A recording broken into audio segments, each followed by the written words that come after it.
to the whoop-de-wop. Drifting off and We're getting away going from to that. keep going over it, and I'm going to keep twisting your words. Whoop-de-wop. To remind everybody, Oh we my don't owe God. white people. We do not owe white people Whoop-de-wop. shit. It's a place. I run the risk, Whoop-de-wop. and it's not my channel, so I will just drop this fucking link. Just curious. You know the Yo, who's your hand me the whoop-de-wop. Well, I know it's an Indiana thing. Yo, you got some Yeah, but do money? you know what We're a going Hoosier to the is? whoop-de-wop. I actually don't. Okay. Yo, that's we something to do with those. things. Throw some cool And whoop-de-wops. from a Hoosier, you're going to get certain things that are going to happen. And Well, I do walk know down at one the point stove, go Indiana grab that was shit like right the quick. center of the She Klan. was like, cool. And she already know to get my dough. So,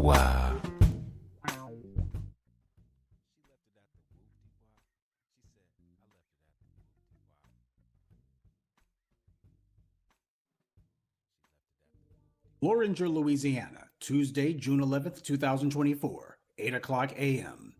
It seems that whenever we talk about Louisiana, it's always the worst of the worst. Normally it's the thugs in blue, but the depravity down there is hardly limited to the police. Callie Brunette was a single mother of two young girls, 6-year-old Jaylee Brunette and her baby sister, 4-year-old Erin. On the morning of June 11th, 2024, she had sent the usual text messages to her parents as she normally did. She stayed in near constant contact with them every day. But this morning would be the last time that anyone would ever hear from her. The next day, Callie's father came by her trailer because he hadn't heard from his daughter the previous evening, which was highly unusual for her.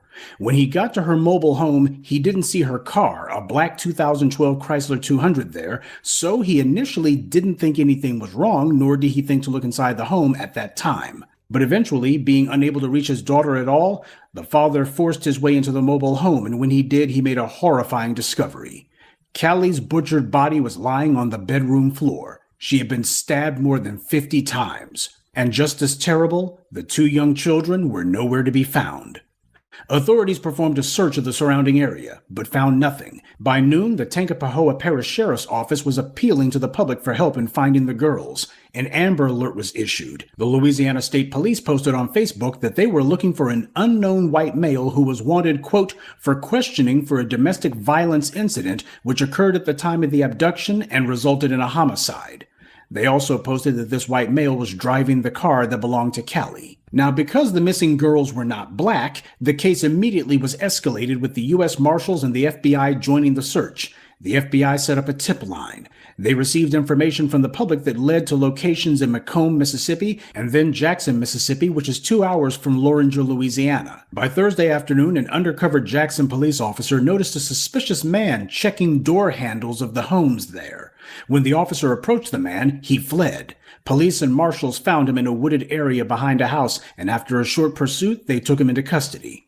The man was identified as 37-year-old Daniel Callahan. He was described as an on-again, off-again boyfriend of Callie Burnett, but he was not the father of either of the missing girls. Once in custody, Callahan led police to where Callie Burnett's car was. Close to that property, police found the 6-year-old Jaylee in a dirt pit, alive. But right beside her in the same dirt pit was the dead body of her 4-year-old sister, Erin. The child was determined to have died from asphyxiation. Also, the Jackson police chief said there was evidence of possible human trafficking at the location, including small animal cages. The human trafficking divisions of the Mississippi Bureau of Investigation and Hinds County were called in to assess the scene. Police also arrested a second person who they said was involved with this crime, 34-year-old Victoria Cox. Eventually, Callahan told the authorities what he had done, and it was horrifying. He admitted to murdering Callie Burnett in her home on the night of June 11th. He then admitted to abducting the two girls and taking them to Mississippi in their dead mother's car. The next day, he drove back to Louisiana to pick up Victoria Cox, and the two of them returned to Macomb, Mississippi to the two captive girls. The children were being held in a hotel where they were sexually abused by Callahan and by Victoria Cox.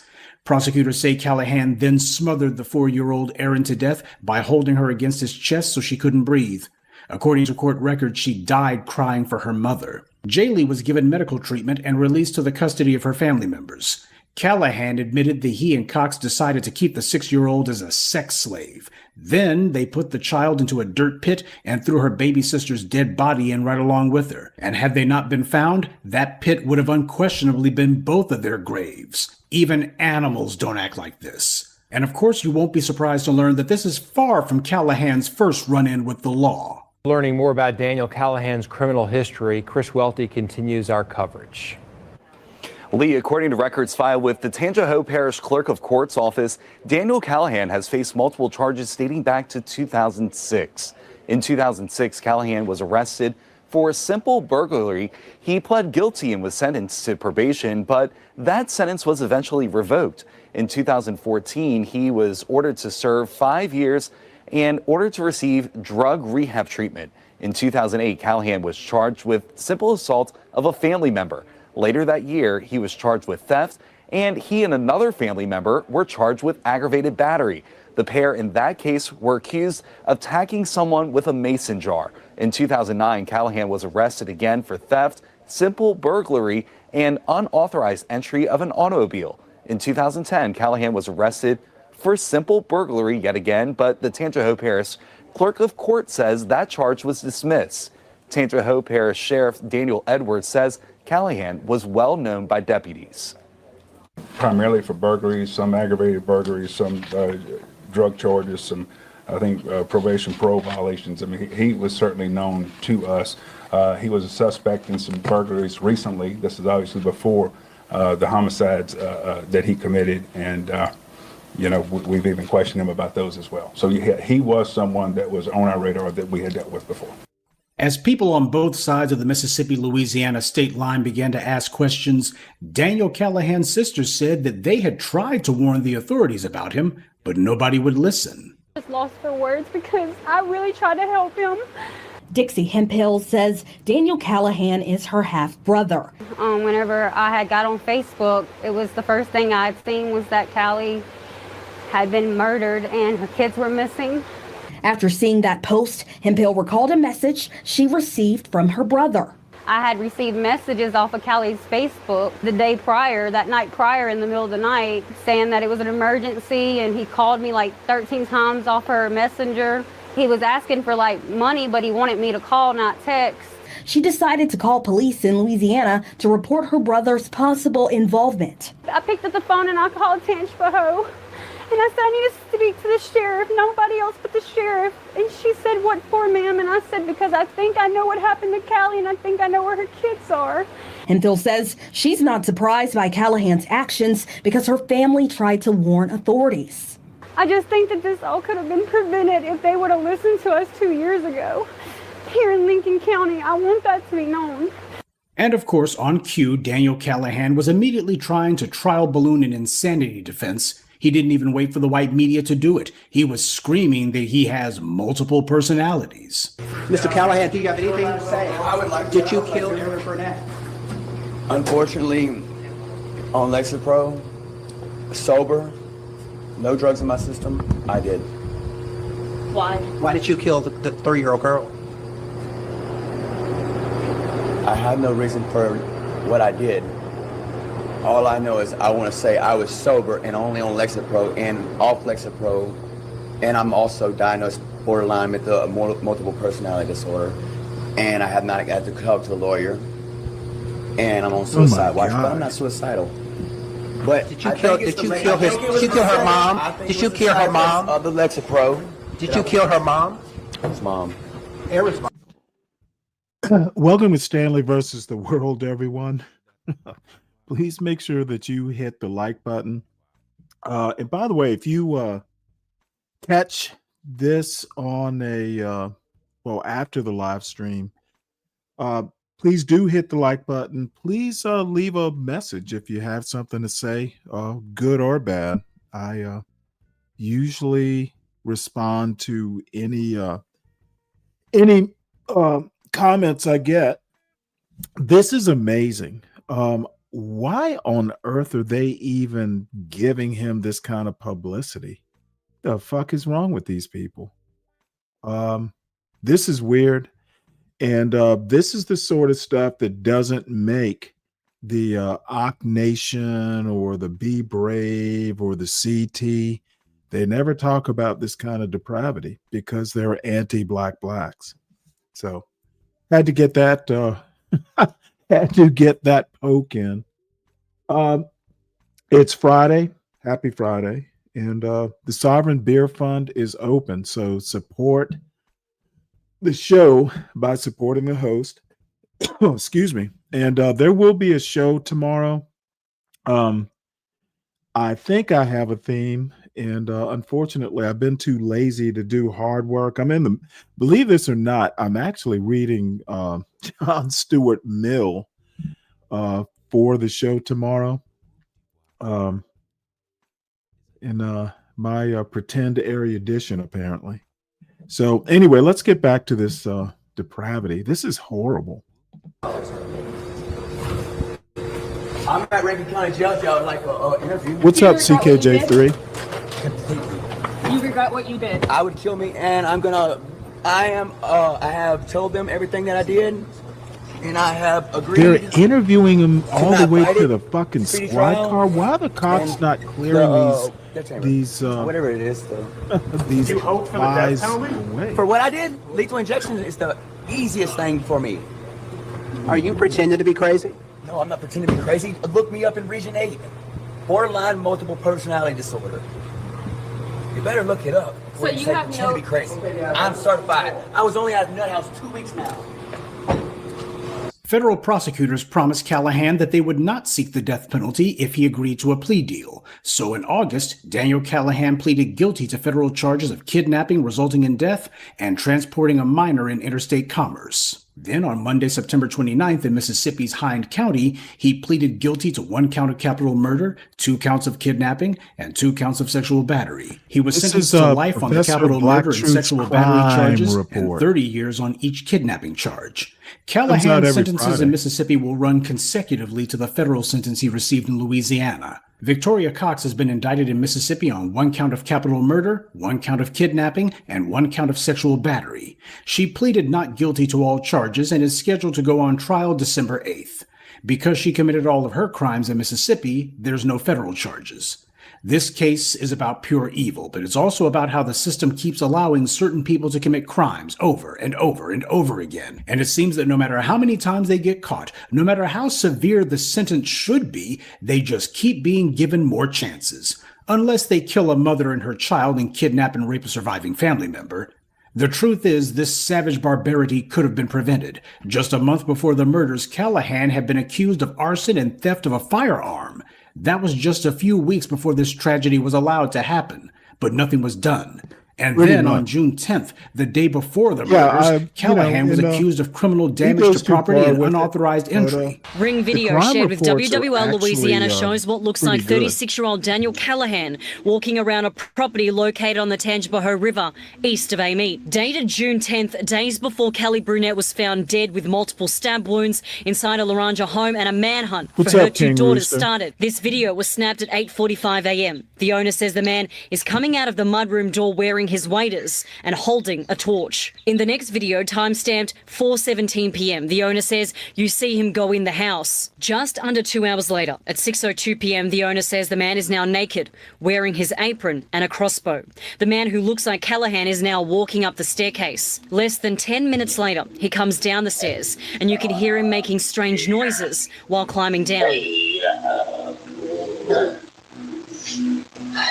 Not long later, at 6:18 p.m., the owner's video shows the man wrapping himself in one of the property owner's blankets. This picture appears to be of Daniel Callahan. The owner says the man is walking down his driveway, and you can see him holding a stylized carved weapon of some sort. When the Tangipahoa Parish Sheriff was asked why Callahan wasn't arrested, he simply said that a report was taken, but they didn't make a connection until after the murders had happened, and that they wished they could have done more. Yeah, I mean, after all, what do you think his job is? Law enforcement or something? He talked about this like it was a car that had a faulty repair done on it. He responded like this was a customer service complaint from Walmart. And that's why tragedies like this just keep happening. This is not the system failing. This is the system working exactly the way it was intended. These cops and prosecutors and judges keep giving these animals plea deals and these slap-on-the-wrist sentences. They know exactly what they're doing. They're maintaining the system of goodies, giveaways, and guarantees that they rely on in this racially stratified society, because that system is the glue that holds this whole sick enterprise together. But what the rank and file members of the dominant society fail to understand is that when people are given racial immunity from the law, that's a direct threat to them too, because upwards of 85% of white murder victims are murdered by another white person. Charlie Kirk disputed that fact right up until he became a statistic of it. And by continuing to allow the law to be ignored based on race, they embolden the next Daniel Callahan. Criminality escalates. Let someone get away with assault, and they'll move on to arson. Then after that, murder and raping children. Unfortunately, that's a cost that this society decided a long time ago that it was more than willing to pay.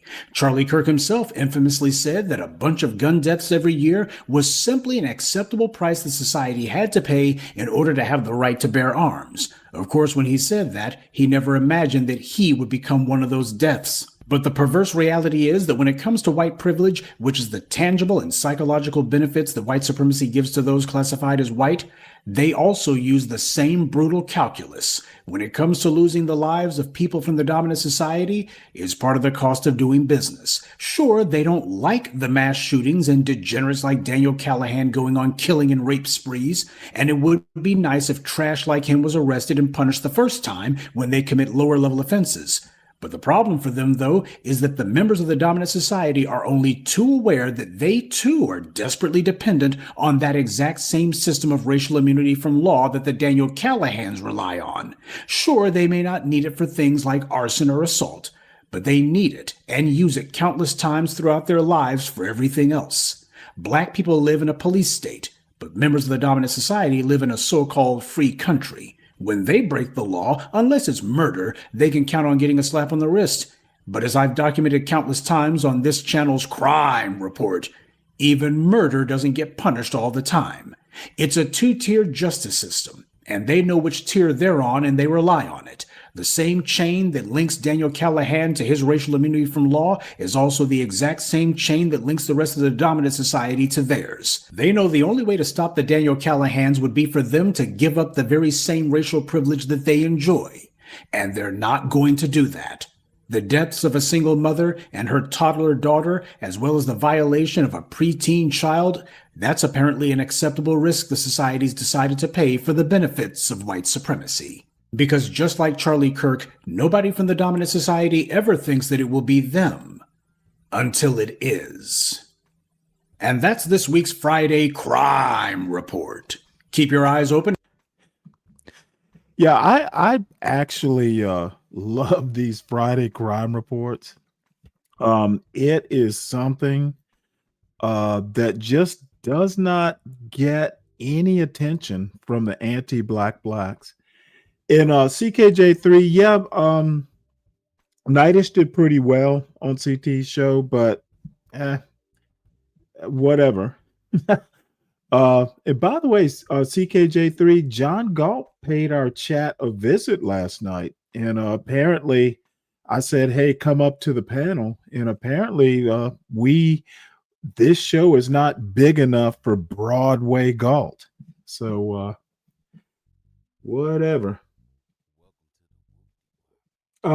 What did you miss?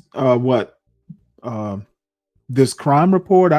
By the way, I can drop any link. I also put this link is in the show notes.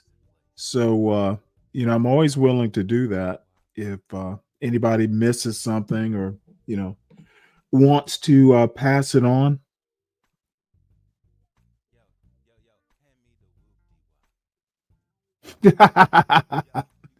Yeah, that song that Nightish made is just, man, that's the diss track from hell. So I have quite a bit of news articles. Somehow or another, it's not really a busy news cycle, but there's news out there. So by the way, while I'm thinking of it, supposedly there's supposed to be an interview. 777 and I are going to do an interview at 11 p.m. tonight. We'll see if that happens. I'm not so sure that I'm comfortable, but we'll attempt it anyway.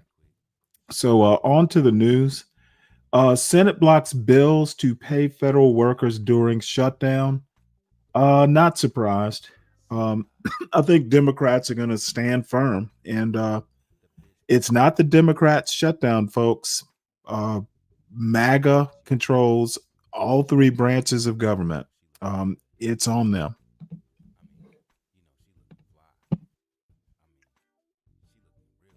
It got these fucking commercials.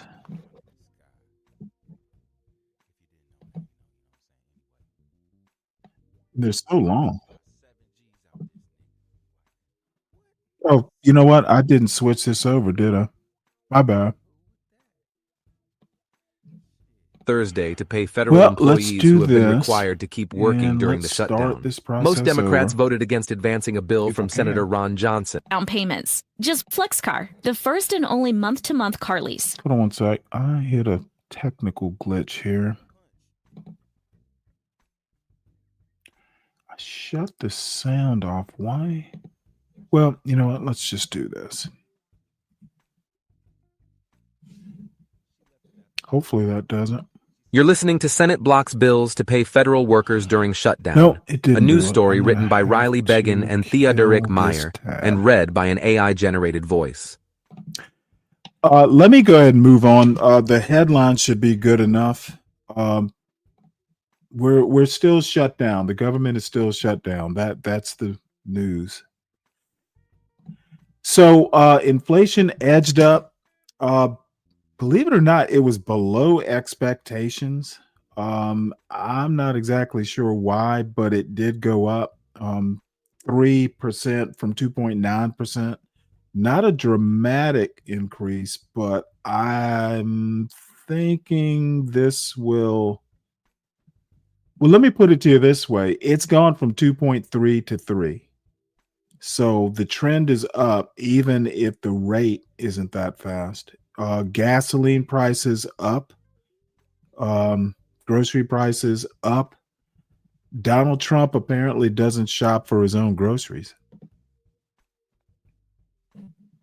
You're listening to Inflation Edged Up in September. Report shows. A news story written by Andrew Ackerman and read by an AI-generated voice.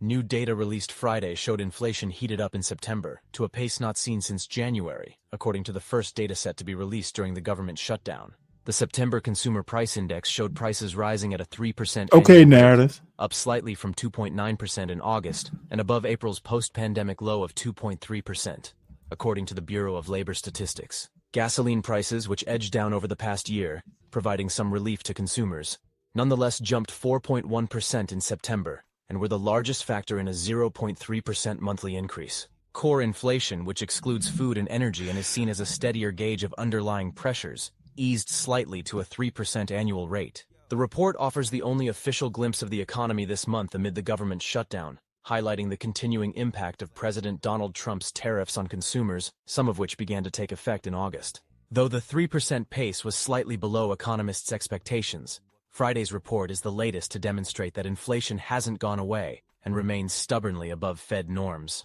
The long stretch of above-average increases has left the cost of everyday goods and services about 25% higher than before the pandemic. Some categories with exposure to tariffs, such as apparel and furniture, notched gains. Other goods prices showed increases, particularly for food, which rose 0.2% in September and was up 3.1% since last year. Broadly, though, tariffs don't fully explain the rise in inflation, which is still largely driven by a 3.6% annual rise in the prices of services such as housing, fuel, and utilities, according to Joe Brusuelas, chief economist at RSM. Though shelter price inflation slowed in September, it was up 3.6% for the year. Michael Pierce, deputy chief U.S. economist at Oxford Economics, said in a research note that September's smaller-than-expected rise in consumer prices gives the green light for the Federal Reserve to cut rates at its policy meeting next week. But he expected the Fed would slow the pace of future cuts as long as inflation remains closer to 3%, well above its 2% goal. White House Press Secretary Caroline Leavitt noted that Friday's report showed inflation came in just below economists' expectations.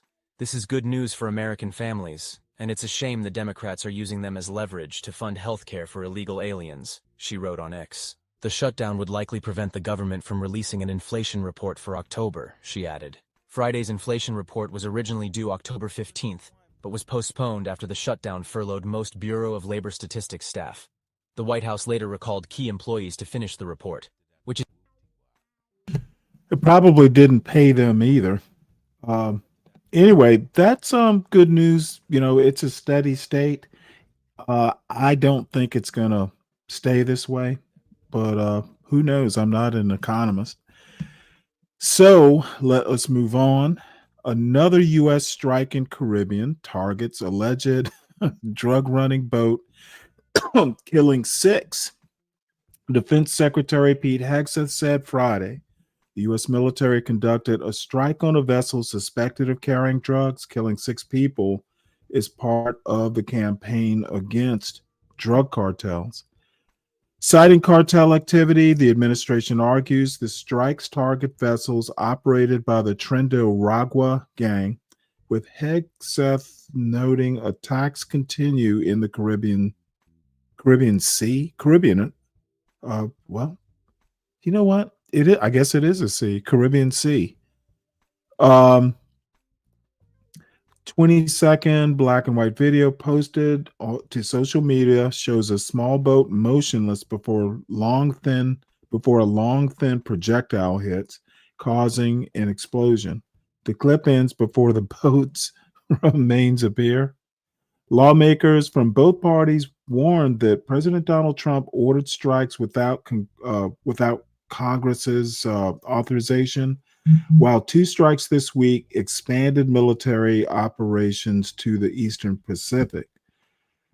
The pace of strikes has accelerated from 1 every few weeks in September to 3 in 1 week, and the military flew a pair of supersonic heavy bombers near Venezuela amid a military buildup involving Venezuelan President Nicolas Maduro. Look, bottom line is this is illegal, if not just outright immoral.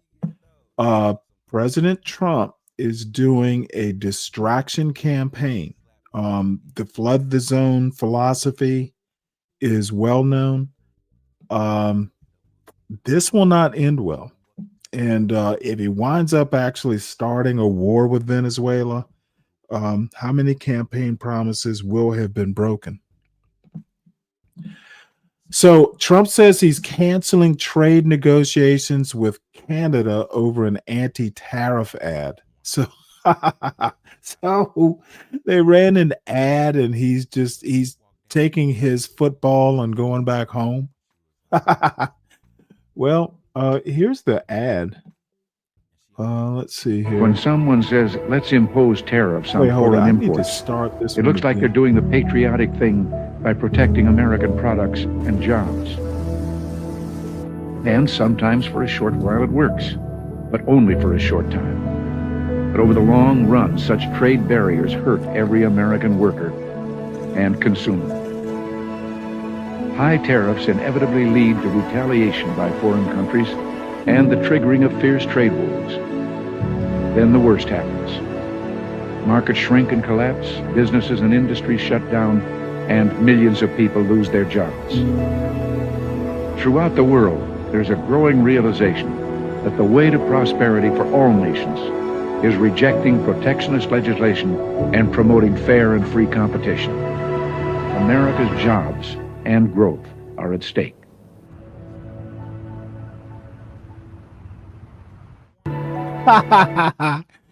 You know, using Reagan's words against Trump is masterful, and I guess I understand why Trump is pissed off.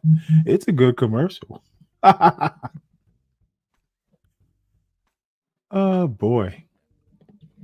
Letitia James to appear in court as battle over Trump urged prosecution begins. They've already filed a motion that the attorney general for what's her name? What is her name? She has a typical white girl name. Basically, they've already filed a motion to dismiss What is yeah, Halligan.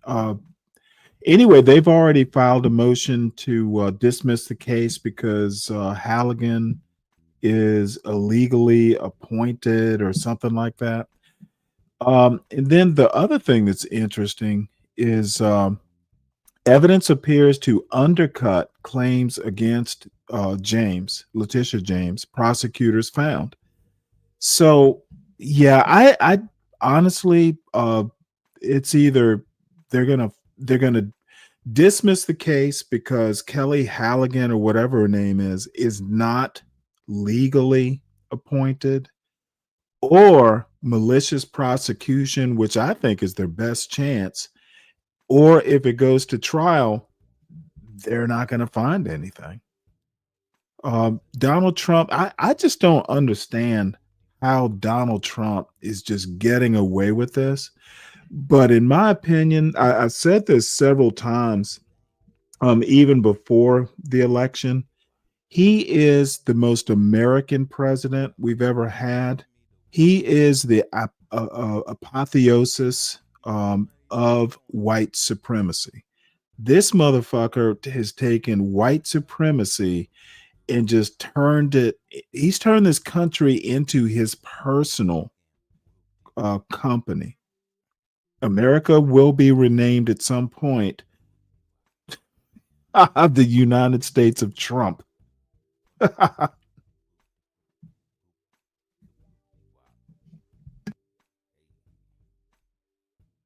Prosecutors who investigated New York Attorney General Letitia James for possible mortgage fraud found evidence that would appear to undercut some of the allegations in the indictment of James secured earlier this month, including the degree to which James personally profited from her purchase of the property.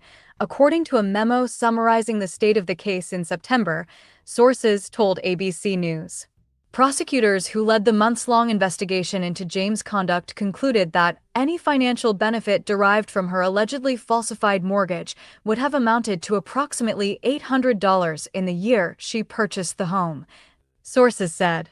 The government lawyers also expressed concern that the case could likely not be proven beyond a reasonable doubt because federal mortgage guidelines for a second home do not clearly define occupancy, a key element of the case, according to sources. New York AG Letitia James speaks out on federal indictment. I will not bow. Prosecutors detailed the findings to the previous U.S. Attorney, Eric Siebert, in an internal Department of Justice memo summarizing the status of the case early last month, according to sources familiar with its contents. Siebert was ousted by President Donald Trump last month after refusing to seek charges against James amid what critics call Trump's campaign of retribution against his perceived political foes. I want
Oh shoot, I'm sorry. I was just saying that we we as America, because I sure didn't vote for this dude. Donald Trump, the most American president we've ever had, and he is he is the white supremacy hammer. They've been wanting to do shit like this. How many years were they saying we need to put a businessman in the president's office? And that's exactly what he's acting like. The people's house is his because he's there. He's gonna slap on a fucking ballroom because I don't know why. We've gone I think it's actually a little bit less than 250 years without a fucking ballroom.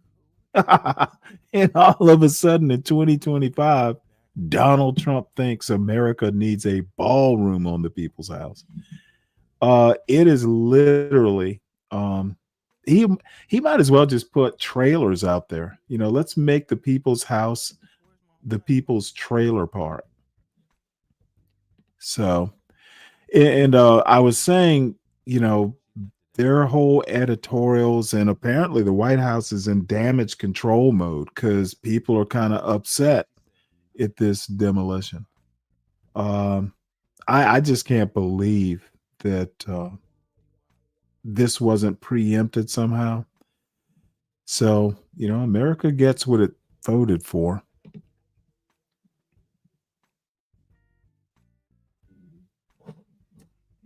I must look at the chat often.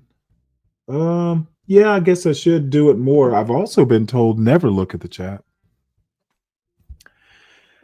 Oh yeah, I remember narratives. Are you old enough to remember way back in the day? This is like in the late 80s, maybe.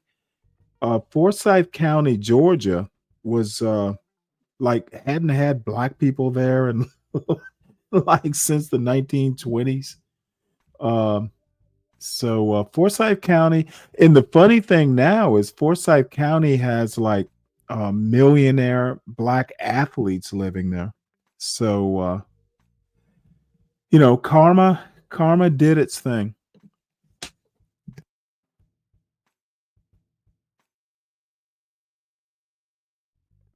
So let's move on here. Excuse me 1 minute. So critics sound alarm as Steve Bannon unveils Trump 2028 plan. I don't know what to think, to be honest. Donald Trump nakedly lied about 2025 or Project 2025. Steve Bannon, who knows? But I think the best comment is there will be no Donald Trump in 2028. He's getting a bit long in the tooth.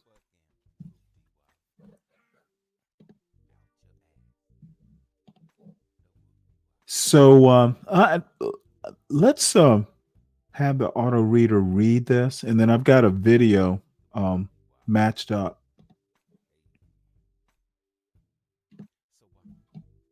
Podcaster Steve Bannon said on Thursday he has a plan that would allow President Donald Trump to serve another term in office, and critics are warning Americans to take that threat very seriously.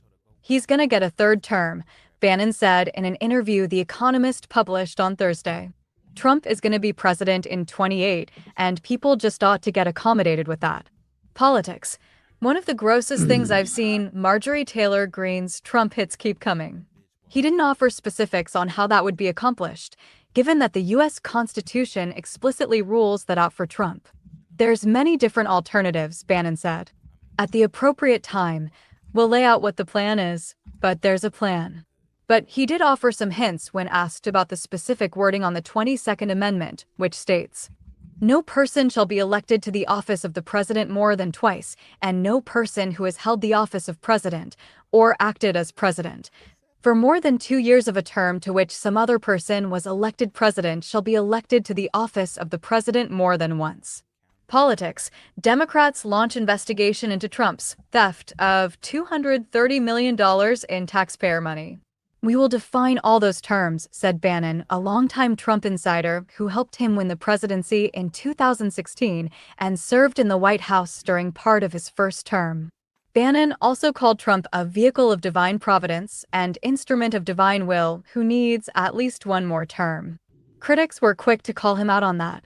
Okay, this is getting creepy, wrote Ruth Ben-Ghiat, an expert in authoritarianism and author of Strongmen, Mussolini to the Present. Politics. What's Trump up, calls Fred? back furloughed Medicaid workers during shutdown.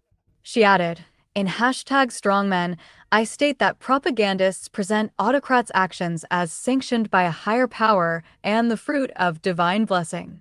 Even if the constitutional issues were somehow resolved, Trump will turn 82 before Election Day in 2028 and would be the oldest ever sitting U.S. president even without a third term. Should he find a way to serve another term, Trump, who is already facing questions about his health, would serve until the age of 86. Trump himself has talked up a third term, has Trump 2028 merch available, and told NBC News in March that he wasn't joking about the possibility of staying in office. Politics.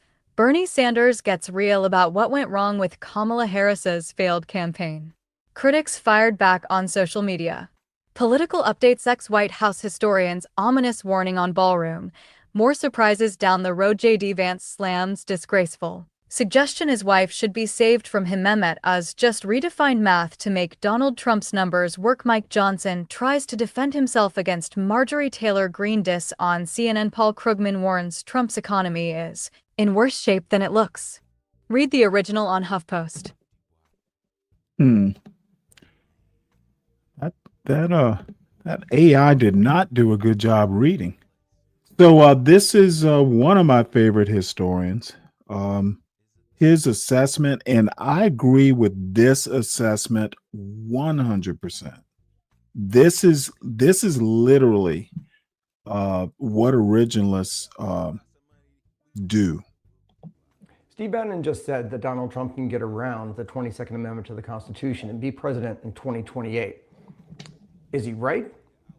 All depends on what you think the Constitution is and what you think America is. Hey folks, I'm Tad Sturmer. I'm a scholar of resistance history at the University of Southern Denmark and the author of A Resistance History of the United States.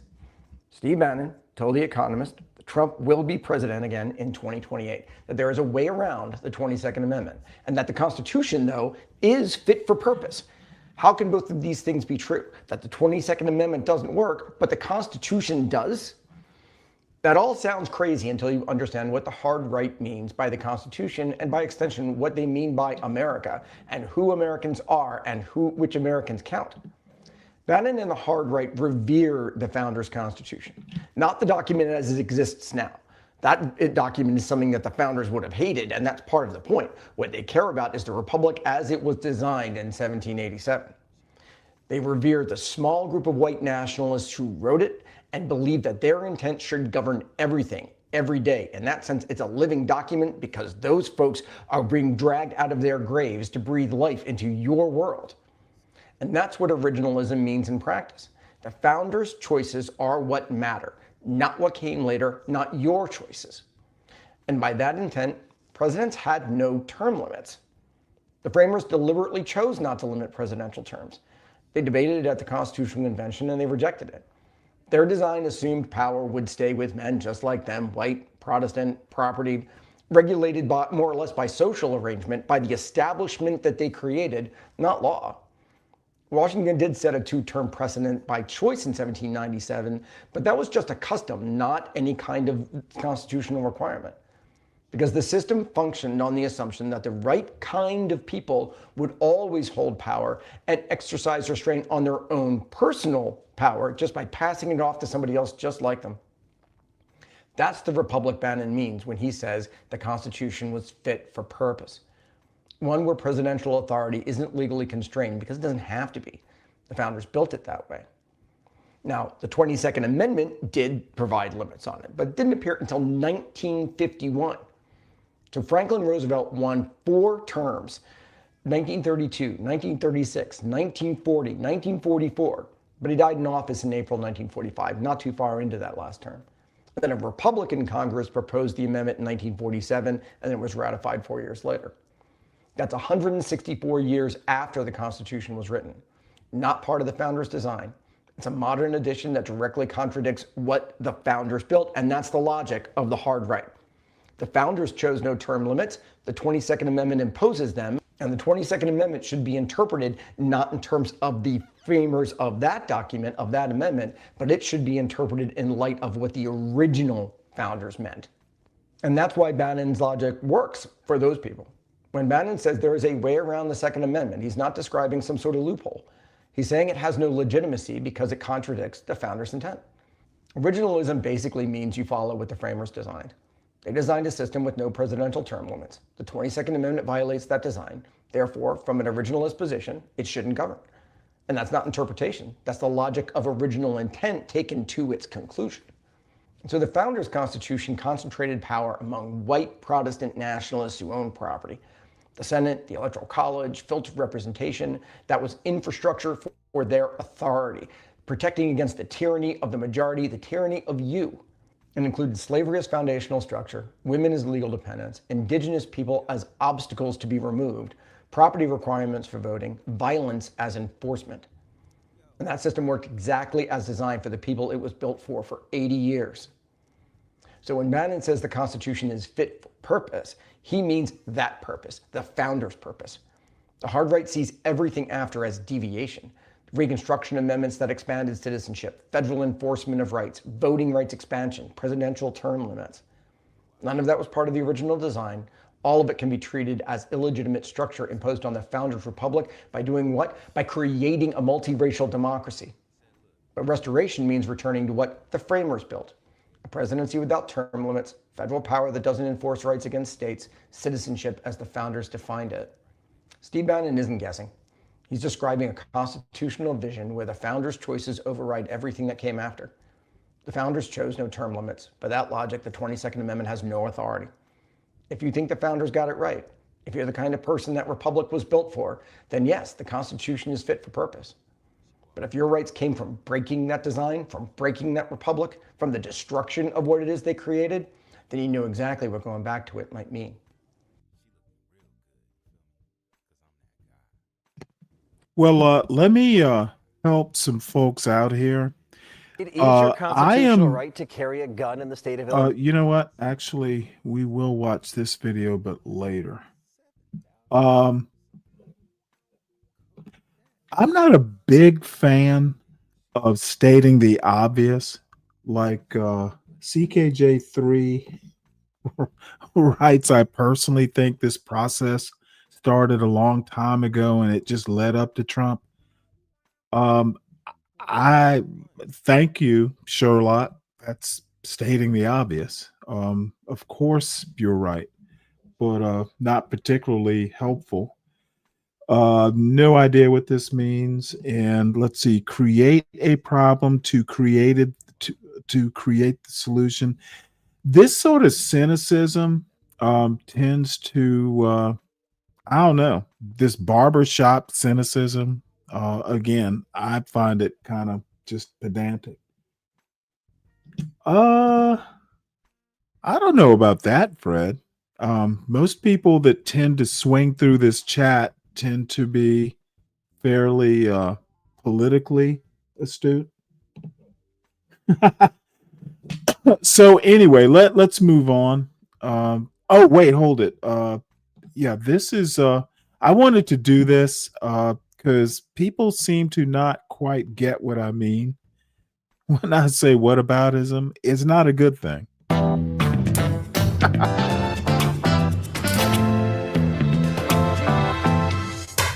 Whataboutism. Ever heard about it? Well, for starters, it's a made-up word composed of the terms what and about. It's a rhetorical tool often seen in debates and arguments when a critical point or question is being countered with another question that doesn't have anything to do with the topic at hand. If candidate A, for example, says, "We should use less plastic to protect the environment," and candidate B responds that there are problems that are far more important, such as the famine in South Sudan, then that's whataboutism. The purpose of whataboutism generally isn't to contribute to a topic in a constructive way. The goal instead is to try and steer away from difficult topics and to deflect questions without giving a substantial answer. Whataboutism got its name in Ireland, where in 1974, in a letter to the Irish Times, a reader spoke about the whatabouts for the first time. Whataboutism is especially popular in political propaganda. For example, when the United States denounced the Soviet Union's prison camps during the Cold War, they countered with, "And you lynch black people." The tactic is also often used by demagogues, such as Donald Trump. As president, he repeatedly responded to critical questions by pointing at Hillary Clinton's email scandal. Whataboutism is widespread not only in politics, but in our daily life and on social media too. If Anne, for example, complains about the gender pay gap, and Kevin responds that women in Saudi Arabia aren't even allowed to drive, then that's fundamentally the same tactic. In the end, people using whataboutisms all but directly admit that they don't have any logically sound arguments themselves, and that they are unable to argue in a constructive, goal-oriented way.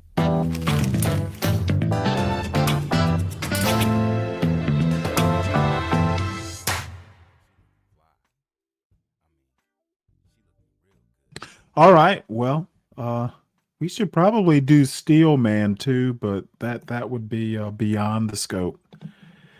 So, Louisiana jury awards more than 40 million to family of man who died in privately run jail. Federal jury found LaSalle Management Company and 3 guards liable for negligence and excessive force related to the death of Erie Moore Sr. Actually reminded me of, like, back in the days of convict leasing, like back in the early 20th century. The jury ordered LaSalle and Richwood Correctional Center to pay a total of $42.75 million in damages to Moore's family, consisting of punitive and compensatory awards. Attorneys for Moore's family believe this verdict is one of the largest jury awards for an in-custody death in the U.S. History, maybe. But let's see. Shenning, whoever that is, described the trial as a historic victory for civil rights, highlighting the love and courage of Moore's children in seeking justice. So that struck me. This private prison, this privatizing, this sort of stuff is, I don't know, it's a coming problem. And this is actually kind of a similar type of story. And I'm not sure what to make of it other than it's interesting to hear about. Illinois, if you have the proper licenses. But some black gun owners say their rights are being violated. CBS News Chicago investigator Dorothy Tucker uncovered several cases where they were stopped by police and charged with felonies, despite having everything in order, leaving them to pick up the pieces of their lives. We did something that's never been done before: watermelon cheesecake. A cheesecake tasting in the south suburbs. Louis McWilliams' dream is to grow his business. It's gonna blow you away. I like it. All was good. Oh my God, it's so good. I told you. This is like a Jolly Rancher. Until this. Like I can't say right now, Mr. McWilliams. I'm an entrepreneur. I have a company, a cheesecake company called Ann's Flavored Cheesecakes. At the time of this interview, Louis faced a felony charge. This has been very traumatic for me. I feel like my rights was violated. His Second Amendment rights. Louis is an avid gun owner. Just got me to top, one in the middle. In April, Lewis was pulled over on the south side, West 79th Street. He had a missing front plate. Hey, yes, sir. How you doing, boss? Good, good. The first thing he did, tell the officers he had a gun. Okay, where's your firearm? On my side. Okay, you got your concealed carry license? According to state law, in order to carry a legal gun in your car, you need a firearms license, better known as a FOID card, and a concealed and carry license, commonly called a CCL. This is Lewis's card, and it's valid. That's what he handed the officers. He looks at him. He said, okay, cool, this is perfect. Only it wasn't. Concealed carry, it didn't pop up. Oh. It didn't pop up on Leeds, the database operated by the Illinois State Police. Police recommended Lewis be charged with 2 felonies. I can't say right now, Mr. Gordon, because we can't verify your concealed carry. And look here, prosecutors approved the charges. He never should have been charged. Irv Miller is a former prosecutor, once in charge of reviewing police cases. He showed them a valid CCL card. Not only did they see it, they actually took possession of it and inventoried it. I haven't got the It's right there in CPD's inventory sheet. So why was Lewis arrested? That's a question we wanted to ask Superintendent Larry Snelling, but he declined an interview. So we reached out to state police because anytime an officer pulls over a driver who has a gun, the first thing they do is check the state's database to see if that driver has a valid FOID and CCL. Oh, okay. So here's the question we asked the state. If a driver like Lewis actually hands the police a valid CCL, but the officers don't see the information in the state's database, what should they do? The state replied, the officers should not take any law enforcement action as it relates to a potential FOID CCL violation. That's what Lewis expected, and what he was told later as he stood in a jail cell. This comes back clean. Yeah, then they just let you go. Wow. Really, Nardis? That's Damn. not what happened. Lewis spent 24 traumatic hours behind bars. It was just deplorable. There were roaches falling from the ceiling. All of this because of illegal everything. Yeah, I can't tell you why. I need somebody to tell me, man. Worse than the jail conditions? A missed business opportunity. That day, I had a meeting. Could not do the meeting that day because I was arrested. By losing that, I might have lost the franchise. Lewis also lost time, lots of it. He was in and out of court fighting to get the charges dismissed and his impounded car returned. I know this is a system, so just hoping for the best results. It wasn't until mid-June, 3 months after he was stopped, that the case was finally dismissed. I'm very excited for him, but this is not the end. Next step, more money spent to expunge the case, so his arrest won't show up in a background check. And all of this for somebody who did nothing wrong? Correct. Your joy is a little bit... Dampered, yes. Totally dampered, because now this is a much longer process. It's nearly impossible to know how many drivers like Lewis are wrongly charged with unlawful gun possession that are later dismissed. Neither the CPD or the Cook County State's Attorney's Office track it. Because we got to confirm whether it's actually valid or not. We did find a handful of lawsuits accusing police of violating the rights of legal gun owners. And I'm sitting in here in the back of a squad car because my license expired, but I renewed it. What's up, One of Kimmy? those, an irate Lucy Washington. And it's not my fault that you guys didn't get it in your system. I'm an entrepreneur, a loving mother. I do everything from real estate. Can't wait to get my guys in here to look at the floors. To rehabbing. Now, I have to stop this video here just to express my lust. Why on earth would they arrest this beautiful woman? Traffic stop. Here's Lucy's story. I had something wrong with my back. In December of 2023, she was stopped for failing to put on her turn signal. Without hesitation, she volunteers. I am concealed and carry. As a single woman, Lucy carries a gun for protection. I have it. Hopefully that wasn't too racy there, Kim. I know, but if you pull it up, it'll show that I already tried to renew it. Lucy tries to explain that the email showing proof she renewed is on her phone. My phone and fell. Only she can't find it. This is the email from the state Lucy was trying to show the police. It says if you apply for renewal, you're eligible to possess a license. Oh my God, are you serious? Can I please look for my phone? Please, give me like 5 more minutes to look for my phone. And it sounds like the officers weren't going to accept the email under any circumstances. It's not in our system, Lucy. It's not in our system. I freaked out, especially when I was told that I was going to be charged with a felony. I'm like, I can lose my broker license. Like Lewis, Lucy's felony charge was eventually dismissed. She also got the case expunged, but she's still living with the trauma. If you search a property that is in my name, my mugshot shows up next to it. It's embarrassing. You know, how do I explain this? Preemptive, Oh, Fred? no. It might be I was preventive. innocent. If they did nothing wrong, again, why were Lewis and Lucy arrested? We pose that question to Phil Smith. And I'm honored to testify today. Smith is a president and founder of the National African American Gun Association. Membership more than 50,000. Outrage, anger, frustration.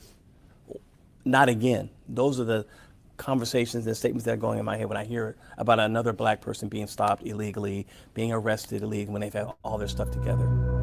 While there is no data that tracks race in these types of gun arrests, Well, that's points to because we're America's post-racial disturbing and history of Black colorblind. people with guns being unjustly killed by police. If you look at other communities, they have firearms all over the place, and it's okay. They go to Macy's, they go to Walmart, they go shoot and hunt, and it's okay. This is so ridiculous, bro. I felt defeated, you know? I felt defeated. And I felt like nobody had my back. I just feel like the rights that I've been given, the constitutional rights to have it, that the police officers didn't stand up for. These cops been killing me, bro. Since the arrest, Lewis has been struggling to rebuild his cheesecake business. He blames police for the setback and plans to sue the department. This shows that no matter how much you follow a system of which they create, they can still deem you wrong. At this point, both Lewis and Lucy are still waiting to get their legally purchased guns back from CPD. Both the state's attorney's office and the state Fucking police really? declined to be interviewed. Dorothy Tucker, Holy CBS News shit. Chicago investigators. Our So team they is can't working even to get find their out guns just how back. often this happens. If this happened to you, we want to know. Head to our website and take our survey at CBS. Yeah, all I have to say, Second Amendment, really? So let's look at something else that's wrong with America, shall we? And I blame this solely on MAGA. MAGA. And I'm sure there'll be pithy comments, but I think this is a fucking travesty of common sense and or critical thinking. An 8th grade boy at a Queen Creek District school says that he's being barred from playing boys basketball because of an issue on his original birth certificate. His family says that there was an error that said he was female when he's really a male. They've tried to correct it. Okay, They say I'll school drop it for you. policy intended to govern transgender athletes is getting in the way. This is Laker Jackson.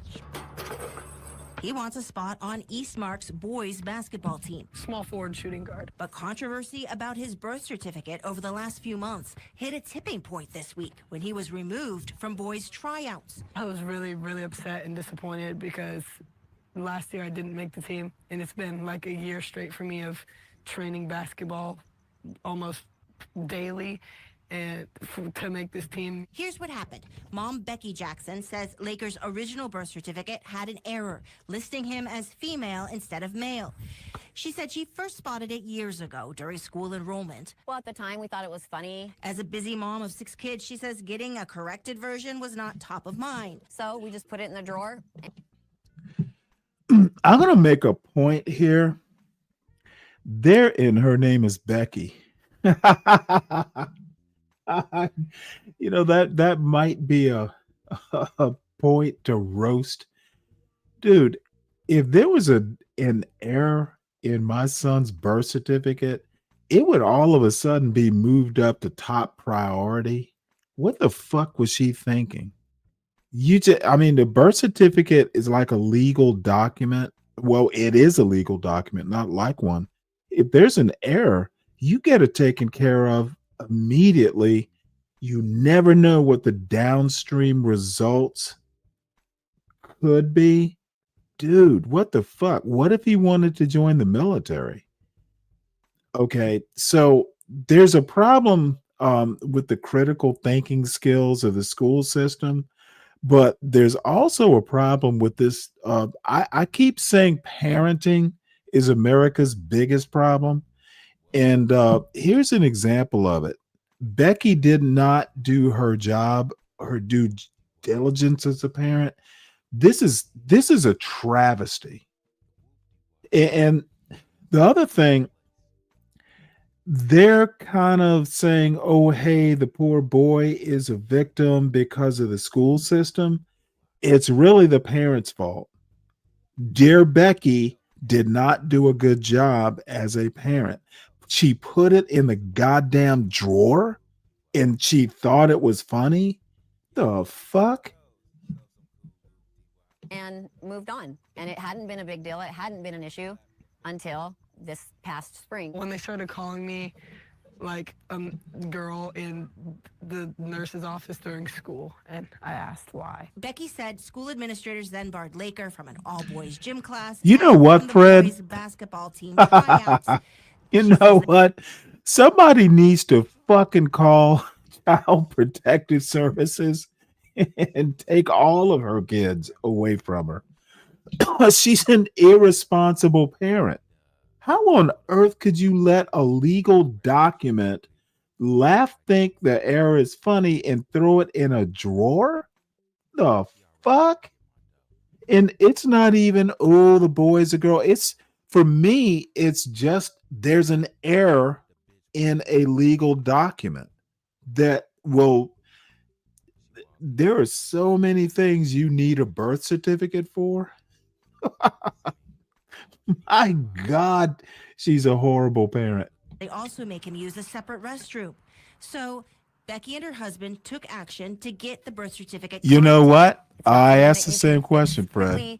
You have to have affidavits signed. You have to have a doctor do a physical exam. You have to have a bunch of things notarized, and you have to drop off a bunch of paperwork to the downtown office of Vital Records. The amended birth certificate arrived this month. It shows Laker is a male. But the Queen Creek School District still sent this letter to his parents saying that he may only participate in classes or athletics that align to the original birth certificate. That's either female athletics or co-ed. And I'm not the manosphere type by any means, but these little simple things in legal documents, this woman has like fucking just like ruined her son's day or year or maybe even longer. What the fuck was she thinking? Dude, and where was her man? I don't give a fuck where her man was. Where was she? Where was her brain? I'm very disappointed. I'm really heartbroken. I'm sad for everybody that it's. She's heartbroken. We looked at Queen Creek School District policy, and it does Imagine not how your include son language about feels. original birth certificates in athletics, only saying teams and events for girls shall be reserved for students whose biological sex, as determined at birth, is female. I am a biological boy. I was born a boy. This week, Queen Creek Unified sent ABC 15 a statement saying the district is committed to ensuring fairness, integrity, and equal opportunity in athletic programs for both boys and girls, adding they've informed the parent that documentation such as chromosome analysis could be considered to help support or verify Narratives. My wife was that white and she paid husband very looked close and found attention. it So to be. let's not, who's going to pay that? you know, Becky says she has a family let's member not who paint is with a broad transgender, brush. and she's advocated on behalf of transgender kids. But she says this is not that. She says this is a simple clerical error that's been fixed. And she says the district still won't allow her son to play on the boys' team. And actually, I feel like it's setting a precedent for both people who are pro-trans and people who maybe have an issue with it, because in the end, what they're the This is where I get off the train. Okay, yeah, MAGA and trans, conservatives and trans, the far right and trans, making a huge deal out of a fraction of the American populace, the demographic. There are not many trans. Why is it always in the news? That sort of thing. But taking your personal I fucked up and turning it into like some huge, this is politicizing neglect. This woman neglected to deal with something hugely important, and all of a sudden it's a political issue. Why is Scripps even doing this goddamn story? This is this is journalistic neglect. And I see there's a ring on her left finger, assuming it's not just a ring. Her husband probably didn't want to appear on this on this video for a reason. precedent they're setting is it doesn't matter what paperwork or information you show us or give us, we are going to force a biological boy to play with the girls.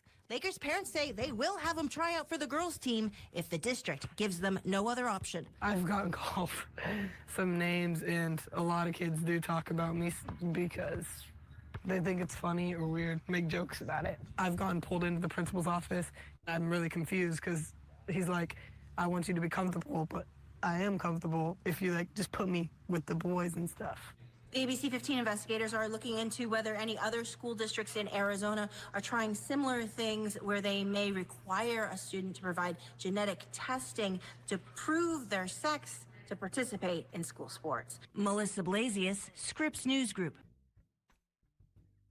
I don't know. Like I said, politicizing parental neglect. I have a problem with that. So let's see. Let's do something else controversial. This is sure to get some chatter in the chat, and it's a very long article. We won't listen to too much of it, but I haven't read it, but I want to listen to it. Hi, I'm Karina Knoll, and I'm a national reporter for the New York Times based in Los Angeles. So LA had a very unusual It was summer. definitely the mother's In fault. June, there were all these masked ICE agents who appeared downtown to carry out these large-scale immigration raids. They had rifles and flashbang grenades. And also, kind of in the same moment, President Trump sent in thousands of National Guard and Marine Corps troops to deal with protesters. It just felt like a really surreal moment for a city where it's not uncommon to be undocumented. About 950,000 undocumented immigrants live in LA County, and that's roughly 1 out of every 10 people. And now there's this sense that if you're Latino, if you're an immigrant, if you don't speak English, if you don't have papers, there's just a whole new level of fear that has settled into the city that just didn't exist before. We've all seen the headlines about ICE roundups, detention centers, deportations, but I wanted to understand the people behind the Dicapriono, data he's in points. 8th grade. And that brought me His to the voice will story change of a in a year. 17-year-old girl named Nori Santai Ramos.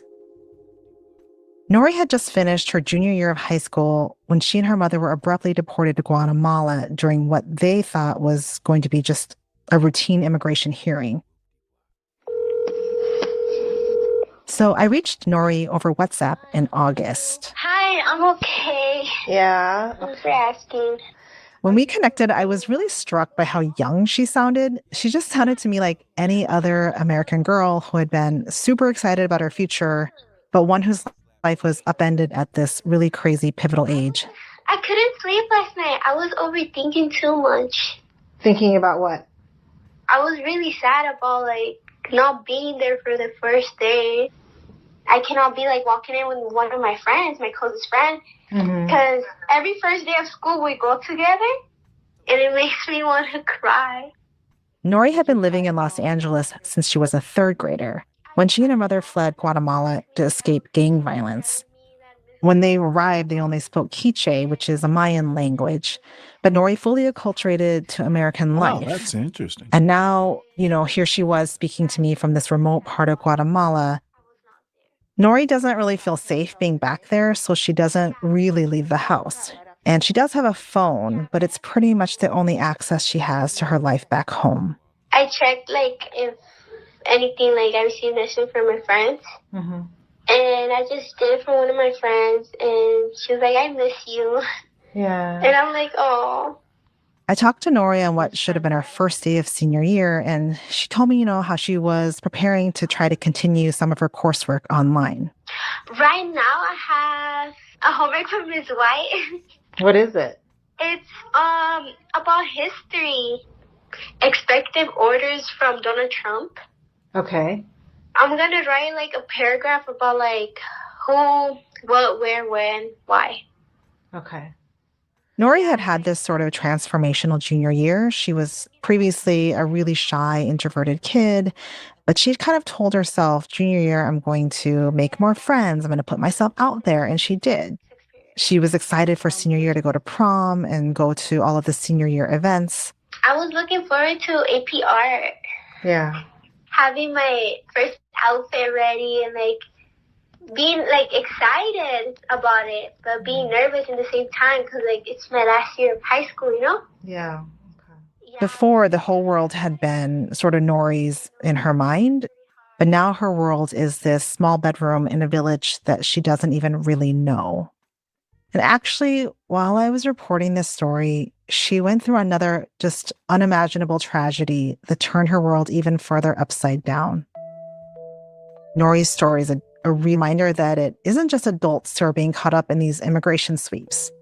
It's these young people who had futures and dreams, who very much grew up American, and they really didn't have. Yeah, I'll stop it there. I will say, I am sympathetic to the DACA cause. Dude, if you are a child and, your parents bring you here, she doesn't even have an accent. So, let's see. What does Fred say? I mean, I have to constantly remember that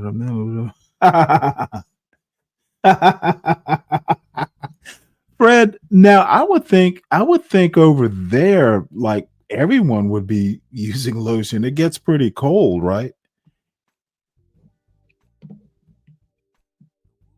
Is it? And funny enough, my wife was like a lotion fanatic. Literally. she'd spend $100 a month at Bath. What is it? Bath Beauty and Beyond, or whatever the fuck the store was that sells all the lotions and soaps.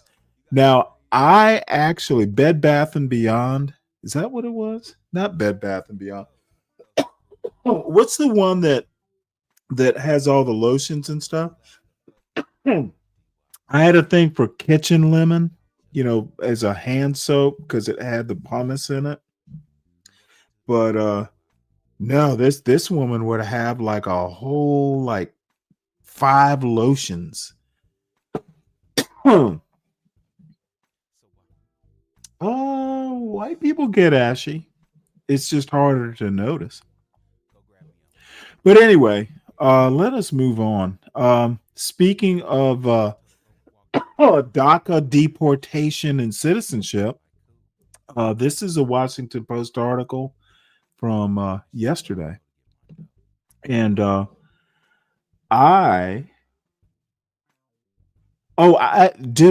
no, it's Kitchen Lemon. I don't know if they still sell it, though you can still get it on Amazon. No, I have no, dude, that's when I lived in Northern Virginia, I would literally go in there and buy like, 5 bottles of kitchen lemon. It's a really good kitchen hand soap. The lemon cuts like, garlic and onion and stuff like that gets on your hands when you cook. And the pumice, is a good scrub. So dude, I love Bed Bath and Beyond. Felt comfortable going in there. 100% of the time I was the only guy there, but I loved it. So no shame in my game. No, Bed Bath and Beyond or whatever it was called. I don't need back now. We're talking like maybe my son's 19. We're talking maybe 25 years ago. I haven't been in one if they even still exist. So this was back in my bachelor days, by the way. So anyway, let us take a citizenship test. They're only giving 10 questions. I took a citizenship test maybe 3 weeks ago. But they say, can you pass the new U.S. citizenship test? I suspect I can. The federal government rolled out a longer, harder exam this month for aspiring Americans. Test your knowledge with your quiz. I have no problems with harder tests. It just means you study harder. So let's listen to this. And we will take this test. They only give 10 questions in this article, but it's a longer test. I want to say it's like 50 questions or something. Fall is the perfect time to make your move, especially if you're ready. Start it today. Offer not valid on home equity loans and MLS 401. Daniel Wu and read by an AI-generated voice. Would you be able to pass a U.S. citizenship test on America's government and history? This week it got harder. U.S. Citizenship and Immigration Services began using a revised civics test Monday for aspiring citizens applying for naturalization on or after October 20. Applicants are asked 20 questions, chosen at random, and must get 12 correct to pass. The new test has a larger pool of 128 questions from which to choose. There's a greater focus on American history, and some revised questions require longer answers than before. It's definitely more challenging, especially for people for whom English is not their first language, said Jonathan Wong, an instructor with U.S. Citizenship Test, an online tutoring firm that helps immigrants prepare for citizenship applications. The changes come as the Trump administration has signaled it will increase scrutiny on citizenship applications and threaten to revoke some Americans' citizenship. The Washington Post set 10 questions based on the USCIS study materials, 2 that return from the old test and 8 new ones, to represent the 2025 civics test. We'll look at that next, They Brian. appear as multiple choice questions, unlike the actual test, in which applicants must speak their answers. The correct answers are taken from the USCIS questions list, though the agency acknowledges some questions may have other correct answers. How does your civics knowledge stack up? Who wrote the Declaration of Independence? Benjamin Franklin, John Adams, Thomas Jefferson. This question returns from the old version of the civics test. Thomas Jefferson drafted the Declaration of Independence from June 11th to June 28th in 1776, according to the National Archives. John Adams and Benjamin Franklin signed the Declaration That's right. and were part of the committee that reviewed Jefferson's draft. I'm thinking George Bed Washington. Bath and Beyond. Name a Yeah, power that is only for the federal Bath and Body government. Works. I Print like paper the money, place. declare I mean, war, I didn't go make there treaties, often, all of except the when I above. needed, hand This soap. question returns from the old Oh, version by of the the way, civics I test. still use it. I Other just correct answers on the generally order it USCIS from, guide include Amazon. setting foreign policy and minting coins. What amendment says all persons born or naturalized in the United States and subject to the jurisdiction thereof are U.S. citizens? Second Amendment, Sixth Amendment, 12th Amendment, 14th Amendment. This question about the 14th Amendment, which President Donald Trump took aim at this year with an executive order to end. Screw this. Let's just take the test and then we'll move on to Glenn Lowry. So let's see here. Okay, so this is the first of 10. You should be able to see it. So who wrote the Declaration of Independence? He didn't write it. Oh, that's difficult because John Adams was on the committee. Jefferson gets too much credit. Benjamin Franklin and John Adams were on the committee. Thomas Jefferson gets the credit for some reason. Name a power that is only for the federal government. All of the above. So, yeah, it's print, paper money, declare war, make treaties. It's all of the above. What amendment says all persons born or naturalized? Yep, you're right. 14th Amendment. The American Revolution had many important events. Name one. Yeah, Battle of Yorktown.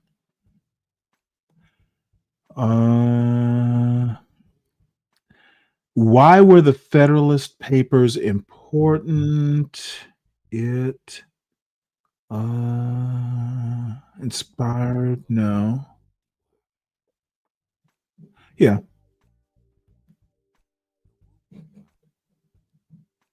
So, oh shit. That was a mistake. It was the crown. That's pre-Constitution. So that is my bad. And they should label that red. James Madison is famous for many things. Name one. President during War of 1812. When did all women get the right to vote? I can never remember whether it's 1919 or 1920. Ah, God damn it. It was 1920.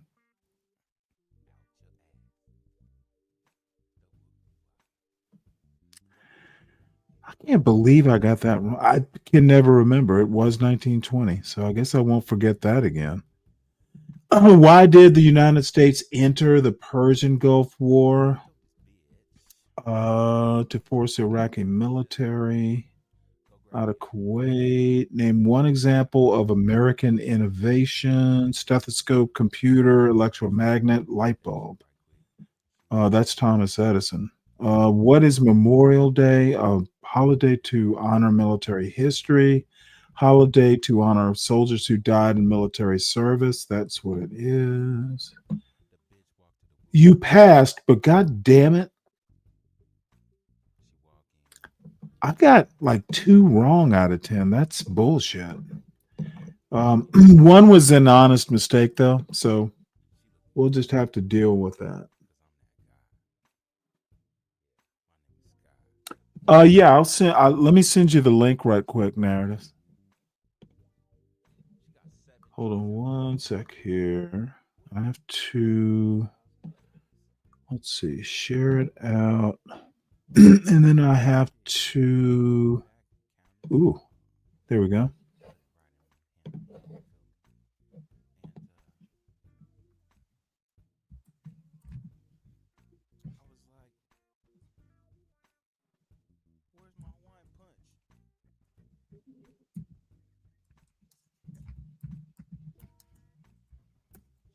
And anybody else who wants that link, just dropped it for the citizenship test. And it's just a sample. The actual test is longer. And by the way, you can find practice tests for citizenship online. I've taken the practice test a few times. Usually I get perfect scores. But this time I failed. So this is Fred, who has alerted us to the great Glenn Lowry, talking about Thomas Sowell, Black MAGA, and Black Fatigue. And I hope he doesn't. I don't think he. I've watched his stuff before, and I know people who actually know Glenn Lowry. So I pray he doesn't get pissed that I'm watching this live. I'm going to repeat it because my creative director is instructing me to repeat the intro. This is Glenn Lowry. You are viewing The Glenn Show. Live streaming here on Friday, October 24th. And I'm with Robert Patton Spruill, a contributor to The Glenn Show, the landlord guy, resident of Keene, New Hampshire, filmmaker extraordinaire, entrepreneur. And with the Glenn Show team, Mark Sussman, Mark Sussman, editor and writer at the GlennLowry.substack, and Nikita Petrov, creative director of the Glenn Show, with whom I've been working for years now. Mark and Nikita. Forgive me.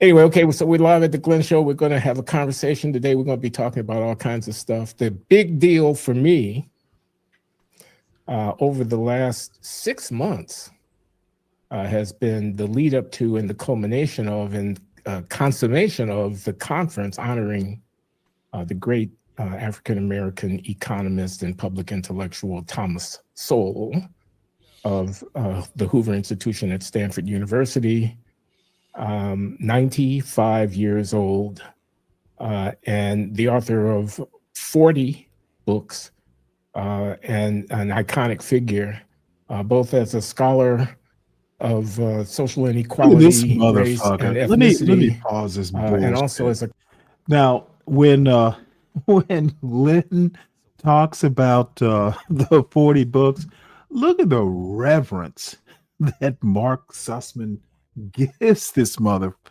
fucking coon. At Stanford University, 95 years old, and the author of 40 books, and an iconic figure, both as a scholar of social inequality, race, and ethnicity, and also as a commentator on public affairs from it's a libertarian conservative perspective. Tom Sowell has been around for a half century in American public life, and is someone who has inspired me in his determined,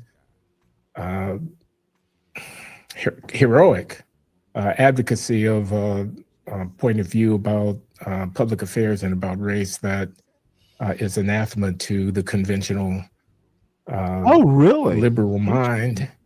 And I was very blessed to have been asked by Condoleezza Rice, the director of the Hoover Institution, former Secretary of State, African-American woman of some considerable stature, to co-organize the conference honoring Thomas Sowell.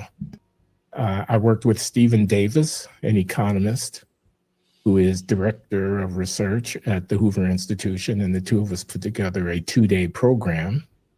Oh, that's that right. Invited scholars, of course. I haven't kept up with Glenn. I know over the summer he took a bit of a hiatus. I know, basically I haven't really kept up with him after he was summarily dismissed from the Manhattan Institute. Now, Glenn has always been kind of, in the orbit of the Hoover Institution. I don't know. Does anyone know if he's a fellow there now? I know they would probably, put him,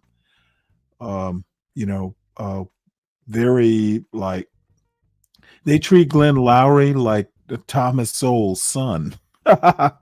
So somebody tell me, I guess I could Google it, but if anyone keeps up, Fred, you keep up with Thomas. So I'm sorry, with Glenn Lowry. Is he a fellow out there now? I know he's not. Well, is he a fellow is my question. To make remarks and present their research relevant to the corpus of work that Tom Sowell accumulated over the course of a half century, as well as other figures who were influenced by or who made use of the work of Thomas Sowell in their own in their own writing and commentary, illustrating the reach that Tom has had in terms of commentary on public affairs. That conference was a 2-day affair, Monday and Tuesday of this week. And it went off with great success at Stanford. And I'm happy now to be able to bask in the afterglow of what was a very successful event. I must say, leading up to it, I was anxious. I was quaking in my boots, concerned about whether or not the remarks that I would have to make, and I gave 2 lectures. One, a kind of mini keynote setting the stage. I was the second person to speak in the morning program of the first day, after Justice Clarence Thomas was being interviewed for an hour by Peter Robinson, who is a Hoover affiliate, who hosts a podcast and program called Uncommon Knowledge, which is an interview show that Peter Robinson does very, very well with esteemed guests and so forth and so on. Anyway, Peter Robinson in conversation with Justice Thomas. And then the stage was mine to frame the proceedings to come over the next 2 days in the language and register of an economist, Thomas Sowell's Economics, and I gave a lecture in that spirit. And on day 2, in a panel that I shared with great satisfaction with my former student and colleague, co-author, and good friend, Roland Fryer, a panel that was devoted to the significance of Thomas Sowell's research on culture and inequality. I gave a lecture there that attempted to comprehensively review the contributions that Sowell has made in the economics of cultural influences on social outcomes. And Roland gave a very nice talk on his research on hip hop and the extent to which it's changed over the decades and how that might have or might not have impacted on behavioral outcomes in African-American communities. But in any case, I gave 2 talks. So it was a big deal. It was a big deal for me. It was a big deal for me because I deeply respect the legacy of Thomas Sowell and was honored, really almost beyond measure, to have been asked to shepherd in the assemblage of dignitaries. I should mention that in addition to Justice Clarence Thomas, Kimmy Badenoch, the Black woman, African descendant woman, who is head of the Tories, the Conservative Party in the United Kingdom, flew in from London in order to sit on a 90-minute panel discussing the influence that Tom Sowell's writing has had from her perspective on the discussion of racial issues in the United Kingdom. And there were other, very prominent people, some of whom are affiliated with Hoover, some of whom not, who contributed to the proceedings. And yes, I was honored to have been asked to play that kind of organizing role. Important to me for a number of reasons, both, as an economist, I felt that I was being handed the responsibility as a custodian, in a way, of Sowell's intellectual legacy of framing and giving voice to the appreciation that Hoover Institution wanted to express for the contributions that Thomas Sowell has made over the years. Those contributions are considerable. And And I was also, in a way,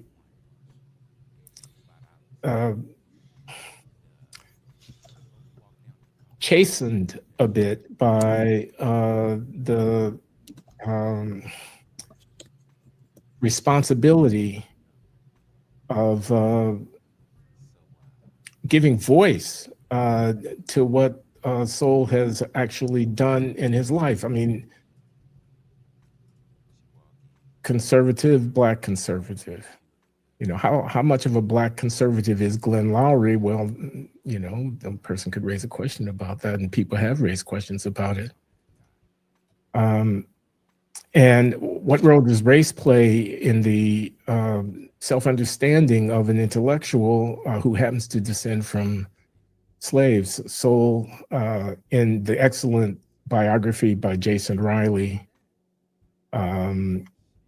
Maverick, and in his own voice, Soul's own voice, in his autobiography, A Personal Odyssey. Soul is, he's from North Carolina, born in North Carolina in Jim Crow segregation in 1930, brought up in Harlem in poverty, educated at Columbia, Harvard, and the University of Chicago. Started as a Marxist, a devoted follower of Karl Marx, Das Kapital, but evolving into a free market economist and a follower of Friedrich von Hayek. As I say, author of 40 books, that's a lot. That's a book every 15 months for a half century. And believe me, that's an act that's going to be very, very hard to follow. A prodigious footprint, column at Forbes magazine, which he was writing on, I think, a bi-weekly basis, and doing that while he was doing everything else that he was doing. Acerbic, biting commentary, often from the right of center, devoted in his way to African-American striving, but in complete opposition to the conventional wisdom of the civil rights establishment and the liberal cognoscenti about what African-Americans should be doing. A believer in the essential imperative of liberty, of personal responsibility. A person who thought that, well, civil rights legislation may be necessary, and certainly it's a political imperative and nobody is going to stop it, but it's not the answer. The answer is development. The answer is skills. The answer is make yourself useful, fit in someone else wants to pay to do something, and you'll solve the problem. Discrimination doesn't explain all of the disparities. A believer that culture, values, attitudes, beliefs, practices, norms, expectations, structures of family, institutions within communities, not government, has a lot of the answers to the questions that people concerned about the fortunes of the disadvantaged, the poor, the excluded, the minority, the underdog. People concerned about those fortunes can find answers in the development of productivity, of the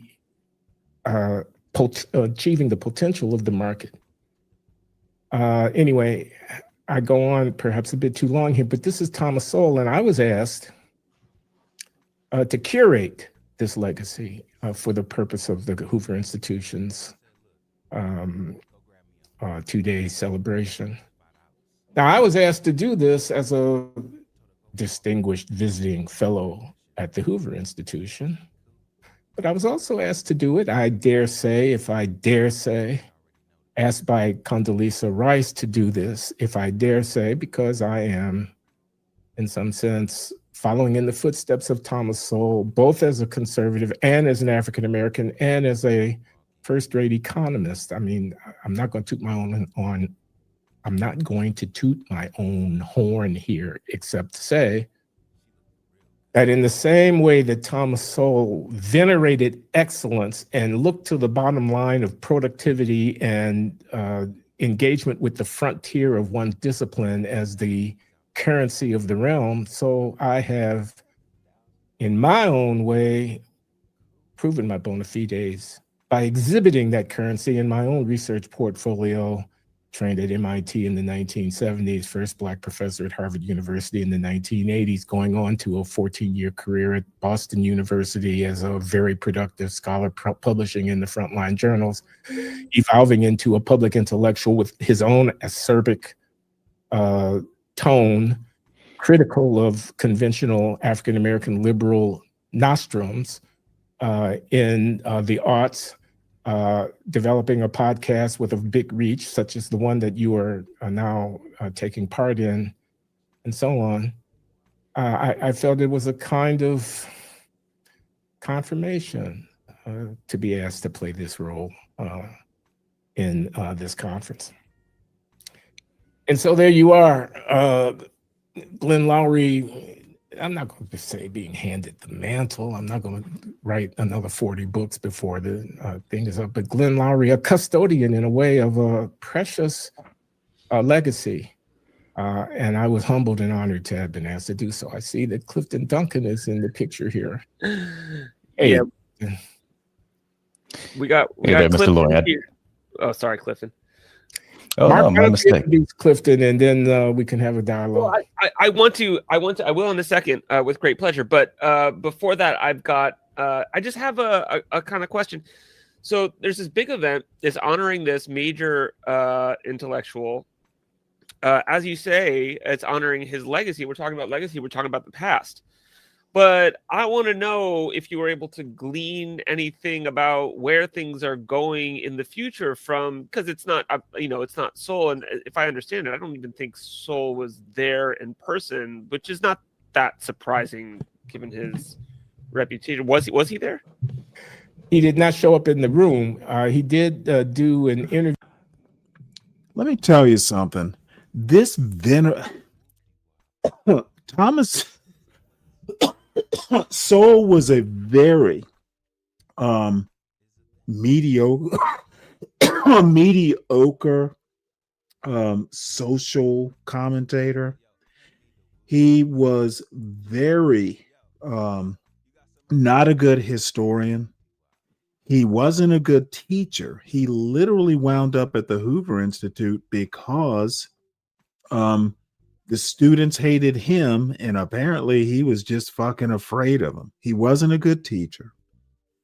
Thomas Sowell, I think you could probably call him a public intellectual, but one that's in the vein of someone like Jordan Peterson. Thomas Sowell never took his message to a Black audience. He literally talked to his paymasters, and the paymasters would shake their head and go, "See, a Black guy's saying it." This is hilarious.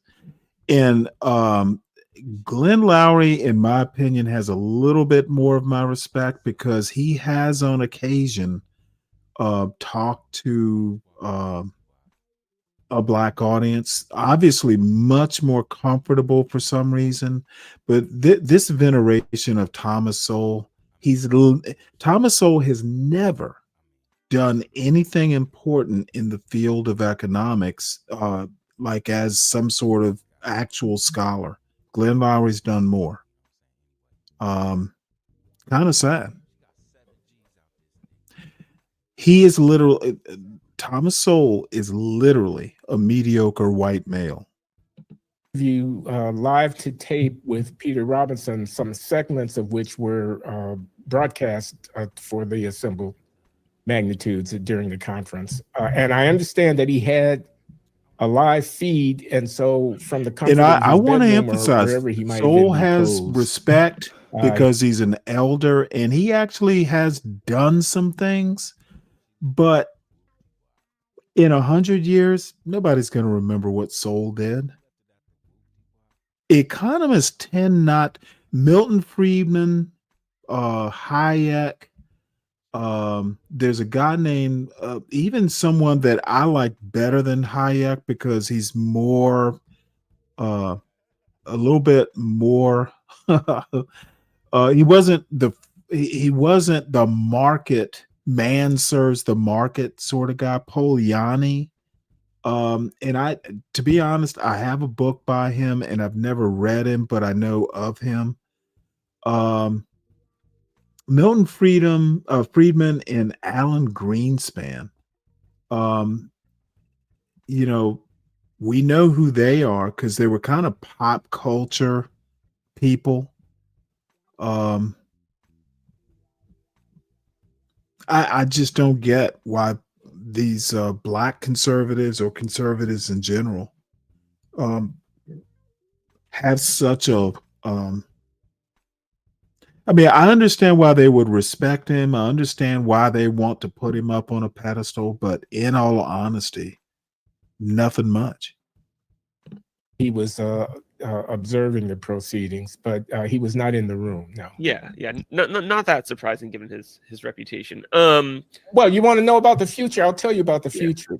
Amongst the many wonderful things at this conference was the presentation of awards for an essay contest, which was organized by the Hoover They're doing Institution, fucking on the essay occasion of this contests like a contest, high school, inviting young people, high school and college-aged young people, to contribute short, 1,500-word pieces that celebrated in one way or another the ideas, the influence of Thomas Sowell.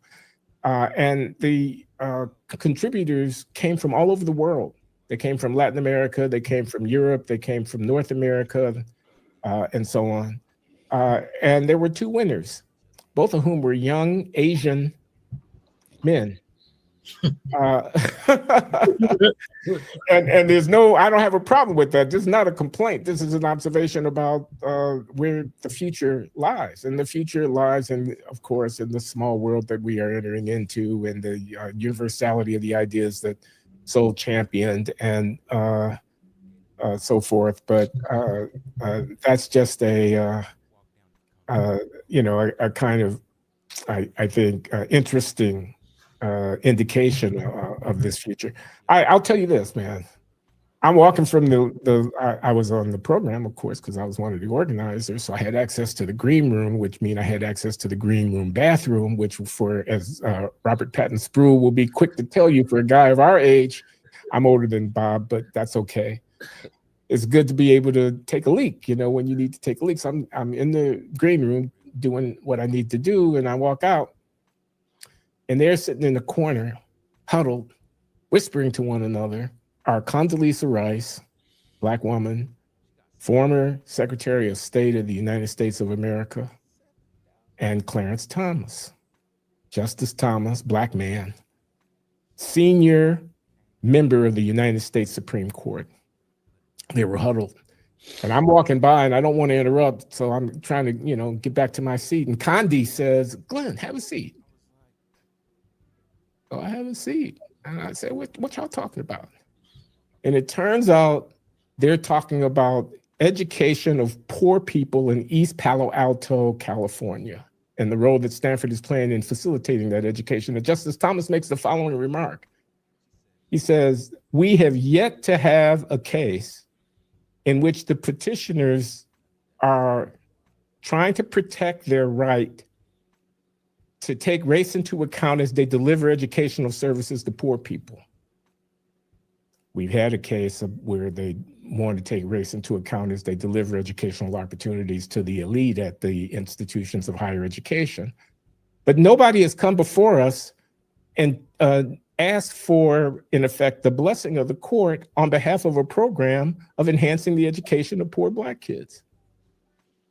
Now, he says, they get our blessing. I paraphrase here. I'm not quoting Justice Thomas, and I certainly don't speak for him. They get our blessing because that's a compelling state interest, says the great Clarence Thomas, senior member of the United States Supreme Court, who everybody's prepared to dismiss because he doesn't agree with Ketanji Brown Jackson about students for fair admissions cases on affirmative action at Harvard and University of North Carolina. But what they need to know is that A, the Constitution comes first for him, and B, he's as interested as any one of his detractors in promoting the interest of educating poor Black kids so they have an opportunity to compete on the merits under a race-neutral meritocracy.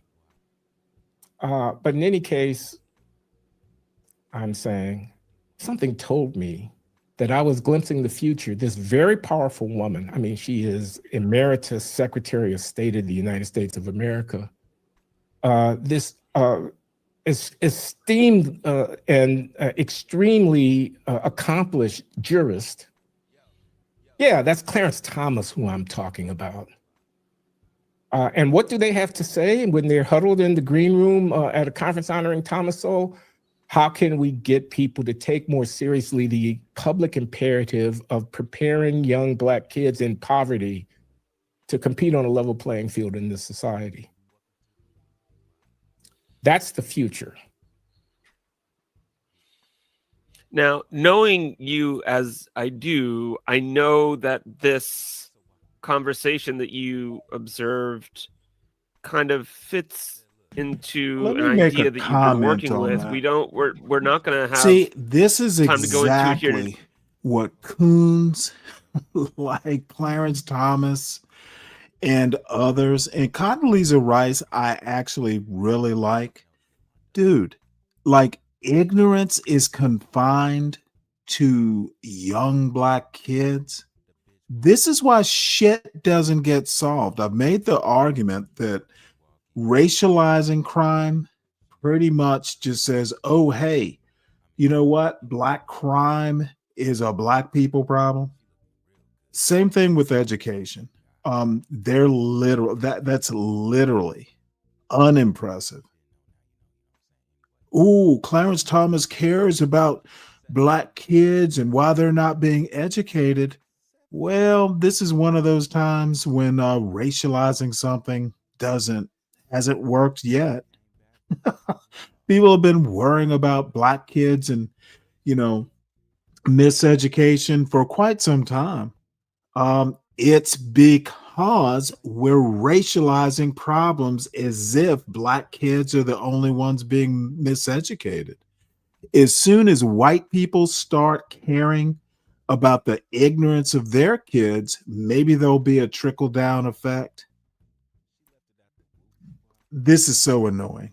And just that point alone makes me kind of want to cut the cord even listening to this drivel. Hey, but I just want to put it on the table for the future. Thick meritocracy. Am I right? Formation. You know you're right, Mark. You know you're right.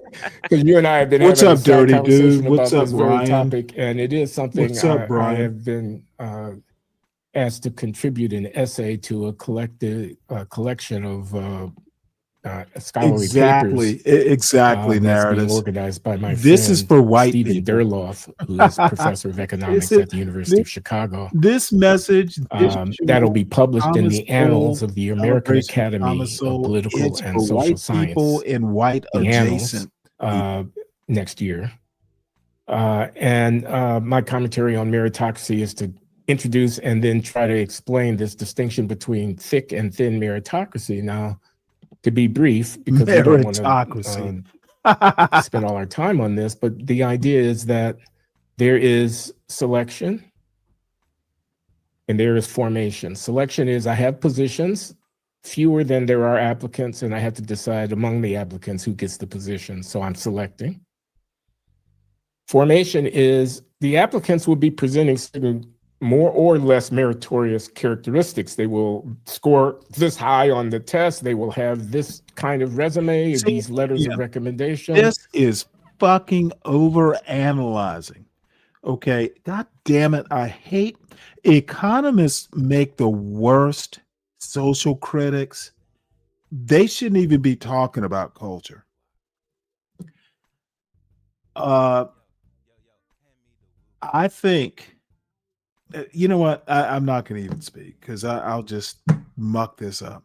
Glenn Lowry, dude, sometimes you can be disappointing.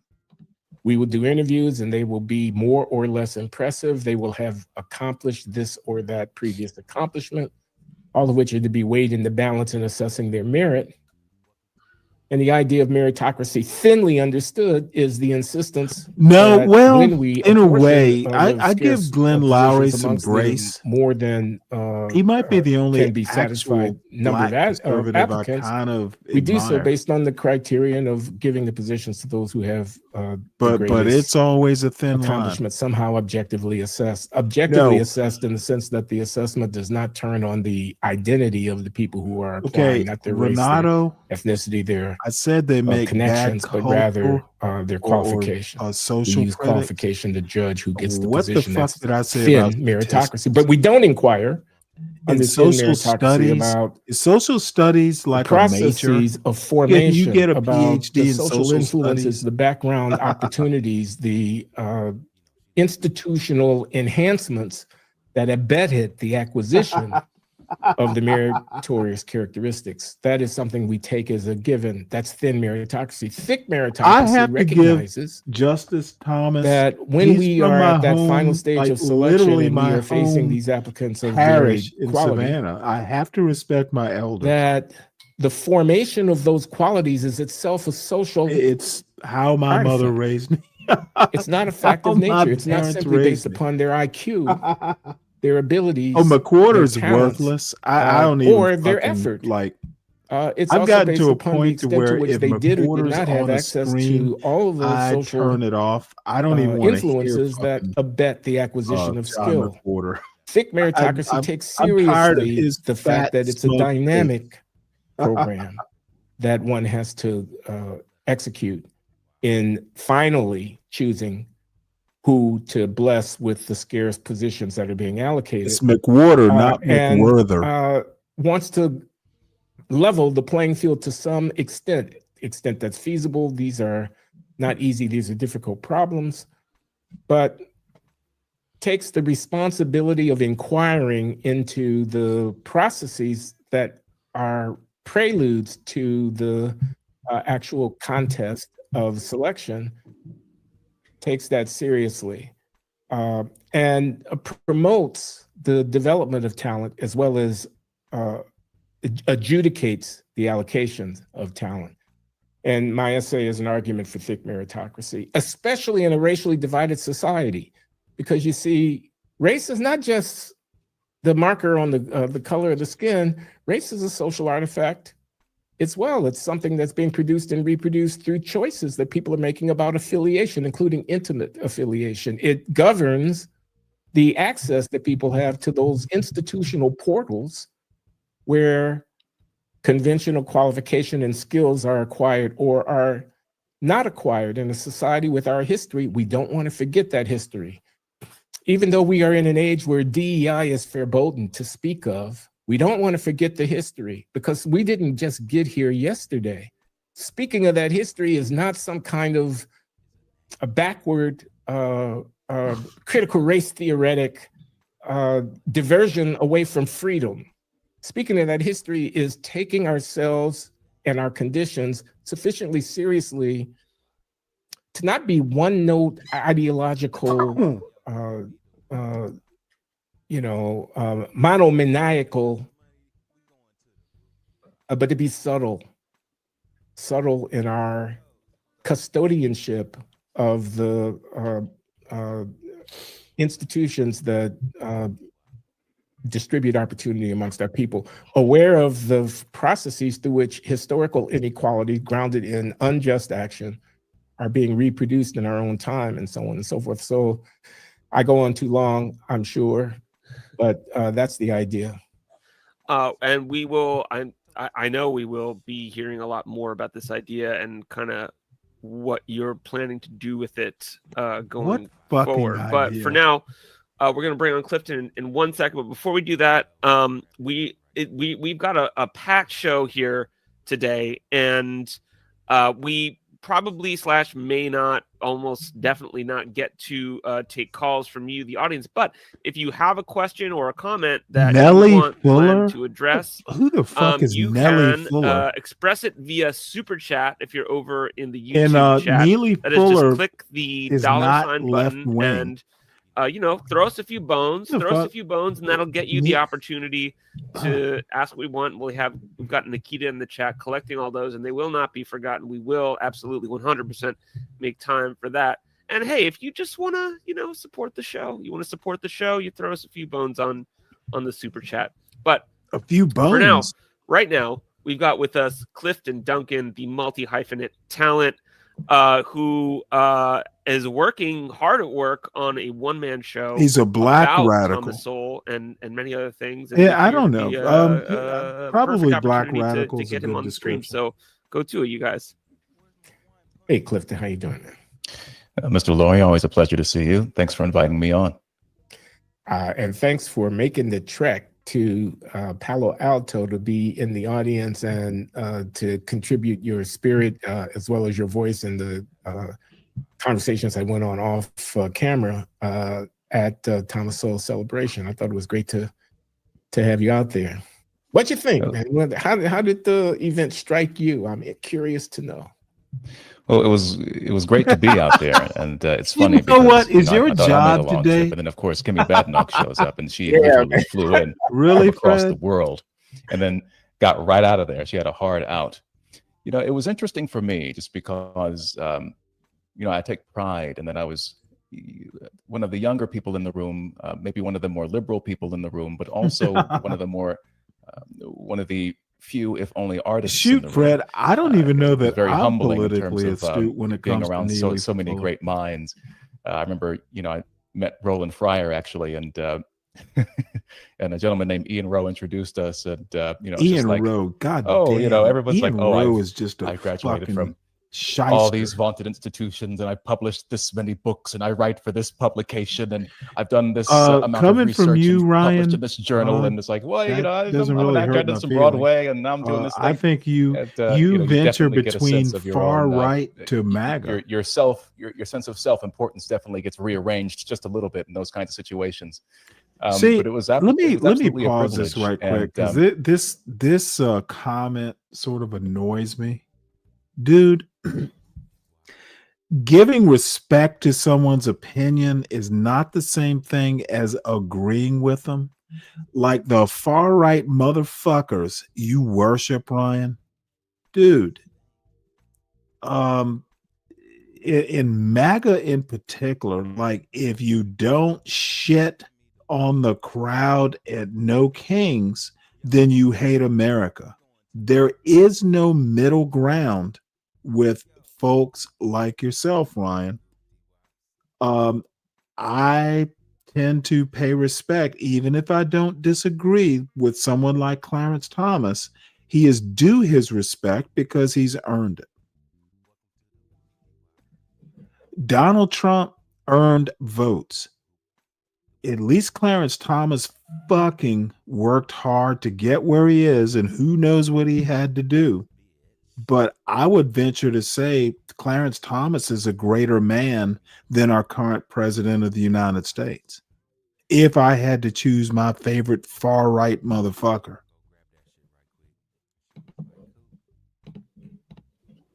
And it's not every day that you can say to yourself, well, actually, I exchanged laughs with a sitting Supreme Court justice, and I actually spoke to Justice Thomas very briefly, much to the chagrin of people who were waiting to meet him, and I encouraged him to.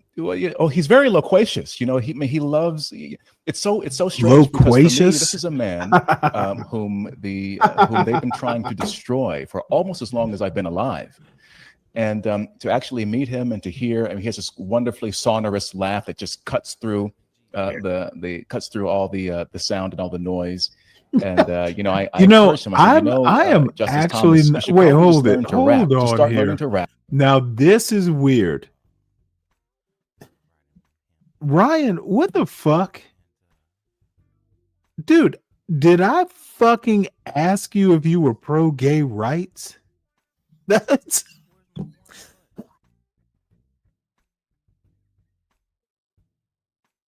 I don't know how to respond to this. No, I'm just gonna put this back in the chat and ignore it. We're glad to know, Ryan, that you're pro gay rights.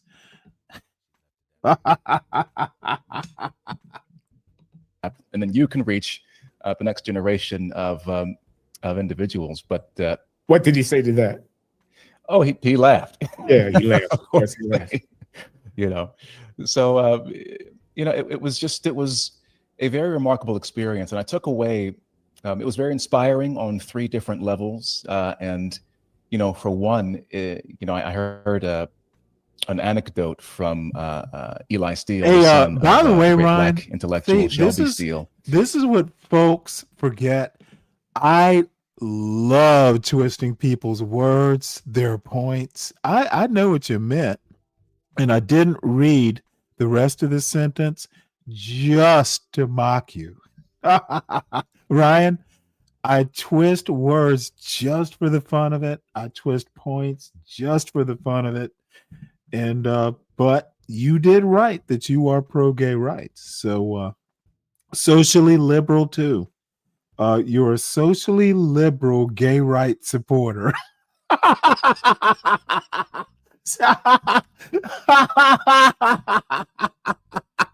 And to me, it sort of exemplifies every sort of time who you come up, Soul is in a big way. You know, he told me about he was moving house at some point. That is noted. The mover showed up at about 2 p.m. and he would not let them in for another 4 hours because he would not allow his work to be interrupted. So to me, the sort of, I'll say the selfishness in terms of when you are engaged in great work and in serious work, protect your time, protect your process. Commit to your work and commit to yourself. Is. The Bruce second Jenner thing that I took away from that dead was naming. That's what he is. Listening to Justice Thomas, as a matter of fact, when he spoke about, he gave this very moving anecdote. And this is a person who is 2 generations removed from chattel slavery, and you know. The interesting thing about being, I guess you'd say, more of a heterodox, a black person, I certainly wouldn't call myself an intellectual by any means, but there is a certain amount of guff, a certain amount of reputational violence, shall you say, that you would endure. And violence. You know, Justice Thomas was talking about, you know, how his parents and his grandparents, I mean, they've endured far worse. My grandparents have endured far worse than slander. So you on Twitter. are someone like Tom Sowell, Dr. Sowell, excuse me. You are a fiscally conservative, socially liberal gay rights supporter. Now you're starting to sound like Caitlyn Jenner. Has endured these kinds of public attacks, these lacerating attacks, for the better part of 50 years. And I was listening to Dr. Victor Davis Hanson give some great anecdotes. And I was sort of reading between the lines. Jesus Christ, that motherfucker is problematic. Victor Davis Hanson, really? Dude, he should be auditioning for a live movie version of The Simpsons where he plays Mr. Burns. Victor Davis Hanson. This stuff. And so the amount of the stalwartness, the toughness, the resilience in saying they're going to come at me no matter what, but I'm going to keep continuing. And I got a sense that even though Dr. Sowell and others put on a brave face in public in the midst of these attacks, there is some wounding going on in private. But but if they do draw blood, you never let them see you bleed. And so that sort of courage and having that kind of spine and a heart of steel in a way was also inspiring. And then I think I called him Dr. Hanson. That was really, really powerful. And it's Davis Hanson to you. Was that the rigorous commitment to the truth lasts longer than a lifetime. I met those two Asian boys you were talking about, and it was funny because I shook their hands. I met those 2 Asian boys. Like, I just get to meet all these people I watch online. I was like, yeah, dude, me too. It's great. And and it's very heartening to see, because I too am deeply concerned about the future for a variety of reasons. But I do think it's interesting that, and I said this when on my last appearance on your show, I said this to John mostly, but He was expressing some concern. He said, this is not a world I recognize anymore. And I said, well, that's because I think the civil rights vision, as Tom Sowell might have called it, or the liberal order that we've been under for the past 60 years, I think is really coming apart and disintegrating. Something new is emerging, for better or for worse. And what I'm encouraged by is that Tom Sowell's work and his ideas, to say nothing of his scholarly contributions, are really beginning to, I wouldn't even say catch fire, but maybe sort of resurge or reemerge into the public consciousness. And that, to me, this is a man who's been publishing since the 1960s, for heaven's sake. And now to see his ideas really begin to catch on with younger people, I think it's just it's a testament to the rigor and the integrity and the honesty and almost the ruthlessness that with which he's attacked his work for all this time. And despite all the attacks and despite him being minimalized and marginalized in these institutions, I stick by what I said last time on your show, which is that he is the people's intellectual. And his work has resonated with so many people, and it will continue to for, as long as anybody listening to this or watching this will live, and far beyond that. So that was very gratifying. And, just again, to be in a room with all of these people and having this experience together was really quite remarkable. I'm still not sure. My life makes no sense. I can't believe it happened, but yet here we are. Here I am, and it absolutely did. Glad to be a part of it, Clifton. One of the lines in my sort of mini keynote that I gave after Justice Thomas's interview that I'm most proud of is in the conclusion, when I refer to this weathering the storm that for decades that Sowell has had to do under the judgmental, dismissive, excommunicative reaction to his conservatism. I speak of his majestic, dogged stoicism, and there's something really spiritually profound in my view. You don't hear him complaining. You just see the fruit of his labor. He doesn't deviate left or right. I mean, and I can speak to this because I have deviated left and right under the storm of ostracism and social condemnation for my views, and I haven't always held the line. And I'm not proud of that. I'm a human being. So is Thomas Sowell, but he somehow managed to hold the line. But I want to ask you. Let me explore this. So Ryan writes, as an economist, Sowell is much smarter than the Roland Martins of the community, which are retarded mostly. Well, Ryan, I hate to break this to you.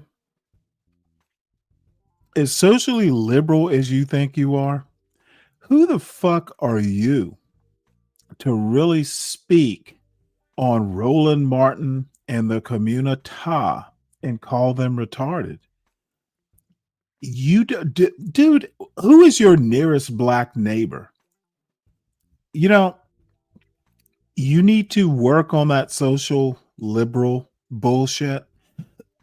I honestly don't think it's your place to criticize Roland Martin. and that's pretty much what I'm going to say. Roland Martin talks to thousands of black people a day. The only black people Thomas Sowell ever spoke to were Glenn Lowry and Clarence Thomas. And I hate to be brutal to you, dude. Stick to what you know.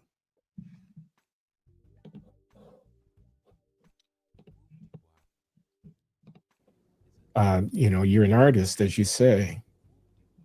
What inspiration for the art that you are involved in producing now, relevant to Thomas Sowell, did you find yourself drawing from the experience of attending this conference? Oh, simple. Again, it's just the ruthless commitment to the process and to your work. I say all the time that a timeless work of art is something that rings with truth. Fortunately, Tom Sowell's work also rings with truth. And Absolutely, it's my place to I think criticize that economists. You took that economist thing personally, apparently. Artists get a bad rap, and it's not undeserved. In fact, one of my favorite parts of the ceremony. Ryan, I remind you, she used you're to be not Ion an Hirsi Ali, economist. but now she's Ion Ferguson, and she Neither mentioned am I. how we're listening to a bunch of actors now. And yes, she follows me. She follows me on Twitter. Little did she know that there was an actor sitting just a few feet in front of her. I don't rock with So Roland I sort Martin of ribbed her either, about, but dude, not all some actors, white guy hashtag from not all Maryland actors. criticizing Roland But she Martin wasn't wrong. and saying but that even the great. hold on one second. Let me stop this the great- bullshit, dude. It's almost weird to hear someone say, "Ooh, Thomas Sowell is more in touch with the community." Let me go back to this comment. It's amazing. There we go. Okay, as an economist, Sowell is much smarter than the Roland Martins of the community. Who the fuck are you to make the comparison about who is smarter? And what do you mean by smart? Smarter at what? Economics or the community? Okay, I think Roland Martin knows the community better than Thomas Sowell ever did. I don't even get why are you even making this goddamn comparison? It's silly. It's literally catty. And you're not an economist, Ryan. So why are you taking this so personally? Artists, I wrote an article the other day on my Substack called "The State of the Arts" about Ernest Hemingway, who would get up every morning, at 6 a.m. and get right down to his writing station. Sowell has written 40 books, and many of them not on that. And when the work was going really well, he's sweating feverishly, and sometimes he'd have to walk away if the characters that were in his head were really speaking to him. He'd have to kind of ruminate on that for a little bit, and and then the work would finish, and he would stop before he was actually done for the day, so he wouldn't be totally spent. But it was just the amount of discipline and structure, the amount of rigor with which he attacked his work. For any artist or great intellectual, if they're not working, it's almost like death. And so again, in any great work that you undertake, there's a dedication and a commitment. And again, I think of that story about the movers. It's like, dude, you're not coming in here. I have this to finish. I cannot have my focus unbroken, and that's the mark of any person who's doing great work, whether their work is creative or it's corporate or it's intellectual. And again, for me as an artist, it's just a gift to be reminded of that. And again, you see the fruits of that kind of labor and that kind of focus, and it's like, all right, man. All right, you gotta step up yourself, and especially if you're working on a piece that's inspired by the life and the work of someone like Dr. Sowell. It's like, well, you got to really put in the hours now. So, I came back with just I walked out of that auditorium with a renewed sense of drive and purpose. And again, I'm honored to have been one of the only, if not the only, artist in there who was allowed to be a beneficiary of these kinds of stories and this kind of inspiration. And I have you to thank for that, Mr. Laurie, of course. And it's just an honor and a privilege. So it's just great, man. I feel really good.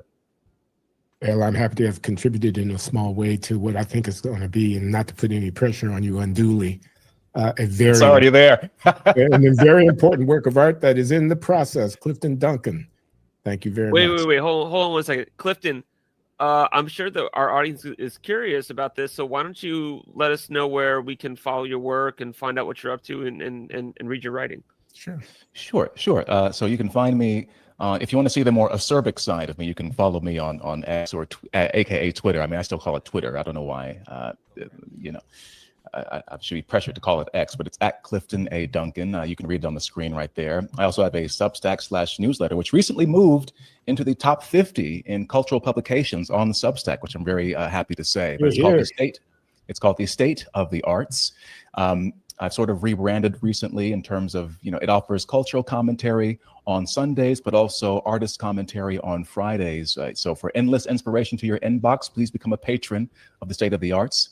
As far as I have another publication called Becoming Thomas Sowell. That's at becomingsoul.substack.com, where I'm tracking the progress and the development of the show.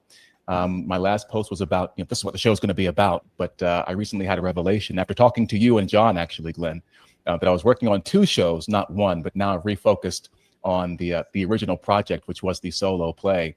And for those curious about the project itself, last year I crowdfunded. I started the crowdfunder because in the past I was like, guys like Paul Robeson and Thurgood Marshall have been the recipients of one-person shows that have been performed in the past.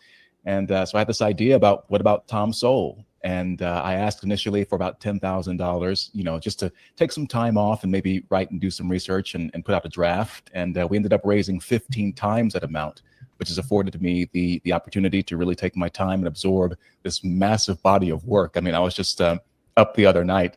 I popped open finally Knowledge and Decisions, and I was like, "Ooh, this is a hefty meal. Let's savor this one. This is a good one." But this weird dude is gonna do a one-man show about Thomas Sowell. Dude, I used to watch Thomas Sowell back when he would appear on Firing Line. That motherfucker doesn't have an entertaining bone in his body. The fuck? Yeah, these motherfuckers are weird.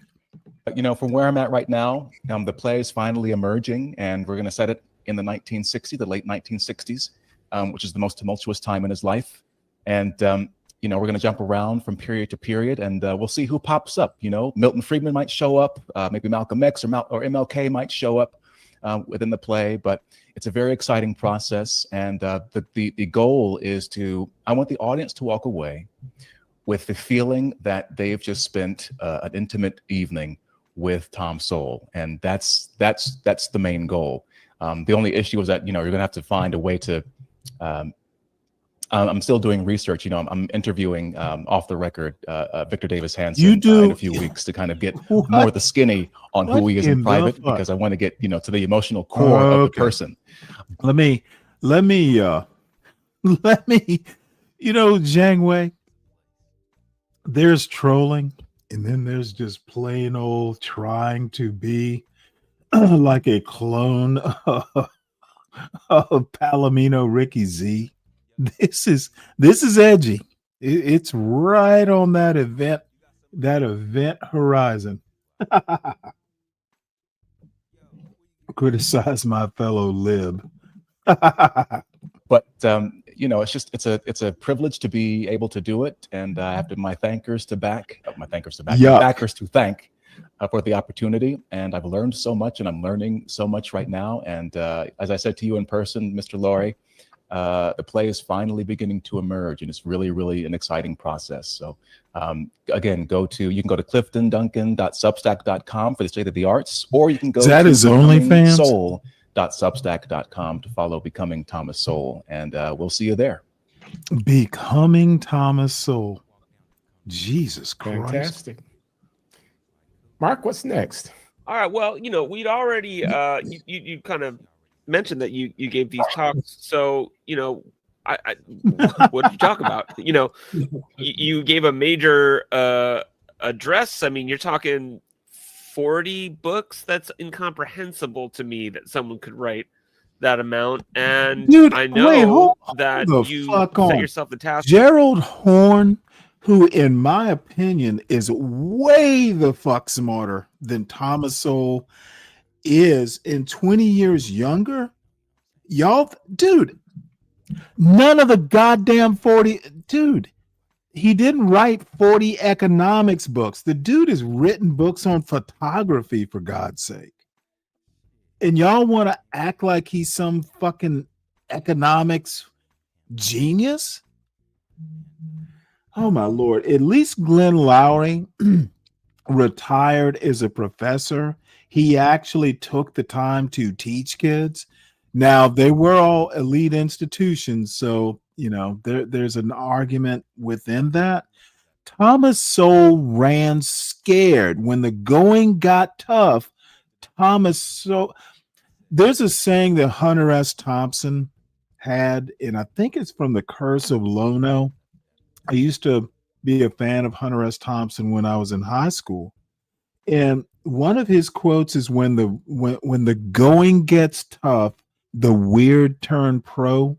And that's exactly what fucking Thomas Sowell did. The going got tough and the motherfucker ran to a fucking think tank and wrote books about photography. That's a genius level economist.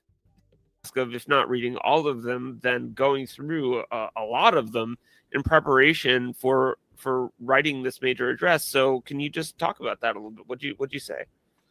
I told a joke in the we had a little postmortem session at the end of the 2 days. Stephen Davis and I sat up on stage and made comments about the proceedings. No, Ryan, once again, I don't think that Ryan writes narratives. Stanley says there is no Black community. Just ask him. Ryan, this again. What is this weird far right bent you have to just look? There is no Black community. There are Black communities, plural. How about deliver the punchline? There is no one Black community. There are many of them. God damn, if I could only be quoted correctly. And I made reference to my struggle to prepare, because it's an awesome responsibility. No, I didn't read all 40 books. I had read some of them prior thereto. I reread the big books like Knowledge and Decisions, which is his magnum opus theoretical reflection on which Black community, Zhang? I've never even heard of Sucker Free Sunday. And freedom in the, I remember 120 minutes. Production of a coordinated and orderly execution of economic activity under the reality of limited resources and cross-cutting incentives and dispersed information. This is Knowledge and Decisions. It is inspired, Knowledge and Decisions is by Friedrich von Hayek's classical essay, which the title of which escapes me at the moment, but it's something like The Uses of Information in Economic Activity. It was published in the American Economic Review roughly 1945 and became a staple in first-year PhD program economic theory curriculum. And Sowell took that essay, which he first encountered when he was a graduate student under Milton Friedman's tutelage at the University of Chicago in the early 1960s, and expanded the idea into a magnum opus, a really a masterpiece of social analysis, where he expanded on Hayek's ideas in a number of different directions, enriched and deepened the arguments that you don't want planning. You don't want central control over the allocation of resources, because the planner doesn't have everything that needs to be known in order to discharge that responsibility in a efficient and orderly manner. However, the functions of markets, the functioning of markets can discharge that responsibility remarkably. So this is a insight of Adam Smith in the classical work, The Wealth of Nations, from the 18th century, but it is reiterated and magnified by Hayek, and in his way by Sowell, who goes beyond Hayek's reach, Knowledge and Decisions. I had read that book previously, but reread it with great interest and was inspired by it.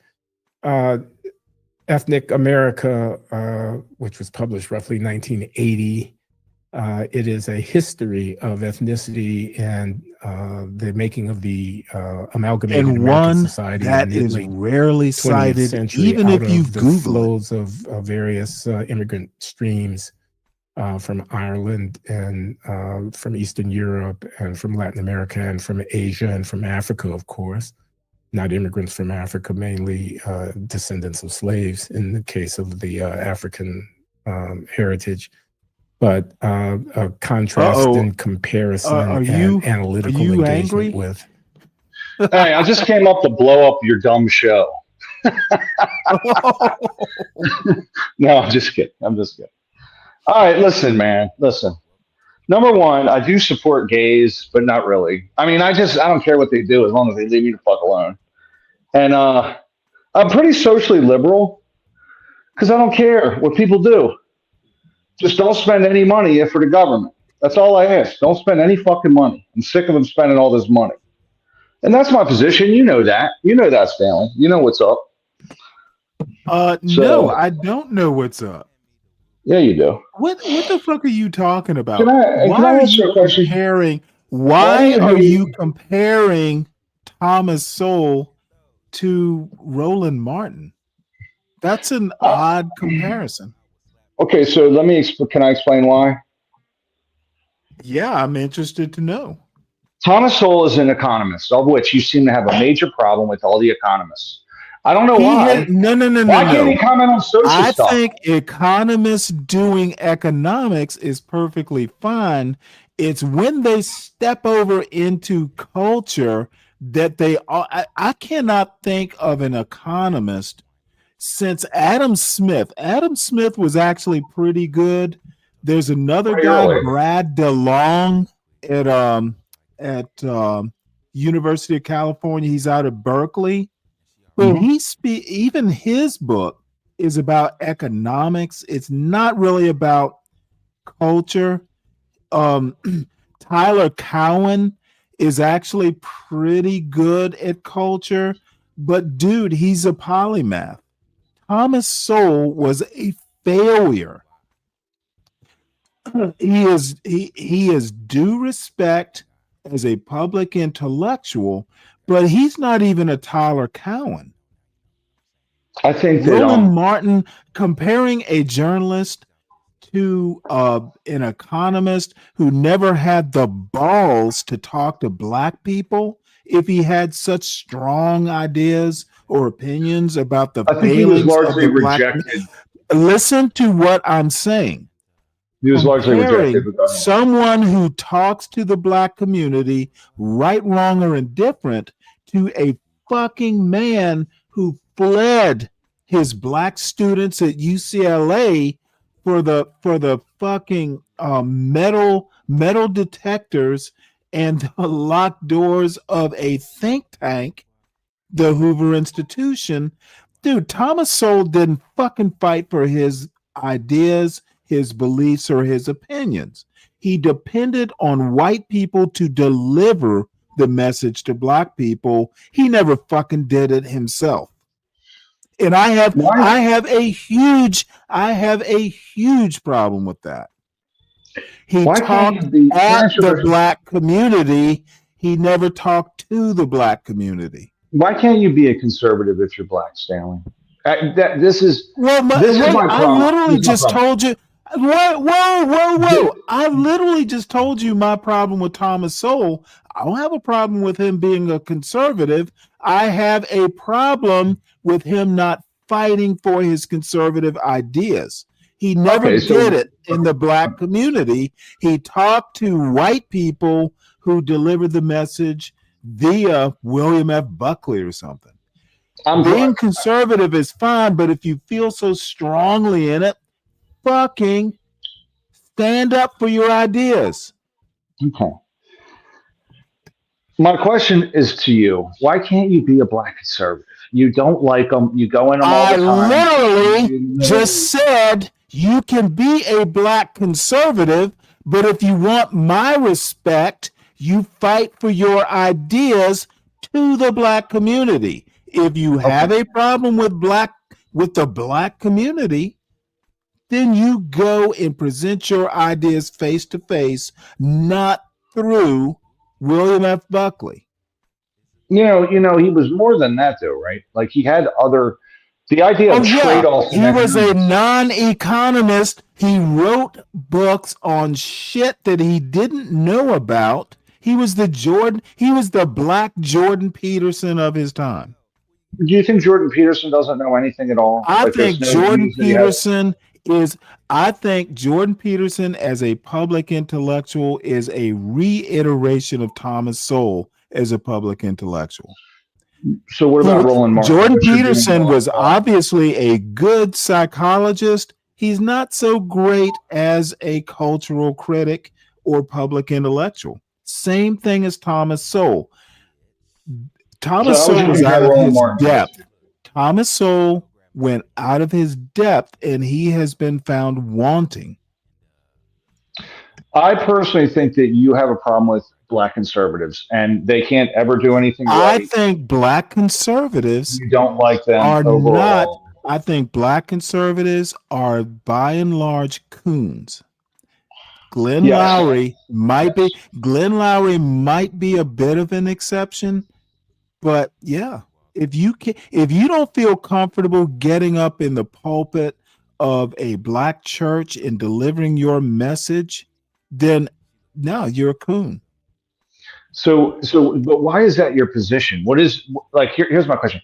Why do you think because I'm black? I've been to black churches, and you know what? There are a lot of young people and old people across of the black community. If you took a cross section in St. Paul's AME Church down on Bull Street in Savannah, I never saw Thomas Sowell there. And by the way, I wasn't a member. My girlfriend was at the time. You were with the Catholics, I know. Here's my point. If you want to address the black community, church is a good place to start. I don't disagree with that. I'm just wondering why there are no black conservatives that you can mention that you like or respect. Because everyone I hear about is a bad. I literally said Glenn Lowry I respect. Why aren't you listening to me? You Did I disagree not with say I respect Glenn Lowry? Not fully. You said you can respect him. You kind of beat around the bush. Then I can respect him. He's better than most. Is that good enough? Okay, thank you. But I've heard you also on your show. I've heard you go in on him, and I'll even say, yeah, and I will continue to do so. But if I met him, and believe it or not, one of these days I might actually interview him. I haven't pressed the issue, but I know people who know Glenn Lowry. Yeah, he's a smart guy. I think he's also a Hoover guy or a Manhattan Institute, one of them. So, but I will just say this: the reason I made the comparison, he got summarily dismissed by Manhattan Institute because of a comment he made on Palestine that was not even pro-Palestine. It was slightly sympathetic. And he's always kind of been affiliated with the Hoover Institute without actually being a fellow. He might be a fellow now. But Glenn Lowry won me over when he talked to Charles Murray and said there's nothing wrong with black people. Okay, at least I can respect that Glenn Lowry understands that there's nothing wrong with black people. Now, he won't share my opinions on a lot of other things, but he's not an anti-black. He's conservative, but he's not an anti-black. Well, being an anti-black or even anti-black, being an anti-black, it makes you a monster. I think it's a dumb position to be anti anything like white, I don't black. think you have standing. I don't think you, and this is with all due respect, Ron, you know I like you. I'm not sure you have standing to make these kind of cultural critiques. Why? Because I don't have dark melanin in my because you don't understand black culture. I do. I'm an economist, motherfucker. No, you're not. Just kidding. Hey, I did take it in college though for a couple of years. You might have majored. Dude, I took chemistry in college. You've never heard me call myself. You've never heard me. You have never heard me call myself a chemist. Never worked in the field. You know what's the saddest thing is I don't know what you. Hold on one sec. Narratives. I thought the link was at the top. Click. The link is pinned at the top, second down from the poll. Just click that. You'll come right up. So yeah. So the reason I inserted Roland Martin is he was just a black liberal, and I was trying to juxtapose like conservative economist soul, very smart, against some douche like Roland Martin, who's a black Why is he very smart? Because he's smart. I think Thomas. Hey, Roland Martin's smart. He's Yeah, a but I college fucking hate him. graduate. He's a I liberal, guarantee you, he's a lib. I think Roland Martin is just as smart in his field as Thomas Sowell was. He just is always the same bullshit. He's on MSNBC. You just agree with one more than the other, therefore Well, they're no smart. shit. Just like you. Just like fucking you. Okay? You know that. No, I think Thomas Sowell was smart or is smart. I think Glenn Lowry's smart and smarter than me, by the way. I mean, they're more accomplished. However, Yeah, I am true. due my opinion on my show. Well, we know that.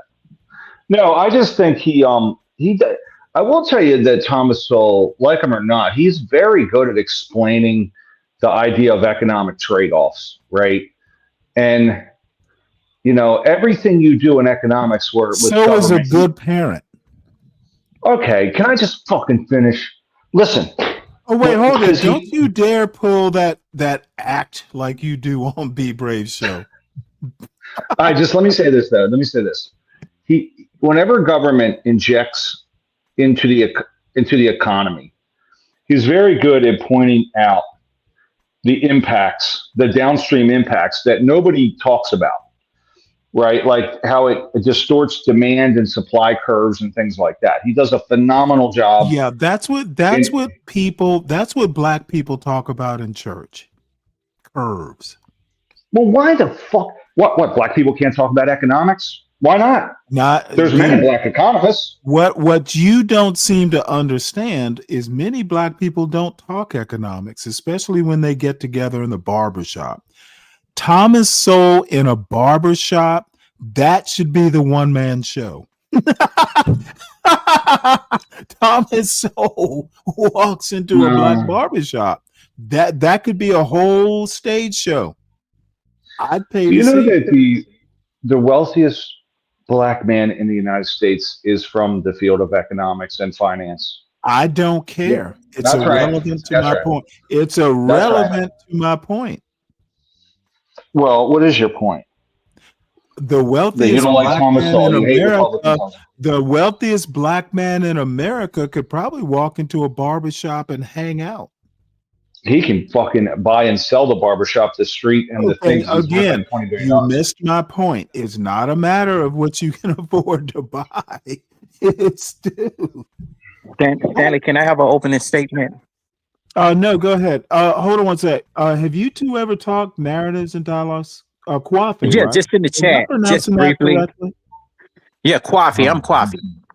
Hey, what's up, Quasi? I can't see you. Yeah, but I'm Coffee with an narratives. F. No, Coffee. Yeah, KWAUFI. You call me narrative, though, Stanley. Well, I tend to call you narratives. Yeah, narratives and dialogues. I just want to say this. I don't think that Stanley is saying that he don't like these people. He's basically saying, hey, these people are smart, and he's giving them props, but we just have different views. Now, what I'm saying to you is, And I'm listening to you right back. Okay, just what I'm saying to him is that not just because he says that they're smart, it doesn't mean that is a stamp of approval. I'm saying he's saying, it's just his opinion saying, okay, well, I like one or the other. Y'all both saying the same thing, but it's just not respected when you say it, Stanley. Look, he has the MO, and he hate. If you're black and conservative, you're not allowed to be. And I think, why not? You can be black and conservative. You can be black and liberal. Do whatever the hell you want, right? And so he always is critical of Sowell, who, take away his social stuff, like his social views. Once again, Hey, you hold are on. being all hot, bothered, and Why are you cutting hyperbolic. me off? Because I'm trying to talk for you fuck's sake. are literally misstating my position. You can be black in whatever you want to be, but dude, if I but you don't like an you argument, don't. I don't hate the Go ahead. person who made the argument. I'm picking apart the argument. What the fuck is wrong with you? All right, that's Okay, fine. say he don't like it, Ronaldo. What is it, Ronaldo? What is your name? Ryan or It's Renato. Ryan. Yeah, you can go with either one. Okay, I'll just say Ryan. Say he don't like it. That is his right to not like something just as well as you don't like. You're gonna align with things that you more align with. But see, I think that Stanley has a valid point, because it's like going to people who do not give a damn about your well-being and really don't care about what you're talking about. It's just telling them a story. You get what I'm saying? It's just a dead ass story, because they would never really get it or understand. So what we're saying is, if you're a person that has this kind of power in any kind of government, any kind of community, and you're a black person, you should be taking those things up with black people, because you got people that are black people who've never been to Chicago, but they'll continue to bring this thing up about Chicago. You know what I'm saying? And so this is what give the license. This is what give the permission to people who are the far outright. And I'm not saying that everybody is racist. So let's not go there, because I'm not saying that everybody's racist. But this is the issue that has allowed these people to come in and say what the hell they want to say, and it's not true. If you parrot something long enough and it's not true yourself, the world is going to start to believe it, and you're going to start to believe it as well. Okay, go ahead. Sorry. The best thing to do is to go into these communities and shake hands with these people and learn who they are first before judging them. I mean, I'm ex-law enforcement and ex-military, and I remember growing up when you say, "Oh, I want to be a police officer." Officer Friendly gave you a card, to say, "I will be patrolling your neighborhood." Now we don't have that because. Let Ryan go ahead and respond. Okay, go ahead. And then I have one thing to say after you. I was just going to say that specific to Thomas Sowell, he does hang out in academia, which I don't. I'm not. He didn't even hang out in academia. And let me tell you, I know Thomas Sowell. He did hang out in academia. Okay? But listen to what he did hang out in academia. Listen to what I'm saying. You're not even letting me finish. I know why he left academia. Okay. He's at a think tank and has been for like 40 or 50 years. He left teaching economics. His last teaching post was UCLA, and it was during the 60s, and there was Black Power and all of that shit, and the students hated his conservative viewpoints. So what he did is he just said, "Hey, look, I've had enough," and which is his right. I don't have a problem with that. But if he felt so passionately about it, he would have figured out another way to go besides hiding in an actual ivory tower. The Hoover Institute, it's an actual ivory tower. So I will just say, and I just want to finish what I'm saying. They ran him out of there. And by the way, it was white liberals. He ran. Let me finish. Dude, you let students run you out of your fucking classroom? Then you weren't much of a teacher. You stand your goddamn ground. Well, that's easier said than done. Or at least let them speak. I was in the Let them Navy. have an I was in opinion. the fucking Navy. You stand your goddamn ground and show them who's boss.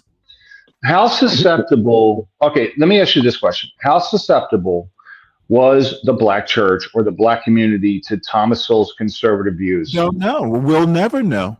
Probably not a lot. They don't want to hear. Oh no, fuck that. They don't want to hear. Dude, do not tell me what you think. I'm guessing that. It's a hypothetical. You don't have the expertise I do, and I don't even have the expertise. Then you just do something on what about probably not The man never tried is my criticism. Stanley, didn't you just do something about what ifs and what hypotheticals? What about it? Those are dangerous. That's his favorite word. That's his favorite word. Near every day. That's his favorite word. That's all he says. What about you can't come? But he does it, but you can't do it. Or he just fucking. It's his show though, so I give it to him. You know. Well, it gets annoying, but dude, whataboutism is anathema to me. Oh, I know. Believe me, Stanley. You've lectured me for over a year about whataboutisms, okay? Like a fucking math teacher. Also, Stanley, you're not being fair. You're not being fair, Stanley, huh? I guess not. Stanley, you're not being fair.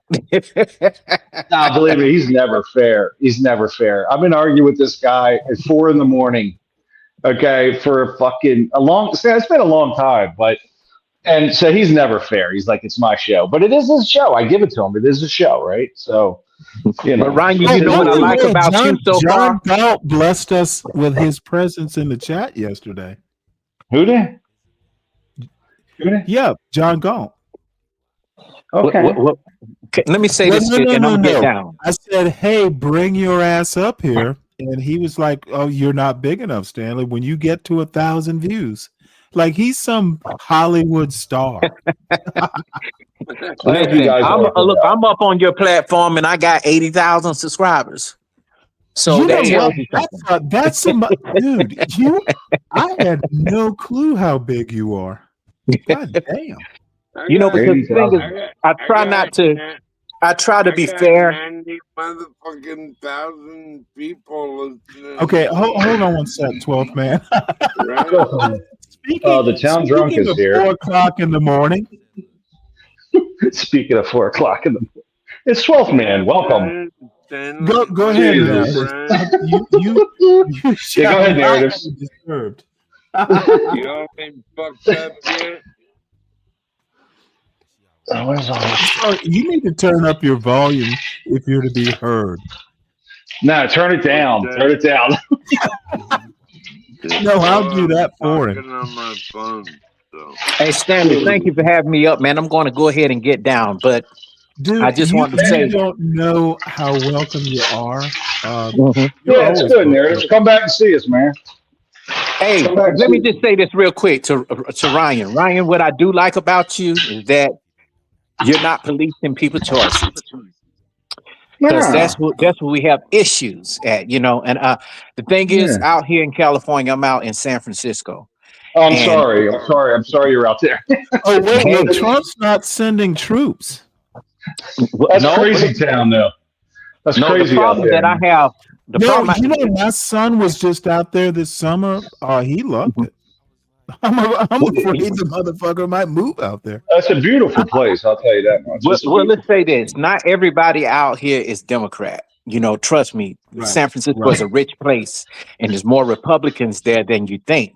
When you think about... Well, it was like tech people, I didn't do the story, but Trump literally says friends out in the Bay Area asked him not to deploy. So there are some Republicans out there. But the crime rate is not bad out here in San Francisco and even Oakland. Oakland has been gentrified. Trust me. It's nothing like what people think it is. See, that's why you have to come here first and see what it is. Forget the politics. Because trust me, the people out here not worried about politics. What they're worried about is making that guap, making money. You got families out here, and they think about the gay community. Gay community is one part. That's the damn, what is it? The Castro. That's Haight Ashbury. That's them people are in their own community. They support their own community. They put their own money together. That has nothing to do with, and we don't have no drag queens out here reading stories to children. Not here. Not in no damn. You just have a bunch of young white girls out there who feel sorry for their black boyfriends.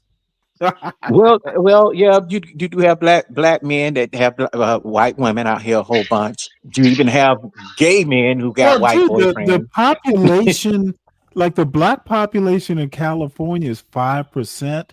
Yeah, it's pretty low. It's almost impossible not to date someone, and, who's not of your and even race. places like Napa is Republican. Napa, Yeah.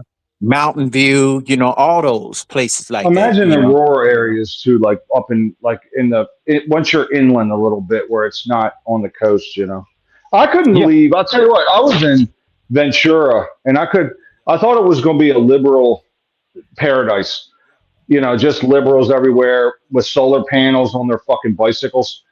I saw no solar. There's more solar panels in Maryland than there is in California, and SUVs everywhere. And I'm like, where are all the fucking liberals? Because I was going to be irritated. I figured I'd be irritated the whole time I was there, and I didn't see any liberals. I'm like, where's the fucking liberals, man? So, the Southern California is totally different from the North. So while you were out is there, where, did you buy a second home? Me? No, hell no.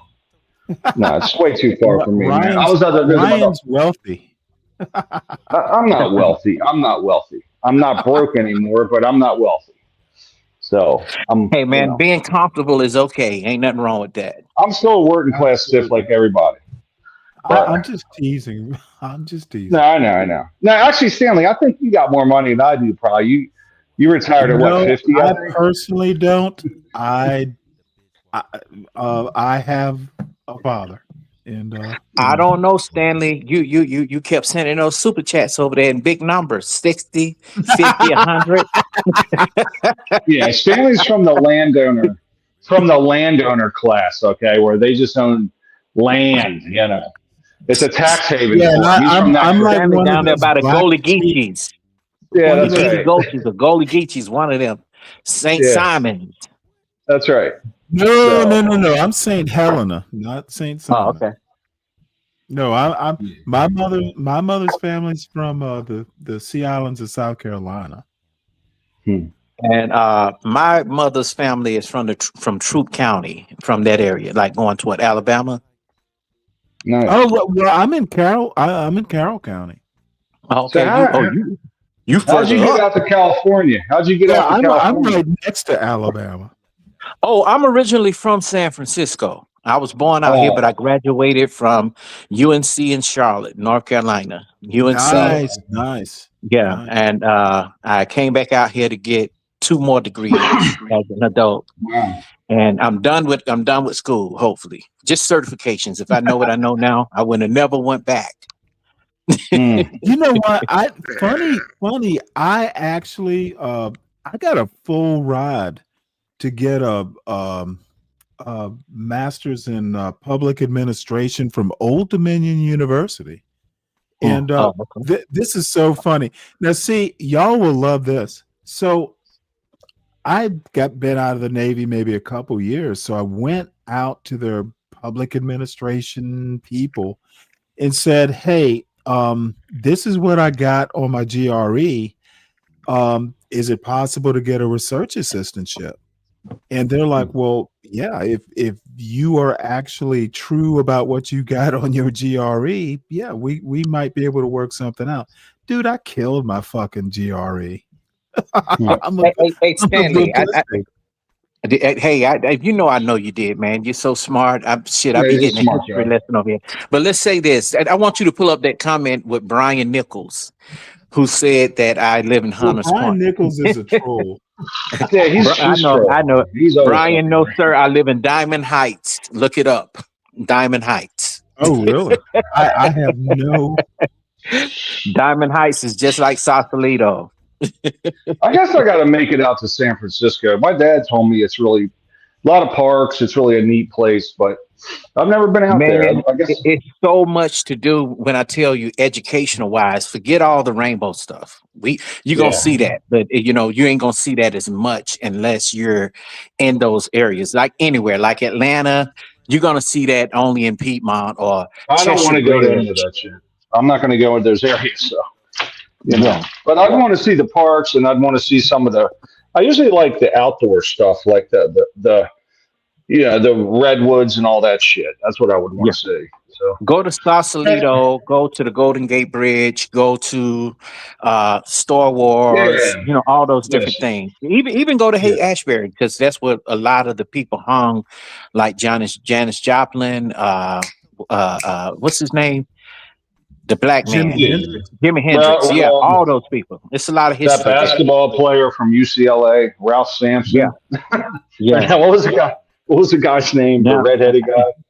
And you're gonna see Sampson all the and politicians in they really big homes on the hills. You know, they got tours of that. Bus already for you to go, right?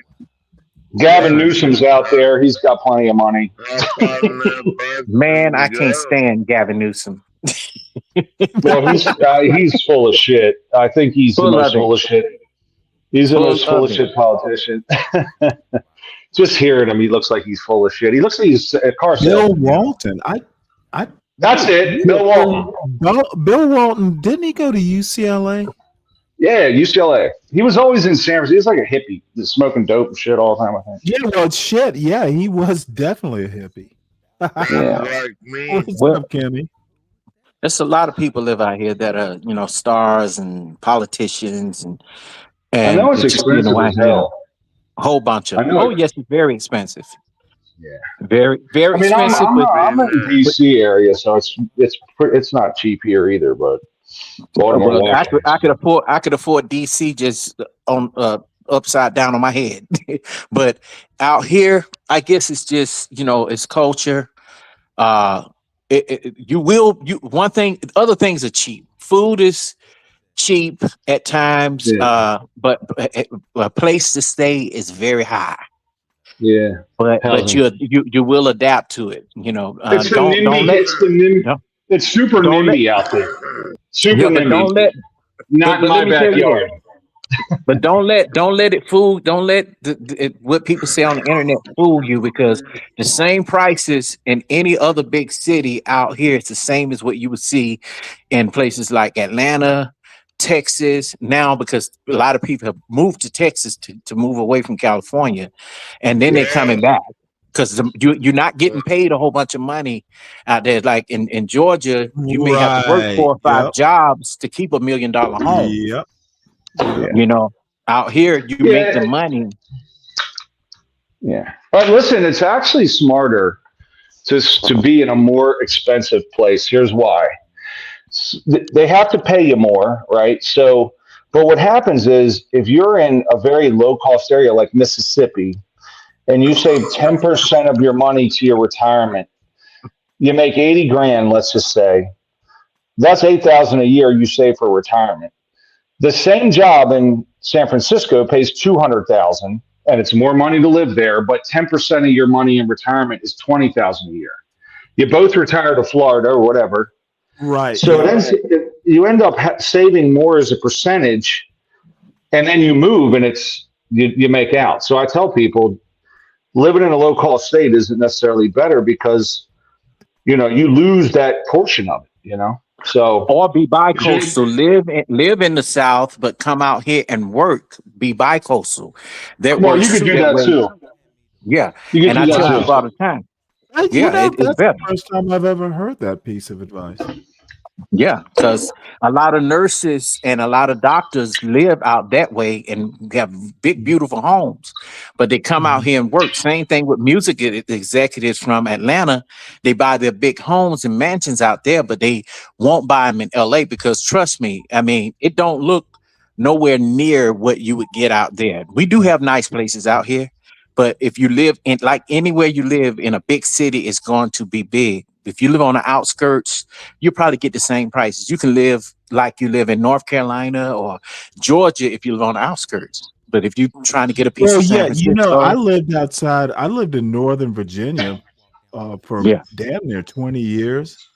And, you know, we lived in Fairfax County and then moved out to Warren County. Yeah. And I had a thing for mountains. Which is weird being from Savannah, Georgia. But I would never, dude, I'll never live in a city again. But I like the advice about being bi-coastal And that's actually something I'm going to mention to my son. And it's better advice. And I just say this too, Stanley. If you're not a man that's already in your grave, continue to travel and come and go places. You know what I'm saying? Open up businesses. You know what I'm saying? Get out. You know. Right. You know. See. That I think what changed my mind about always talking about politics is when I left from the South, because that's they always talking about race. They always talking about politics out there. They always talk. I mean, people fighting. They still on the black and white shit. They still on the pulling the bandage off the wound and putting more salt in it and making it even more. Then we got the gender wars on YouTube and all that. I mean, that's a Southern thing, man. You don't see that shit out here. Well, yeah, but let me tell you my shtick. I mean, I started watching Firing Line when I was like in 6th or 7th grade. I've always done politics. I think part of the problem is, my goal isn't necessarily to stir up, race stuff. It's literally, and my fundamental question is, why don't Americans know more? I mean, there's a lot of things that lead to, some of these viewpoints, and it's simply ignorance. Like, because if you people ever read a damn book, you know better. Stanley, But the people thing know is, stuff though, in Stanley, different areas, though, man.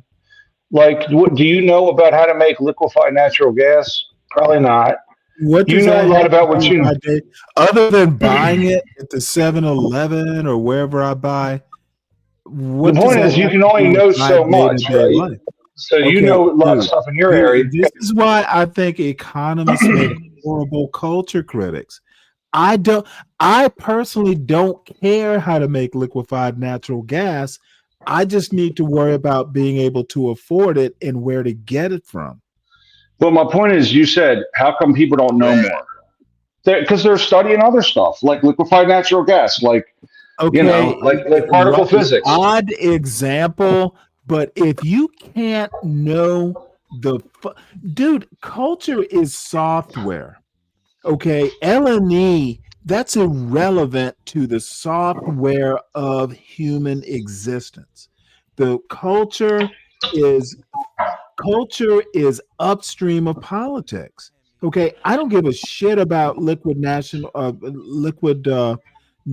gas. I you just will when need to know where to find it. you're freezing your ass off. That's how culture works.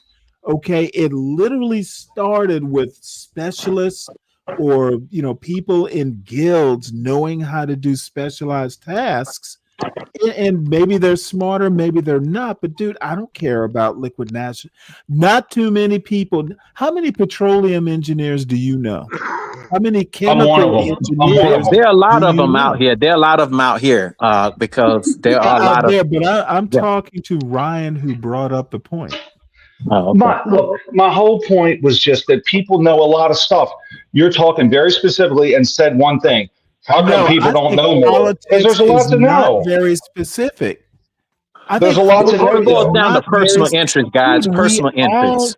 Well, it does come down to personal interest, but my argument is politics will touch you whether you're a chemical engineer or some dude out selling, maybe you're smarter, Stanley, in New York City. Well, Stanley, you're probably smarter than a lot of people, right?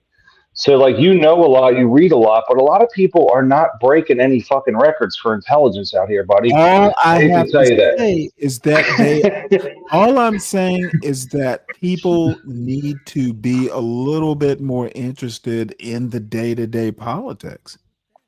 You know what, Stanley? I'm going to send you a model for your channel that I think that will work good for you because you are a teacher, it seems like, and you seem like a historian. These professors would be mad. Look, these professors would be mad at you, man, out here at Berkeley. When it comes to politics and history, they would be mad at you at the junior colleges because guess what? I think your channel will probably help out a lot of students who go on Rate My Professor and say, oh no, I don't want to take this professor. You could probably teach them how to. I'm serious because some professors, man, my class. Stanley is way too conservative for them. They wouldn't He actually even is. let him in their He can be conservative. Stanley can be conservative about stuff. He can. It's true. Well, a He lot can. of black people are more conservative than you might imagine. No, I Let me agree tell with you that. something, man. Those students will be. You probably teach them how to stand up and ask questions, because sometimes when you're in those classes, those professors Right. don't want you to ask no questions at all and to shut people Really? up. Oh yeah, at these big colleges, and that's just the way it is. That's why a lot of students fail, because they're not allowed to ask questions. It's just a straight lecture. Yeah. Well, I mean, they usually have like teaching assistants and stuff.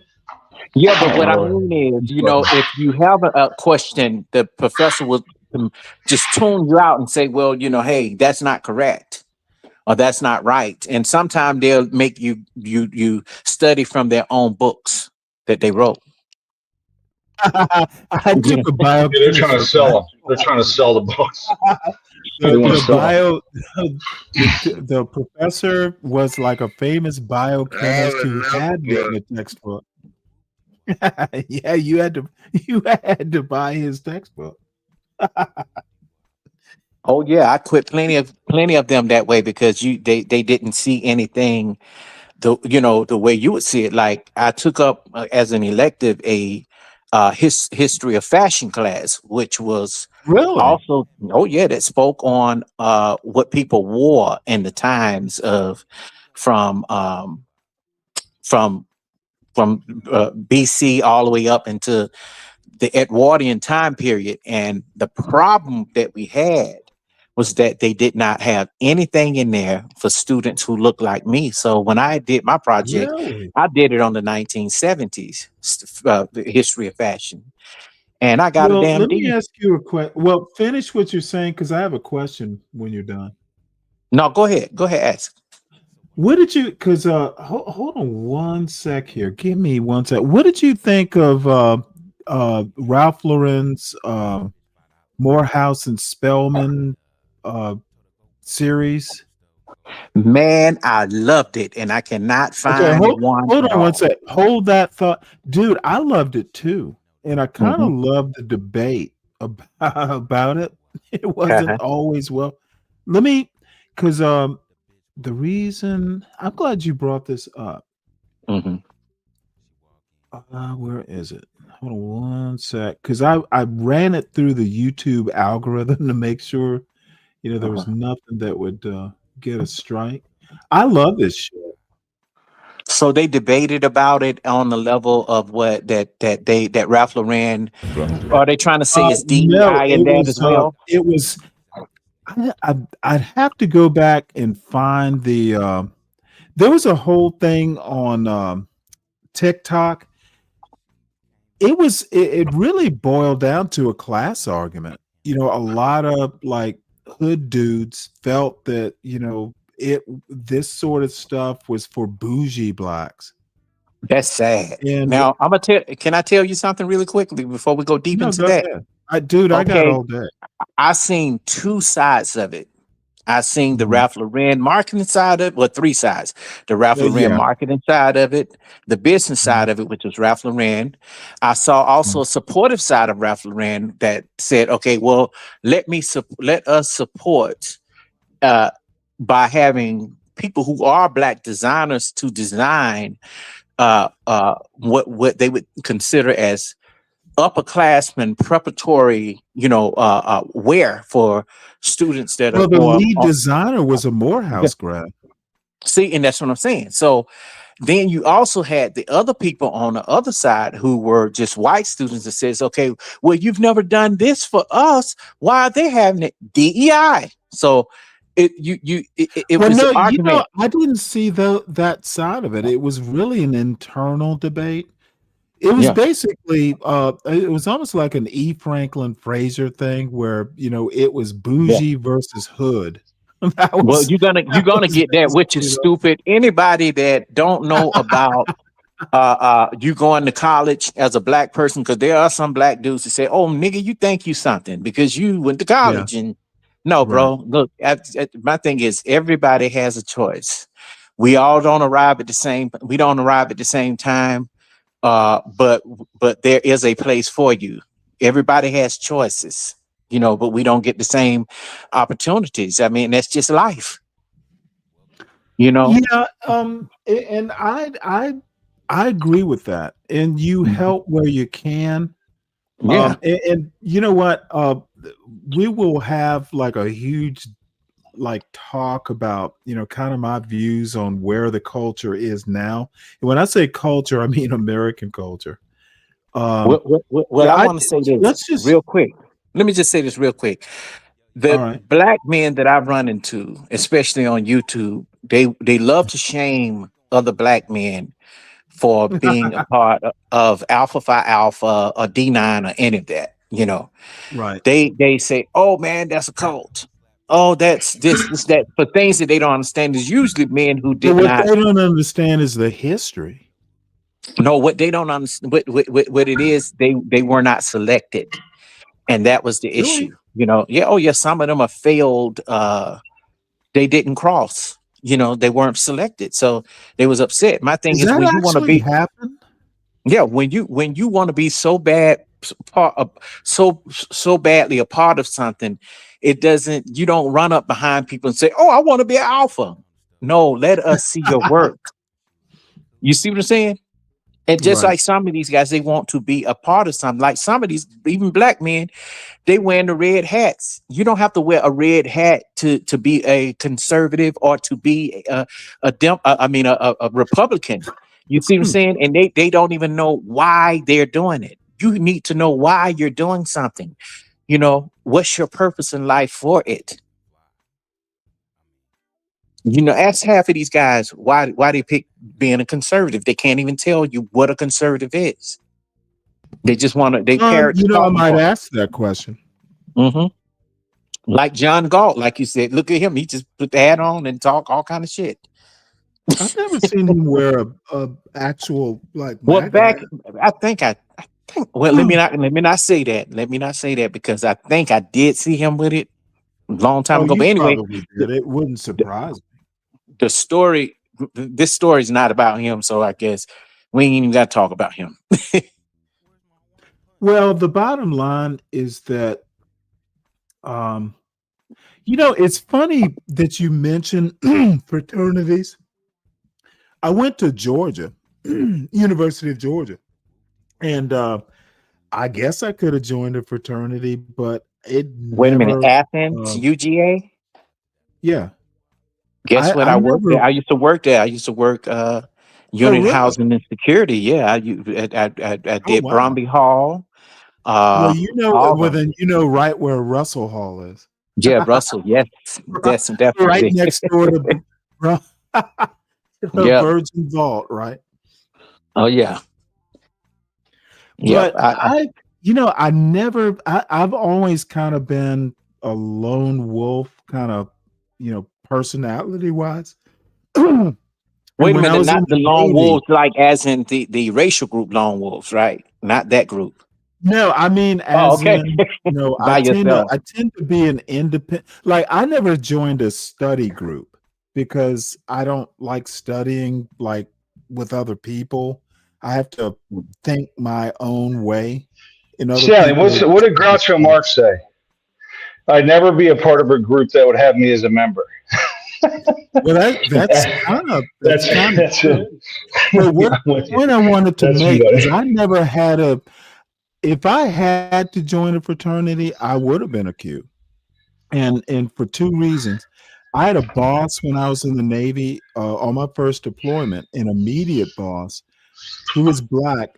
He was a full lieutenant. He was my boss. And he was a Q. And dude, this motherfucker was a god. He was like an electrical engineer. He was just he and his wife was God. Oh my Lord. Don't you know that Chaotic Truth is a D9 too? Yeah, he's an alpha, right? Yeah, yep. Yeah, well, I'm like, I mean, so is Roland Martin. So, I know, right? in the end, the other reason at Georgia, you will never believe this. In Georgia, had like a ton of fraternities and sororities. The Qs had the fucking highest GPA the time I was there. Because basically, if you weren't making good grades, they just beat your ass. But they always had the highest GPA of all the fraternities and sororities. And you know what? There was a commitment to excellence. But anyway, I'm not a fraternity person, but I Look, would love to know what an alpha. You're an alpha, right? Yes, I am. What do you think of CT? Oh, we done look. Me and him have had history. I'm talking like Okay. 5 years of fighting back and forth on YouTube. So I try not to even talk about him. Last time I Understood. came to his channel was when I thought that and this was a year and a half ago. I thought that we would be cool again, because we were on a show back in the day called TPOT that we was telling you about in the chat. Right. Don't go over there. Not a good place. They're not going to be fair. Hey, Stanley, hey, real quick, hold on. Stanley, I'm being summoned, so you know who. Good All seeing right, you guys. well, good. It's always good having you here, Ryan. Yeah, I'll see All you. right, Good to meet Ryan. you, Nice brother. meeting you. I'm glad we man, got an take it easy, buddy. understanding. Yes. There you go. All right, buddy. I'll see you soon. Yeah. The thing is, with him, he was more of say, "Hey, man, come on up, come on the panel." I get to the panel, and then he let some dude that covered his face up with a mask and a maxi pad with maxi pads, and got his whole house barricaded with locks and guns on the thing, and he had a cowboy hat on, and his name was Be Brave. That's got to be Brave. Yes, and he let him curse me out, and when I cursed him back out, he said to me, "You don't curse nobody out." Like I'm not supposed to curse a white person out if they curse me out. So he dropped me. Right. Let the man curse me out, call me all kind of N-words and all kind of stuff, and how he don't like black people. I mean, I had nothing to do with any of that. I came up there just to, talk with him. Well, I'm kind of surprised you did. You know what? It was maybe a month ago. I subscribed to your channel, and I'm like, oh my Lord, you are so down to earth. Yes, I am, bro. It's like most people with that many subscribers are kind of snooty. Well, this. The thing is with me, Stanley, I'm just not the guy that wants to be in the company a whole lot of big content creators because they are problems. Now, those are the ones that won't mention you. As soon as I come in the chat, they won't mention my name. They won't say hello. Even though the other people in the chat say, "Hey, man, hey, narratives and dialogues, hey, coffee," they think that takes away from their show. They don't want you to mention my name. If you're on their panels, don't mention Coffee. Don't mention Coffee Nino. Don't mention narratives and dialogues. Trust me, working with me will boost you up rather than hurt you. You get what I'm saying? So it's a lot of jealousy. I don't even know. And you could actually be kind of my big brother on this. I want to have the opportunity to be monetized. I'm not sure I'll take the option. There's some things that I'd rather, do. Like my audience, as small as it is, I mean, I've known these people, most of these people in the chat right now, I've known for a year or two. So, I feel comfortable and they kind of tolerate my foolishness. But the thing is, having a small audience and your day ones are great. I mean, let me tell you the history. I come from the Black manosphere. That's why I first Really? started. But yes, but before the Black Manosphere, I mean, since 2015, Mhm. before the Black Manosphere, I was just a music channel because Mhm. had a little record deal, music business. I was I was shelved on Bad Boy Entertainment, which is Diddy's label. So that's where I come from. I did a documentary there too called Bigger Than Bad Boy Records. When you get a chance, watch it. And I gave my Okay. side of it. But then again, when I did my commentary on it, a lot of guys thought that I was going to go against the man. My thing was I talked more about what he did. I mean, why he did what he did versus what he did and what I knew. And they thought that I was going to say, oh, he should do this. He should go to jail. He should do. That was not my call. People don't understand the law, Stanley, and me being a person who is a law professional. Oh my goodness, do they not understand the law? Yes. That has a master's in criminology.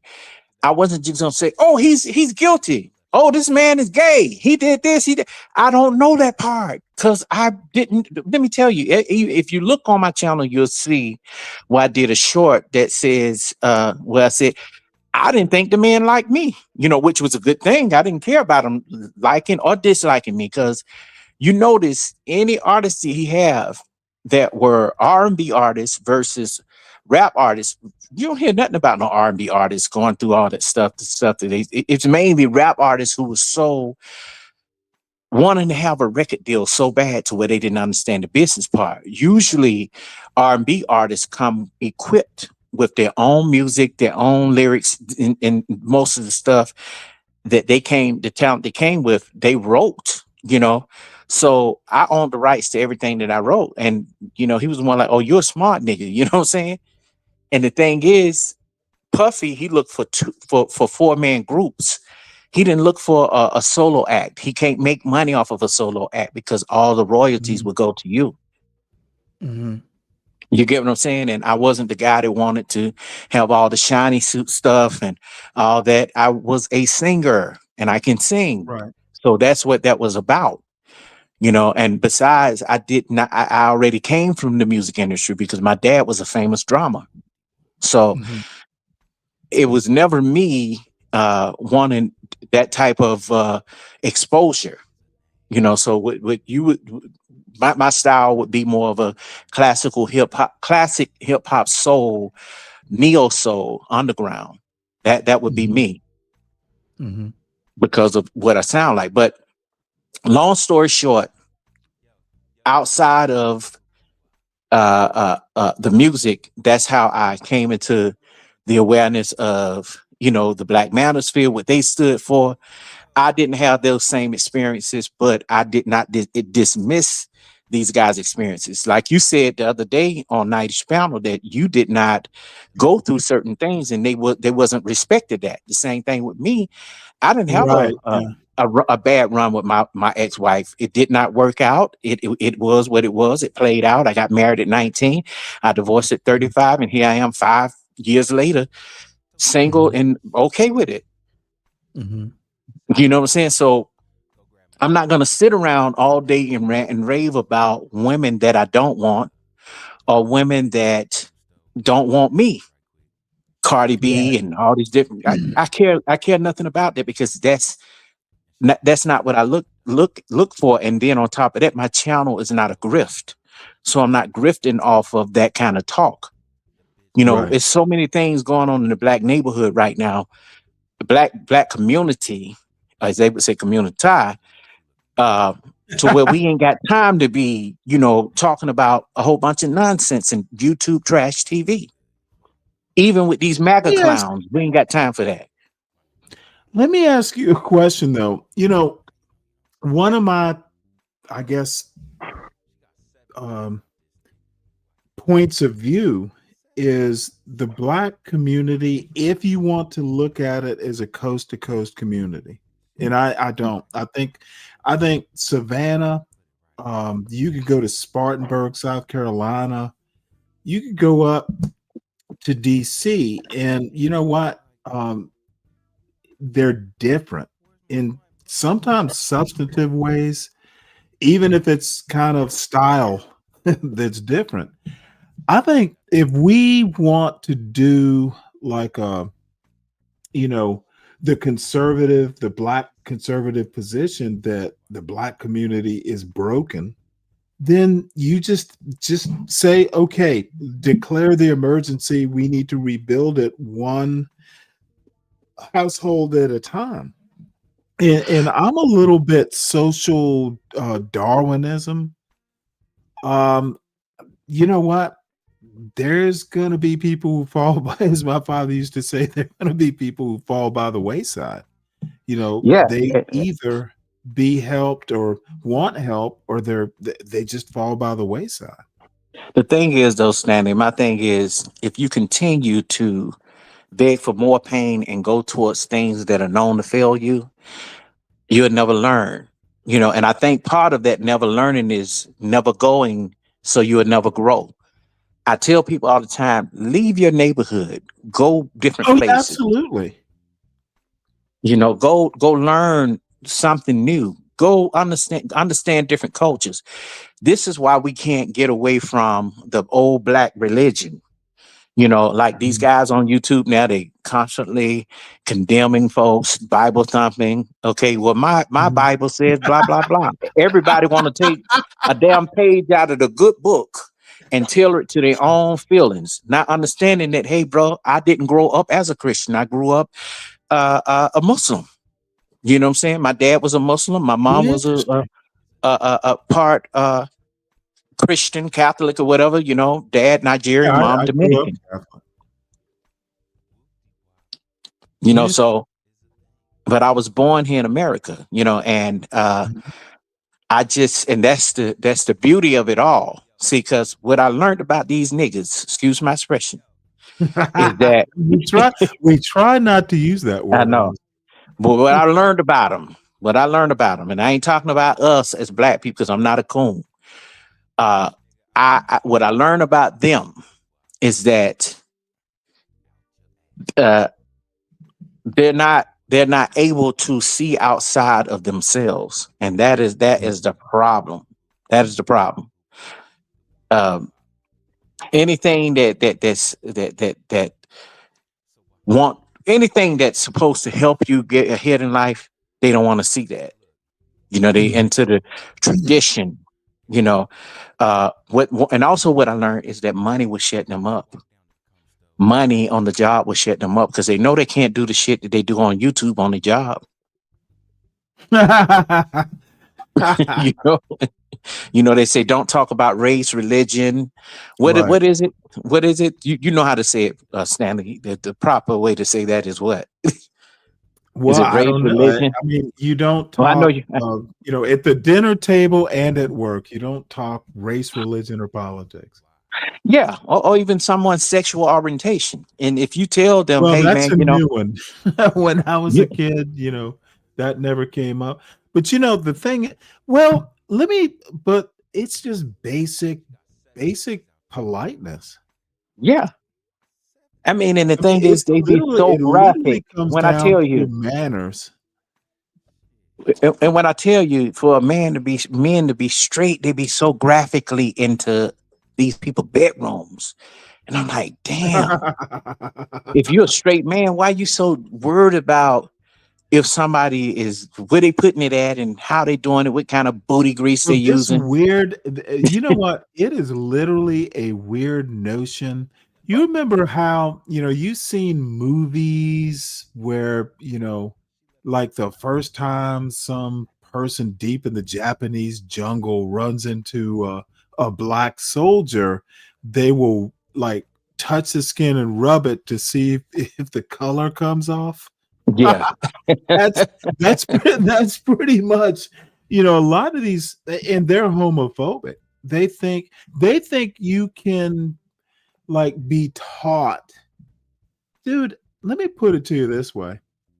And growing up, I'm 60, my father's 81, my mother was 81 when she died.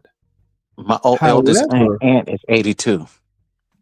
Right. But, there's some old old-fashioned notions that they might have. But they're kind of assumptions. No, my father never said you have to like girls. It was just, dude, it is human nature, and that's Yes. that. You know, Yeah. like my son, I was like, you know, he called me. Well, he didn't call. He texted me one day. Oh, by the way, because I'm like, why the fuck didn't you ever communicate? You know, I haven't heard from you in 2 weeks. And he was just Uh-huh. like, well, oh, by the way, I have a girlfriend. And that Yeah. explained it all. Yeah.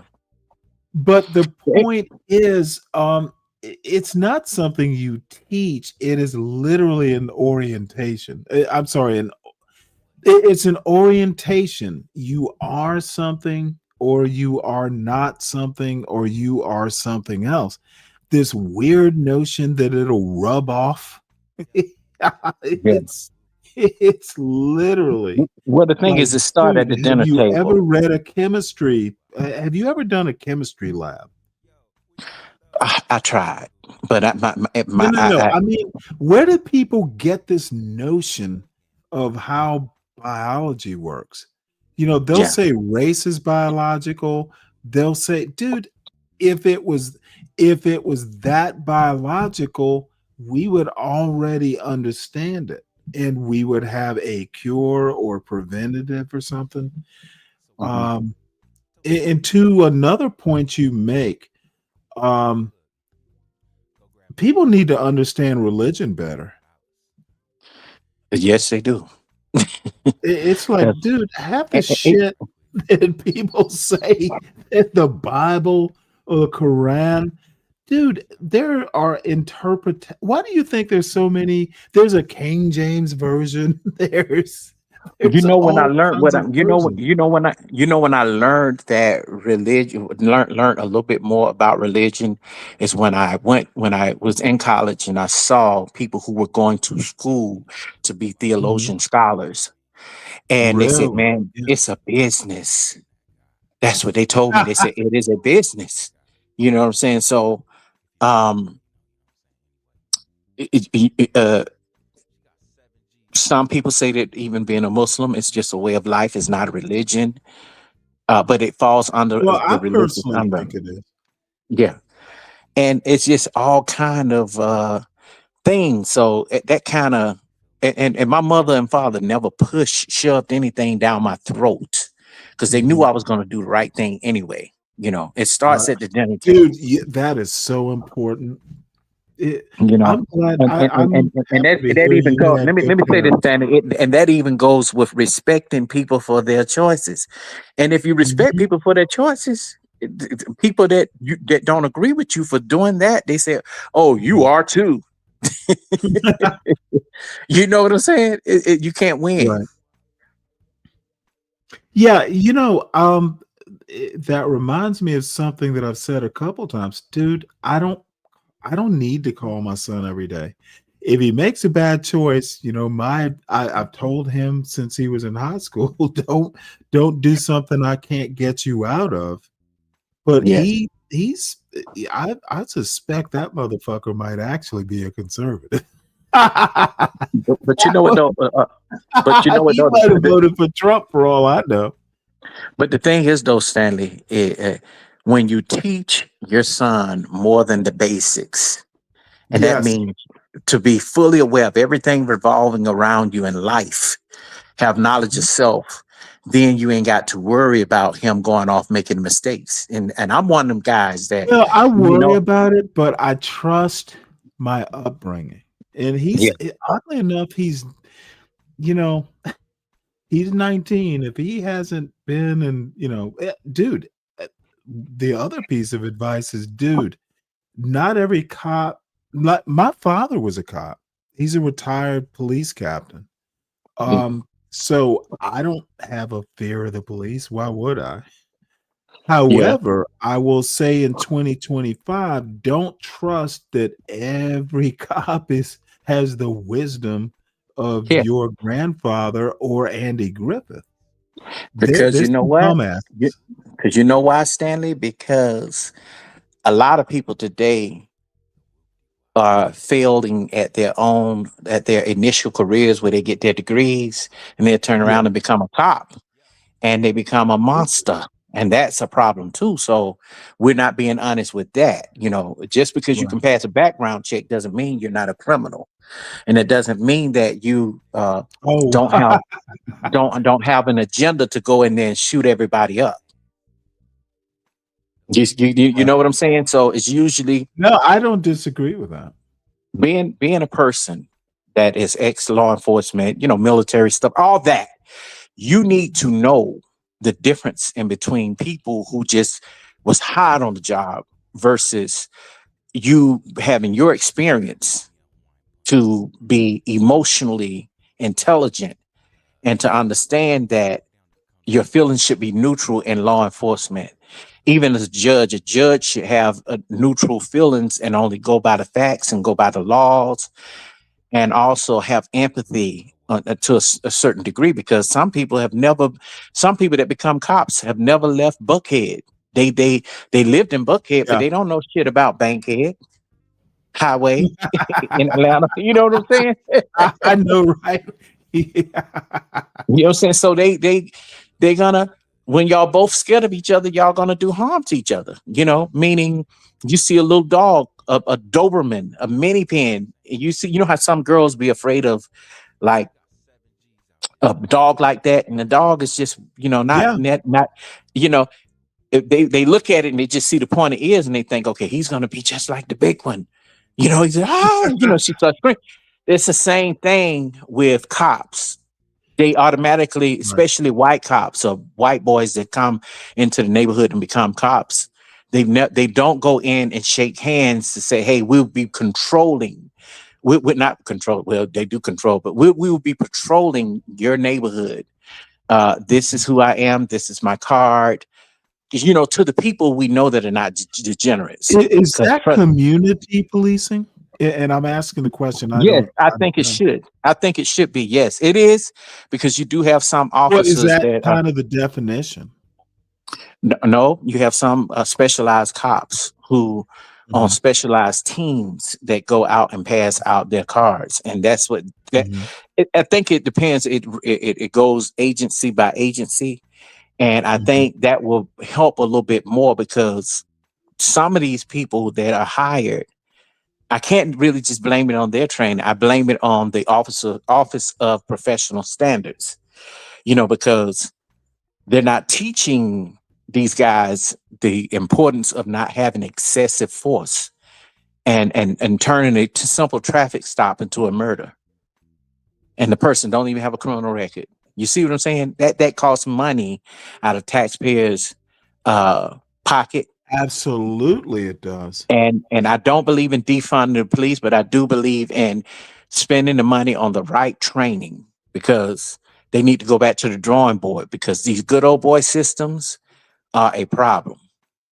Hire more military people who police unions. I do believe that police unions are needed, but at the same time, not, because police already have enough immunity and protections, just because of who they are. Now, unions should stand for when it's a quid pro quo situation within the agency, and how you may have other officers or higher ups threatening you and putting you in a bad situation, to make you do certain things. Like when I worked in law enforcement, I had officers that wanted me to lie on reports, and I said, I'm not going to do that. I said, I'm not, messing up my life and my oath because you messed up on a report. No, bro, you need to stand up and face it. Yeah, but we're all brothers in blue. No, we're not. Because if it was me, I would get fired. And this is the white boy telling me this shit now. Right. You know what I'm saying? And I'm like, I'm not gonna lie on a report. And you always find these ones that will show up at a scene just to play hero, and then they leave the black person with the report to write the report, and it be all on them. Right. You know what I'm saying? So it's just it's all kind of shit that's messed up within the departments. I've never feared the inmates. It was always the officer. They could be the worst. They could be your worst enemy working with them. Well, why don't this is an honest question because when I grew up in Savannah, and I still go, a few times a year because my father I love lives. Savannah. All the Oh, deans. dude, I grew up there. Dude, it was the best. Now, this is more retrospect. Hindsight is 2020.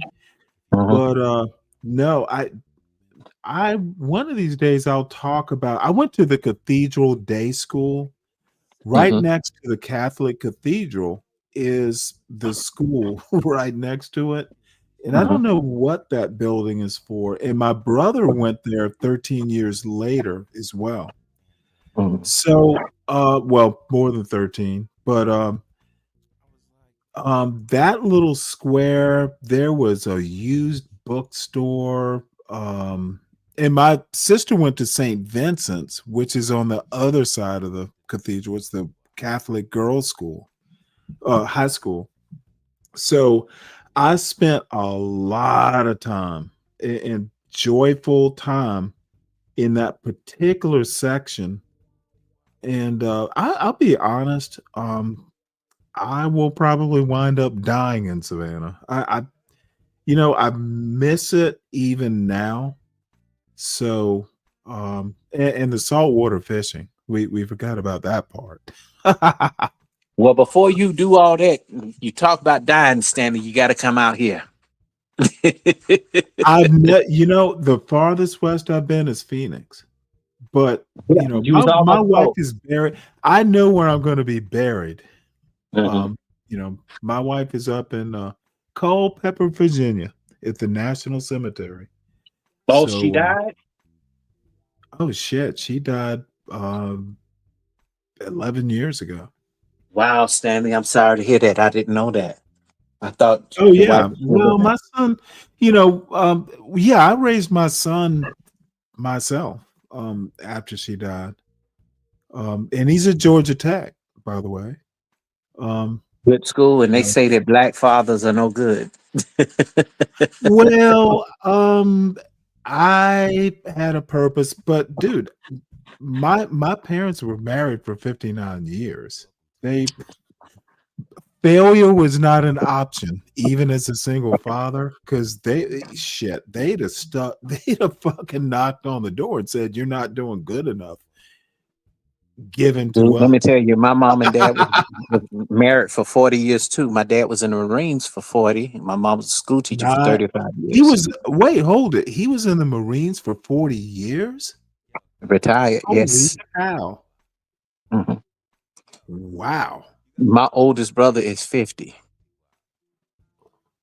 Wow. Yeah. Well, my sister and then my brother. My sister's an attorney in Beverly Hills. My brother's a retired police officer for DeKalb County. Wait, hold it. How old is your sister? She is, I think Kim is about 55. God, she's age appropriate. Yeah. Is she cute? Yeah. Beautiful. Yeah. No, I'm just messing with it. No, it's obvious. It's obvious that there's good stock. I don't need to be, weird about it, but oh no, you're right. And the funny thing is I don't really care about the John Galts. I kind of criticize. How did we get back here? But dude, none of this. It's so weird. I literally told John Galt that, you know what? I got generational wealth, and it's hard earned. It's not mine, but I don't worry that much. Maybe I'm a bit of a dilettante, but dude, I did my own thing. I have my own money, but let me put it to you this way. My son got a Zell Miller scholarship to Georgia Tech. Wow. Because the motherfucker had like Governor Zell Miller. Wow. Yeah, he 4.3 grade point average. 14 something SAT. And it, Love it. dude, it was all me. I just told him, dude, if you But let want them to tell go, it. They'll say, "Oh, he didn't get in easy. He got in easy. DEI." dude. Well, let me put it to you this way. There's a winter acceptance and then there's the general admission. He motherfucking got it. I was a little pissed off with my son. He applied to 2 colleges, Georgia Tech and University of Georgia, and he applied late to the University of Georgia. The motherfucker applied to 1 college. And he got in. Dude, he was the best of the best. They like out here in my little small town in Carroll County, and it's not Carrollton, by the way. No, Oh, okay, it was yeah. like It's they going all the way literally. towards Alabama. Oh yeah, I'm right next. Well, you know where I am then. Yeah, It's yeah, the yeah. town. Temple is not the town. I'll put it that way. Yeah, I feel So, it. I feel it. but the thing is his high school counselor calls me, and I'm like, "Well, Mr. Cross, can you come to the school tomorrow?" And I'm like, "What the fuck has he done that requires my presence?" And oh, dude, I was like, "Oh my god, well, just tell me what he did. What the fuck could he have possibly done?" Well, he got accepted early to Georgia Tech, and they're coming. The fucking recruiters, because there were 2 white girls, who got accepted. This high school is one of the best high schools. Apparently, they had 3 kids accepted first cut. It wasn't like, "Hey, wait, let's see if we get better students." Dude, it was a dream come true. Dude, I spent fucking a decade nervous as fuck that I would not be a good enough father. Can And I say I'm this, Stanley? a little demanding. And Let he me say came this, through. Stanley. Let me say this real quick. I've heard you speak about your son several times, and that is something to be said. Because I'm gonna tell you, a lot of these guys, they ain't and they don't have the relationships with their sons. They speak well, don't get me wrong, and they want to get on YouTube and tell people how to live their lives, but they can't tell Right. you that they're in their own son's lives and their parenting skills. They can't even tell you how to keep a wife, how to run a family. But hey, I'm a leader. I'm a leader, type shit. So I just want to say that, man. That's something. That says something about who you Well, are. and I've been, dude, I love my son. But I've also said I'm parent emeritus. Dude, I parented your ass all the way to the Georgia Tech. I will always be here for you, but I'm not going to dude, I don't care about your grades. You better keep your ass in. I'm not going to manage you day to day. I did it for a day after day, breakfast after breakfast, dinner after dinner. So, but he's 18 and now 19. Dude, you're an adult. I will monitor you. I will always be here for you, but I'm parent emeritus. You know I'm what? your And ain't nothing wrong with advisor that. now. And I bet you your son can carry a grown man conversation. Let me Oh, tell you, absolutely. I have Well, nephews his age, and they're crybabies, emotionally unintelligent. My sister son had graduated from what's the school in Buckhead where all the athletes go to, that nothing but prestigious I don't know. student. Pace Academy. Oh shit, really? Yes. Holy cow. And he went, he was one of them boys that, went to school with nothing but white kids, basically. And all these kids were his friends when he were in school. But, I had to explain, I said, people change when they leave off to college, man. You know,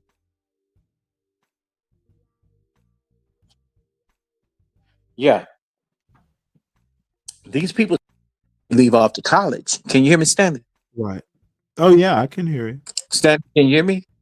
Yeah, yeah. I can hear you. And had that talk with. Okay, okay. I explained to him that, and he went Oh to school, wow. made all A's. He went to Roll Tide. What is it? Alabama. Yeah. And he found out that the friends that he had that went to school with him that were there, he thought that, hey, we would still be hanging out. Hey, man, this is college now. It's starting all over. Now you have to be in the adult phase of life, Right. have fun and everything. But now you really got to buckle down because this is your life.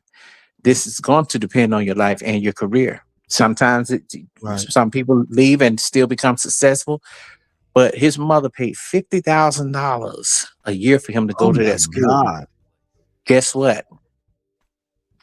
He turned around and said, because this is what it was. He was supposed to be, he was a star athlete player in high school. And the Atlanta Falcons from the different Atlanta Falcons players would come down and watch him play. And they'd say, you know how they just check, some of the students out to see how well they're doing, to see who could be drafted. You never know, because they keep an eye on you. Man, he got the big head. He went to Roll Tide. I keep calling it Roll Tide. He went to that school and he thought that he was supposed to be this big shot that bypassed hanging out with the freshmen. He is a freshman. Oh, I don't want to hang out with the freshmen. You're supposed to know who I am. I've been in the newspaper. I'm a star athlete. So he thought that he was going to go hang out with the singers. The athletes that are you see playing in the games, and on TV and playing with UGA, and they didn't pay him that kind of attention. So he went and told his mom, "I want to come home." Racism. And don't you know that nigga dropped out and became very emotional? Really? And mom went to get him and dad went to get him. They coddled him all his life. So I commend you for not coddling your son, but giving him what he needed, to giving him the tools, even the emotional intelligence to become who he needed to be. Well, I was a naval officer. I know how to handle young men. In the last, dude, you never get you can care without being emotional. Now, I mean, to be emotional is okay, but meaning not knowing how to handle your emotions. And that was him. You couldn't tell him anything. He was babied. And weird. Guess what? He's home. He's been home since 19 years old. He's 24 now. And he's just there. Mom bought him a hot car. My sister lives in a 10 bedroom house. He's Let me ask you a question. Baby. Are athletes particularly vulnerable? Like my son, he's not, into sport. Well, he's into sports now. But he wasn't particularly in high school. Now, fishing, he does like to do, or did like to do. As a matter of fact, his high school had a fishing team, and I was like, "Well, dude, let's do the fishing team." And he's like, "Those fucking rednecks." Dude, it doesn't really matter if y'all like to fish. But yeah, my son has a sense of humor, as you can imagine. But I don't know. I still think all I have to say is that I wonder if athletes are not particularly vulnerable to this emotional shit. And the reason I say this is I have a nephew who not quite the same thing, but you know, he went through that phase where he thought he was going to be the next fucking, like, I don't know who he thought he was going to be. He's a running back. And, you know, I never encouraged football for my son. I think I never liked playing it. I like watching it, but I played football as a kid and fucking hated it. Stanley, let me tell you, he's even more depressed. All his friends has went on to the Really? NFL. Went on to the NFL, and they say, Oh, "Look, man, wow. if you would have gotten your degree, you could have." And they've given him money, everything. They've, you know, these are his friends he grew up with. Now, and I'm talking about these Holy boys. cow. Yeah, Alabama's a great school. yeah, but his friends, for one, he was really upset because the rest of them were accepted at UGA and he wasn't. So half and half went to Wait, hold it. How Alabama. do you not get accepted to university? Well, now all of a sudden, Georgia has like it, it was a top 50 school when I was there, and I mean, for the time, I didn't have a bad SAT. It wasn't a 1400, but you know, Mhm. it would have. Let me put it to you this way: I would have gotten in possibly, you know, to like Duke or somewhere. Oh, okay. All of a That's sudden, still good. Georgia wants these like 13 or 1400 SATs. But I mean, if you're an athlete, you know, there are ways they'll get you in.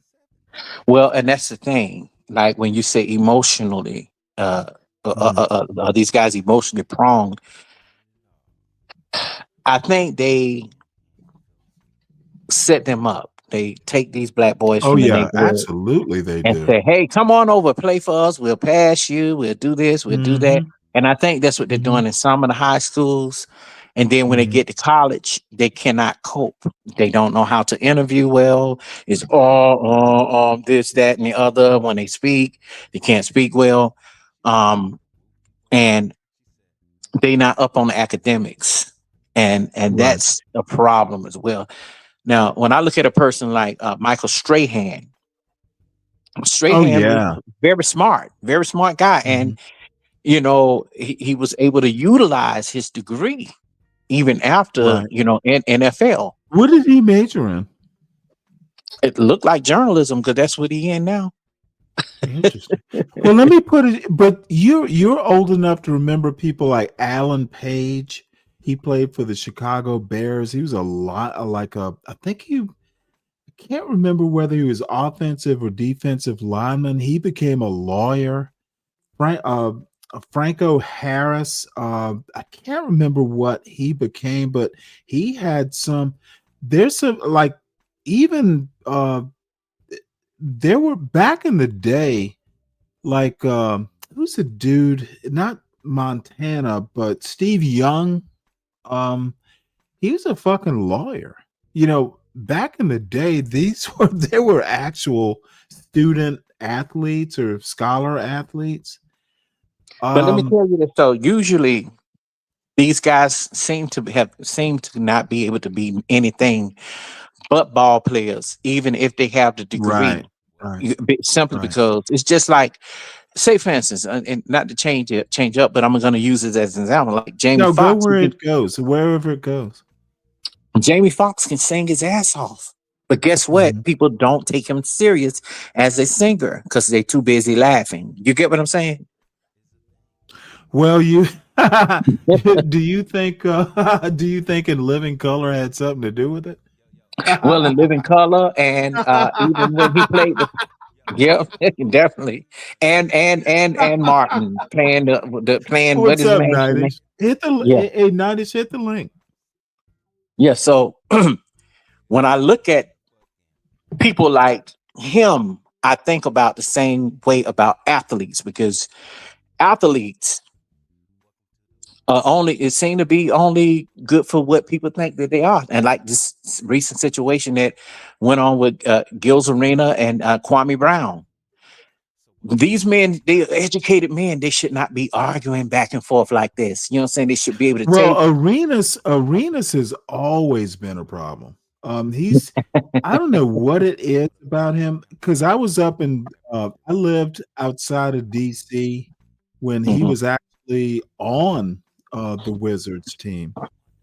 Gilbert Arenas has always been a little bit like I don't know what the fuck his problem is. I guess he's kind of a prima donna, maybe. Well, I tell But you, no, go ahead.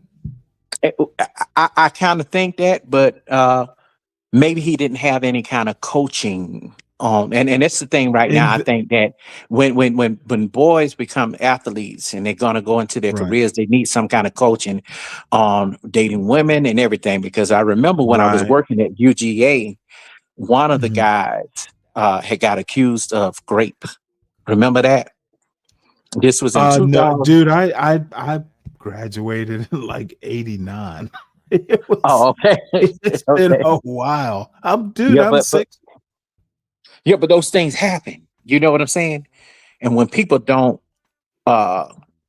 when they don't have any kind of coaching other than coaching you on how to do the game versus the etiquette and ethics, you know, and staying a professional athlete, that's a problem. You get what I'm saying? Because But it's let me not just ask all you in a the ball. question. Yeah. Because it's kind of where, I've been wanting, to ask this question.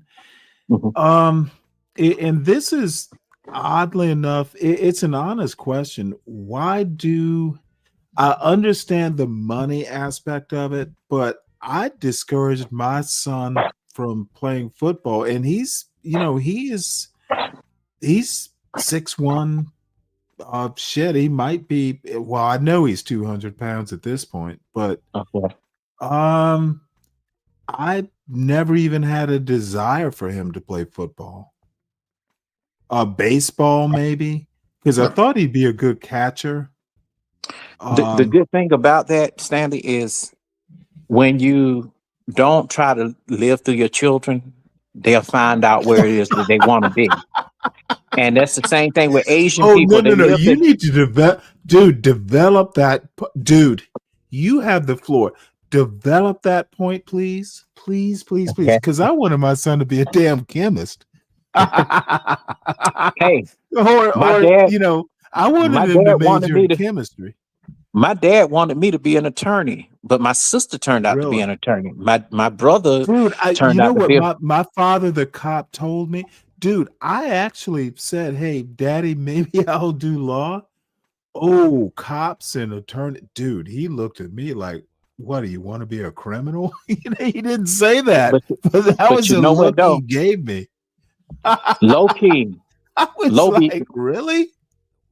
Low key, because I'm a person to sit back and listen and watch things. And because I'm nosy as hell, I'm really good at investigations. So I don't do a lot of arguing back and forth with people or any of that. I find the facts for myself. I don't go with the crowd. That's one thing about me. And I know people. I'm a good judge of character when it comes to people. So I'd say this. Going into getting a master's in criminology, I was headed towards being an attorney, but I said, nah, this ain't what I want to do. I'm more of a creative person, and if you come from an Indian, African, or Asian family, your family wants you to be three things: doctor, lawyer, engineer. Right. Well, I don't know. When I was growing up, it was kind of the same thing. So I went with what works for me. I can't. Right. I'm an older millennial. So it's more like I went and did what I wanted to do. I didn't listen to, and I'm not the person to say, oh, you boomers. I'm not that with these really, really feminine men online. Yeah, they do that. They do a lot of feminine men online. Well, I'm not even a boomer, but I get called one. Well, a lot of them do that, and I'm like, I'm not. And it's mainly they blaming it on you guys because of their failed fathers. You know what? You're I not think their it's father. a fucking cop out. Now, I will agree. American man, just hold on one sec. it is bad parenting, but America hasn't had good parenting. I don't know what it is. Um,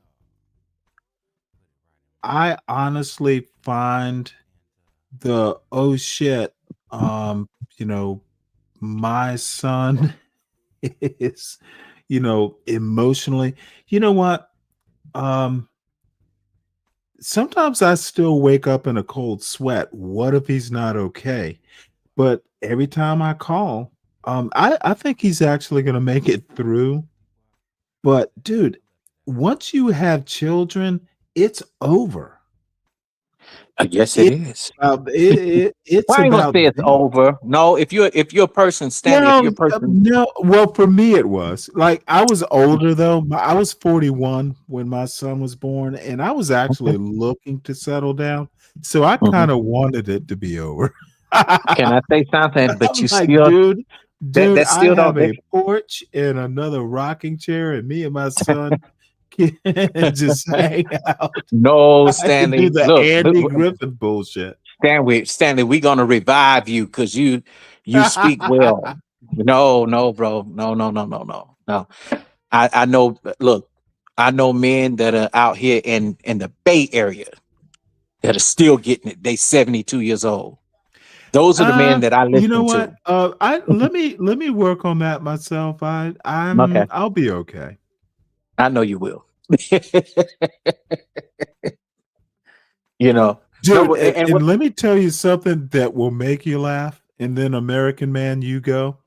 My bad, Dude, I American had a man. priest last time I was at St. Benedict's in Savannah. Dude, his wife had died. He had kids. There's a way you can become a priest. Um, if you're like a widower, and now I don't you'll never be Pope. And that's I actually gave that a thought, like, fuck it. You know, Well, let me I say this. When I said 72 years old and getting it, I wasn't saying out in the streets. I'm just saying just oh no, no, enjoying no, life. I know it. Not No, no, about no. I not know about what you mean. not about No, getting no. women and all that. I know what you mean. Dude, Yeah. shit. Look at a Jane Fonda, and I'm not using her as an archetype, but there's some women. I'm only 60. There's some 60-year-old women that I see on YouTube. Okay. They're still, they look like you know they're 40, worth 30. a kiss or two. No, 50 is my absolute like age appropriate. I No, know when I say I'm talking about far as look. there is one exception. And she shall not be named. Okay. Please don't tell people who you're dating on YouTube. Oh, dude, I made that mistake once. Never. Don't even tell them your personal business. I talk about my son because I think it can be informative. I won't say inspirational, but dude, he fucking dude, I didn't motherfuck. Dude, my son like in second grade, dude, I after his mother died, and this is the last sob story I'm going to tell. But I'm like, well, didn't your one of these days I'm going to tell the complete story because I figured, now I have to be a mother too. Apparently, mommy did not check his homework. Dude, he was upset. Like, you're checking my homework. And I'm like, well, didn't your mother do it? No, dude. And this is like my son is a man even when he was a kid. And I told him, you know what? If you're gonna pitch a bitch like this, and I didn't say bitch, if you're gonna act like this, then if you need to make all A's, otherwise, I'm gonna check your homework. And the motherfucker made one B in 12 years. And the B was approved because I hated his band teacher too. He and I, it was so weird because my wife would stay at home and I worked. So, there was some getting to know you moments.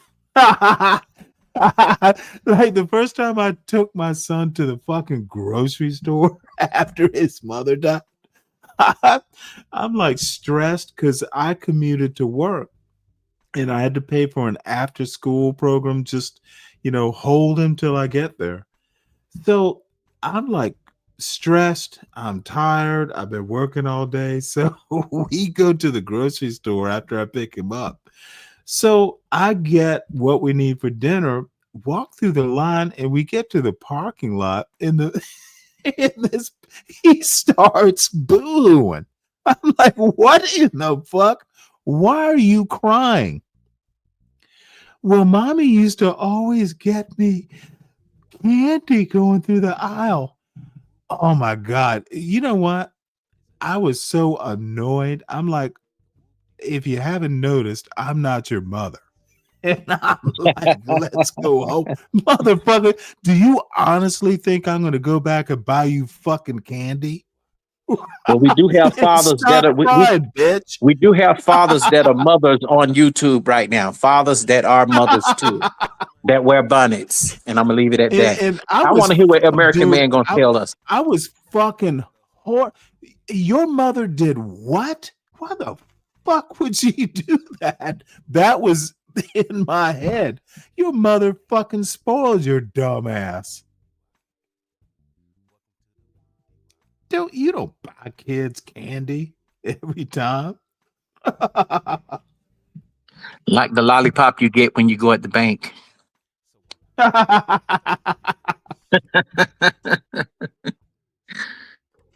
All right, Mr. Man. Good afternoon. Hey, Stanley, no more night shift. Oh, cool. Awesome. Finally over. I've been on days since Wednesday. Good for you. Are you going to be around tomorrow? Because it's called Race to America. I got to work tomorrow. Oh. Normally I would be off, but we're doing this Raising Cane's job. And apparently they need to open. So they have an open checkbook. And What the fuck is Raising Cane's? Is it chicken like place. A restaurant or something? Yeah, it's chicken and French fries. That's it. They mainly really. They mainly Oh open. wait, hold it. Let's look up the website.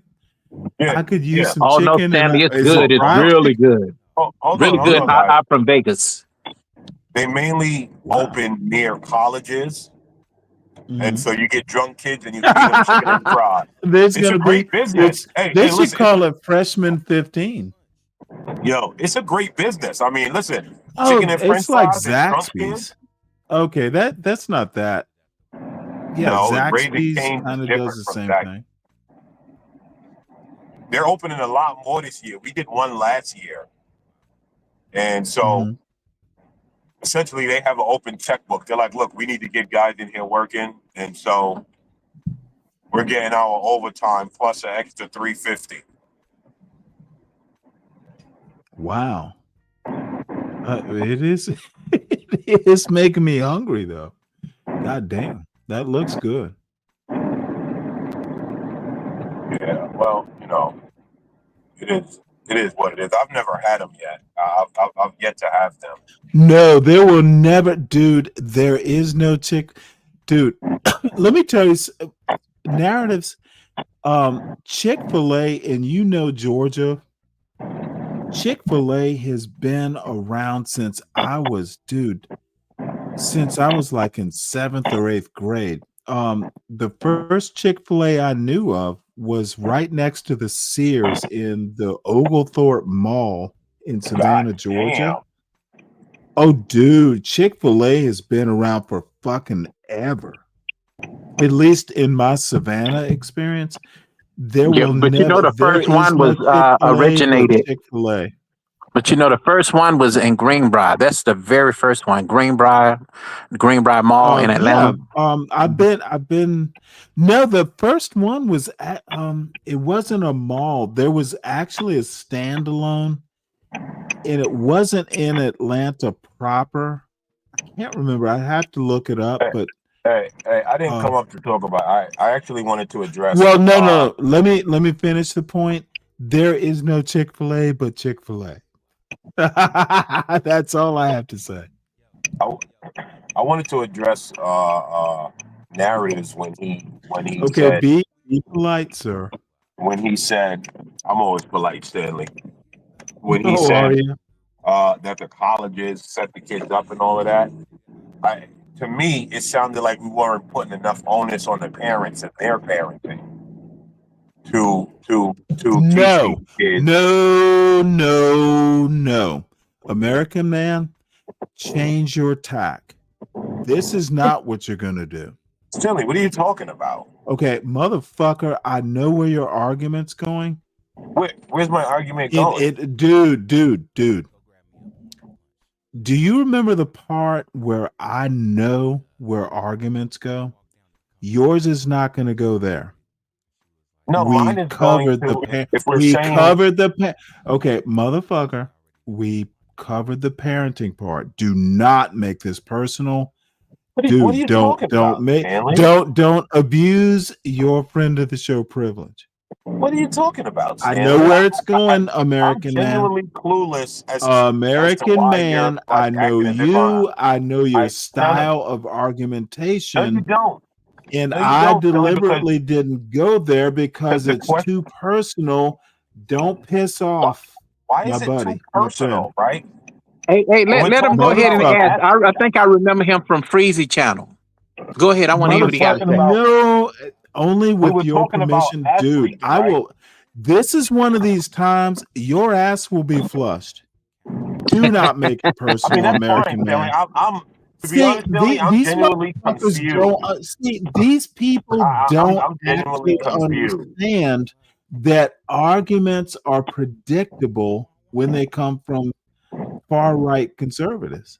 What are you I talking know about, where you're Stanley? going. You even admit that we have You don't parenting understand your problem in America. argument. Then you do not You even understand admit your that argument. we have a parenting In the problem in varsity America. dude, the varsity thing in that I'm Atlanta is saying is, better. if he's saying No, that motherfucker. You know the what? kids don't Next have time I certain go things, visit my son, my we're thing going is, to the doesn't varsity. it doesn't that come from it's not incumbent We on covered the on the parenting point. universities We to teach the covered kids certain the things. parenting point. No, you're being weird, Stanley. No, You're being weird, and Dude, you're have you ever heard of being polite? And we've covered the parenting piece. No, you didn't. I was listening the entire time. American man, Like, you know that I think he was parenting asking is the the biggest question- problem he was with asking a American question about the culture athletes, in right? the last 50 years. We covered the parenting. Now, I will leave two mature individuals to talk narratives, but I've set the stage, dude. Do not take this personal or What are you personally. talking, why would I be taking anything Dude, personal? you don't even fucking understand your own argument, but I do. If you say so, Dude, Stanley.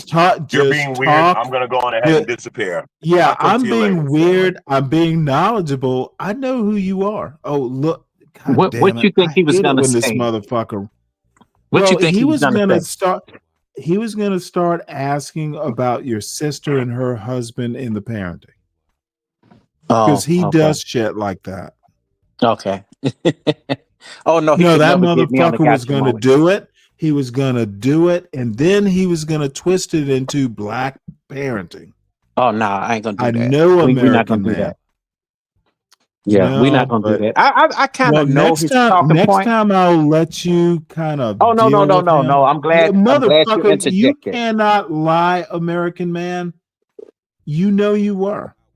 I'm glad you And interjected on that because I wouldn't have that kind of conversation. Not about my personal life I just gave you, Stanley, because you know about Roll Tide, you Right. know about UGA. But far as somebody I don't know and never seen, I would never. Now I have seen him on Freezy channel before, and they've gotten into it.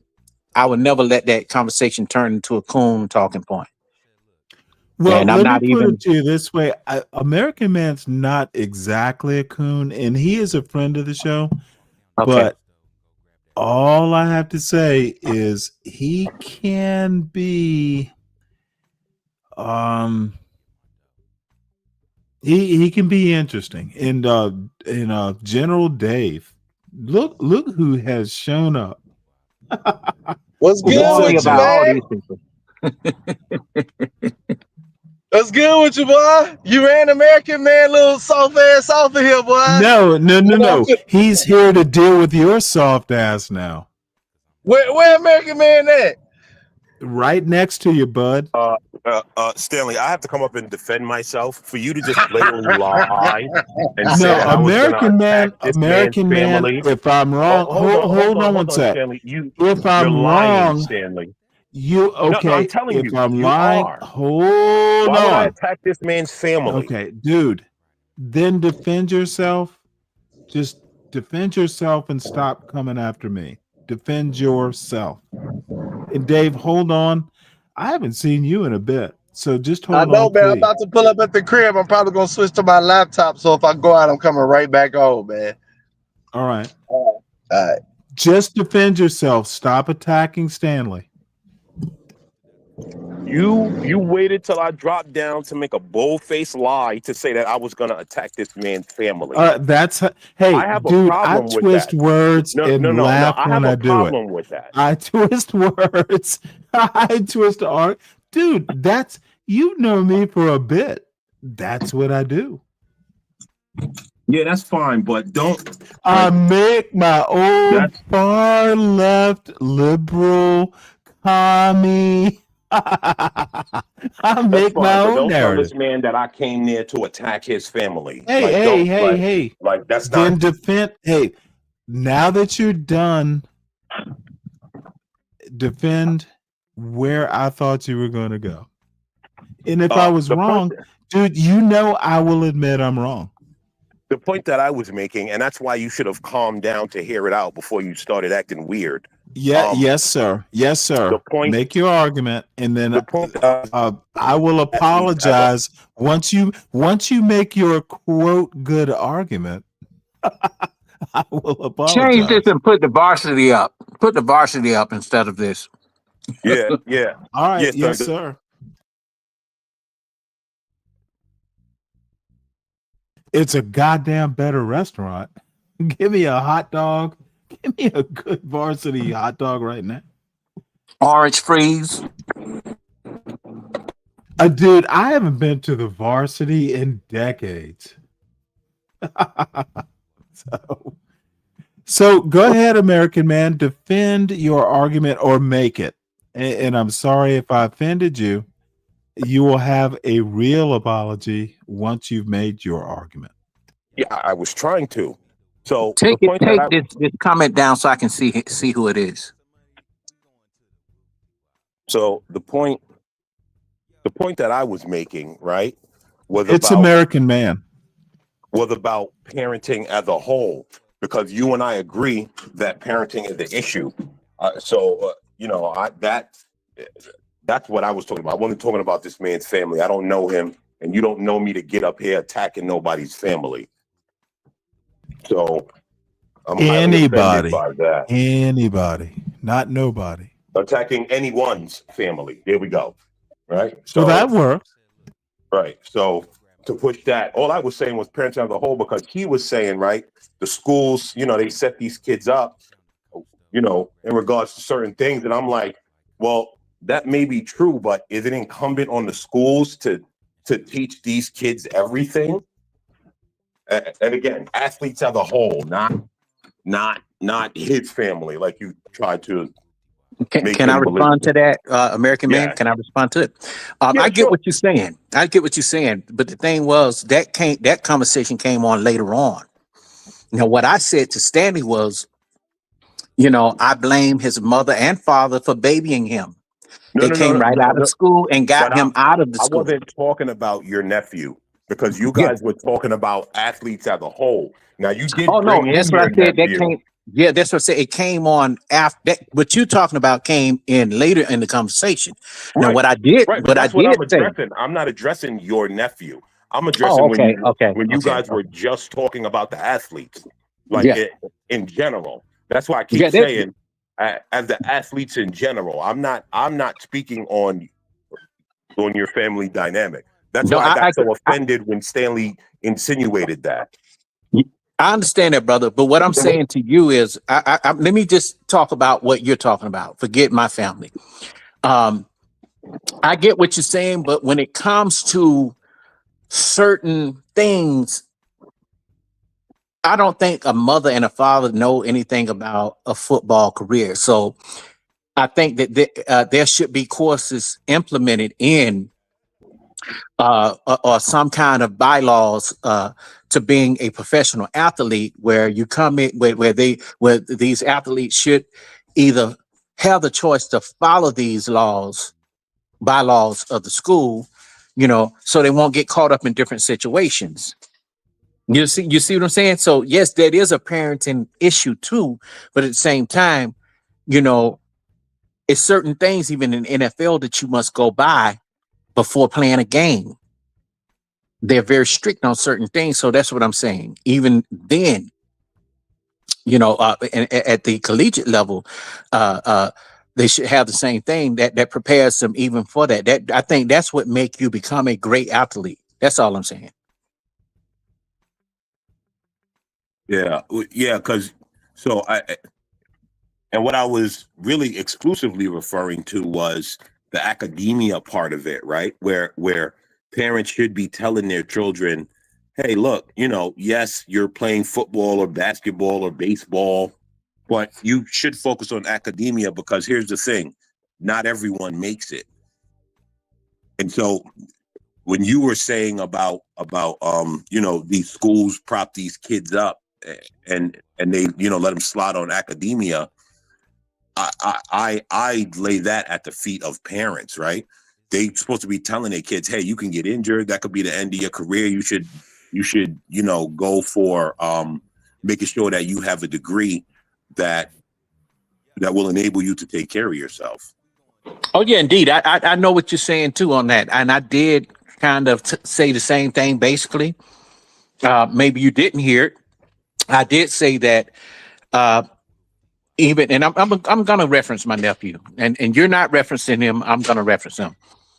I do believe that even though he did not make it to the NFL, I think that he still could have been a kinesiologist. But because he wanted to be that so bad, you know, he should have known, you know, hey, not everybody make it. Because today they do tell, you know, the students that, hey, look, you know, you may not become an NFL ball player. You may not be an NBA. You may not be National Baseball League, NBL. You know what I'm saying? So yes, I think that they should have that. They should dig more into the management side of sports, kinesiology, sports medicine. You know, all of that. So that's very Well, important. I Those are have a very. friend who's actually like a sports agent slash lawyer. You know, That's all good the too. geeks who all the geeks who know stats should become agents and lawyers, you know, representing athletes. Like a Jerry Maguire. Remember that? So Stanley, can I have my apology, please? No, you didn't prove anything that I didn't already say. Well, you told a man that I came up here to attack his family. Dude, and you did. You did, You man. have I not heard it all. proved You just you changed your argument. No, I people, did man. not. You literally Why would changed I come your up here to dude, attack this man's American man. family? I've known you for a bit. Dude, You just you changed haven't. your No, I argument. did not, Stanley. No, I did Okay, not. well, you know what? I'm just gonna apologize but do realize it's pro forma. Yeah, that's cool. But again, to just tell this man that I No, came no, up here to no. talk I with said family, I apologize. that's what I have a That problem with. you didn't get to come up and do your original intent, and I cut you off That's before I gay. could. You're gay, Stanley. You're gay. Y'all funny, man. Hey, but American man, I have seen you over on Freezy Panel before, and I do believe that you have a I don't. different opinion. I don't freeze. I've probably been on Freezy once. I don't really deal with those guys. I don't Oh no, find no, those no. guys to Wait, be hold it. intelligent. Am I let me gonna say- apologize for this too? Let me say this, American man. No, I agree with some of your points, because what people don't understand is that, there are other religions, and because you throw a Bible verse out there because you believe that you are the elite religion and that everybody should go just by that doctrine, that would be very disrespectful, and that also would be very, it's just wrong, and I heard the arguments, and everything. I agree with you on a lot of things. Trust me, I did. Are you sure it was me? Because I don't really be. I don't recall. You've been up there Maybe twice. once I've been on Freezy. Be right back, folks. I think And I remember I remember they kicked you off. Yeah. Oh, you know Hey, what? Rooster, hit the link at the top, please. You know what? I actually go over there to troll those guys. No, they're dead ass. I go over there to troll those guys. Like I don't. Man, because I can't. But I'm not with the disrespect. I don't like a lot of the disrespect, and not saying that he does that. Just the panel. I respect the host because he does have a good show. I just think that people just shouldn't be allowed to come up and disrespect folks. Yeah, And talk I all don't. kind of ways. Yeah, I just go over there to troll those guys, man. I don't necessarily find those guys to be intelligent. Oh shit! And no, so I didn't say that. You said it. No. You didn't say that. Of course, you didn't say that. I said that. And Yeah. so I go over there to troll. Like it's not. I don't go over there to take those guys serious. Mm-hmm. Well, I think we all just have different opinions, and my opinion is I just don't believe that. I think that to have the conversation fairly, you gotta be open to everybody who supports your channel. Meaning, if I'm a Muslim or if I'm a person that's of a different religion, period, hear what I have to say. That way I can also hear what you have to say. We don't have to accept it, but try to get an understanding. Because I think that when you black people and you're different religions, it's never respected. It seems that black people have to be one way. But when a person who's from Afghanistan or from other places who are, dressed in the attire, it's more respected. You get what I'm saying? Yeah, I understand what you're saying. Which is sad, because even religion, money on a job will shut people up about religion. And I just said this is Stanley earlier because we have that a lot. We have people that will go on the job and they will shut up.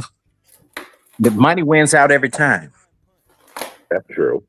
Yeah. That's true. 100%. I agree with that. I can't disagree with that. So my thing is if it's not hurting you, I just say stay out of people's personal business.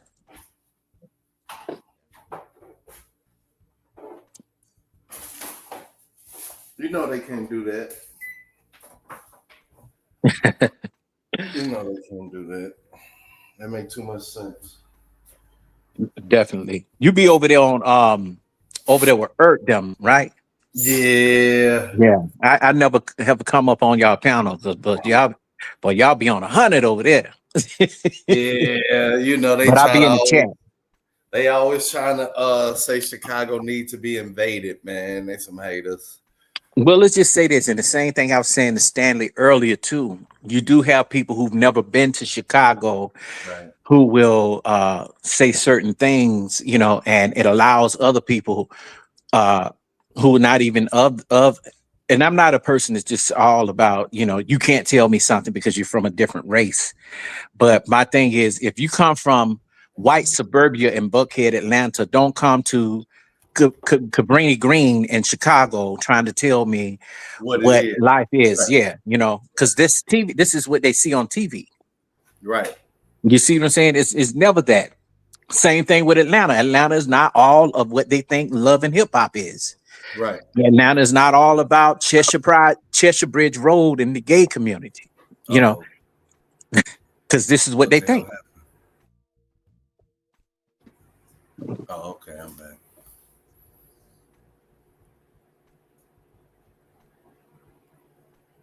Stanley, you still there? God damn. Man. Yeah, I am. I'm gonna call back in a minute. My internet all messed up, man. I gotta eat this breakfast, but I'm still here. We can hear you though. Put some black beans in the crock pot. I'm still here listening. I gotta call back in with my internet. I don't know what's going on. All right. Hey, Okay, Stanley, we'll see that when you sound get good. back. That sound good, but boy, you're gonna have some gas. Hey, I'm old. It'll be all right. What do you cook? What do you cook with the you know you don't what? have to tell me. I'm doing I'll be back. Excuse me, I'm coughing here. But just I had some broth left over. You know, Mexican cooking has something called chicken powder. It's basically bouillon powder. It's got MSG and some other stuff. And it is amazingly good. So it's basically water bouillon powder, and I've got one of those one pots. So I did a 5-minute pressure cook to get the black beans soft, and then I'm just gonna cut up some kielbasa, and then I've got some broccoli I'm gonna put in there, and I know it's weird, but no, it's not, man. I mean, you know what? My thing is, I tell men, period, you need to know your body. You need to know how to doctor on yourself, and these are, and you can do that through foods. I mean, oh, absolutely. I find myself eating a lot of just different vegetables that we don't think about. Well, I've always had a thing for vegetables, but it's one of these things I can remember eating, like things like spinach, like calf's liver. I've always liked liver, even as like a 4-year-old. I can remember eating it. What you say, cat liver? Calf's liver, yeah. Oh, wait a minute. Calves. Oh, like liver and beef hearts, stuff like that. Oh, dude, I never had beef hearts. I discovered that as an adult, which used to freak my wife out. Yeah, but no, liver, like that's an African beef thing. liver, Beef heart. calf's liver. Believe it or not, you can actually find like veal liver, which it's not even red. These milk-fed little cows. I don't even know that you can get veal anymore. But now, and I cook for one, so crock pot, my crock pot is my friend. Man, I got all kind of gadgets, Cuisinart gadgets, Right, me too. Yeah, KitchenAid, everything. I'm thinking about doing a on my channel. I got on one of my channels called Midday Coffee. I'm gonna be doing that midday where we all men, inside of our kitchens eating brunch and talking about really good topics, and it's gonna be just maybe for an hour and a half, just like that. I ain't gonna do a whole 2-3 hours, but just our things that we run through the day. I mean, through the week that we want to cover, that you won't have to cover, won't be able to cover like in one segment, but you gather everything for the whole week that you want to talk about. a structured panel, like that. And Right. whether wherever we are eating brunch that day or lunch, that's what we have the conversation. Well, I'm usually at home, but Yeah, but still, if you no, that if you're sounds at home that cooking, actually sounds awesome. yeah.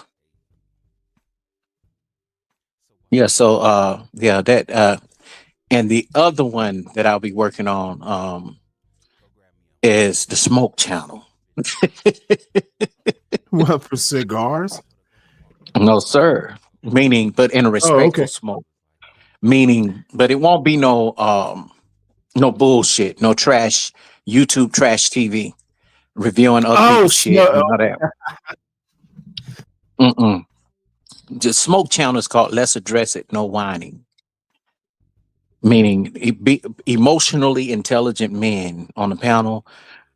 It could get heated. We understand that, the screaming a little bit back and forth, but the over talking, the disrespecting, low blows, and getting into each other's personal business, shots at children, wives, your lifestyle, whatever it is your life is, we want to stick straight to the topic, nothing else. If they can't stick to the topic, they would be booted off immediately. Because too often you can go to many of these shows and the topics don't be about what the show is. And people don't know how to respect that because they let anybody on the panel to derail that. That's the problem. Right. Yeah. So. Well, and I'm finna send you some information in the back, Stanley. I'm gonna get down because I want to. Now that I got you here, right here now, I ain't got to go through all the email stuff because, like I told you, I got a topic that you'll be good on and you can speak on it. And I wanted someone who was a single father to chime in on it. I'm gonna send you my information. That way I can tell you. I don't want to tell you here. Okay. And I might not even want to tell you an email. A lot of people don't get this, but you're gonna get the direct contact to me. All right. Okay, so I'm gonna put it in back. Okay, cool. And Yeah. I have been wanting. I've actually never seen this particular. Excuse me. I'm And that must be spicy. Well, I was yeah, it kind of caught me wrong. You should never talk and eat something spicy. But two things I'm going to do, because I have not seen this Ralph Lauren thing. Oh yeah, I never heard your point on it. No, I think it's classy as hell. Okay. Well, let's do one together on that. I'll get it together and we can cover it.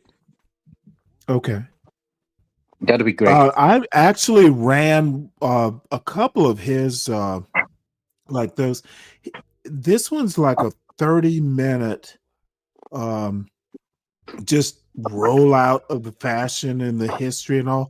And it's a big commercial. I mean, it is, it is for profit, but you know what? It's still kind of elegant.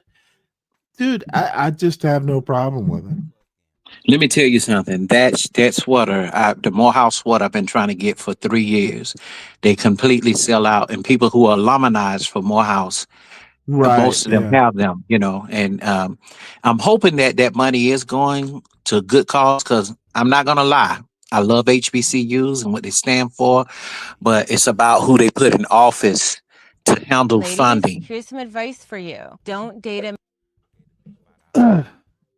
We're gonna have to watch Crystalline, but no, by the way, let's see, what did Robert Smith just do? Covered it yesterday. He you remember, Robert F. Smith, he paid off a bunch of student loans and stuff. Oh yeah. You missed it. I showed a video. He is basically funding an AI sort of computer science thing. Like, Oh, so this is something new. Something new. right. Yeah. Oh, yeah. Okay. That's wonderful, man. Because I'll I'm gonna have to tell go you. back and find the video. Mhm. But the reason it was kind of on my mind is Georgia Tech just started an AI minor. Oh, Georgia wow. Tech literally has a school of computing, which surprised me. Yeah, and So, also Georgia State too. Georgia State, Georgia yeah. Perimeter as well. Yeah. hmm So, Yeah. but there's an AI minor, and it sounds like Morehouse and I'm sure Spelman will too, which I think is important because that it's important in having It's time for look. black schools to get out of agriculture. But then again, we headed there. That's We need funny. to learn. We need to learn about agriculture now. That's very important. I think that'll Right. bring group economics back together for black people. hmm Yep. So let's see. There we go.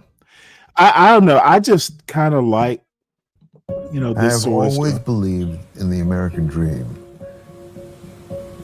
Since I started my company over 50 years ago, I considered our greatest responsibility to understand, be inspired by, and aspire to the dreams of all those who call this country home.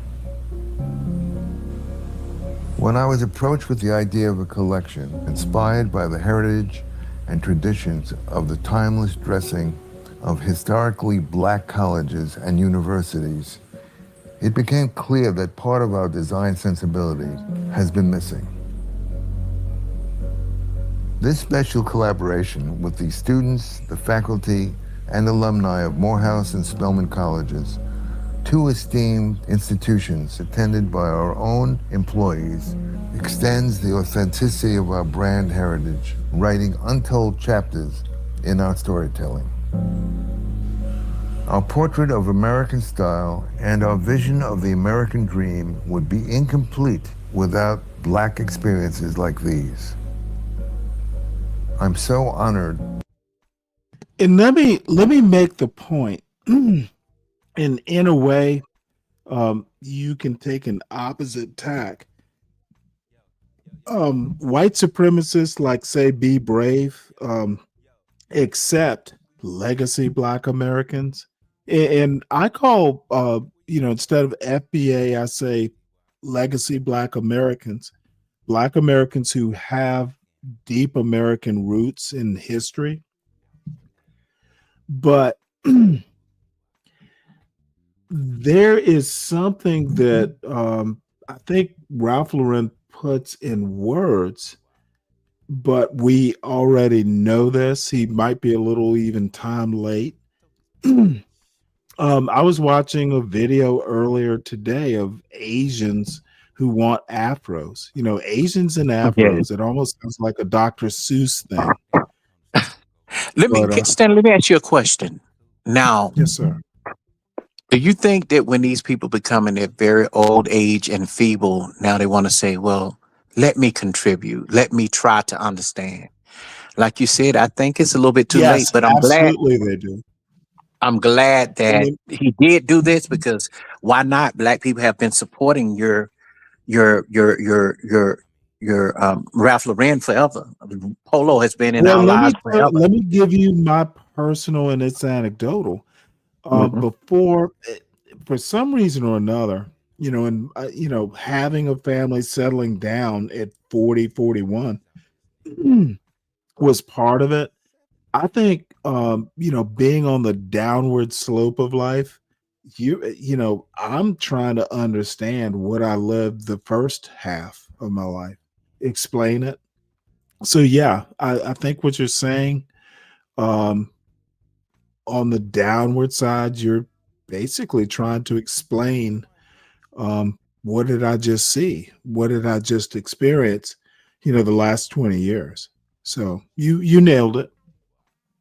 Yeah, the thing is too, if you have never been outside of your environment and you have been colorblind for gazillions of years that black people been wearing your stuff. You know, same thing with Tommy Hilfiger, same thing with Lagerfeld. And guess what? Even Dapper Dan just started to get his props since the 80s. That man is 60-some years old and he was doing Oh, I know who he is.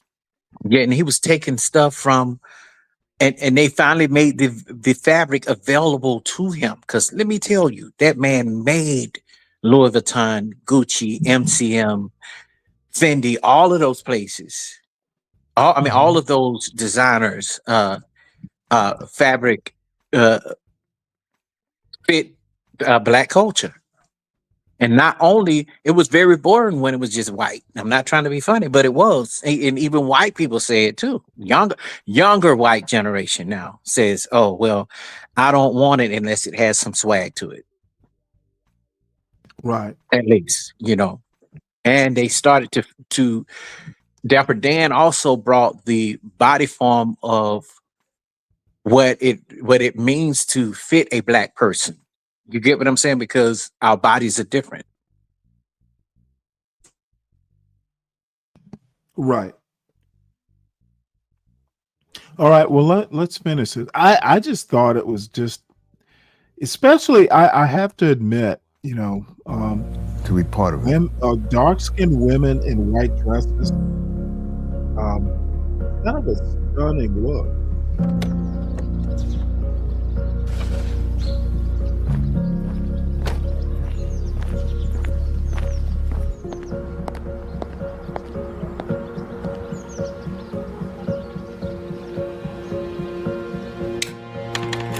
The significance of the Black aesthetic at HBCUs from the 20s, 30s, 40s, and 50s has a lot to do with self-determination, which is one of the main.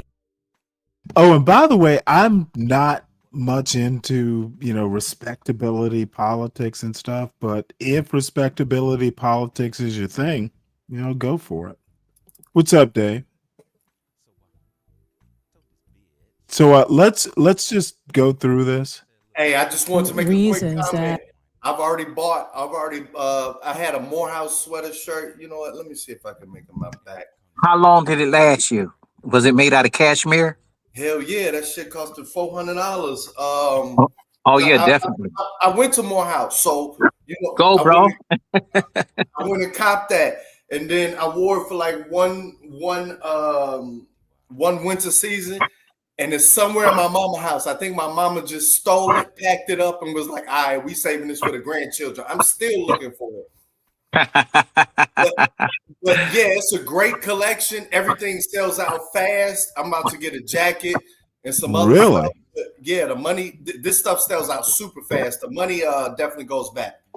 It does. And I think they're going to do a D9 collection of it too. I'll be buying that. They're gonna roll in more HBCUs, but they started with Morehouse. Basically the AUC. I think they're gonna spread out to Clark and Morris Brown, and then go throughout. They'll probably do Howard next, or FAMU.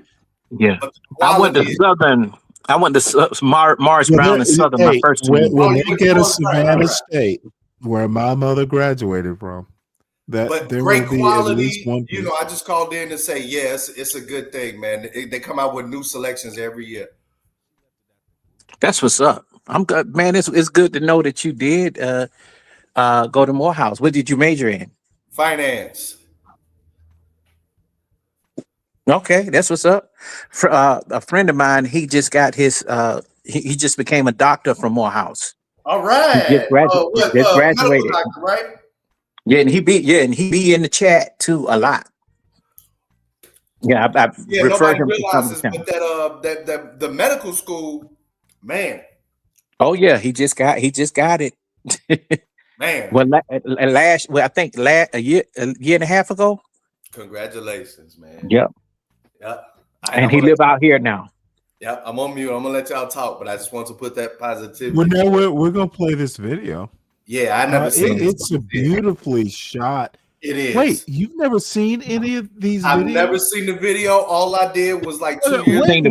Whoa. Now I'm gonna criticize. I They know, never bro. showed it on Gospel of Bob or CT. You know they don't. You know. Well, all I have to we was say, talking and about I'm it. no, let me do my commercial here. It's a commercial break. Y'all make sure you subscribe to Stanley versus the World. It's culture and politics. This is something. This is not the first video. I've shown a few of these. They're beautiful. So, Stanley, let me say this. You need to stop by more, Dave. Stanley, I've only seen the pictures. I know what he's saying. He's probably only seen the pictures. He probably haven't seen the video. I'm glad you're doing this. Well, you know what? I so appreciate it. Yeah, I do stuff like this. It's what I do because I find it interesting. The dorm, like the first 5 seconds, I just called back in because those dorms that they were walking up to, I'm like, dang, that's just a flashback. Yeah. So many of us choose to attend HBCUs and to educate our children in HBCUs.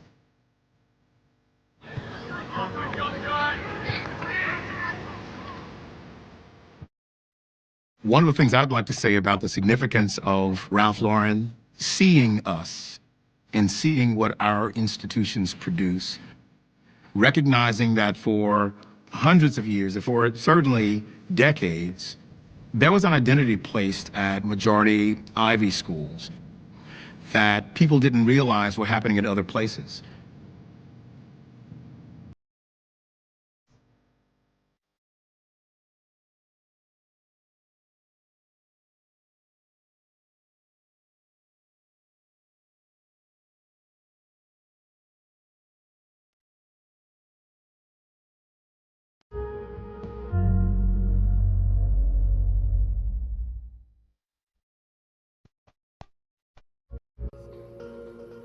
Howard Thurman, who arrived as a freshman in 1919, said that when he went to chapel for the first time, Dr. Hope was the speaker.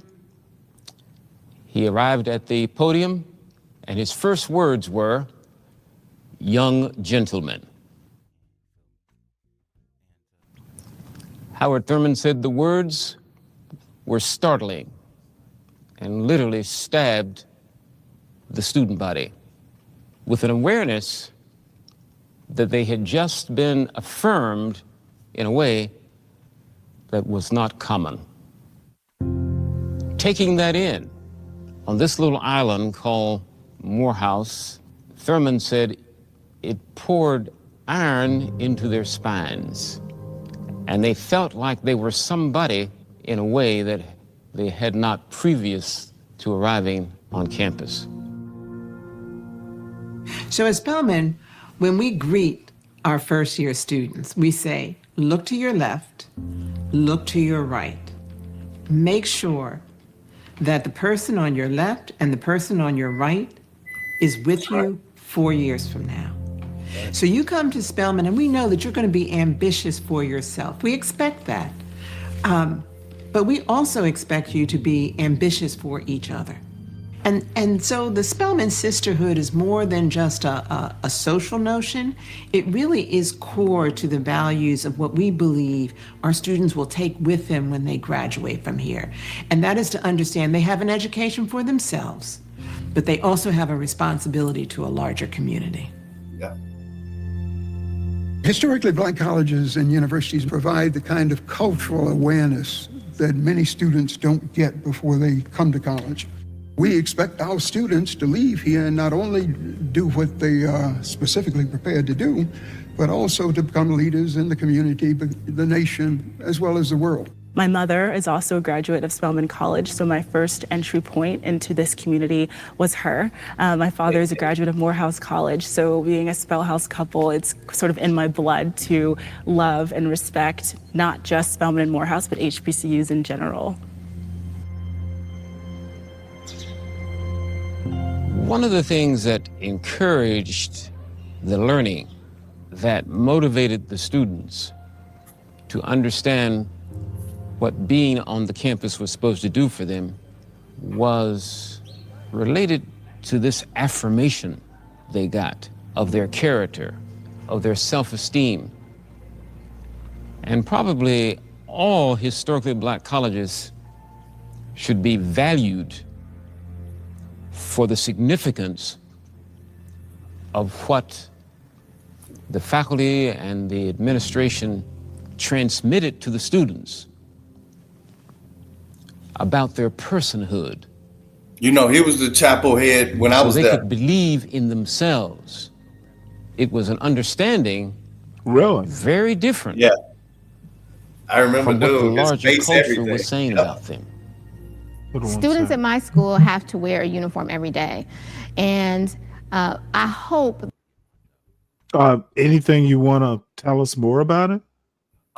Dude's pretty good. So every so it's called Crown Forum, and we have to go to speeches, seminars on Sunday. I think it's Saturday or Sunday. Whatever it is, it's on the weekend. It's not a normal day, 5-day week. But you cannot graduate. Like you can get straight A's, 4.0, whatever you want in all your classes. But if you do not have attendance for those seminars, it's called Crown Forum, you won't graduate. Like they'll tell the parents first year, like, look, you know, you can't get a 4.0, but if he's not going to these dang on seminars and speeches and everything like that, they just not gonna graduate. I can't tell you how many dudes in senior year I forget which day. I think it was Saturday or Sunday. Was there a way to make it up? Yeah. They only had it, you know, they would rotate because they wouldn't want to have the whole campus in on, I think it was Friday, whatever day it was. So you would have there would be one a week, but you only had to attend once a month. And so with the ones really? Yeah. So whoever didn't attend all them times, they'll be there every week throughout the whole. It's usually the last semester. Last year, they'll give you that, you know, they'll sit you down like, look, bruh, good grades, but you're not going to graduate. You got to do all these Crown Forums, and they'll monitor you, you know, but they'd have to go every week. But normally it's once a month, and they split it up so that everybody's not in the chapel all at once. But yeah, dude is in charge of that. I can never forget that man's face. Let me ask you something. Did you pledge? No, because so I came from Chicago. You know, they got all the different organizations in Chicago. I don't want to talk about it. But when I got to Morehouse, it just felt like such a huge family. Like other schools that may be in need, but at Morehouse, there is no need. You all one big family. Now, don't get me wrong. You pledge, but by the time you get to sophomore and junior year, it doesn't even matter, man. Whatever fraternity, y'all all one fraternity because y'all trying to graduate. And then when you get off campus, it doesn't matter what fraternity you in. That's true. Because we don't keep in touch. A lot of us don't keep in touch. We've got married. We've, went our separate ways. You got some that probably didn't do so well. But yeah. And one other question. Did you eat at Pascal's?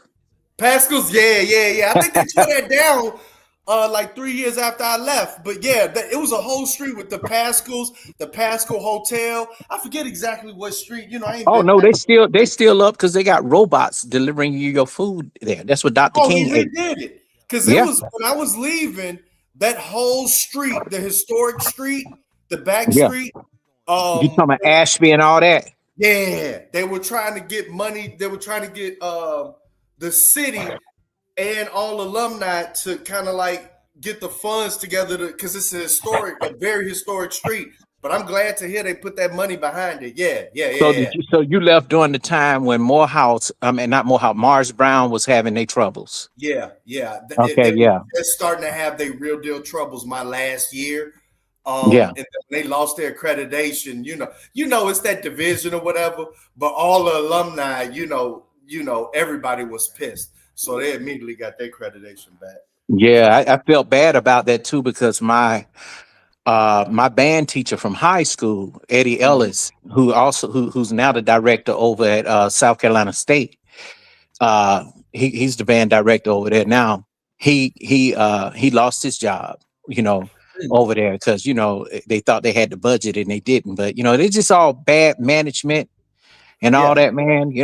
It's just it's crazy. But that was one of the main reasons why they did that Atlanta University Center. Yeah. Because before I got there, like as soon as I got there, they were pushing, hey, we got to have unity, because before, it was a division between, Clark, Atlanta. Yeah. Yeah. But and Spelman had their own thing going. Yeah. But that's it. They kind of pushed that away, because when I first got there, it was all about the AUC, Atlanta University Center, which symbolized all four. They even added in Atlanta Area Tech too to that group because it's still in that area. Yeah. Okay, good. Because the only thing about Morris Brown was that it was further off of the campus trail. It was just at the end of it, and it kind of left them out a little bit. And so the AUC, the initiative that they came up with, was to kind of mainly to bring more Morris Brown closer into the fold with everybody else, because they were it just seemed like they were distant because it was a longer walk. Definitely. Not that long of a walk, but yeah. It ain't like going from Morehouse to the West End Mall. Hell no. Not that distance. Yeah. And the last one I'm gonna ask, you ate at Busy Bee too? Busy Bee. What is that? You got Busy Bee. It's a historical Black restaurant that was down the street from Morehouse too, but it was around the corner, right on Ashby as well. Where I'm pretty sure. I'm pretty sure. Do you remember where the city of Atlanta went in there and shot up that woman who was a historian that lived on that street like for many years, and she helped people go to college? Her name was Miss Johnson. No, I know that sounds horrible.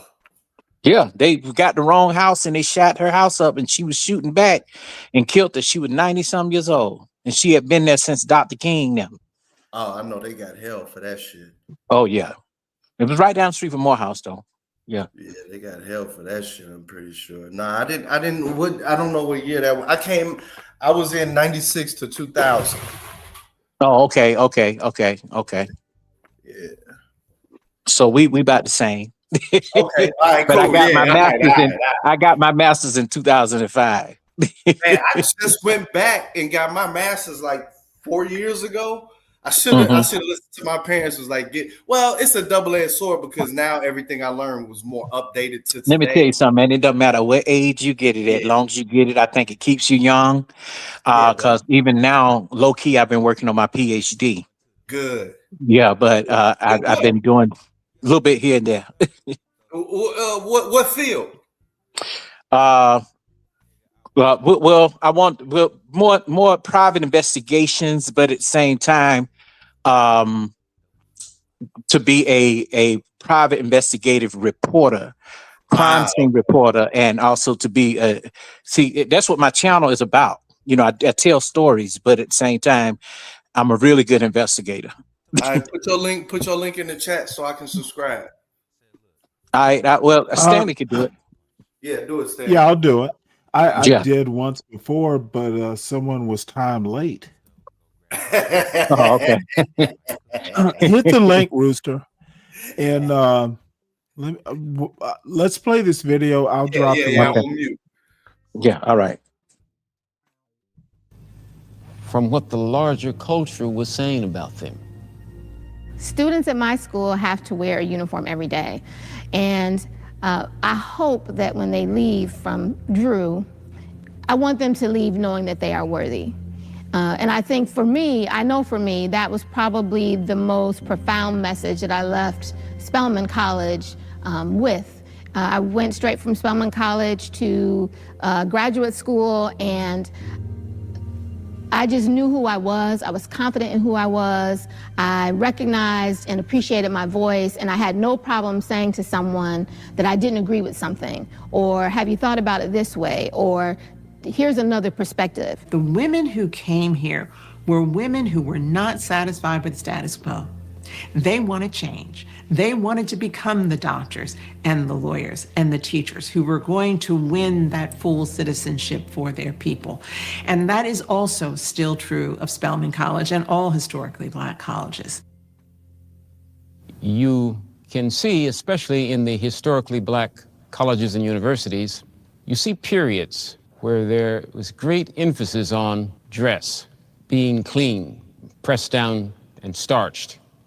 One quick example that comes to my consciousness is that Martin King had a nickname when he was at Morehouse, Martin King Jr.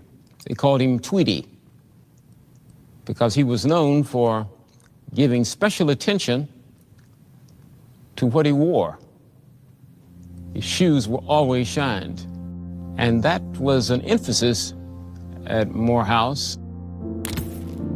What this new collection visualizes to me as an art historian, it's really a return to our roots. These are clothes that are inspired by a time in the 1920s, 1930s, 1940s, when Spelman and Morehouse were in their heyday, when, celebrated graduates in the history of the United States and the history of the world were attending our colleges, and when fashion and style were very much a part of our traditions.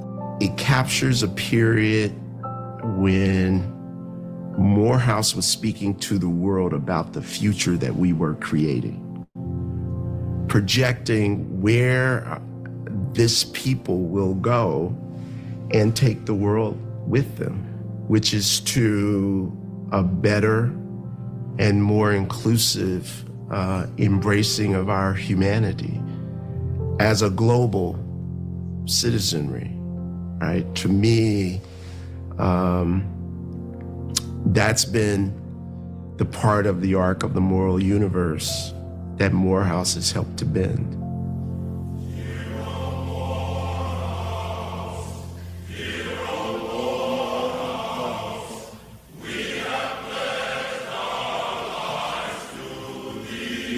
We'll do that today. We have to graduate later.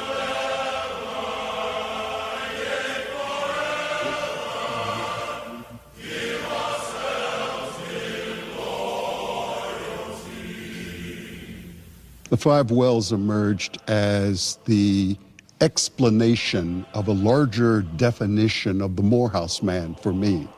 The five wells are to be well-read, well-spoken, well-traveled, well-dressed, and well-balanced. I understood and intended well-dressed to be one component of what it meant to be or what it means to be a Renaissance man with social conscience and global perspective. The people who marched during the Civil Rights Movement, they put on their Sunday best, I think, as a way of saying, whether you respect us or not, no matter what you call us throughout the week, we demand respect. And our dressing up is an act of resistance to common stereotypes that devalue Black bodies and African-American dignity. And all the photographs always picture the students, very dignified, very serious, not smiling. And that was to contradict the Eurocentric stereotypes about scratching where you don't itch and shucking and jiving, not being serious. Because the situation wasn't funny. Well, the yearbook for class of 1925-26. Really, it's the second year that a yearbook was made for Morehouse College. And this particular book is special because it was handed to me by a graduate at the time who indicated that there weren't a lot of these yearbooks made. The pictures and the kinds of stories that are told in here, the first traditions of the college are captured in these yearbooks.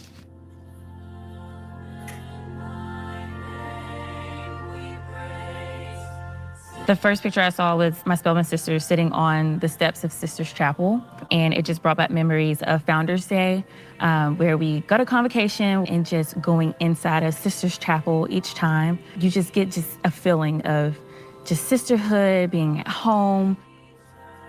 And looking at it, it's amazing.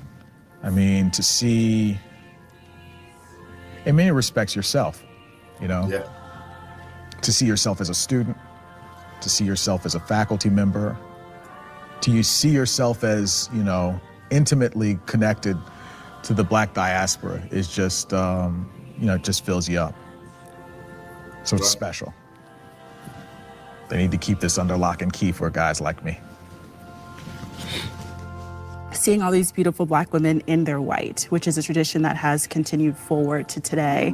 Being a Spelman College student, I remember being a first year, being inducted into this community and being asked to wear a white dress. So as I'm looking through, I love to see that the tradition is carrying forward today, but we're still hearkening back to what the founders of Spelman College had in mind and what the women who were first admitted into our school were wearing and feeling most beautiful in. I love the days when we wear the white attire. You know, it started as a very practical tradition because white cotton was the simplest fabric to be able to produce and to make objects fun. You didn't have to dye it because dyeing was another process and dyeing was more expensive. So it was a simple, straightforward way to create something that was elegant and lovely. By the 20s and 30s, it had become a tradition, and it became synonymous with this sense of respectability and polish, which was very much a part of the aesthetics of historically Black colleges and universities. Nowadays, I like to think of white attire, and it's called attire. So it means not only dresses, but also pants and pantsuits. I think of it as a symbol of solidarity. That we're all going to dress in a way that expresses to the world that we are sisters, we are connected. We do have this responsibility for each other. And so it's really one of my favorite traditions because when I see the Spelman students arrayed in their white attire, they all look so gloriously radiant. This is really a remarkable text that emerged at a time of African-American aspiration. And what I see are photographs of leaders, of future leaders of the community and of the nation. And it's really just remarkable. I mean, the organizations, the fraternities, other social groups. And it's also striking to me, this occurred at a time when the Harlem Renaissance was unfolding, when some of the most brilliant writers and thinkers and scientists and poets were on the scene. And the young people captured here are really aspiring to walk in those footsteps. And so they have a certain presentation of self that is just inspiring as I look at this and as I think about all the remarkable things happening at Morehouse College during those years and indeed in all HBCUs. So I am humbled, I am inspired, and really hopeful for the future as I think about how far we've come and the achievements of the young people depicted here. So I'm allowed to open this right now. Go back and say this. No, I'm genuinely just shocked. This is truly amazing. And the fact that this is from 1925, which the history that must be encompassed in this book is just unreal. And I'm extremely honored to be allowed to even touch it. So thank you. I'm definitely glad I chose this school. That's right. A little overwhelmed. I mean, 1925 is a very long time ago. And just to think how far we've come as a school and as a people since 1925, I mean, in 1925, we couldn't vote. And today, in my lifetime, I've seen a Black president be elected and reelected, and then a woman vice president who also went to an HBCU. It's truly amazing. And when I look at this notion of a politics of respectability that Evelyn Brooks Higginbotham coined in her seminal study, when I look at the notion of clothing and how style and fashion really matters here at the Atlanta University Center, I think some of it begins with a figure like W.B. Du Bois, whom we know starts teaching at Atlanta University right around the turn of the 20th century. And it's he who, by 1900, proposes an exhibition, A Small Nation of People, for the Paris Exposition. And this exhibition includes a number of photographs that he commissioned of a man named Thomas Askew, who was a Georgia-based photographer. Beautiful portraits of African Americans from Georgia, very, very finely dressed. I believe there's a great value in Ralph Lauren doing an expose of the creative aesthetic of Spelman and Morehouse, particularly with regard to attire. So as I was watching the men being staged for a scene, it was as if I was looking back at the same image created by Askew.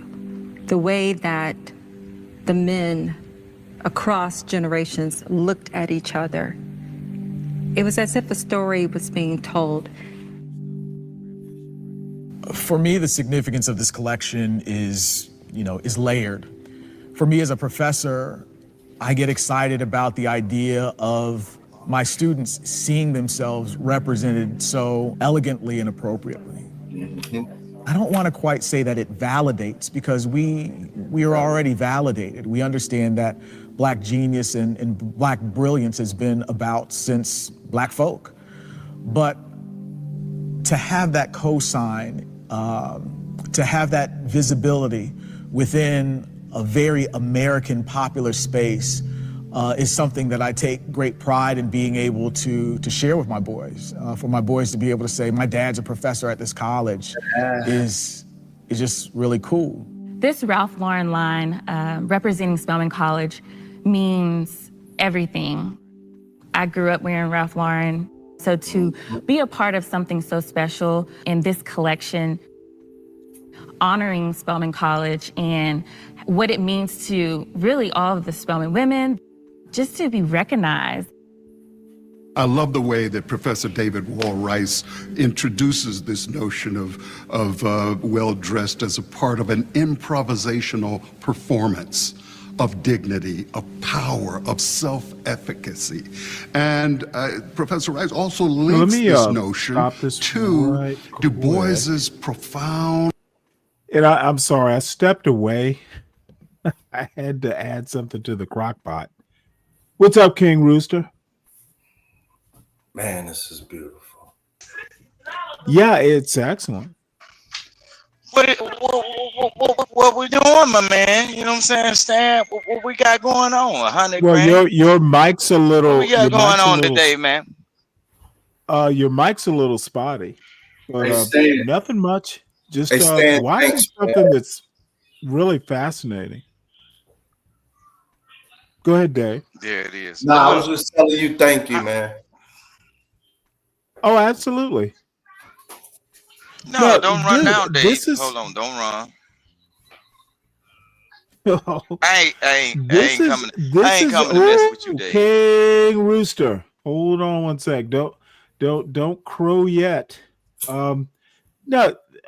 Dave, this is what I do. That and news, it's kind of dry sometimes, but being a 60-year-old man, you know what? I love doing shit like this. I am trying to be positive, because what a lot of these anti-black channels don't do is highlight the successes.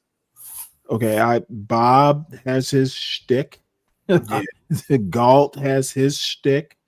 CT have their shtick, but I'm a success story. Yeah, you always been in his story and keeping it real on actual. No. I'm not a professional historian, but I know not one, but to me, they crazy for battle. someone like me, it's important to know that it's not all John Galt. There's some Morehouse. Stanley, what you're not is an old fool, and that's what we appreciate. Well, thank you so much, dude. I loved, dude. I had no trauma growing up. I loved my parents. Now, not every day, And the good thing is you're able to empathize with people who did. But I think absolutely. again, I'm gonna say the phrase again: emotional intelligence. Yeah. That's so Right. important. Well, I don't know that I'm emotionally Man, I'm intelligent, almost but in tears. I've gotten better. Let me tell you something. One of the things my son I got married late in life. I was 39 going on 40 when I got married. Oh yeah, that's right. It Look, did. Yeah. it just fucking, dude, I'm sure being a father at 25 because I thought I was shit hot. I was 33.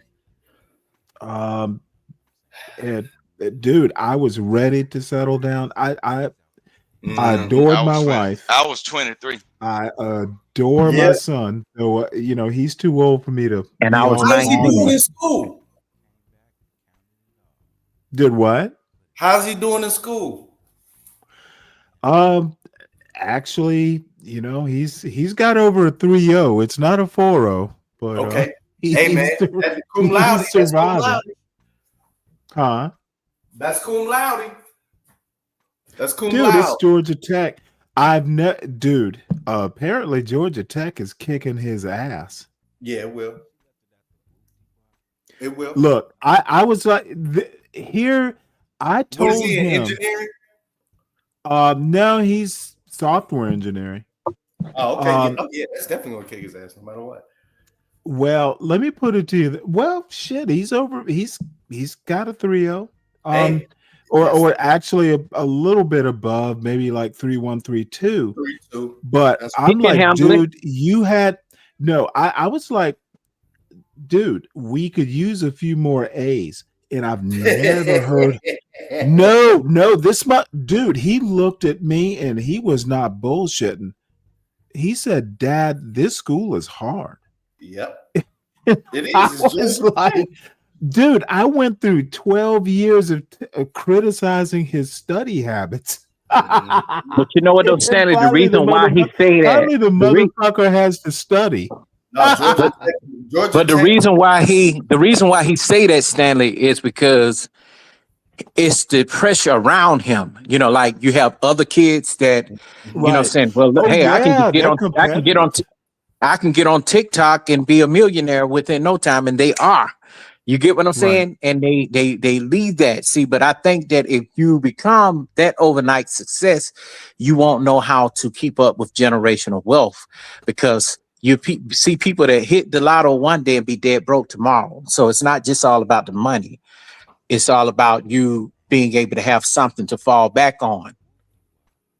Always. Right. Well, I mean, he'll always be okay, but he needs to look. Hey, I've criticized his fucking study habits for 12 years, and he blew me off. Yeah. Now it's coming on. Dude, Yeah. I appreciated the look of fear in his life, in his eyes. Dude, Dad, this school is hard. And you know what, Richard? You're absolutely right. The calculus, dude, this motherfucker is fearing physics.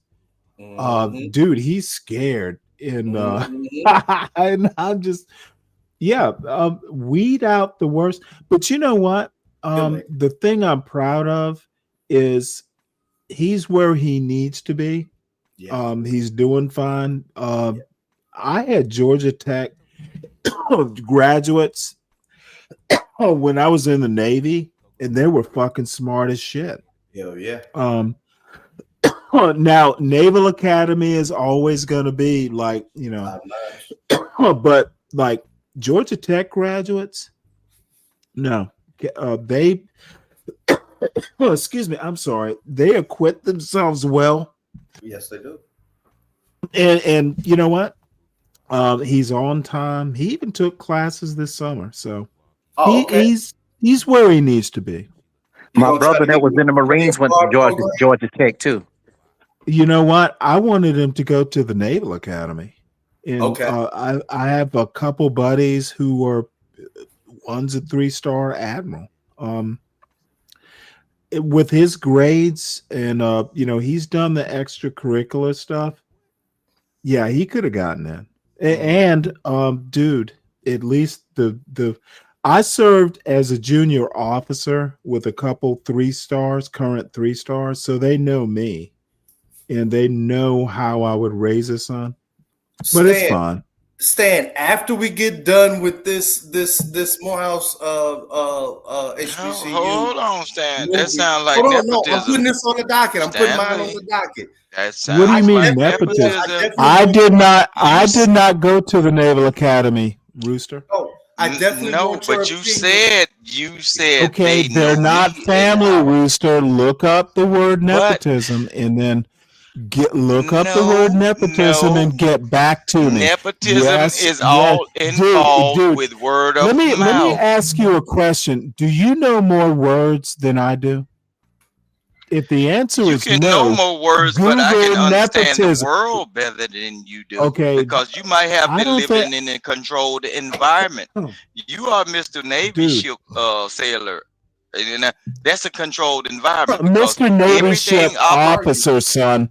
Mr. Navy ship Aye, officer. Captain. Dude, I commanded motherfuckers. They called me sir. Okay, in a So controlled environment. I kinda understand the Navy. So why didn't you come out and become a prison CO then? What? Because that's an uncontrollable environment. Hey, hold it. Did you ask me, dude, motherfucker? I was an officer. Why the fuck would I be a prison guard? An officer in the Navy or in the Army Hold up and now. I've everything, been a that's a prison guard controlled before. environment because they know there's consequences behind the actions. But if Hold you on had one sec. became Be a right back. CO, if you had became a CO in a regular prison or a maximum security We prison, weren't fucking arguing. listen what I'm saying. Look, Mr. Chicago, Say T. this shit Kanye without West, arguing, sit dog. down, We nigga. weren't Sit down. arguing, dog. Look. When you was stomping on the yard, that was fine and dandy. Those times are over. Mr. Dave, you are a regular person now. Calm down. Calm down. You have Wait, no let me come back because I had a question. power. You have no power. See, this is now a uncontrollable situation. What are you going to do, Mr. The Ivy League graduate? What are you going to do now? Shh, shh, shh, shh. What are you going to do now? Y'all crazy as here. I'm just waiting for Stan to come back. I had a question about Stan, about the 4-star general that just retired, who was over the Navy for South American waters, and he retired. Yeah, it was Southern Command. Southern Command. What do you think about the black admiral retire? I think if what I understand, and I don't know any more than what I read in the newspapers. Right. Hey, retiring as a 3-star is what's going to happen because he didn't have time and grade enough. Okay. Retiring as a 3-star is cool. Do you think it has anything to do with this extra? I don't Absolutely, it does. Okay, all right. That's all I wanted to know. Okay. But Stan, know what I like in the small level of thinking, right? I bet you he's saying no matter what his ranking is, he is glad and tired of dealing with you folks. He's happy. Whatever they give him, he can sit back, go fishing. No, it doesn't, dude. Let me tell you something. Naval officers in general in the military, no, motherfucker, he's sad he's retiring. They always wanted, they love that shit. They love that shit. They know they are civilians now, and they relinquish their power of people just being a yes man. I'm telling you now. Have you ever, Rooster? Have you ever been in the military at all? No, sir. I have not been in the military. Okay, then I'll leave it there. I'll leave it there. Okay, no, I'm going to leave it there. You are simply guessing. I have some military experience. Okay, but I'm just Or a saying. Navy experience, Okay, my bad. when you are in a situation Okay, where listen people look up to to my question, you, because I'm being very dismissive. I'm literally mocking you if you Hey man, haven't it's noticed. nothing wrong with this oh, younger I like generation. the They do mocking, not Okay, Mike all they I'm Vincent. don't know saying black is people you with don't credentials. I like it. understand the military. You are outside looking in.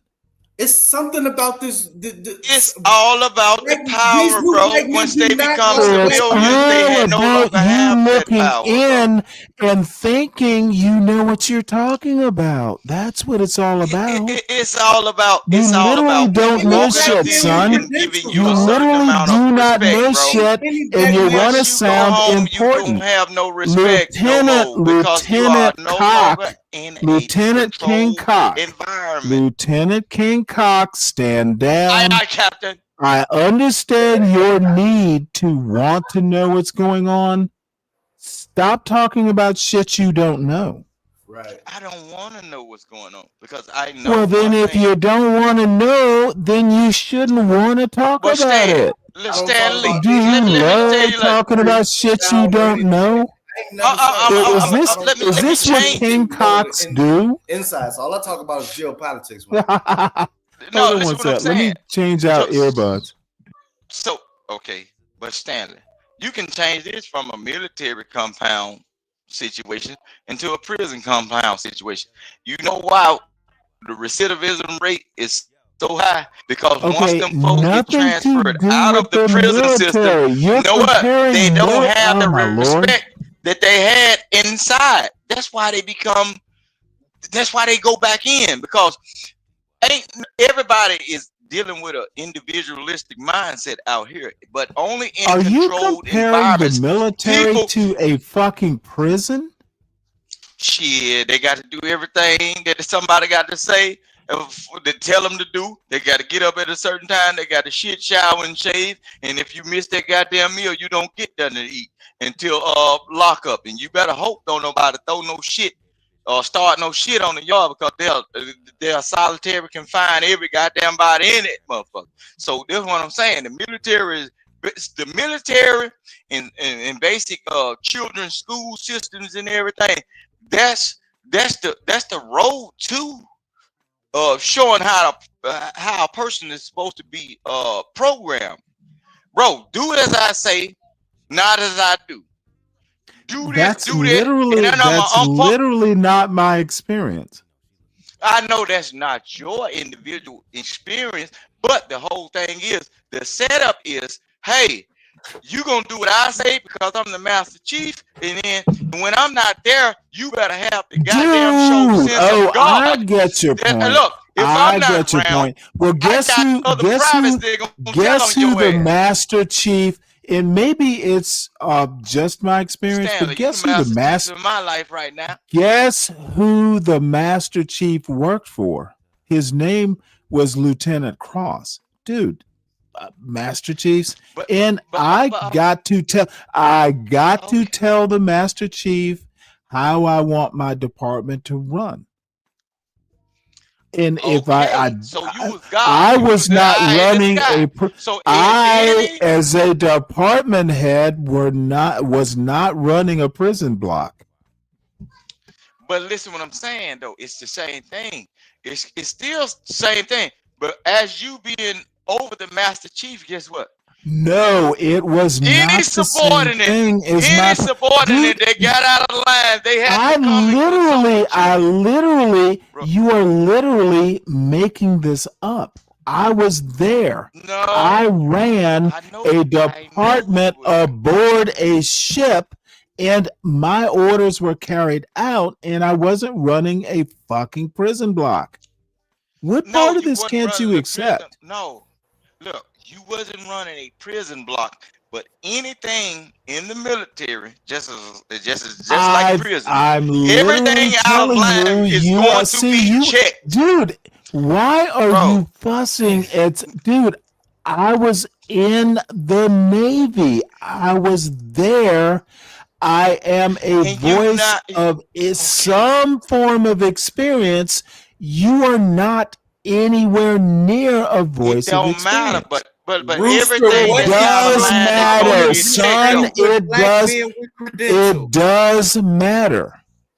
If you Rooster, don't why know do what you you're hate black talking men with Okay. about, credentials, see, bro? this is what Donald Trump is like. He doesn't know shit, and he keeps saying it doesn't matter, and it does. I don't have to know anything. If I was appointed to be the president, if I got to this point If and you didn't get to this motherfucker, point, and presidents shame on are you. elected, not Shame on you. appointed. Same clock, They same are clock, not same time, appointed. 24 hours. I became the president. You did not. Hey, welcome to America. Welcome to America. Yeah. Dude, you're no Stan Autry. Video, man. He just I'm hate not black trying to men be with Stan. credentials, dog. He just hate black men with credentials. Keep on playing. I don't hate any of you, man. Shut I'm your learning nigga from lips and you. listen to the Look, video. Hey, man, look, whoa, I'm learning whoa, from whoa, whoa, any of whoa. Hey, y'all, King Rooster's a friend of the show. Don't y'all fuss. Now, Stan be wanting his So edge Dave, on the before weekend. before I start this video, General Dave, any comment? No, I'm sorry about that, man. I'm just No, tired. dude, I don't I'm just care. tired of the hate on black men with any type of credentials. I'm tired of it. You know Look, what? I'm That's black. a I whole don't hate show. black I'm men. over here because I know I don't have to deal with it. And then dude pops up on the same bullshit. Oh, come on. Look, Oh, listen to me. Dave. We're got to friends calm on this down, panel. Dave. Calm down, Dave. Calm down. You got Nearly comes drink a out cup of No, coffee, you baby. calm down too. No, I'm just messing. I'm just messing with Dave. Look. You got to calm down, Dave. Look, I don't have no What is hate. this? Some feud I don't know about? No, it isn't. No, There is no man. feud. I'm just saying All that right. there aren't many spaces It's where Dave. You need to. It's okay. You need to come down. Look, you've been on So your high let's horse over there watch. on certain Let's channels, finish bro. You watching got the to calm video. down. Dave, you know what? It'll get hot and heated, but the good thing is until Friday, Saturday, sometimes Sunday, dude, the fuckery is to a minimum. I don't get amused by it. Thank you. All right. Keep Until going. Saturday. Then, it's weapons. Then it's weapons free. It's free. Stan, what is in your about coffee, man? double consciousness. I'm sorry, what? I was saying, Stan, what is in your coffee? Motherfucker, I'm sitting here drinking Coors Light. I'm fairly my brand. Stan. I'm in my cups. But dude, I have nothing better. Dude, I'm fucking retired. I have an empty nest. I should be cleaning my oven, but it'll wait a day or two. Yeah, that's what I'm saying. Everybody's fighting to get to where you are, man. I love these conversations. Dude, let me tell you just my experience. Enjoy the ride because you'll miss it. I mean, dude, when my son went to school, not this fall, but last fall, dude, I've been with that knucklehead for fucking, 10 years, and he was actually a major focus. And it took me 2, 3, 4 months to kind of get used to it.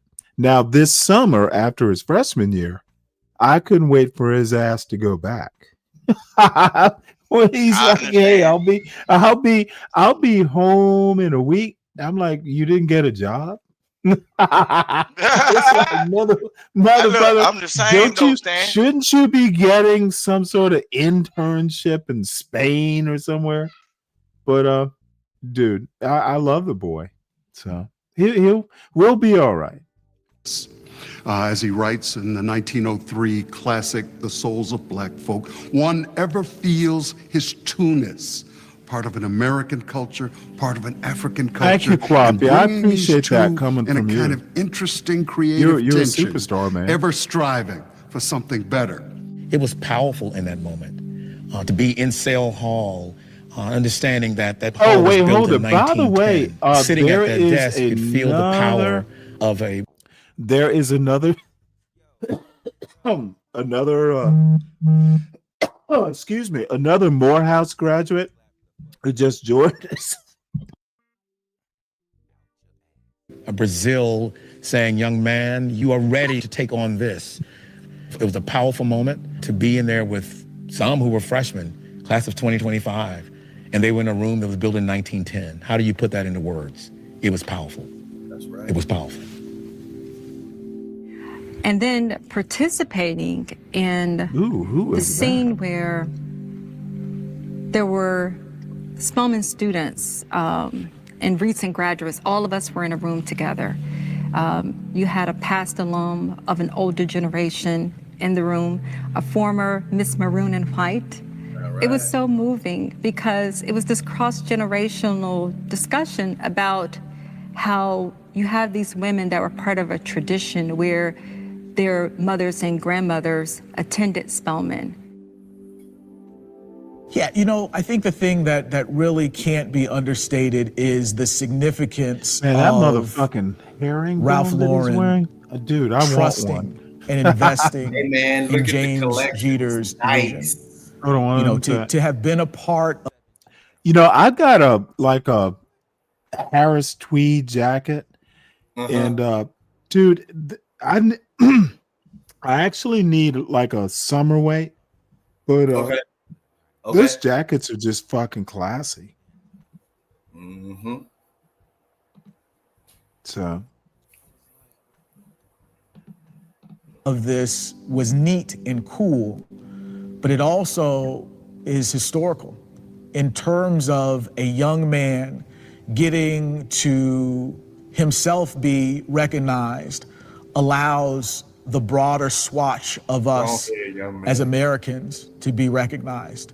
And I think that recognition, it can't be emphasized enough. I really appreciate and feel good about being a part of this because of how it is that folks have come together to support this young black man in making the world better by having a complication and a dimensionality that's added to who and how black folk are and how and who they are in good, positive spaces that we know have existed, but that other people need to recognize more frequently and more robustly. There is something of a paradox functioning when any institution outside of Spelman and Morehouse wishes to give an account of the experiences of the underclass of this country's history. And the paradox is this: how do you demonstrate the brilliance and the vibrancy of its culture and at the same time tell why they had to do it? This is fundamentally grounded in a history of suppression, oppression, and the idea that what emerges from there could be something you might call beautiful, that you might say has value. And that's what it means for us to present ourselves in the world a particular way, linguistically, aesthetically. And so the responsibility is, how do we tell a story, even if it's merely through pictures, of how it is that these people have crafted and created something of value in the presence of suffering and oppression. But the difficulty is, how do you give an account of why I was forced to create a sense of value under these structures that became the very strictures that you respond to? okay, Dave, you wear cufflinks every day, don't you? No, but I do have a good. I used to have a good cufflink.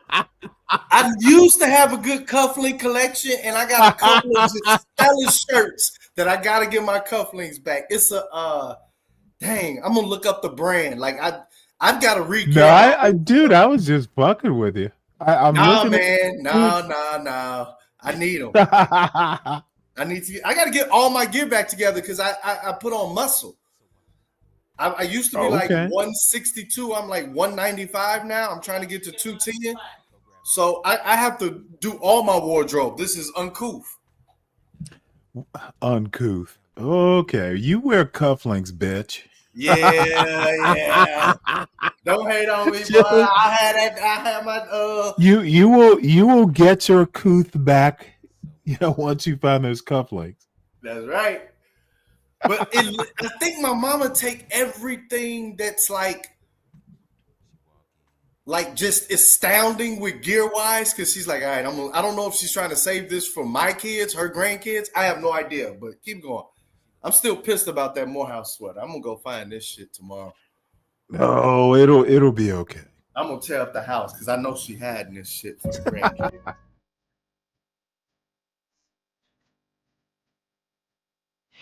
You know, the reason historically Black colleges and universities came Now, see, this needs to be my second wife. I think she's attractive. I She like is her beautiful. hair.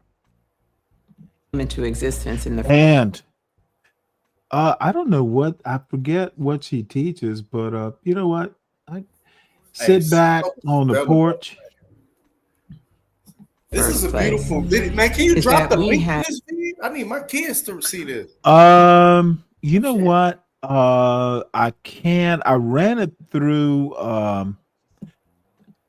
Well, yes, I can drop the link. I had to run it through YouTube just to make sure there were no copyright issues. But yeah, I can send you the link. Yeah. I'm gonna put this in the back chat though. All right. Thank you. Because it's actually on my channel.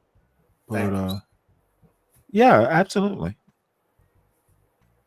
So let's see. had 4 million emancipated slaves who had to be educated, who were forming into their families, building their communities, becoming citizens of this country for the first time, full citizens. And very little thought had been given to how they were going to be educated. By the way, And so with the birth Ralph of historically Lauren Black has a colleges and YouTube universities channel. in the There are 19th videos century, up there. Really? that was the Oh opportunity yeah, absolutely. for us to begin to educate our leaders. And by the Where do you think 20s I got and this 30s and 40s, Black colleges were producing the Black middle class in this country. They were producing the doctors, the lawyers, the teachers. These were the leaders who were going to go back out into their communities and build those communities. And they did. And it was extraordinary. You look at places like Tulsa, Oklahoma. You look at places like Memphis, like Harlem, like Chicago. I mean, all these urban centers during the Great Migration benefited because of the talent that was coming out of Black colleges and universities, and also creating the kind of leadership that would become so politically essential for us to ultimately win all the rights that we deserved as citizens.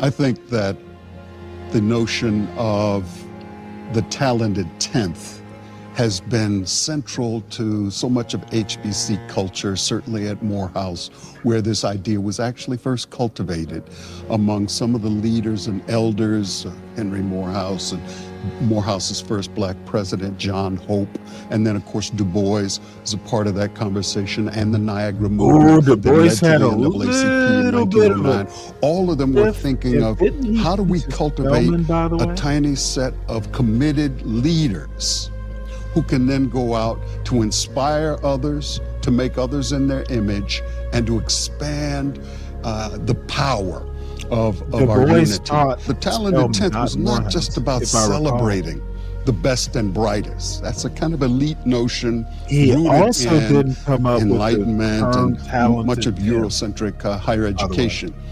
Our understanding of talented 10th was think about the 90th that you are called to serve. And as Benjamin Mays once put it, I'm challenging you who are a part of this Morehouse graduating class. You are the I'm sorry, talented let me 10th. pause it right quick. In 10 years, I'm going to ask you. I'm sorry, I didn't hear you, Rooster. No, that was me saying Benjamin Elijah Mays. He's saying it exactly the way it is. Mhm. This is exactly what. And by the way, anytime y'all want me to pause it, just say pause it. No, that I'm having a whole bunch of emotions, man. Really? Speaking just on this sentence here, that's the weird part. How do you help when they despise you? You don't. Look, Dave, I have people keep saying, don't worry about it. And I literally mean that. I'm not even being flippant. Who is they, by the way? Well, it's a 'Cause I specific think- group. It's these old dude. It's the old. It's not old like you're old. Motherfucker, I'm old. It's the 40. It's the 40 to 50 black man. And really, I've been thinking about this a lot. Dude, So if they don't control your life, be concerned, but don't get wrapped around the axle. no, I don't Unless worry they're- about now it. they may be your boss at work or something, but dude, don't worry about it. Nah, it's just it just irks me some, like this whole. Dude, do you know? Look, I don't mean to cut you off, but dude, take a deep breath. And honestly, Dave, there was a time back when I was young, and like I said, I don't think you were here, but dude, I'm on the down ski slope of life, and I get to kind of look back. There are things. The saying is, when you're on your deathbed, you're never gonna wish you'd worked harder. You honestly need to work smarter at this point. Dude, when I was 25, 35, I was my job. When I was 45, no. Dude, I work to live. I want to fish. I want to be with my son. Exactly. That's exactly. Dude, I tell this story. One day I came home from work and my son let out a big scream and came running and hopped up into my arms. And I'm like, oh my Lord, I love this. It was like, damn, you missed me, huh? Yeah. And I used to call his mother and him Tom and Jerry. Who knows what now issues they were having, but I didn't care. Is 12, and I'm separated. And I was, I went to my school or whatever, but I wasn't, I'm not wearing it on my sleeve. But his mom is like all into her school. And for a minute, did she go to Spelman? No. She went to a Big Ten school, right? And so for a moment, I was worried. Not SEC, right? Huh? not SEC. Nah, not SEC. Nah, Big Ten. That Western wench. And so I used to be worried, but then now with the climate going on, worried about what? In the nation. What like climate? With all of this hectic shit going on in the nation. Dude, look. Hold on. Listen. No, you finish your story and then I'll respond. There's nothing going on. I used to think it was gonna be this big battle to try to convince, Morehouse or her alma mater and everything like that. So for the last 2 years, I just been kind of sitting back, like, like her alma mater is in a red state. You know what I'm saying? And I'm looking like I'm raising two. We raising two young black males. So now I'm just kind of chilled out, like, all right, I'm just going to take this. Is your wife not black? Yeah. My wife's black. Dude, so your kids will probably not want to go to either of your schools. I know that sucks, doesn't it? What are you gonna do when they say, "Ooh, Daddy, I want to go to Dartmouth"? I'm gonna try to take them on another goddamn college tour straight to the house. Now you understand how I'm feeling? It's like, oh God, my son's 19. I know what it's about. Yeah, man. Like it's hitting me now. Hey. I want to say something to Dave though. Just think about what you just said, bro. And I'm gonna put it to you just like this. You come from Chicago, right? Mm-hmm. And then Stanley asked you, did you pledge? But you said it was certain organizations that was around you all your life to where you felt that there was I didn't pledge because no. Listen to what I'm saying, Stanley. I'm listening. He was around so many organizations Not saying that there was good organization. That's not He what didn't he want to pledge, said. and that's the no.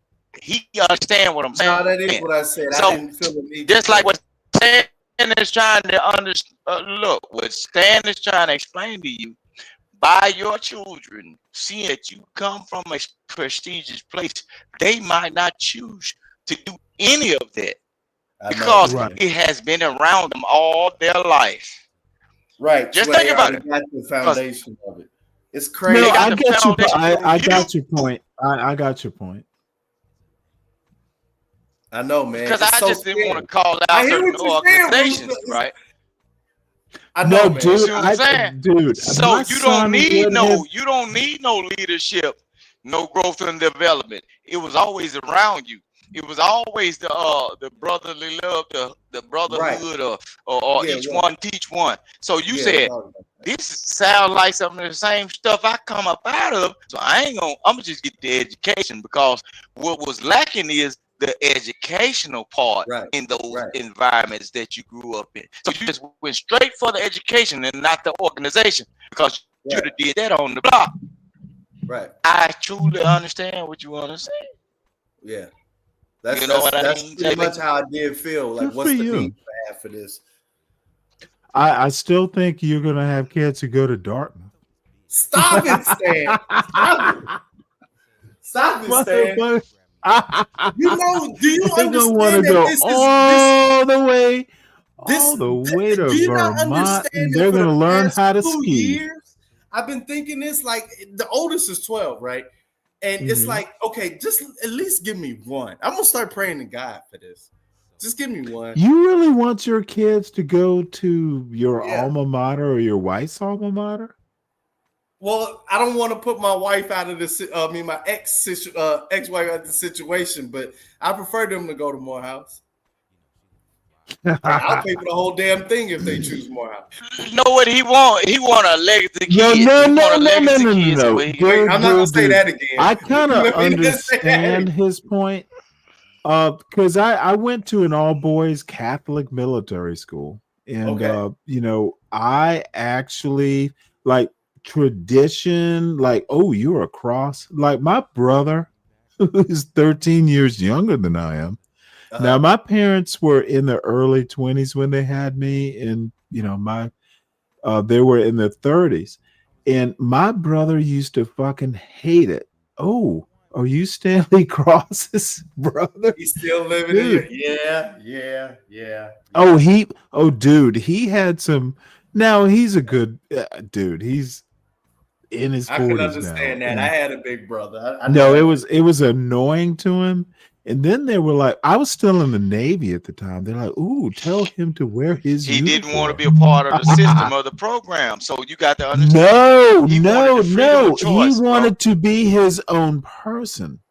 Dude, I'm one of these weird motherfuckers. Look, I went to a school. There were 96 people, 96 people in my graduating class, and I think 6 of them or 4 of them, I can't remember, were black. There were extremely few blacks, and I was like literally, dude, I tested into that school. I was 10th highest in the city. I was that motherfucker at my school, but there were 9 white boys who tested better. And there were like fucking there were 490 white boys who were below me, and black boys and all that. Dude, I was an academic superstar. That's why I'm so arrogant. You're not helping me with my anxiety, man. I'm trying Dude, to get. why would you, your kids are superstars. I know they're doing so good. But the motherfucker, stop worrying about it. Now you should worry, but dude, take a day off at least. It's only. I don't even think of it. Only because you playing this video. When you come up to this show, video, dude. All right. When you come up to this panel, though, it's your day off. right. It's a Where scary It is are almost over, your by the way. 90? I know. Where are the people, the ordinary This is people, the fucking working elegance. people, the oppressed people Oh, that whom you little. have served? Okay. See, I'm old and lusting after old ladies, apparently. But That's dude, sick, bro. there's You ain't see not one black woman with an you afro in motherfucker. that picture, bro. Stan, this Oh is wait, look, just we crazy, bro. literally just saw a black woman with an Braids, afro. What the none of that. fuck are you? What the fuck are you I'm talking saying, go about? back to that picture. Go back to that Did picture you when they were not standing see the in front of black each black man. academic at Spelman with the afro? And I said, "Oh my goodness, she's beautiful." I mean, they Did you can't not see that? dog. What the Y'all fuck? gonna make me But call what Rooster, y'all myself promote, Rooster, HBCU. bro, brother, you Rooster, myself. did not see Rooster. it. I literally said, "Oh my goodness, I would choose her." Not in those words, but But Rooster, that's your relax. fetish. I'm saying when they promote Now it's a whatever the fetish. speak. You literally said there was no black woman with an afro, and I'm telling you, Okay, there go back was. to And that okay, god presentation, bro, damn it, Rooster, on the Rooster, PowerPoint. Rooster. What the Okay, fuck are you doing? they show There was long, a straight black haired woman black with. women Oh of my god, what the fuck? because This you is ain't trying to not drip understand what I'm show. trying to show you. Whoa. I'm not a YN. This is not a YN panel. Stop acting like one. I'm not YN. There was I'm 40. there was a black The hell? woman with an afro, and I thought she was gorgeous. I'm like, where is she? By Not the the way, I live in not the woman that was speaking. Georgia, motherfucker. I could be at Morehouse in like an hour. That ain't got nothing to do with me. I'm saying what they was What promoting when they doesn't showed the have prestigious anything black to man do in the with suit. you is stop Go talking to the clip. bullshit. Go to the I'm clip not going right to a behind when they clip. show all the black men I'm in the suit, telling and you it will to pay show better you what they are trying to attention. promote, bro. Motherfucker, nobody's trying to promote shit. Stop being paranoid. He who Culture controls certainly at image. Morehouse, We're where done this with your idea was paranoia, actually son. first cultivated among some of the leaders and elders, Watch Henry this. Morehouse and Morehouse's first black president, John Hope, and then of course Du Bois was a part of that conversation, and the Niagara movement that led to the NAACP in 1909. All of them were thinking of how do we cultivate a tiny set of committed leaders who can then go out to inspire others, to make others in their image, and to expand the power of our unity. Hey, do you The have a Talent and Tip Morehouse was not pen? just about celebrating Dave? the best and brightest. That's a kind of elite notion. Hey, you see his skin in color, don't it? You see his skin enlightenment color and too, don't it? much of Mixed breed.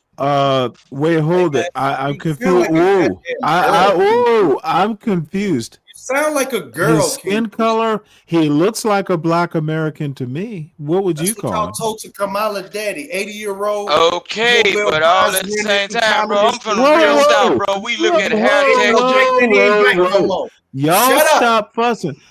King Rooster, he looks like a black man. What would you call him?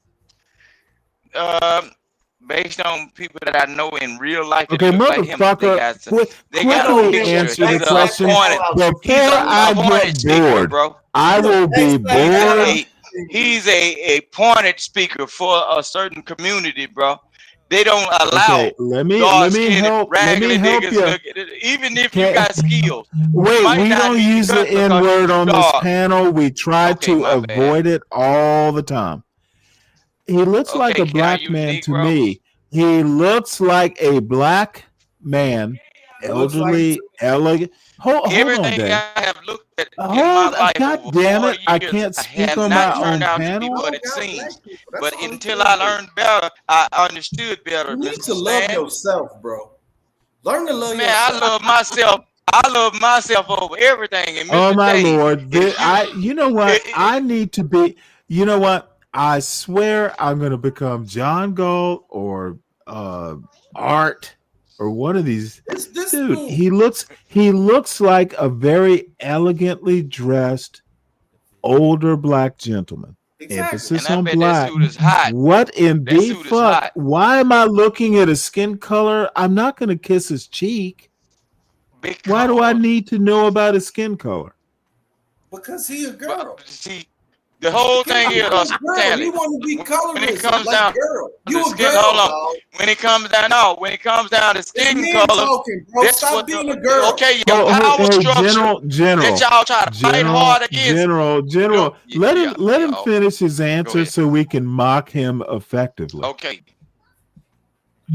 Okay, mock me because I like to smoke. Listen, No, it'll be gentle mocking. Hey. okay, It'll be gentle. It'll be gentle mocking. listen to what We I'm will saying. just make some lighthearted jokes. This is Stan, not CT's you know I panel. come from the real Jim Crow South, right? You know I come from the Motherfucker, real I'm Jim in Crow goddamn South. Georgia. How much more real Jim Crow South can it get? Say hello to you, Look. Dude, I'm from fucking Savannah, Georgia. We ain't got no Okay. family Oh in the South. yeah. We I had an goofy. issue in Savannah one time. I escaped the issue. All I have to say is Savannah, Georgia more Jim Crow than where the fuck you grew up? I showed him a picture of my cousin. They look like twins. Dude, there was an S&S Crest. Dude, I used to walk past on Broughton Street, places my mother couldn't eat when she was a girl. Motherfucker, I grew up in the very epicenter of Jim Crow. I know the shit. Stan, can I say this about this person? Because you sound Please goofy. do. I got a cousin that is your twin. Hold on, Dave. Hold on, Dave. Let Rooster How say you something. know that same old cuz? You goofy, man. Bro. You goofy. Dave, some of my people right there, that's right there close to you. Where the fuck are you from, Rooster? So what is you talking about? I'm from King Rooster, where are you from? In the South? Oh, well, no. Hold on. Let me give you a compliment. Yeah, tell me, because I probably got family with You know, Mississippi is a special place. Louisiana, too. So, dude, Savannah, I know Jim Crow. So, Dave, my father is still around. He's told me stories. And dude, I was born in 65. That's pretty much a year after Jim Crow ended. So I'm familiar. I've never actually experienced it, but motherfucker, I went to an all-boys Catholic military school in fucking Savannah, Georgia. I know racism intimately. Went to school with it every goddamn day when I was in high school.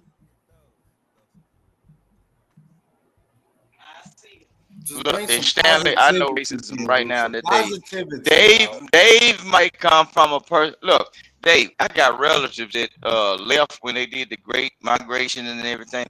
They I got relatives that's probably 30 minutes from you. Look, hold on, Dave. I got female relatives that worked in the ketchup factories up there where you from, and they created multiple children, and they all over your city with different names, but they know me. I got family all over where you at. I promise you, bro. All right, then, cousin. So calm down and get the rest of the history. This man on hold on. Okay, then. Well, calm down, then, cousin, and get the rest of the history that you didn't get because you weren't able to sit it in grandmama's house because everybody had to go to work and leave y'all black asses to play. But so listen what I'm saying. Man, where do you live? I'm saying, I'm talking about this man in this picture, bro. Why would you want to figure it out? And I'm talking to you. Only thing you need to absorb me right now, Dave. Absorb me right now, Dave. It ain't where I come from. It's where I'm about to go. Absorb me, Dave. Absorb me. And then maybe we can go to the next step. But I'm looking at this man. As long as you say I'm looking at this man. No, I'm trying to show. Look, with your Morehouse certificate and everything, evidently you ain't smart. I'm trying to tell you, you was trained and programmed to do exactly what you was trained to do.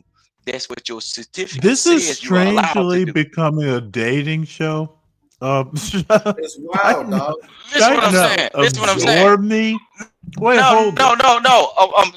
Okay, but I'm saying he worried about everything except what I'm saying. I'm looking at this skin tone in this person, right? I have been raised around certain people that have been allowed to speak, and certain people that have way more capabilities that is not of his skin color that wasn't ever able to talk. So they have to do whatever they do, make whatever inventions, Jimmy rig, they call it the N rig, but they will go through their brother with a light skinned tone, a skin tone, and that will be the person that will be deemed the inventor of everything because of his skin tone. It was lighter and it was more docile and more acceptable amongst white people. A lot of times the light-skinned Well, now that Negro history had is to correct, figure it though. all out. Okay, but hold on Yeah, one the second. light-skinned nigga had to. Hold on. You're I'm trying to absolutely figure out what that right. got to do with this Morehouse But this video. is Why you got a dog out my Morehouse 2025. brethren because he ain't your skin color? And you what? One shade darker? That's Okay, right. God damn it. Is this gonna be school days? I don't want it to be. Stan, I was doing great. I just wanted to see the video. He comes up here causing negativity. Okay, Dave, stop. It's okay. Just lower the tone, take a deep breath. Dude, we can play the video, which is almost over, by the way, but y'all stop fussing. I'm not fussing at him. I'm trying to tell him what actually happened. See, he's from a Dave went place. to dude. Dave went to Morehouse. He knows a whole hell of a lot about. He knows a hell of. Hold on, Rooster. He knows a lot about colorism. Spellman is all about colorism. Bro, my brother this is wild, bro. Listen what I'm saying. Look, Stanley, I'm gonna tell you this, and I don't want to be interrupted. I'm going to tell you the mindset that Dave has been in is a cultivated mindset, right? That's the same thing that happened to Nigga, you don't know me, dog. I'm sorry. Oh my that's Lord! the same thing that happened. Is going on here? You don't know me. Hold on. That's the same thing that happened to Emmett Till when he came down here, not far from where I live, shit like that, and bro. played that northern mindset, bro. Dog, listen what I'm you saying, don't bro. know I'm trying me, to tell man. you, so you won't walk yourself You into won't a stand it. noose. This is what you've been asking My for. fellow So now you Negro. gonna get it. This is what you want. No, stand. I told you to leave me the I'm fuck not gonna alone yell and let at me him, watch the video. but I can tell you. All right. Enough. Let's finish this video and move on to something we can all agree upon. Everybody think I'm something. Okay, Dave. Hold on, folks, please. 10th was let the think light-skinned about man the talk. 90th that you are called to serve. And as Benjamin Mays once put it, I'm challenging you who are a part of this Morehouse graduating class. You are the talented 10th. In 10 years, I'm going to ask you, where are your 90? Where are the people, the ordinary people, the working people, the oppressed people whom you have served and helped and lifted? So I think it's important to keep those notions in mind. Otherwise, talented 10th becomes unhinged, unanchored, and disconnected from the masses we're called to serve. And that's what Maynard Jackson and Martin King and Howard Thurman and Julian Bond were all about. Remember the 90. And I ask you, where are your 90? Those you are called to serve and lift. Thank you, sir. All right, now you can talk your coon talk. Thank you. Really? Did you just use the C word? Look, Stanley, let me explain what coon is because they've been using that. Oh, I know. Dude, you know what? Coon only speaks to a Is lazy, your shiftless definition person. is your definition the same as Nidish's? Because he's wrong. No, a coon only speaks to not a traitor. It's just a lazy person. If you go and look at black exploitation cartoons, if you look up Lazy Town cartoon, How they old are only you start again? moving fast and doing whatever. You are in your 40s, right? I was raised. Okay, all I asked you is you are in your 40s, right? I'm 60. Y'all Yes, sir. motherfucking millennials are getting what a coon is wrong as expected. Your parents didn't teach you what a coon was, and now you're making the shit up. No, I'm not making it up. Not me. Not me. I know what a Well, coon no, is. I'm gonna accuse you Coon is personally.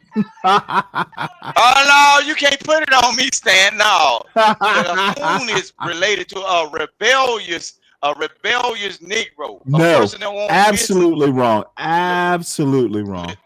No, it's not related to a traitor, bro. The Absolutely wrong, dude. I sellout. know history, but dude, I kind of have a thing for history.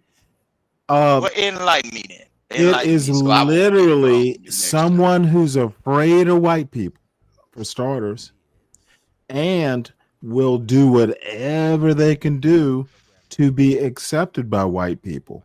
That's literally. Have you ever seen a raccoon in person? Dude, you're from Mississippi. I know you've seen a coon before. I have seen a raccoon in person. I know you, dude. I know you've seen a raccoon before. You're in Mississippi, right? Have you ever been out in the woods? Right. And raccoons don't run from people. I lived in the city also. Yes, they Ask do. them what happened. Ask them what happens on garbage day. Have you ever heard of coon hunting? Coons run up trees to get away from the dogs, right? Or am I wrong? That's from the dog. Okay, coons are literally afraid of the white people who hunt them and will do anything to get on well with the white people. Dude, I know the history. This is what I'm saying. No, coon hunting. Have you ever heard of? Now you're gonna deny coon hunting is didn't happen in history? Is speaking towards a shiftless, Okay, lazy, dude, good. you must be from Jackson, Mississippi, like in the middle I ain't of from the Jackson. fucking That's a city. total. Dude, that's you a need total to go breed out of to the bayou or somewhere where they hunt coons, and you'll understand. Jackson, You'll Mississippi folks don't understand even travel to where if I you've come from like they have talk you about, ever bro. seen a coon? They don't come to like my parts in real like life? this because guess what? Motherfucker, Look, Stanley. Have you ever seen a coon outside of a coloring book? Man, this man here. Stan. Jackson, Mississippi people are afraid to come where I come from because we got dinosaur time for their asses. They come around here fucking up. All I have to Even say people that come from Memphis, bro, they scared to come to this area because we put that Aggie down. We laid the law down. All I have to say very gently, you don't have to represent. All I'm saying is that, dude, you got the definition of what a coon is I'm not wrong. from Jackson. It was just a joke, motherfucker. Dude, you do know that I joke a lot. I roast a lot. I'm not taking you serious. It was just a joke. It was just a joke. Just because I have the voice of a master chief or a drill sergeant don't mean I'm upset about what you're saying. It don't mean that. Gotcha. I'm just gotcha. It's comedy. No, that's fine. You explained it. I'm good. I just don't want you to get pissed off. I know I can't yell in your house if I come visit. Goddamn, you think somebody break Dude, it is me in my lonely empty nest. And no, you know what? I don't like noise. I'm a reader, dude. Oh well, yeah, you got your library and shit, your books and your cup of tea. No, dude, it's all on my Kindle. Kindle is God's gift the to Kindle books. Fire, yeah. And then you can also No, but listen to it while you're not reading. It'll read it out to you while you sleep with headphones and shit. Boy, you No, a I don't do prestige. any. No, I do it Look, the old-fashioned way. I actually read. I don't do audiobooks. yeah, I did it. I did the Kindle with the Bible before, and I was hearing fire and brimstone. I took the Really? headphones off and threw them. Hell yeah, I was listening to like the app, like where you can hear all the stories, whatever you need to look at. Yeah. You can listen to that stuff while you lay down and sleep. Man, I look Let me even ask certain you a poems. question. I mean, I listen to it. how do people actually remember chapter and verse? Can you do that audio, or do you actually have to read it? Like, I'm kind of my memory works visually. Okay, yeah, that's your memory. But a lot of people, if you get an app that'll read it off and it say it over and over, and you can recite it like an Easter speech, everything, just like the Invictus poem, out of the night that covers me, black as a pit from pole to pole. If you listen to that over and over, it becomes, you can feel, you can hear the sound and the beat and the tempo of the voice, and you can. But do you remember everything? Can you quote the chapter and verse? Yeah, if you put a mark behind it, it say such and such verse, bing, then and then say it over and over, and you remember those scriptures, it become like a song to you, just like music. That's why music is transforming these folks. Yeah, it's like a beat in a tune, and then if you smart enough, and then you well enough to change some of the words, you can change some of the words to make people move towards your own ideas about it, because you can remove this, add this in it, and speak in your own tone. That's why a lot of people that know how to read the Bible and understand and interpret, they are the biggest devils. They are they say they say do as I teach, not as I do. That right there. So they can study that Bible, and they can listen to so much of it over and over on a consecutive amount of times. They know how to remove certain things, and they know how to implement certain things to play off the faith that you are not looking at the man that's speaking to you. If you deny me of anything, you are denying God also. So that's why pimps, players, tricks, and everybody that's gonna coach you, they ain't got to rob you with a gun. They can just speak a certain way and then incorporate certain words to a high vernacular level of the peasantry mind of the people, and you can persuade a person to do anything, bro. So that's why I'm cautious of the people that wear glasses and suits and the devil wore a suit and tie, and I understand. Did he really? Because if I want, yeah, he did. Now, was that from a movie, or was it off the tree? Was he wearing a suit and tie when Eve?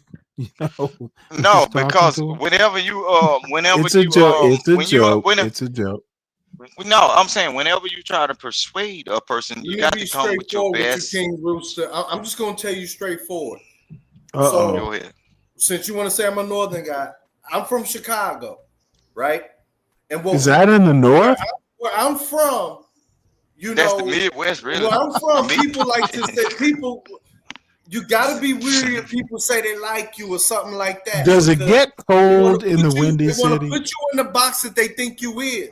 And every time wait, hold it. Did you just say the box you think? End up being hate. Why are you fucking? Rooster, I see your is hate. He splitting come up with your hate. Why, Stanley?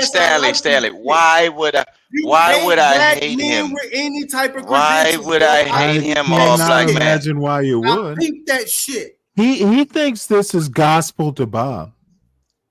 Yeah, he's clearly. Did I say gospel to Bob? I meant God. It does not work here, Dave.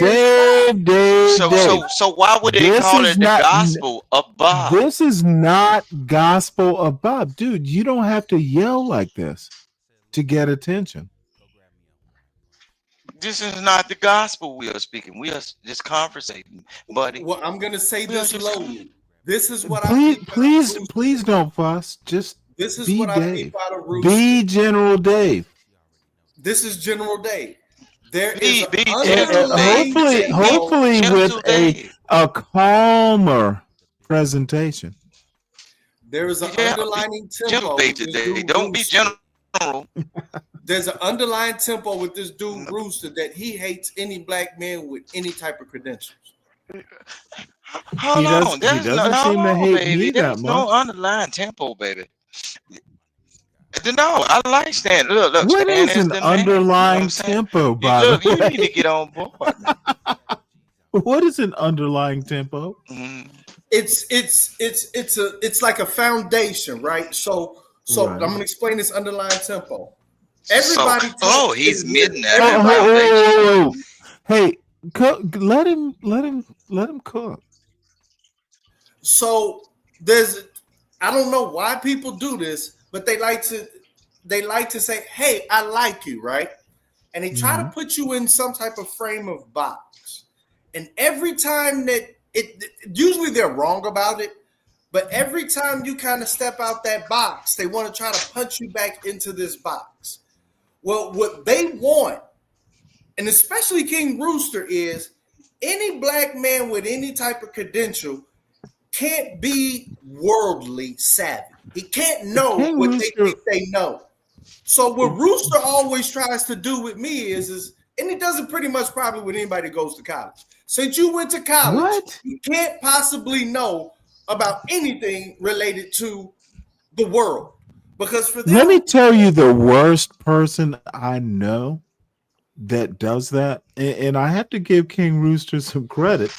I've never felt that underlying tempo. no, he does that to me. John Galt is the worst. And that motherfucker supposedly went to Tuskegee and has a master's in something from University of Alabama. It's crazy. My best friend. John, it is literally the motherfucker who went to college and wants to talk about his career as a coder or whatever the fuck he was. Dude, listen to what I'm saying before you overtalk me, because it is becoming annoying now. The person that I can think of has a master's degree. He's the worst. King Rooster's, and this is anecdotal. King Rooster's nowhere near as bad as John Galt. And that motherfucker supposedly has all kinds of credentials. So that's my point. Yeah, this guy King has been doing this to me since day one. Well, maybe it's not your qualifications. Have you to ask him? Okay, you look, Dave. I don't have no. See, what you doing is you got a feeling about something about me that might be connected to you. So that's the thing. It's not about your credential, because you could be a help to me, right? Just as long as, I could probably be a help to you based on what you present to me at that point. I'm not like going after you about anything. You present an argument and I'm just talking to the argument. I don't physically know you or I don't hate you. Just because we've been on certain shows, I'm not looking for you. No, you did it today. And I hope that you are not. No, my good sir.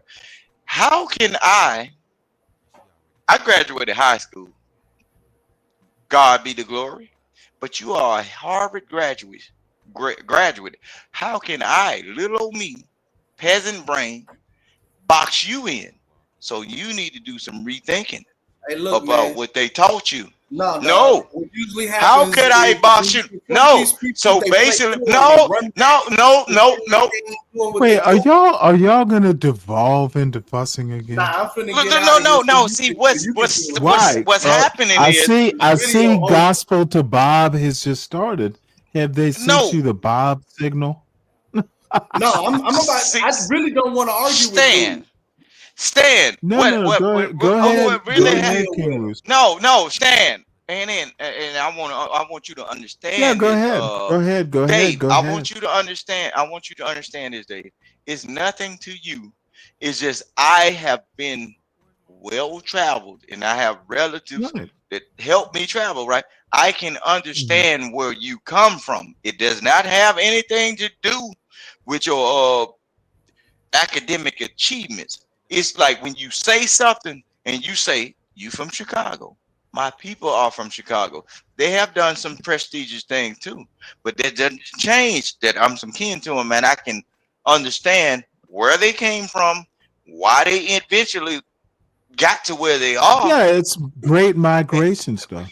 You see what I'm saying? So if I can point out and make my conversation relative to what you've been through, it's not a shot at you, brother. It's just saying you saying something that I can understand, and it might not always be true what you saying. Hey man, I don't know why people be thinking that they just get to talk something, and then when you confront them about it, they back down and pretend like things. No, I'm not backing down. No. So you want to say why would I? Okay. I don't know why. I just know you do it. Why would I be against you and I don't know? I don't know why, but I know you do. Look, nigga, I have never been around my dude. I have never been around you. We have never been to a family reunion, and I have never smelled the sweet smell of your cologne. We have not been around each other. So why would I be? Like you know everything. Why would I be dangerously? Look, all you gotta do is understand. At no point in time do I continue to tell you that you is. I got it. Why you is? But listen, what I'm saying. So why would I be?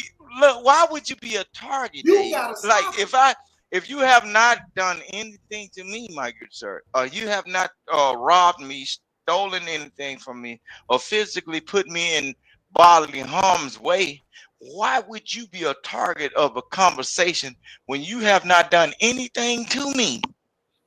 We are just speaking to the point. Look, bro. But just because you speak to a certain thing, and I can relate to what you were saying. To see, he said I try to put him in a box because when he spoke, he said key words that allowed me to understand where he comes from. Bro. Look, look. You said key words. Hold on.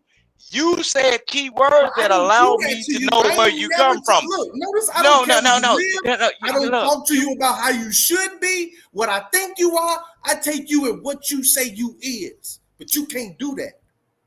But see, you a Harvard graduate, but you said what you say you is. Why not what you say you are? See, that's shit. No, hold on. Time the fuck out. No, I'm just you know, dude. I just thought that. See, but that's what I'm saying. Look, I still like. I was like, did he just say what you is? Oh shit! But see, okay. I can understand, Dave. I'm your ally, bro. I can understand that, man. No, Dude, I can understand you, Dave. Let me just, Dave. I'm literally a dilettante, dude. I'm kind of an elitist. Stop that bullshit. They gonna end up at a family reunion, man, and I'm be like, damn. Is that what it is? It's like y'all might be cousins. He looked exactly like literally.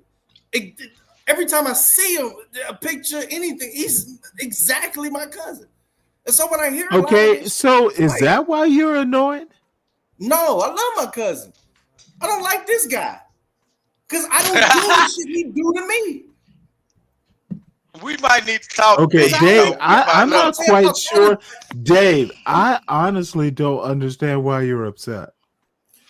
Let me explain this to you, Stan, because this is he having a common to Jesus moment. This doesn't happen in your This doesn't happen in your generation, Stan, or your age. Oh, now wait, is that a gentle way of calling me a boomer, motherfucker? I'm the last because I got an older brother, so I've noticed this with his generation. What it doesn't? What's his everybody generation? grew up in the same area, so you had doctors, lawyers, IT people, street people, all of that, all in the same spot. And after everybody's grown up, there is not a sense of we aren't a people. Or okay, well, wait, hold it. When you say hold on, when you say a people, you are familiar. That is such a complex point. I need to break it down. Are you ready to talk about that point, or do you need to move on? I try to give you guardrails on how you on what to break down. Please break down where this disdain for the educated black male came from. I don't think there's a disdain. I'm telling you, it is. And it didn't happen because it's not in your age group. It's rearing its head in mine. Are you a millennial? How old are you, Stan? I'm 60. Stan. I'm 46. I am literally the last year of Gen X. I'm literally the last of the Gen X, the last year. I could be a boomer, but I'm 65. I'm 46. Dude. Okay, well, you're still a young man. That's what I'm saying. Why are you here's where I'm going with this. Why do you give a fuck? You're accomplished. Stop unless you have maybe you have employees. It's becoming dangerous, man. That's why. Hold on. Are you managing people who have resentment? Dude, why would you give a fuck? Sometimes you have to not give a fuck. Wait a minute. So when I don't give a fucking blackout, y'all tell me. Okay, motherfucker, I'm just giving you advice. I'm just giving you advice. Okay. Don't take it or not. Okay, fair enough. I'm not saying this is what you should do. I'm just saying you should consider it. Fair enough. There is an art to knowing when to give a fuck and when not to. That is definitely true, Stan. That is definitely. Hey, you're still young, Dave. And I know I don't mean to be condescending, but honestly, you can call me younger all day, bro. I love it. No, but honestly, dude, tragedy and retirement, dude. There are some British sitcoms I could recommend, but don't worry. And you still have young kids, though, so I understand. Yeah. You still have a 12-year-old. I totally understand. 12 and 8. I'm in a different place. I'm a parent emeritus. I just give advice. I don't parent. I give advice. Hey, I did hear you. I heard when I was like, "Oh my God, please go to Morehouse," and you were cracking up jokes like, "Yeah, they gonna go here. What are you gonna do if they go to Dartmouth?" And I had to let it go. Yeah, I thought it was a good joke. Yeah, because I'm Dartmouth is about the whitest place you can go. He's like, yo, that ain't your decision. That's the honest to God truth. No, it's not. Dude, the best you can do, parent, is train them well. And dude, you train them to be adults. Yeah. They're not going to always do their things. Dude, let me tell you the most pregnant, and I said pregnant. I'm a little tipsy, by the way, if you haven't noticed. Dude, I was a fairly strict parent. My parents were strict as a motherfucker. Mm-hmm. Not oppressive, but dude, they wanted to know where you were, which, as it turns out, is a great way to parent. You can go, but you need to tell me where you're going. So my father literally said, well, Stanley, you're kind of being hard. Are you being too strict? I looked at that motherfucker and laughed. I was like, really? Do you apparently you have selective amnesia? Do you recall? Dude, it shocked the shit. Dude, and it's pleasant to tell the story. I was literally like, you're kidding? Dude, I was confused. So, we learn how to parent in our own way. I learned how to parent from my parents. Not everyone has that luxury, but dude, trust your kids. If you are vigorous in how you raise them, trust your training. They will make mistakes. like I tell my son, don't get your ass in something I can't get you out of. Yeah, that's the name. And if you do, dude, I'm parent emeritus. I will help you as much as I can. Right. I've also told my son to, dude, avoid the cops. Don't do shit that will even get you there. You're gonna get your traffic ticket over your life, but dude, you actually have the opportunity to have an elite education. I will guide you with the common sense. And I think he does okay. He's not perfect, but experience, is. But dude, just stop the bullshit. And, So and how do you, luckily, I have a good son. Mr. Dave, I don't hate you, man. I just understand you a little bit more than some of these people in these spaces. Don't think I'm going at you. I just understand it. My people might be some of your people.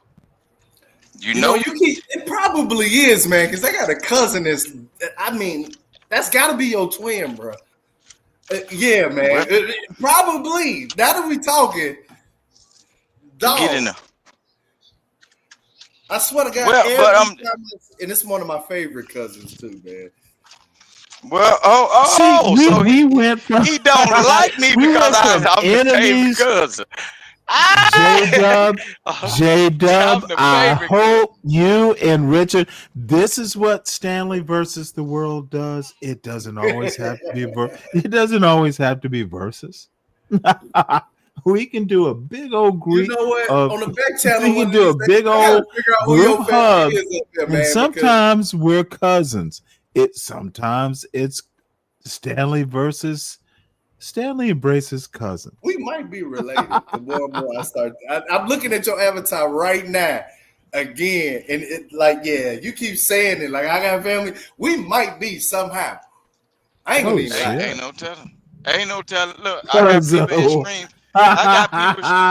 Look, I'm trying to, and my family. Look, so my family. I got people in Springfield right now, and I got people in Chicago right now on my side and my sons. See, you could be some kids to some of my son people, bro. Lord. I see my family fled the South because my great granddaddy got hanged.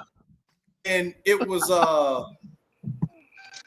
I'm not sure if we used to go to this place acres in the summer down south. So I don't know. I'm trying to remember whether it was Alabama, Mississippi. Brings people together. Keep up with the lineage like that, but the ladies do. So I'm pretty, man, and I got cousins that went that live in Mississippi. One just came out of West Point. Another one just finished Richard. So I'm gonna ask my mama today. I'm gonna ask him like, yo, what was the state? Because this is getting too eerie, man. Richard, kumbaya. He's my fishing brother.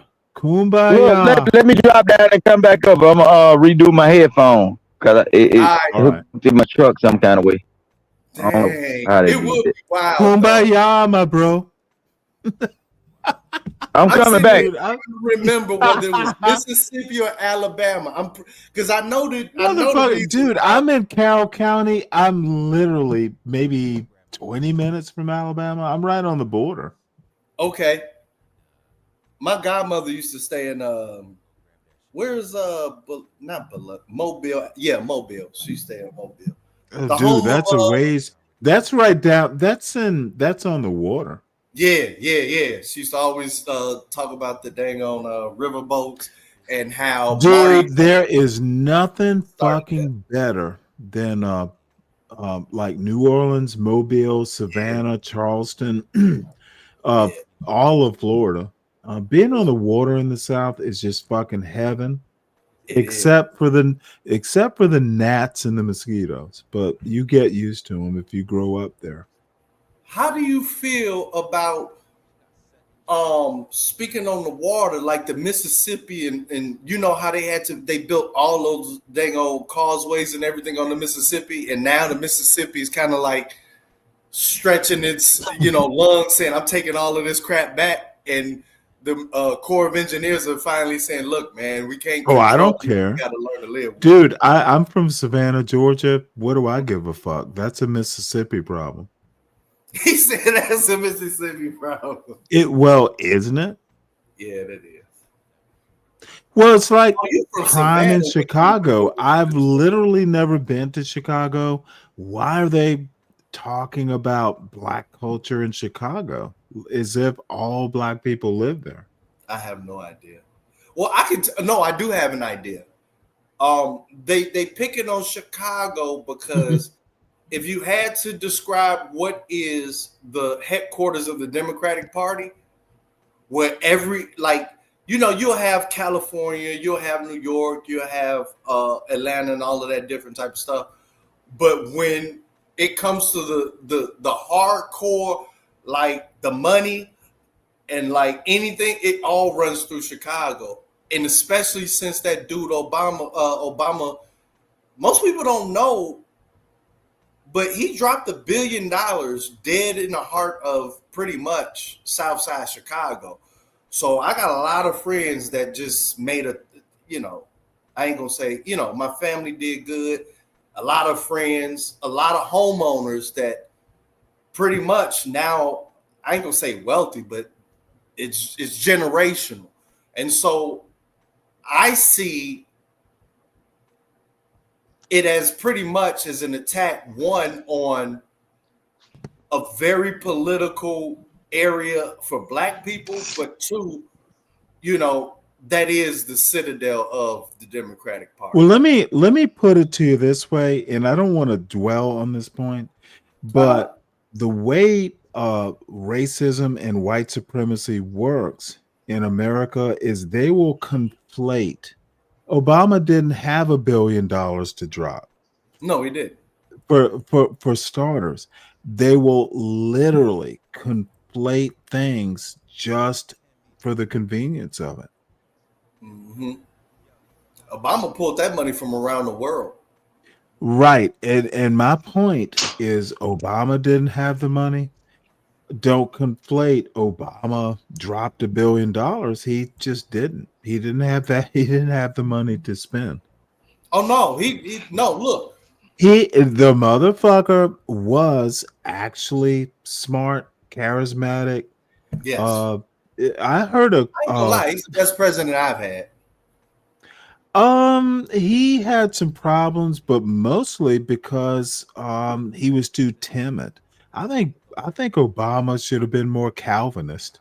Yeah, to be honest, he should have preached more. Yeah. Yeah, fucking racist bastards. Now looking back, also he was way too conciliatory. Don't quote me on this because people will hold me to this. But looking back, the father Bush, he wasn't so damn bad because at least he knew when to get. Oh no, George Bush Sr. Oh motherfucker, I was in the. Senior was the only one I've seen. I know, dude. I was in the first Persian Gulf War with a defined strategy, man. That looking back on it, and that then man he pulled the bitches back. He didn't. Yeah, and he had a good team with Colin and all them. Condoleezza. Yeah.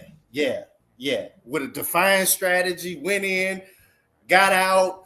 It wasn't something we was bogged You're down. absolutely right. There was an end game. Yeah. And it was very stark. I was part of the end game. It was good. It was very. This is where we're going. And then once we get there, we will pull back. He got a whole it's coalition beautiful. of real people with everybody in. Like, I didn't know it at the time because I was super young. But now that I was in the Navy. I I was in my 20s. Yeah, he was. I give him his credit on that. He was a state. So, King Rooster, what you got?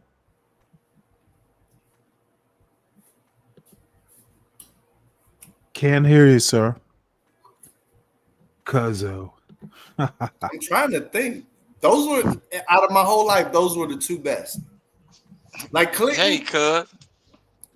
Clinton get a lot of credit for tech. Anybody could have ran that economy Clinton had with that tech. No, that's not true. That tech boom was going to bring. Tech boom did not happen in the 90s, at least, the early 90s. The tech boom? I would argue the tech boom maybe around 96 to 97, because I remember Amazon.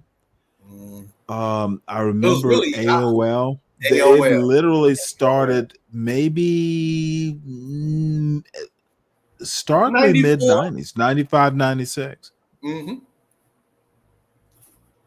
Yeah. That dude, that's when you've got mail.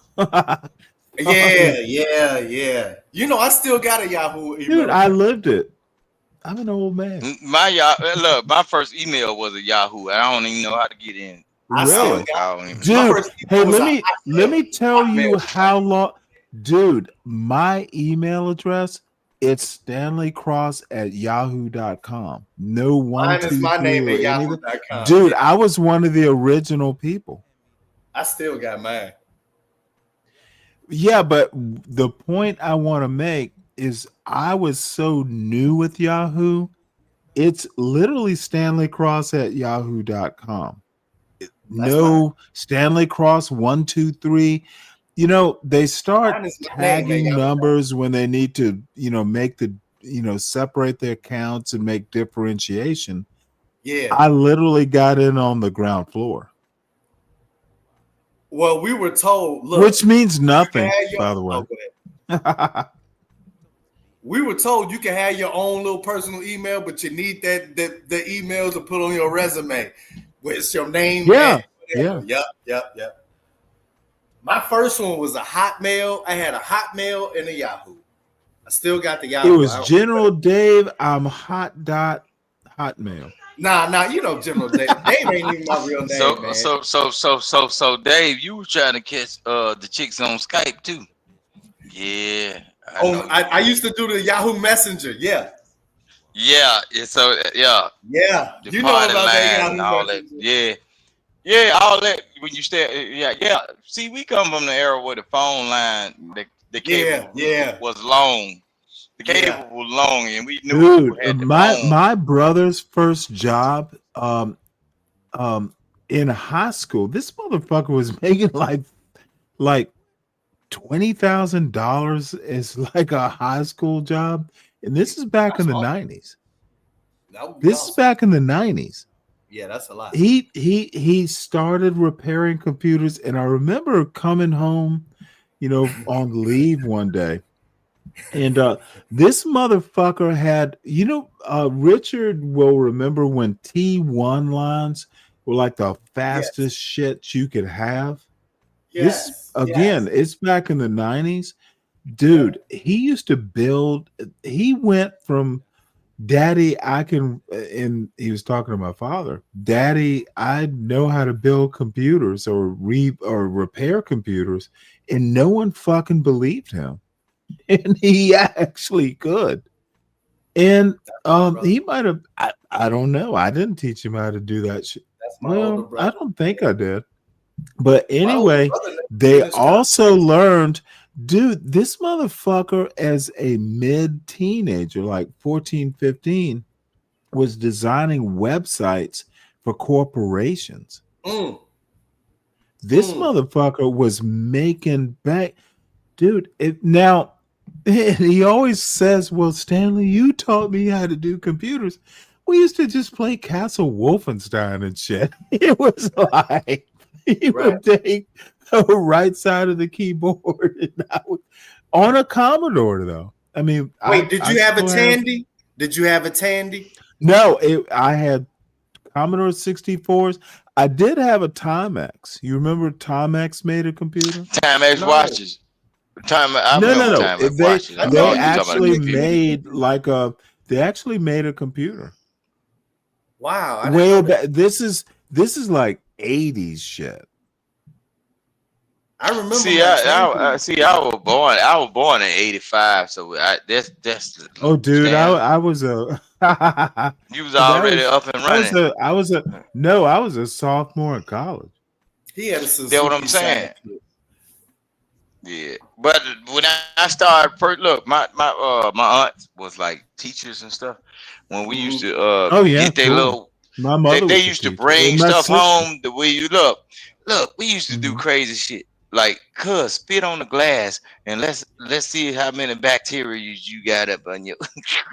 Look, the little strips, the rectangle strips. That what you supposed to dab it with a cotton swab, smear it, and then you put the tape over it, and then you can see it, or you can put it in the glass and put it in the refrigerator. Yeah, bro. Look, my aunt, look. They used to bring all of that stuff home. The globes, the real globes, not the little, the heavy globe. You know the ones that the passport bros spin and say, "Where we going this year?" You spin it and say, once you touch your finger, that's where you're supposed to be trying to go, bro. They used to bring all of that stuff home. Man, my people's house was full of maps and old relics of history. And do you know what this is? Look, I was raised around like irons. You know the irons, like not even the hair comb that you put on the stove or the eye. Oh, Look, shit! You mean iron. like that thing? Yeah, they like got different pounds. Oh, hold on! Yeah, I like know exactly the scissors, you would like. Yeah, the shears. They was like shears. Look, the first haircut. My grandmama gave me. And then you Look, you like used to squeeze the clippers. It's a curling iron. Yeah. Right. I know what you you're put talking it about. on there. You put it on the eye of the Hot stove. comb was one of them too. Look, Like they used you to had get a all them hot girls comb, ready. and then you had that like the curling iron. Fuck yeah, I remember that shit. Look, man. Now look, even I the didn't iron. use it. I had a mother and a sister. They used it. That's what I'm saying. Stan, even the irons, they had know what they use them now for. In one of our What? family houses, they use them as like book holders. They put both of the irons because they had Really? weight on them. They put them up there, and like people are walking the house that don't know nothing about what it was. Those are the things that actually ironed your granddaddy's shirts. No, fuck yeah, dude. To go to you remember church. there were actual irons that you would Yeah. put in a fire. They used them as That's what I'm doorstops. talking about. Look, they always you had to hold Dude, it. I'm You had to old. use a towel. You had to I use a remember towel. those. Look, I can Fuck show yeah. you them Oh, irons. hell yeah, dude. I've I can had go to shirts look. ironed by my grandmother. Now we didn't use them at home, but my mother had like one or two as doorstops. Fuck yeah, I remember that stuff. Right. At what age did y'all say, parents, y'all not He's iron my your own shit age, anymore. I'm ironing my Dave. own shit. And what See, age you grew up in this. You grew up in the you say, city. get the hell away from You my grew clothes, up I'm in gonna a say- big city. You don't know that southern stuff. At Look, what age look. did y'all say I'm ironing my own shit? Dave, I took a bath outside. Hey, bro. I'm teasing, Dave. I'm teasing. Dave, I done took a bath. Look, we played in the garden.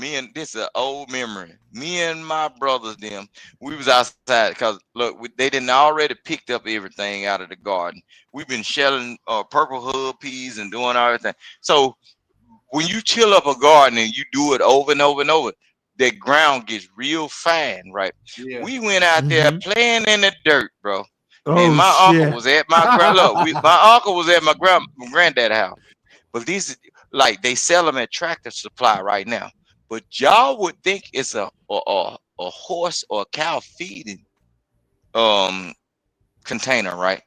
But it's an actual tub that will hold water. Bro, we had to, my uncle said, yeah, y'all ain't coming to my mama house like this. We looking like little Africans and all that shit. Oh All white shit. and we looking all white because shit. we done played in So the dirt. he watched. Look, You got bathed in that. It's a look, he trough, turned the water motherfucker. hose on. He turned the water hose on. He said, y'all better get in Oh that wash shit. pail. Y'all better get in that wash pail because before y'all come up in here, y'all gotta get that dirt and mud up off you. Look, we was out Nice. there. I'm about to see how country Look, my you uncle is. look, he took Now, a I'm bar about of to see how soap. country you is now. Since you saying you was playing in the dirt. Oh Did y'all motherfucker, used he to- needs to be more, dude. You know, I won't say I'm country, but I used to spend summers down in Adel, fucking Georgia. Oh, Dude, I Adele. love the country. Did Look, you used can to- wake up and smell the dew on the ground. Like you can smell Dude, moisture you can hear the train. and hear the Fuck. birds, and then at night you can see all the stars. Dude, In the it's city, y'all can't see the crazy. stars. Did Look, you used to, like, while you was playing in the dirt, did y'all used to like dig rivers and race No. like sticks? But my grandmother used to put some Tide powder. You know, she put Tide to get worms to go fishing with. look, And yeah, rub because it- it'll make them come up. But what you Did do y'all is used to know what you dig do. out rivers Stan. and channels inside of No, y'all, no. like, and then Nah, use that's some stick TV boats stuff. and kind of race them with the water and stuff, like, get your No. gargoyles or whatever. No. No, that's No. TV. Know what you can do. Look, Stan. Know what you can do to get the worms out. You take a look. You take an Tell old me. broomstick. Look, you take an Oh, old really? broomstick and you cut notches out of it. Like a long broomstick that's like people's height. You take half of it and cut it in half. Cut notches out of it and put a sharp tip on one of them. When it rains, once you cut them notches out, put a lot of deep notches in it. You take that other smooth stick and rub it up and down. Put it in the ground in a wet spot. Rub it up and down. Keep on rubbing. The vibration is gonna make all of the earthworms come up, and you can just pick them up and put them in the bucket. Really? Yeah, in fertile soil, in good soil, especially in the garden area. Right. If you take that stick, put a spear tip on the end of that stick with the notches on it, and you take it, the vibration of that grinding, like it's like that musical instrument that they used to play. Like that Pied Piper. No, it's a musical instrument that they used to use.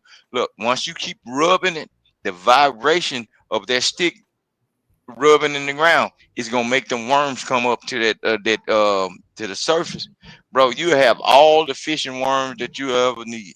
It's the only thing you need is a mop stick, an old mop stick that's been sitting around the house, or an old stick. You cut V cuts in one side of it. Just cut V cuts, Right, just like like a a person spit that would play a flute. But just put them uniform all the way down. You just rub that stick up and down the side of that stick. The vibration is gonna make them worms come up, and you will have like big old worms, big earthworms. So you stick them stick into the ground, and the vibration is gonna vibrate into the ground, and it's gonna make them worms come up. So what Try you're it. saying is one broomstick, cut it in half. I One half will. broomstick, make it a spear, but cut them notches like a flute, and then with the other stick that's still smooth, just while that other one's in the Just ground, rub it up and rub down. The I get what bumps you're that's saying, on that stick is gonna make a vibration into the ground, and you keep on doing it. You might Gotta not, make a it might not vibration, seem like it's working. Look, but do it in soft ground, and every fishing worm that you need to get you some food on the table, they're gonna come up. And especially when the ground had been tilled and turned up, or some place where it's just good ground, bro. don't go buy bait. You can get all the worms that they selling in the store. Just put that vibration in the ground, and they're gonna give you what you need. It's certain stuff that they was teaching us a long time ago. How to make a fire out of friction. It's science. Right. A long Yeah. time ago, black people understood science without all of this extra Google tell me what to do. Without the Those technology. people passed down, but no, it was technology. It might be primal technology, but the technology is applied now on a mass scale to where they have a machine doing the actual work, creating friction and motion to make whatever you need process to be done. That's all it is, bro. You can literally blow your house up, right? Say for instance, there's a gas leak in your house. Wear the wrong kind of socks, and you steady doing the dance in front of the stove, in front of your TV. Love ain't happening there, and you go up in that kitchen, and you rub your fine hair pick through your hair. Boy, one spark will light your life up. It's just science. Rooster, I do got a question for you. And Go ahead. you probably be the best person to ask this. My question is do you think America can handle a push by black people to acquire farmland in mass? You got to talk to the powers that be, because what happened is the powers that be already know that the land that they occupy right now belongs to certain groups of people. I know that. So what's going to happen is, before you have the notion or the mindset that say, hey, we're going to have a conversation about it, you need to be rallying your troops at the back and say, hey, if these people disagree, what are we going to do behind this? You know what I'm saying? Now tell me about the hypothetical, because that's not going to happen. Okay. See, I was just looking at. Okay, no. Listen to what I said before you react. Say again. I don't even understand why you asked the question. Blacks own like 1% of the farmland in America. What is this push to acquire a lot more? Describe that scenario. The scenario where that would happen? Yes. That is a very good question. So, well, no, you proposed it. You're asking what scenario? What scenario is even making this come up in my brain? And yes, the scenario that I see, racism costs money, and America's running out of money. And racism has been a thing since 61 or 2. I know. When the first black code, 1661, 1662, it was either Maryland or Virginia. I can't remember which was earlier. America can't win this global war without all of its people fighting. America doesn't give a shit. It's racist. Okay, well, never mind. They don't care. They don't care. And I'm literally not being flippant. America is literally number one. They have won with their white supremacy. Why will it become such a big issue now? And dude, bottom line is let me say this to him. No, hold on. No, go ahead. I'm sorry. No, go ahead. I understand. Dave, I'm going to show you this, right? Why would America care about losing a certain thing that was always a figment of their imagination? If all of those people can say where they come from, lose it, dude. No. I'm saying, look, understand what I'm saying. Though, look, Stan. Just say, for instance, y'all, us as black people, we talk about white America and what they think about losing America. But when you speak to certain white Americans, all of them kind of know their ethnicity, right? So if they lose, they ain't gonna do nothing but run back to their Okay, countries of you're their not. You need to nationalities. step back, look at the larger picture. Dude, this Trump and MAGA has taken white replacement theory to extreme. Why do you think you remember the prediction, and it hasn't changed, but it probably will at some point?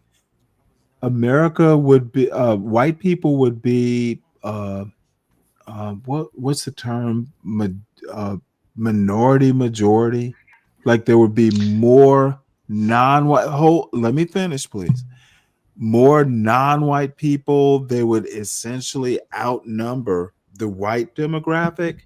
That's what Trump's doing now. He's trying to cut off inevitability. Okay, it is very Project 2025 is going to make America white again. There is a proposal that's actually going to happen. They will favor, and this is Amy Wax. She used to she's a fucking racist. She's a law professor at Penn, University of Pennsylvania. American immigration policy will favor Northern Europeans. The coffee has been served. The bullshit about white people and racists in general. Listen to Be Brave if you want to know what MAGA is. White people don't want to lose power. And they're not going to if Trump had something to do with it. They're deporting the brown people, Black Americans, legacy Black Americans.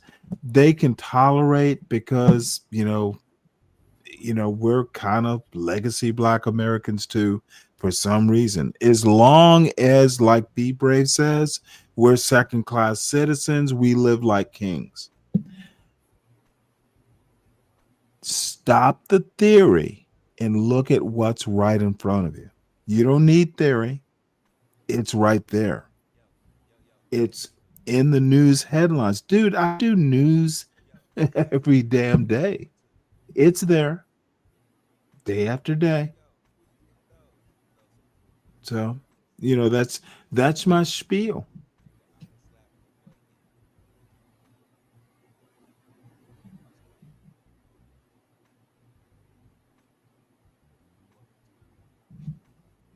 Oh my Lord.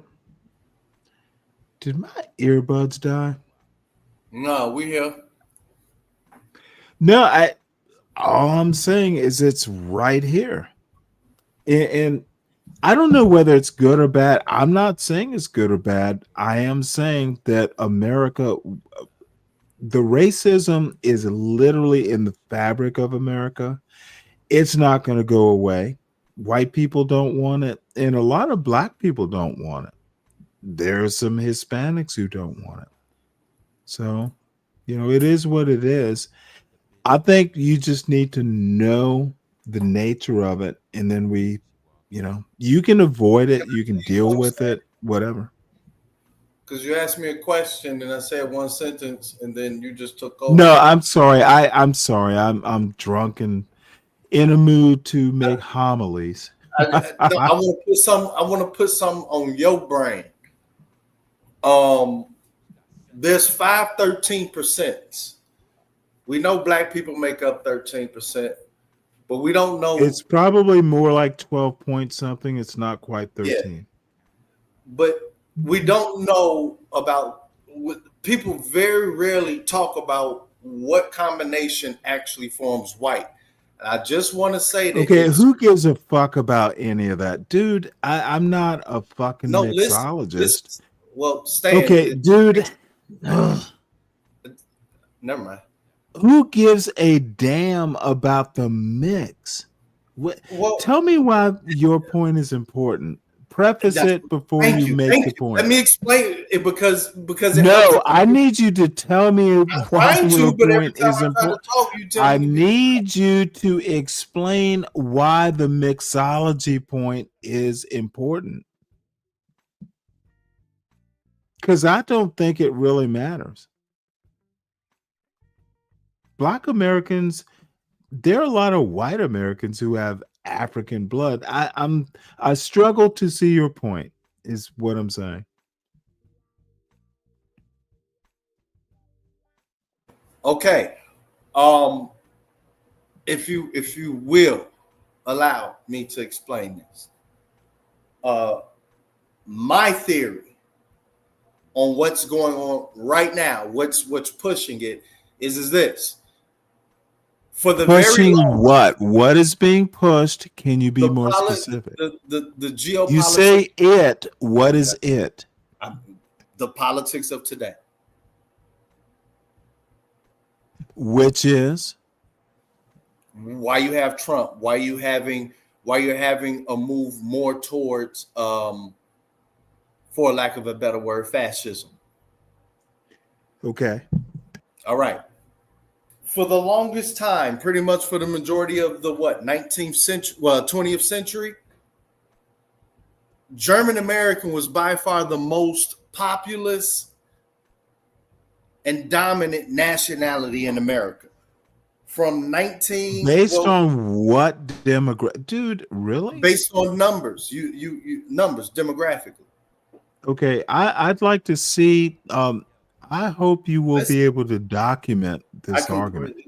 I'm not averse. I'm not averse to learning something new. Prove your point. Well, let me teach you then. If you're not opposed to learning it.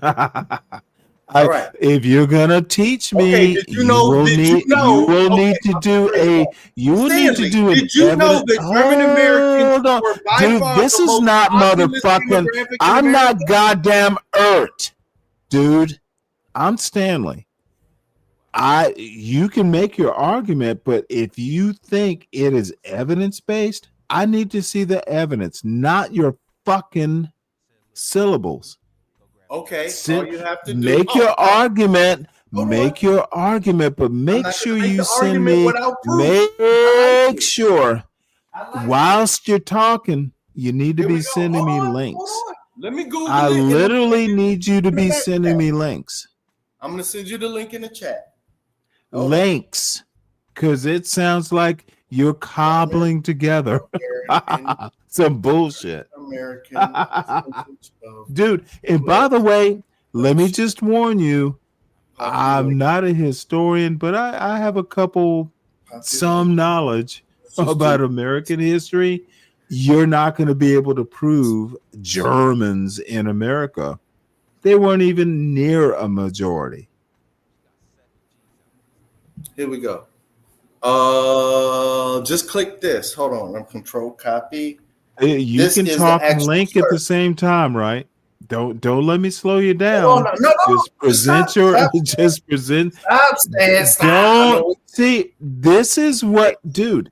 If you know your shit, go ahead. You got the link in the back. The link is in the back. If you know your shit, the link is in the back. If you know your shit, don't let me fluster you. Stan, all you gotta do is click that link. Think of it as a PhD thesis. Click the link. And the title okay, I'll click it. You can keep talking. I'm just gonna check your sources. Thank you. All right. So for the chat, the link was I just went to Google and my search was German American percentage of U.S. population 1990 to present. So what I was trying to say is that it says in 1990, about 58 million Americans, 23.3% of the population claimed German ancestry, making it the largest American group. By 2022, the number decreased to around 41 million, or about 12% of the population. Let me say that again. In 1990, German American represented 23.3% of the population. By 2022, it represented 12% of the population.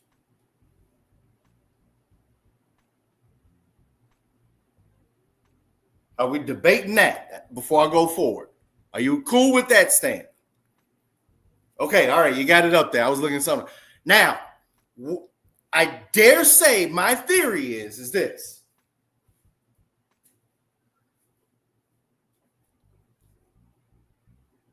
There are 5 13s. German American, well, it's 12 now. Irish American. Now you can do the same thing and just type in Irish American percentage. German white. Listen, just please listen to me. Okay, I'm trying, German dude. American, Irish American. And they're all Celtic now or it's Mexican Saxon. American and African American. Now, African American, whatever you want to call us, Negro, whatever. If there was no such thing as a white alliance and we just went by individual nationalities for about 300 years. Why would we go by individual nationalities in the United States of America? The nationality is American. Well, who gives a fuck about German or black? Dude, you got to do better. You can't. What do you mean? No. It's a racist argument you're making, and I'm simply calling you on it. German American is American. Black American is American. In the eyes of America. Why is this important? So is the German really American and question. African American treated the same? Yes, under the law. I stand. I'm done talking.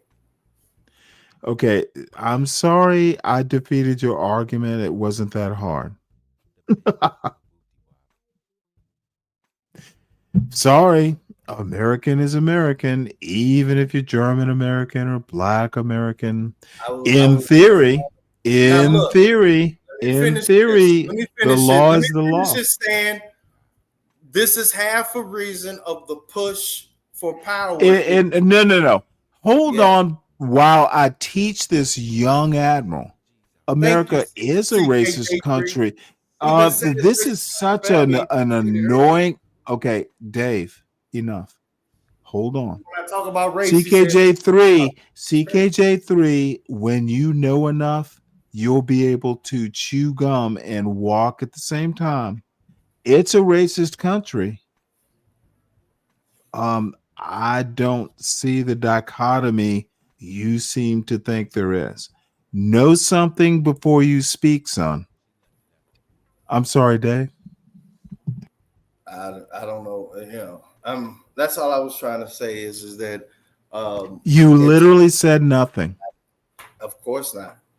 You won't let me. You want to talk about German American heritage?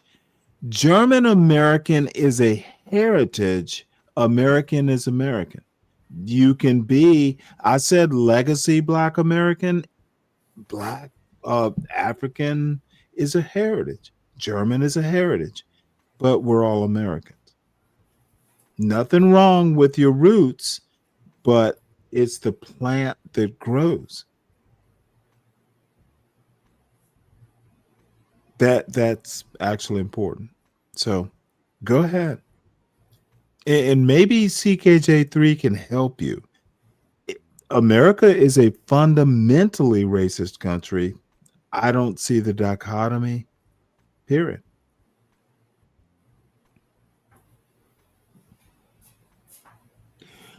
Okay. CKJ3 is on my ass today. You literally just said, what does race have to... Dude, heritage is not race. German American is not a race. You're finding a race argument and you're not understanding my point, CKJ3. Stop it. He has no theory. And I'm not sure what the fuck is wrong with you today, son.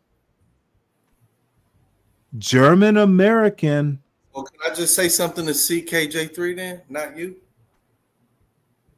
You can say it to the both of us.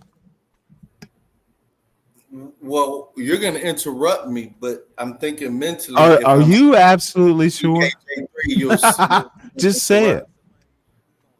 Okay, CKJ3. I was explaining how from that 22.3% down to this 12%, basically a half of the demographic percentage from to today. That's why you're seeing this massive, I don't want to say it's a last ditch effort, but this massive push to basically stake out the same how can I say it? The same control of a coalition. So what makes up what we say race, white, black, Asian, Hispanic, and all of that type of stuff, there's a coalition amongst groups. So if there was no coalition amongst groups, this racism that we call it, African Americans solo for the past, all the way up until probably about 1920, would have been the #1 demographic individual group in America. And to stop that, you had to have a coalition amongst the Germans, Irish, descendants of the British. Those are you. There's 13 percenters. There's German, Irish. Let me put it in order. German #1, tied for #2 still is Irish and Black American. Very close #3 is Mexican American, and then the one is definitely a firm 13 foundational now is Mexican American. Now, when you add up German American, Irish American, former descendants of British, you automatically would hold an absolute 50+1 majority. That's where you're. Okay, let me know when you're done. I'm almost done. It's only like 30 seconds now. That absolute majority. But when I showed you the #1 who was always in control of the white majority, their percentage has dropped from 22 to 12%. I think that the politics that you see now is a byproduct of trying to maintain that control amongst a coalition. I'm done. Read a history book, you and CKJ3. Who knows what you actually meant? It was gibberish. Anything else?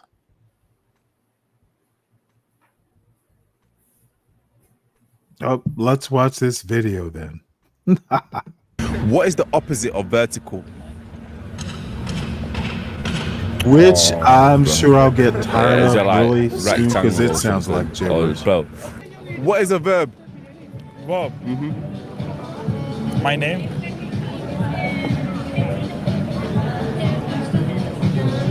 How many full weeks are in a calendar year? How many? How many full weeks are in a calendar year? Oh, that's right. You know what? Let me stop in a this right quick. year. Supposedly, young people don't know shit. It says Gen Z can't answer basic questions. I don't like these sorts of videos. They're dumb. They never actually say that the announcer knows the questions. This motherfucker doesn't know shit either. One, I think. Full weeks. Well, Richard, what are you good at, sir? What do you know? Thinking about You things, know bro. how to Thinking about the fish. government, bro. That Thinking might about be the enough. organizations and the corporations, bro. Because what they're gonna do, they're gonna implement digital ID. Once they implement digital ID, bro, they're gonna push us to a cashless society, bro. This Do you know what I mean, bro? motherfucker's It's about all to do a goes back jihad. to the Rothschilds. It all goes back to the 13 Orsini families. Do you know what I mean?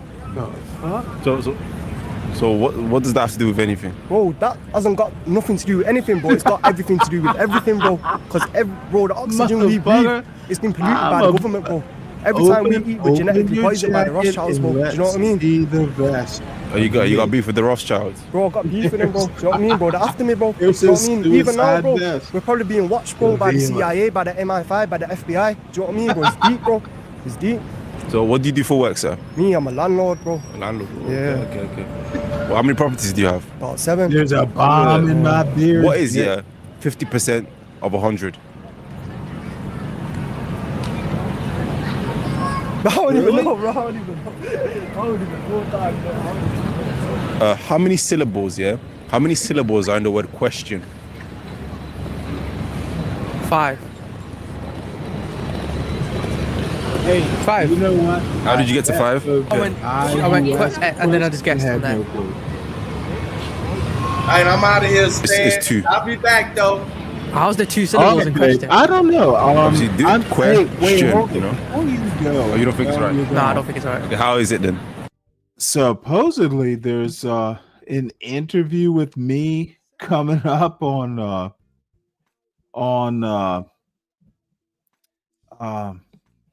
777's new channel. So y'all find it's dinner with 777. He wants to do an interview with me. Let's hope it's productive. And it's supposed to happen at 11 p.m. It's almost 8 p.m. I don't know. I might have to take a nap. And quite frankly, I'm more interested in this. I've always wanted to go to Tehran. I have a thing about Persia and Iran and all that stuff. Oops. That's in Lawrence's. I've been wanting to watch this for a while. And now that there's no one on the panel.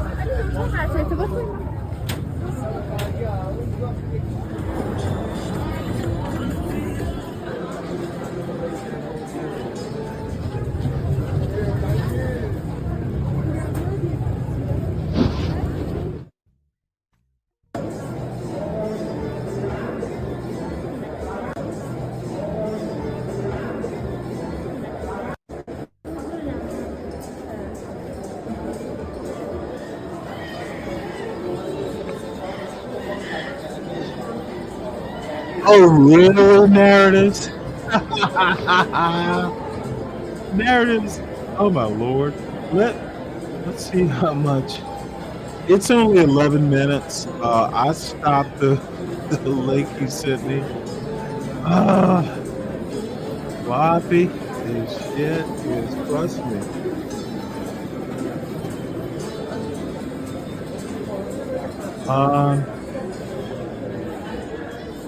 You know what? I've heard of Izzy Bands. He and John. Oh fuck, John Galt's there. I'm kind of a liberal black dude who reads books. I don't know that I'm in their ilk, but I'll watch it. I'm just trying to. Maybe I'll meet in a rating board.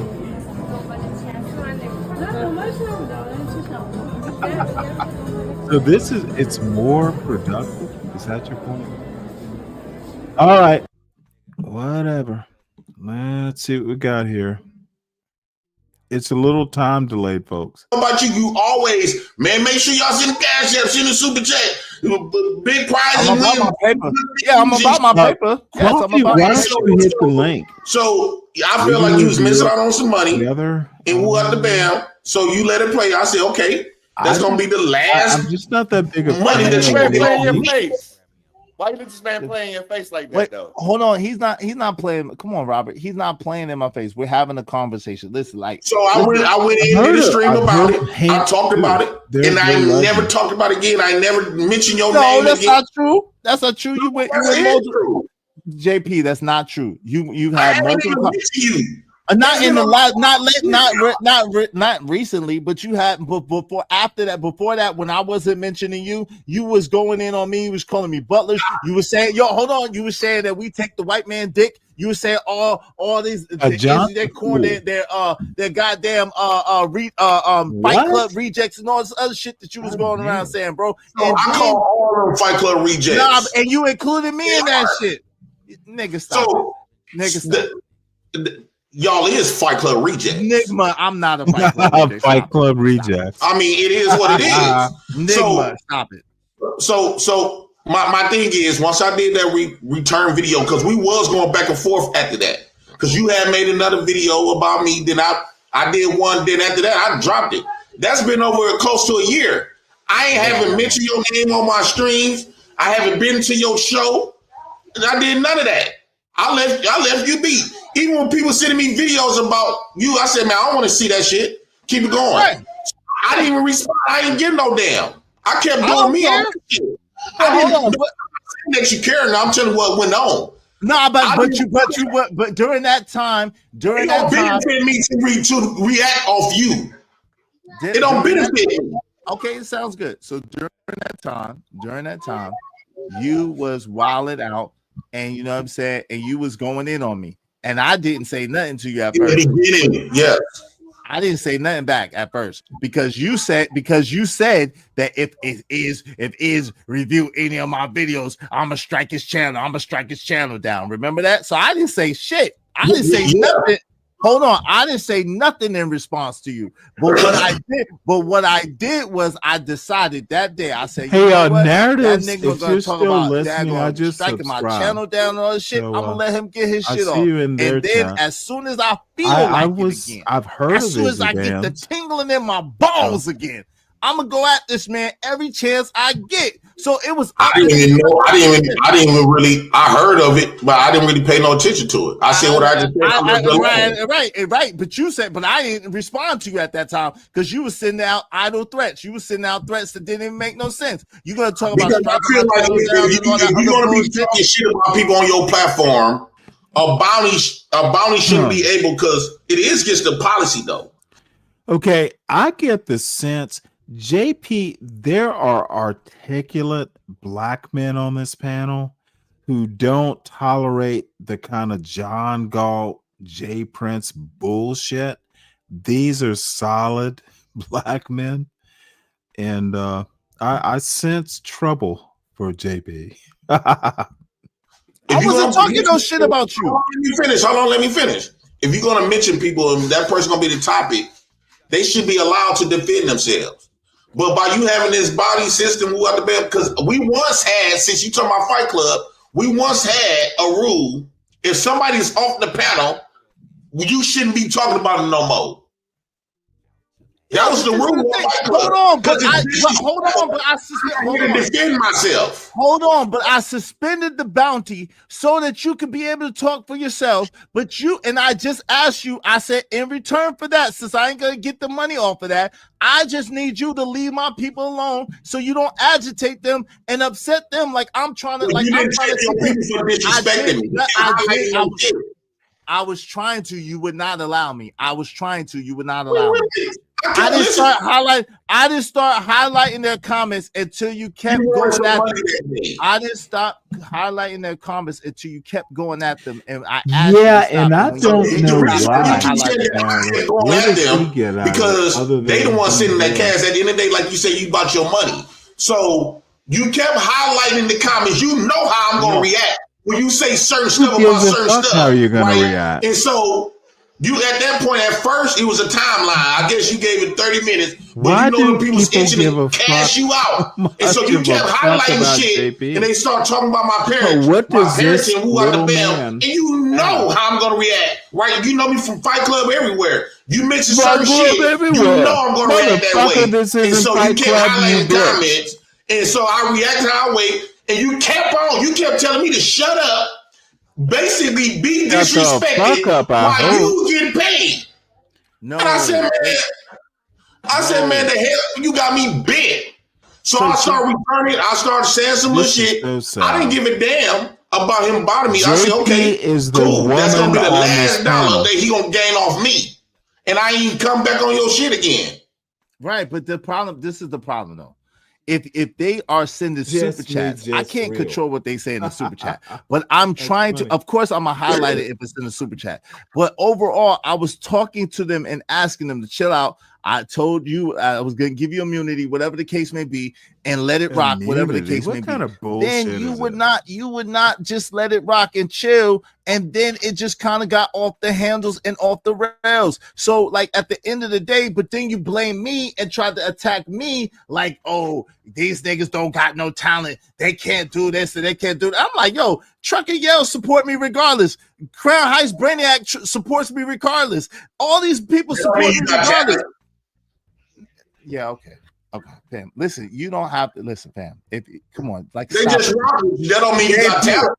JP, I am you can beg better than me. You gotta okay, and you got a talent at being a total crash out and a total jackass. Like stop it. Like stop playing. You know better. You know I'm talented, and you know I'm talented. You know I hold my own, and it is what it is. But at the end of the day, you tried to play me. And you kept coming at me, and I didn't say nothing to you because you made these vain, idle threats. And I believed at the time that your crazy ass would have did that dumb shit for no good reason, and so I let you be. But now that I know that I ain't gonna review none of your shit, I'm just gonna review you on other people's shit if I feel like it. You can't do shit, and I'm gonna get paid off your ass, nigga. What? Izzy, I got a question for you. What's up? Have you noticed all the super chats coming in since JP joined? Yo, fam, are you I'm just asking. Yo, let me hold on. Can you see where all the other super chats that I had way before JP? Can you see that? You click on it. And see I didn't go back and look, but okay, see, hold on real quick. Hold on real quick. Click on the super chat. Go back and see the 35 super chats that I got before these last 6 that JP's been up here. That's all you gotta do. How many of the super chats? How many of the super chats reference Hank? Yo, so what? I'm just curious. Yo, how many of them reference me? Or how many of them reference anyone else on the panel other than JP? Yo, so let me ask you, what's your point that you're making? I mean, so the 35 super chats that I got before that don't count for anything? Well, JP wasn't here for the 35. But okay, so right, he was only here for but you can see the velocity and the number and the people saying, you know, JP. It's either only, they mention him. Hold on, wait, hold on. Let's do. He probably got $100 in the hour. It's Big Bad Bull. Why are you counting my pockets? But I ain't counting. I'm just saying. Okay, Big Bad Bull. Okay, Big Bad Bull credit. He being funny. All right. So this C Rich, shout out to C Rich, said JP, the star of the show. You can't time him out. F who's talking about you want. Shout out to you. Then John Gold, shout out to you, said nickel on welfare with a $40 credit. This for JP. Let's see if Izzy pays him. JP, show my payments to you if they talk smack. I know you paid them a lot of money. So that's hold on. That's 3 people. That's 4 people right now. This is 5 people. Just me said. Just made it to work. I wish I could stay at home and call and collect welfare and food stamps like JP, fake full of dig boogers and spit on the floor like him. Life ain't lifing. He needs to get that mucus cough checked out. Facts. Shout out to it. So listen, that's 6. So shout out to that, and I appreciate each. A lot of those super got my name mentioned in it. Brother, no, they don't. Not the other ones. Hold on, real quick. Yes, I am. I'm reading them. Hold on, that's 6. Hold on, real quick. You must react to that show I went on World Star with. No, I'm reacted to you being a bugaboo to freaking LA Project on Not for Humans. I'm reacted to you going harassing all these women with your lame game. You ain't got no game. You be sitting here harassing these women, sitting here trying to belliger these women and badger these women to get sympathy and attention. And then you talk about you could fix me, baby. You could fix me. Lame game having. Go to my channel and see if I'm mentioning you like that. So what? I don't care. You see the difference? I don't give a damn. I'm not gonna gain a super chat mentioning you. Okay, you might, but you might, but people ain't gonna give you no super chats anyway. You lying, yo, fam. There's been people that have got almost $1,000 mentioned to me multiple times. But I'm not like you. I don't want to be known for getting other people paid for mentioning literally me. But listen, this y'all go stealing and sneaking. I don't give y'all permission to do it. Stealing, sneaking what? I haven't reviewed one video of yours. This is JP and John Galt fucking bottom feeding. The motherfuckers are just more sophisticated than y'all. Dude, y'all are outclassed and they're gonna keep trying to fucking do some bullshit. And you know what? Let's see, 20 minutes or more. You have to teach me how to do this shit. I'm gonna send a super chat over there just to fuck with John Galt. John Galt, you don't have the class. JP, that's obvious. Apparently Izzy Vance is just like, motherfucker, I hold my own on my own channel, and poor little Jay Prince sounds like a little boy. And I hope Izzy Vance just put this dumb fuck down for a nap. What happened to your ego? Your pride? How am I still? Wait, how am I stealing and sneaking? How am I stealing and sneaking from my homeboy DJ Witch Doctor? How am I doing that? Because like you say, you know when JP is on the title, that's why you got a lot of those super chats, right? And you don't front like I don't bring numbers in super chats. Don't lie. Bro, I didn't never, yo, fam. I never. First of all, if I didn't bring no super chats, you won't mention me. Hold on, this is the problem. Just like I don't mention you, I don't get nothing from you. Well, that's just you. There's other people that do, and they get what they get. But listen, this is the problem. The problem is the fact that you don't understand a couple of things. The first thing that you don't understand is I said that I can make, if I wanted to, I know how to turn this shit all the way up and get totally paid off of you, but I'm not doing that. I'm just reviewing the video. That's it. I know how. Yo, yes, you are good for business because you crash out and you do things that normal, sane, civilized people are not willing to do. So I know how to monetize your circus. Hold on. I know how to monetize your circus and get paid if that's what I want to do. You say stuff like that, I be want to hitting your shit. Good. Well, hit me. You ain't gonna hit me. You ain't gonna do nothing. You ain't gonna do nothing. You will never get paid off me in real life. I'll beat the shit out of you. You ain't do nothing. I'll punch you in your shit. You wouldn't punch me nowhere. Shut up. You wouldn't do nothing. I'll fuck you up. You know you would. Shut up. My dead mama grave. No, on your dead mama grave, you ain't doing shit. Shut up. Shut up. All right, y'all behave. Good night, ladies. You behave. You behave. Why you let him leave? I want you mean to let him leave. I'm gonna stop the man from leaving. I'm gonna stop the man from leaving. What are you talking about? What's going on? I think y'all guys better keep them cash out super chats coming in. It's gonna look like JP was. You see what John? No, you see what John? This he came up. Is how mature black men handle. My mother used to call them the bugs, motherfucker. And look at John Galt trying to fit in. That motherfucker is a monster. Hopefully they shoo him away pretty soon.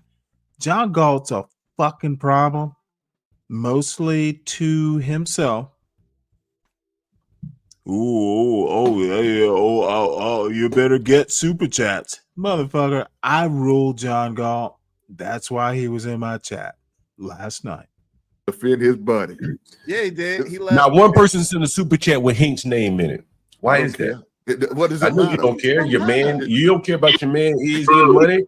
I said Galt is about to get educated. I said black men. They're gonna deal with John Galt. Hold on. Trucker's trying to talk. Yo, fam, what you don't understand, what y'all don't understand is I got people who've been rocking with me since day number one. Trucker is one of them. These people hold me down, make sure I'm straight. They take care of the show. They've been rocking with me since day one. So, like, at the end of the day, I will be quite all right if I never ever mention JP again. Now, I mention JP because I want to, not because I have to. Please don't get it twisted or confused. Like, let's stop. Are you gonna send him in? Are you gonna send him in the? I'm not gonna send that niglet a goddamn red cent. He just said he's gonna punch. He said he's gonna punch me in my face, and now I'm scared, and I need the money to buy protection to protect me from that Negro trying to beat on me. What you talking about? I respect that. I like that. But John, why you fight for that man? That's your nephew? That's his boyfriend. I don't know what he's doing. That's his thing. I don't know what he got going on. But you should love him more. You should love him more than me because he puts money in your pockets. Well, I don't. That man ain't got nothing to do with his pocket though. That's why I'm saying I don't love these hoes. Listen, hold on, real quick. Let me no, I got you. Hold on, real quick. I don't love these hoes. I don't love them.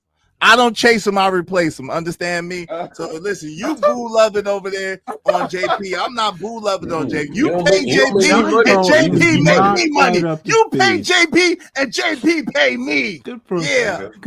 like the good trick that he So, is. John hold on, Galt are is you saying getting that you a pimp? Love it. You JP's pimp. And John Galt's the trick. I see what you did there. I see what you did. Hey, what he say? What he say? John Galt's a trick. What? Go on, pop your collar, brother. Go on, pop your collar. You know, honestly, guys, you know, to be honest with you, I don't disagree with you in what you're saying, Hank. Look at John Galt trying to fit in with the like mature one black man men. pimps the other one out, Smart, and the other man gets nothing. Black men it is very interesting that you mentioned that. You mentioned an extractive type relationship pimp whole transaction. Yeah, John Galt thinks because you guys can't build. And I don't know what's so funny that you guys can't build anything.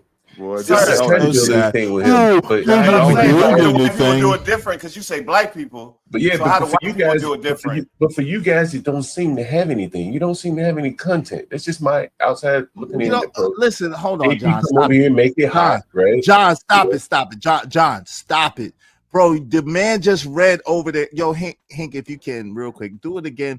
The man just read how many, my man, Uda, shout out to him. He has hundreds of thousands of subs, by the way. Shout out to Uda. He came over here and went over to JP's channel and looked at JP's numbers. 200 there, 500 there, 1,000 there. Stop it, John. Stop it, John. You got to stop. I don't follow him. I don't go. Okay, so then that's why I don't know anything. I don't know anything. I just talk a lot. You're throwing shots in the dark. You don't know what you're talking about. Like, yo, you saying you don't think we got content, but I got way 100,000 things to talk about than JP. If I feel like talking about JP, what else would you be talking about? What else? Yeah, I don't watch your channel a lot. What do you talk about typically? Quantum physics. Oh, okay. I don't watch your channel that much. So nuclear fusion. Okay, that is something. Yeah. I didn't know you covered those topics. Yeah. You know what I'm saying? The geopolitical landscape of Siberia. Yeah, it's pretty interesting shit. John is a I'm a bad man, John. I don't know fool. what you're talking about. I'm a bad man. John is a goddamn fool. I don't know black men who are smarter than he is. Geophysics and all that. I say geophysics. You gotta learn how to listen first, sir. Yeah, you a geo whatever, dude. John is a babe in the woods with motherfucking black men who are confident.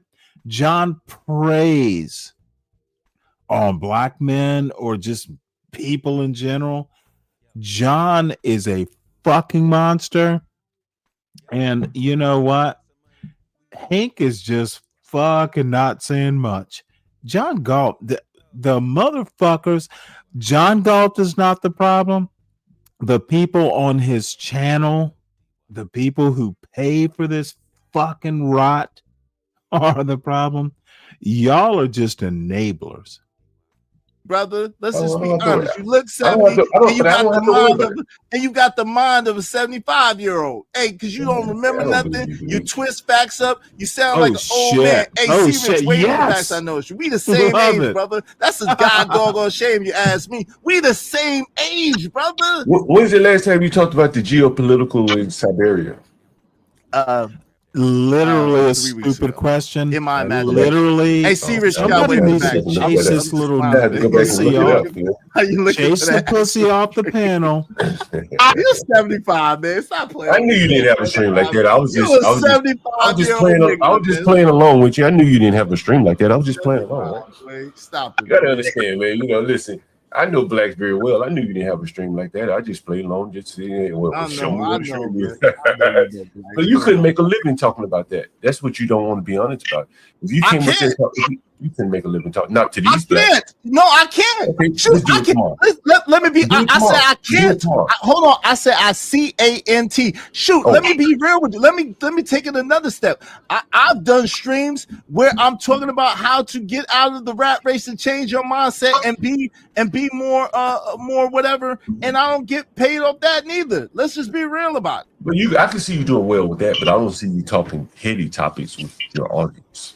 No. Yeah, John just just like doesn't fucking get it. I mean, you may be able to talk, and I don't think your audience will be able to accept Some of the them process. can. Some of them can. I have doctors Yeah, in my I didn't say audience. I all have of them. lawyers I mean, in my I didn't say all of them couldn't accept you, but I'm saying you would be going over probably 80% of their heads. Yeah, like you, if you're talking about your code, your software code and stuff like that. If I start talking about high level finance, which I have experience doing, my audience be like, gonna find a way to shit on the black folks, ain't you? Yeah, he stays shit on black. I have white people in my audience, and that will go over their head.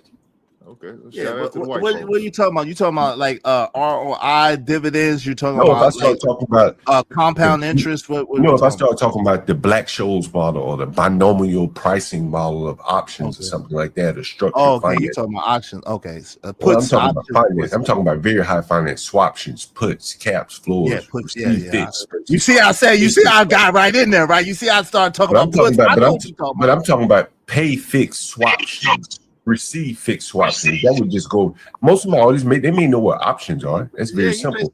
But if you put a derivative, like if you put some kind of asset on behind that option, receive fixed payment or pay fixed or something like that, then you talk about a real estate option, obviously, evidently. Well, it's the bonds that may sit behind the real estate. The real estate is one thing, but that would be over most people's head. I understand the language which you speak. Hey, Robert Watkins, destroy John. Don't let him get high and talk about shit. Dude, there's none of the shit John is talking about. He would speak about it, but doesn't do it. His face, and you like, I don't think your audience will be able to grasp it. Well, that's true. I don't like people playing in my friend's face. Okay, I'm not playing in his face. I don't play in people's face. I'm just saying. He's old. Leave him alone, Robert Watkins. No, I want to have fun with him. Give me 2 minutes. Come on, man. You don't have to be Why do you blacks love to have so much fun? I'm not a fun-loving person. Why do you saying blacks? You want to be with a white girl? Wait, Robert. Let me piss you off some more. Let me piss you off some more, Robert. He uses the hard ER all the time, Robert. He calls it hard ER. You got a white girl at the house. Yeah, he calls it hard ER. Hard. Real hard. You got a white girl? John, me and you talking, John. Hey, wait, hold on real quick, y'all. Willing to win. Wave in the back. So I know it's you, good brother. Let me see. Hold on real quick. Willing. Give me 30 seconds, John. Give me one quick second. One quick second. Yo, willing to win. Is that you, fam? Okay. You good. I got you. What's up, willing to win? What's good with you, bro? What's up, Busy? How you doing, man? Good, man. How you feeling?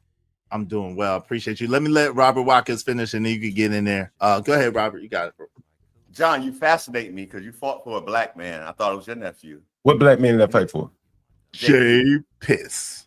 Why do you think I've been fighting for him? I don't see myself fighting him, but fair enough. I ain't gonna argue the point. Hear you talking because I saw you fighting for him because you. I ain't gonna argue the point. I'm not gonna argue the point. Go ahead.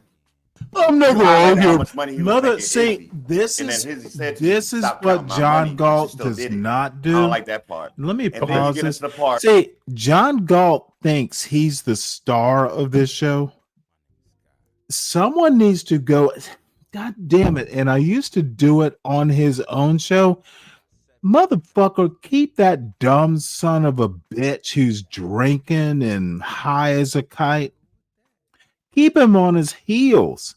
Stop acting like he's smart or worth a shit. Y'all need to fucking make him leave the panel, which actually used to be my goal. So I take from that you have a channel.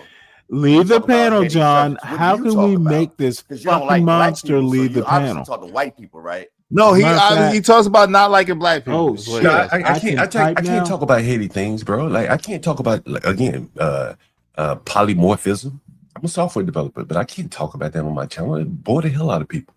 If I start talking about why do you bring it to my man though and say why don't you do that? Like I felt No, like no, he was no, degrading no, no. Well, he mentioned content. he mentioned geopolitics in He Siberia. was I said, fucking with you, and you knew he was fucking with you. I Wait, no understand. F-bomb, no And F-bomb. so I went down the I'm line saying, sorry. so I just saying, and Jay-Z had a line like that. I want to rhyme like common sense, but I did 5 me or whatever. So I'm rhyming like common sense. I just, again, this is just YouTube. You can be as hate as you want, but you can't talk. I have to tell my panelists sometimes, bro, you're not talking to me. You're talking to my audience. I may understand everything you're saying, but they may not understand. You got to break it down in layman's terms. That's all I'm saying. I'm not criticizing anybody. John, this is all I'm gonna say to you is like you came to my man party and you created a whole mess and you want to walk out and not help him clean up. I'm still here. Walking out, I'm still here. All right. So that's where I'm at with you. That's where I'm at with you. You made a whole mess. Can I say something real quick? Yeah, well, when you got it, what's I liven it up a little bit. You got to at least say I livened it up. Thank you for livening it up. John Galt thinks. No, I just want to say, Izzy, I appreciate you. I support you, This bro. motherfucker, Keep doing John what you're Galt doing, man. actually thinks him on a panel is like adding to the show. Who the fuck told this goddamn drunken high baby daddy that he fucking he was making a show? One of these days I'm gonna go up there when John Galt is on here. This motherfucker is just a drunken high Negro megalomaniac. Jesus. Somebody help John Galt. That's all. I appreciate you, Will, and you always do show love and support. I really do appreciate And that. thank you for the wrench too. I appreciate it. Hey, no doubt. And tell the truth. Listen, like they think that people only support because of Jay Prince, and it's ridiculous. Can you speak to that real quick? Like, as a person that supports my show, I don't ever hear you really even talk about Jay Prince, do you? I don't even know him. Motherfucker, stop this is my saying like that. I don't really know him, so Dude, I just support you because I just like what you do on your Stop channel. that, Slick. So shout out to you. Shout out to you. I appreciate you. Slick Rick, I'm not in their league. It's sheer luck. Overnight, they'll have more viewers. Family, thank you. There's a lot of people like that don't even know who Jay Prince is, and they just support the show and I appreciate it. So this whole notion that I need Jay Prince to be able to survive YouTube is hilarious. Being that if you go through, let's go through my thumbnails. Would you like to go through my thumbnails and see how many thumbnails have Jay Piss in it? Very few. How many titles have Jay Piss in it? Bro, I'm not accusing anybody of needing him. You figure out something. But what I'm saying is that I'm a carbon steel creator, quote unquote, myself. Smells delicious. And there's a difference in the pellets. Just being honest, just having a good for what it is. Hanging out. Some people some people are not very good panelists. They come up, talk over people. Some people are good panelists, but they just don't bring the energy. Jesus, JP, for whatever letting reason, this motherfucker get away with this shit. He's a great panelist. He's great, but he's not. That's all I've been saying. But hold on, he isn't because what JP would do is he'll come in and try to take over the whole show. You know what I'm saying? So that gets a little, and it gets into that thing where it got it with just me, where it's hard to kind of contain that. It gives you a headache, and you're like, damn, I should just kick both of them off and These just go get motherfuckers a are sandwich. just letting John. But like other than that, he's a as part far of as their like gig. making it live, What's up, as far as like King picking it up, as far as That's like all I'm saying. getting the drama popping, he's absolutely lower this. fantastic for that. Izzy, someone gave you a compliment earlier today saying you're a good moderator. See, why is John acting like he's the smartest Negro on this panel? I'm just saying. He's on someone else's you made a panel, decision earlier today, acting like he is the arbiter of popularity. Yeah, some people come on the panel, he go wild, go crazy. Typically, when I deal with him, Richard, are they oven fried? I thought an oven fried. Stan. Let me turn this. But hold on, if you go Stan, pause it right quick, Stan. Watch this. You want to pause it or I muted it? You got to pay attention. Yeah, look, just pause it. Watch this. Just mute it. You got to pay attention to who's on the panel, bro. Look, when he came down to that Jay Prince talk, bro. People, I know Izzy bands. I've heard of. Okay, but a lot of things. Okay, a lot of times when things going on and these niggas run out of content. Well, I wasn't supposed to say that. When these Negroes run out of when they run out of content, Jay Prince is the go-to. He's the go-to because they know JP has like actual character. Like JP, you can put him in any situation. Listen what I'm saying. You can put JP in any situation, and he will find a way to wiggle himself out of it, or he'll be making some of the smartest people in those situations look dumb. I'm telling you, he's been doing it for years.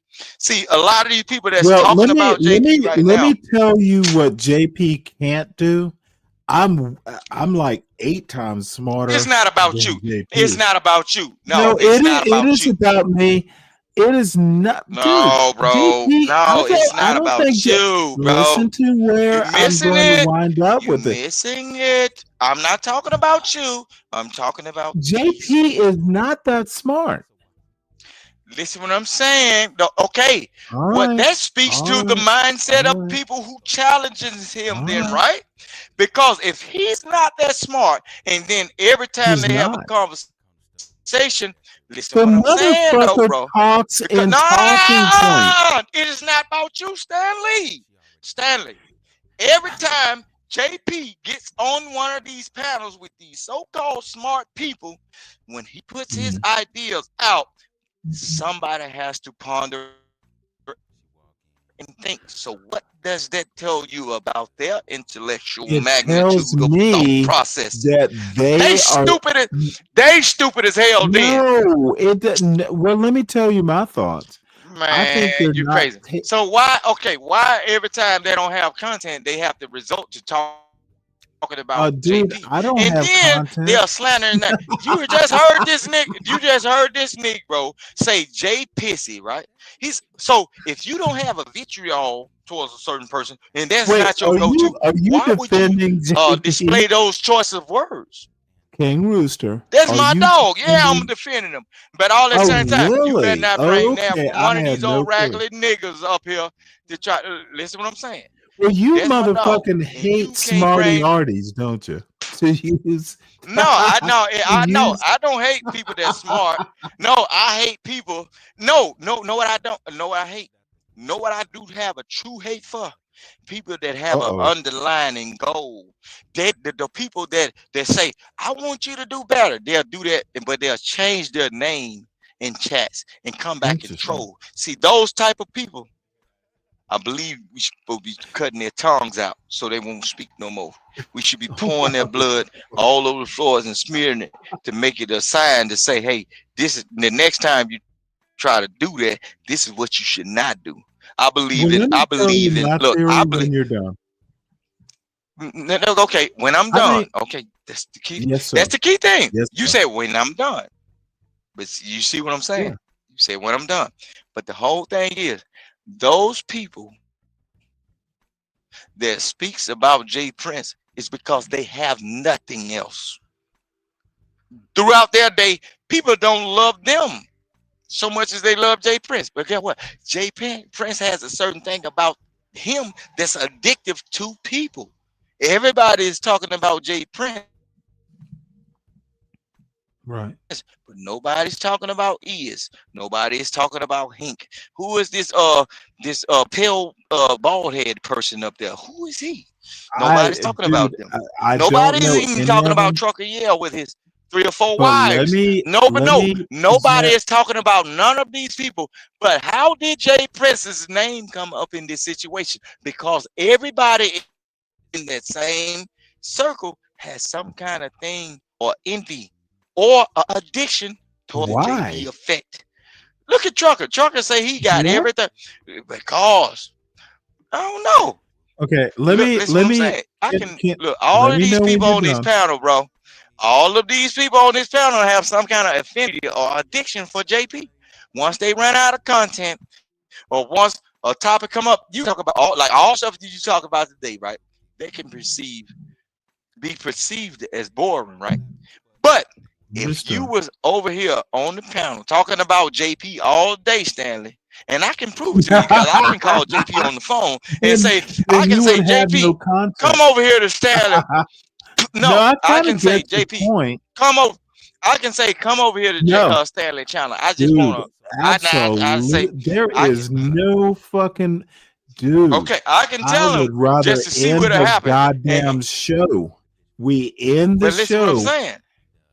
But watch it. Watch what happens, because I'm going to show you something about you, Stan. You smart, right? Watch all the unknown names that you will see pop up in your chat because of their cocaine addiction for the JPZ. They got addiction, and it's kind of sickening. A lot of these people don't go outside and everything. They on here day in, day out, and everything. See, my job allows me to do this. You know what I'm saying? My job. Look, I tell people what to do, or I just don't have to be bothered with them. Period. So I can watch content every day. The only thing I do is hold the steering wheel, and I say, do that, do that. Right, but let me get a word in edgewise. If I need JP up on my stream, the show is over, motherfucker. I'll go read it. No. I ain't say you need well, it. No. I know you're not talking about I did me. not use the word need. No, I didn't do that. Well, so then why take did the they need. do it? No. Well, no. Why do they do it then? Because some of these people, they have been doing everything right in their life.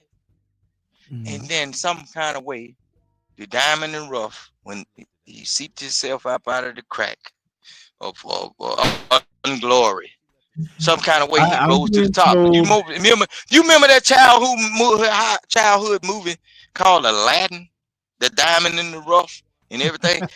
The street rat end up turning into. I literally have not seen a Disney movie since Tron, probably. So I'm being advised to play this.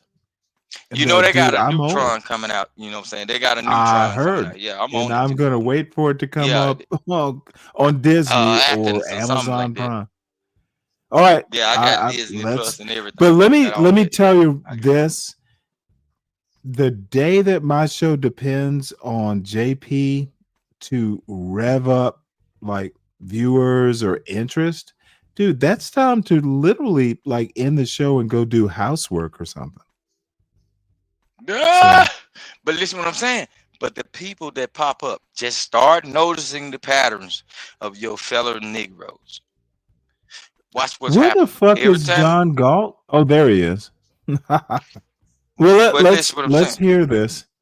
Yeah, I hear what you're saying. Let's hear this. And by the way, everyone, please make sure you hit the like button. I'm supposed to be on at 11 with 777, dinner with 777, whatever his show is called. And I'm sure I will bore you more. But let's he's a dentist. Here, I said, is he a dentist? You said dental.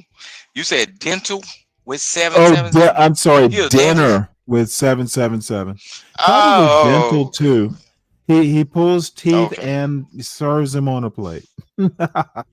Oh God, dog! Look at you. Got to do better, man. Well, you know, I thought everyone knew who 777 was. Or I know. I always knew what 666 was. I don't know nothing about 777. I've seen you, white man. He don't want the white man's help. Y'all can have the white man's help. I don't want the white man's help. That's what you told me, right? See, that's not in full context. You see what I mean? So we was having a conversation before he offered that white man, right? Oh my Lord. I don't know. I still be having the same conversations. The conversation was about we can't go to black men for shit because we talking about black men in power. And I was saying, name a black man that you can go to for resources because they like to say that they powerful and got all this other type of stuff. So basically, I was saying that you can't go to no black man for no resources. The women can't go to black men. The kids can't go to black men. So he said, well, I can give you help. And I said, okay, what's the help? He sent me right back to the white man for help alone. You love the white man. Hush up, man. So basically, See, he didn't bring in the full conversation, the full context. I said, he. I literally just got done saying that black men, you can't go to black men for help because we had a big argument about that. Because the black men seem to think they powerful. And so I started pointing out stuff on why these smarty-arty guys is not powerful. So when he inserted, he said, I can help you. So I think I can come in here. He's gonna give me some stuff that he can help me with. But what he do? He sent me right back to the white man, just like they sent the black woman to the white man, just like they send the black kids to the white man. So if you're gonna tell something, make sure you put it in proper context. The reason why you eliminate that part of the discussion, because it would have made more sense and it would have disputed what you tried to say, try to make it look like you try to offer me help, and I just said I didn't want the help. All right, but hold on. Context instead of narrative. Hold on real quick. But this is Okay, the thing. so JP, let me- hold on. Okay. You go to No, the go white ahead, man go ahead. for everything else anyway. You literally about to go viral or went I viral. admitted that. On That's what daggone what? I Hold admitted. on. To the white man for help. Hold on. Time out, JP. Come on, man. Come on, stop it, bro. You literally said that the white man, EBT, mean more to you than your damn daddy and more to you than God. You need your ass kicked. You need your ass kicked. You need to put in that. You said. Okay, Jesus. You said Jesus. Right, get it right. Oh, you said Jesus. Okay, but at the end of the day, what I'm saying to you is, family. Stan, no, look, let me tell you this though. But you still let me missing tell my you point. this real quick. My point is, Hank I've been said that I have to go to the white man. Stan, to help. let me tell you this. I can fight with you, dog. I promise. No, hold on, Robert. No, Robert, thanks just for listen, Robert. confirming. Stan, Stanley. I got the story that I went viral on. I copy all that stuff from a black woman off TikTok that I never met. I don't really be on TikTok at all. So thanks for confirming that I have been stating John this. don't like to bring I it said back I up. have to go to white folks for assistance. And the argument. Sorry about that.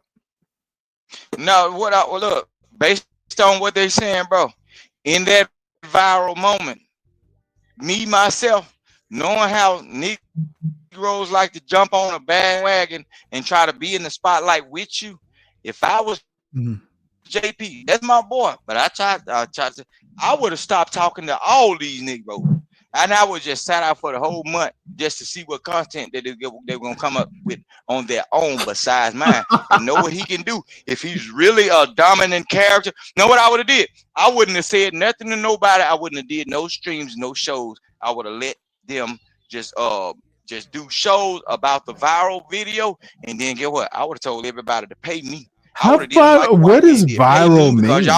I don't.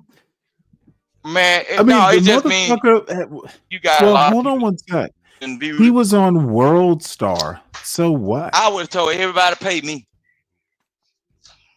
That's what I'm saying. Really? It's so what? But know what I would have did though? They As a gonna pay you businessman because you were person, on I would World have Star? not done any other. No. What's going to get you paid is if you have a platform. See, JP can actually get some money because the person that got that information, JP did that video on his own show, and he's YouTube monetized. So basically, they stole his shit and clipped it up. So if he was to flag everything, if he was to flag, But I mean, you see if what they I'm saying? clip it So up JP right- really. But if they clip it up right, he's not going to be able to do shit. He can strike them, Right, but that's what they I'm could saying. probably defeat the strike, and then he'll be a pariah. But see, that's what I'm saying. So that's what look. JP was supposed to not do no more shows and see how many people was gonna react to his shows, right? And then not giving no more content. So whenever what happened is they jumping on the bandwagon because the viral incident is fresh. So now everybody wants a footprint of being on screen with the person that actually went viral. I wouldn't have showed my face for the next 2 months because you wouldn't have, during the viral moment, you wouldn't have people to say, they can ride off your coattails and say, I know this person. I know him. I got videos with him and try to come up off your shit too. See, I wouldn't, man, I got a mind like I would have disappeared. They would have been looking for me. Oh, what JP is it? Oh, he must have became rich and everything. But I would have let him Oh, wait, generate hold it. enough Look who's videos. here. Hold on. Look who's here. Who's here? John Galt. John Galt. Stanley, I'm like the father you never had. You just follow me around like a puppy dog. I can't wait to send you a super chat. That can't be the real John Galt. No, somebody's man. That's not the real John Galt. No, John would have came up on the panel cussing you out. Yeah, John would have come up on this lazy, panel. shiftless. John Galt. He would have did you like he did 90. Exactly. That was funny. Yeah. Yeah. He John would have come up what on they this doing panel. Dude, cuss you out. Everybody knows that's not John Galt. Let's go back and look at the real John Galt. Yeah. I can't believe somebody cloned John Galt's account. It was that's what they do. Dude got resources, got money. I said, what money do y'all got? Where can we go to y'all? That's where Hank said, I got a buddy. I said, Hank, what color is the man that gonna give me the loan? He said white. I said, dude, the whole conversation is about black men not having. Now listen to this dumb fuck. Somebody's gonna loan him money, and the first question is, what color is he? Dude, he's as dumb as John Galt. Power like they think they do, and we all gotta go to white men. And he sent me right back to the white man. Okay, so this is what I'm talking about. I gave you a couple options. So if y'all know anything about the Urban League, Urban League don't let no white folks run the Urban League. That ain't what I sent him there. He didn't want to accept that. I sent it to the white man, like he said. He didn't want that help. So I said, okay, I don't know nothing about no Urban I League. washed my hand from him. JP, that's the first option I gave you. And no, That was that's the first false. option I gave you. Okay, JP. No, that's false. I gave you two options. I gave you the white man that you said you don't want to have. Stan, who was the Richard person? Because it was somebody else in another chat that had the same name, like Rich. Let me I sent you to the Urban League first. I gave you sorry, that. I'm sorry, what's your question? No, I was saying, do you know this Richard person? Because it was somebody that was trolling in JP's chat. Richard's a day one. Okay. Richard's a day one. Okay. We don't. He has a wrench. So y'all working around the clock. Hold on. Anyone who has a wrench, I know and trust. Now, my trust is not perfect, but they trustworthy on your yacht. Oh yeah. No, I'm just saying the name compares to somebody. If they have a wrench in this chat, I trust them. Yeah. Okay. I'm gonna just watch your numbers and see if they jump. How did Richard piss you off? Not that Richard. Look, I said there was another person in another chat that had Richards. Oh, another chat. I'm sorry. I thought you meant. Yeah. The only thing they do. Okay, that's what I'm saying. A lot of these people, they got burner. Well, I don't control other people's chat. Just like you seen the John. Okay, that's what I'm saying. Just like that was probably actually John Galt. No one would ever want to enter. No one would ever want to imitate that monster. It was probably really John Galt. No sane black person would ever want to be John Galt. Information first. But if they don't know him, whatever city you in, they all have one. And if they ever get to know him, whatever major cities in your state, they won't imitate him. That's what I'm saying. I sent you there. I gave you that option. Matter of fact, I even went further. I gave you a phone number, a 1-800 phone number for you to call. You said I don't want to deal with that. That's false. Did I give you this one? Hey, JP, Hank, can I ask you guys a question? Just kind of further the conversation. No, man. No, JP don't need your help. Me and JP. This is John Galt. You see how they fighting over JP? Well, no. I see John Galt trying to further a conversation on a fucking panel that's not his. This motherfucker thinks he's the king of the blacks. John Galt literally thinks no, he's the smartest black on this panel. And that's No, why but he and I Stan, hold on, let me finish. That's why John Galt and I ultimately fell out. I'm fucking way smarter than John Galt. The motherfucker is a monster who is trying to act like he has class. So what were you going to say? But what I'm saying is, you see in that last moment, you see how they are fighting over JP because he had a viral moment. He told Hink told No, they've been John Galt. fighting over JP though. I mean, But listen what I'm in saying. all honesty, Hink they've been told fighting John over Galt. JP for quite some time. That's what I'm saying. Hink told John Galt, no, you don't have nothing to say because I've been knowing JP for this long. So everybody's waiting on JP to blow up this, just to ride the coattail and jump on the bandwagon and say, I know this person and know what's going to happen. Which I keep telling people, this YouTube shit. How long have you known him? If I've been on this platform for like 5 years. I got JP actual phone number. You see what I'm saying? I talked to him. Oh shit. Okay. To him. You see what I'm saying? So I actually talk to him, but I don't tell him you because I just tell him, hey, whatever you're doing, just keep going because whatever got you to this point, the shit work.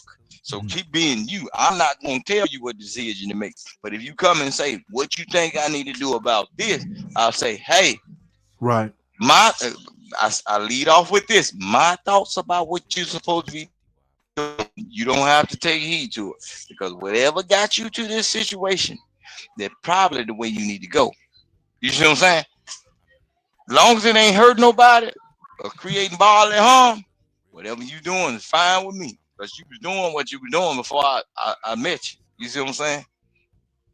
So it got you this far. Oh shit. Well, it's something about you. Well, narratives. He's saying we are late.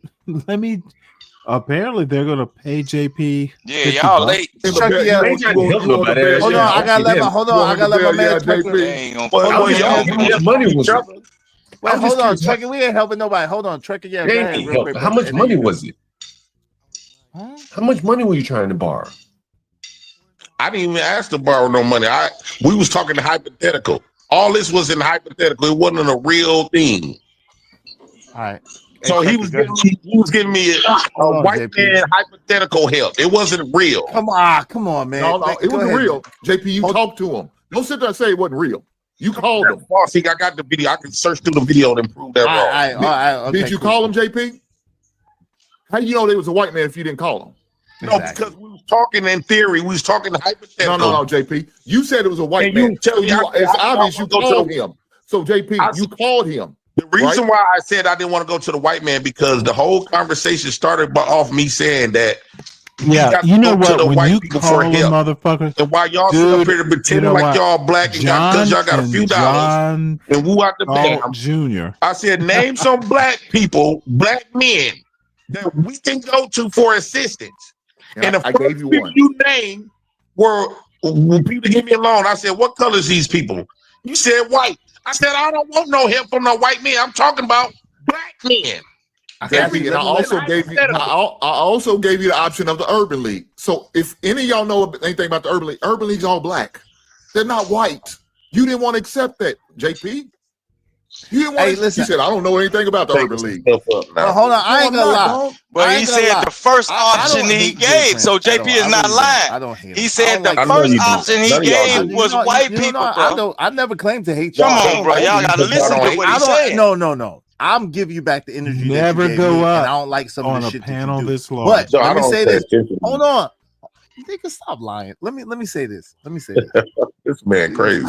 He's such a liar, boy. Man, let me say this. Don't pop up in this. But I promise y'all, I bro. need a lot of cash You can't to deal with this nigga. I swear man. to God, I cannot. This nigga shit, just be saying some of the most ridiculous shit. I need a lot of cash outs to be able to cope and deal with this shit. So if y'all would, you should please split it down support with me. You get it right. And nigga, You should pop spit up it. just to be Give me famous, bro. something, right? I don't I'm never not trust no giving nigga come out shit. of North. Hey, Chucky, Out the Northeast, bro. I don't trust So I'm them. saying, if No, to because deal you're with an them, give me ungrateful. something, You're right? an ungrateful bastard. I'm not giving you a god doggone thing.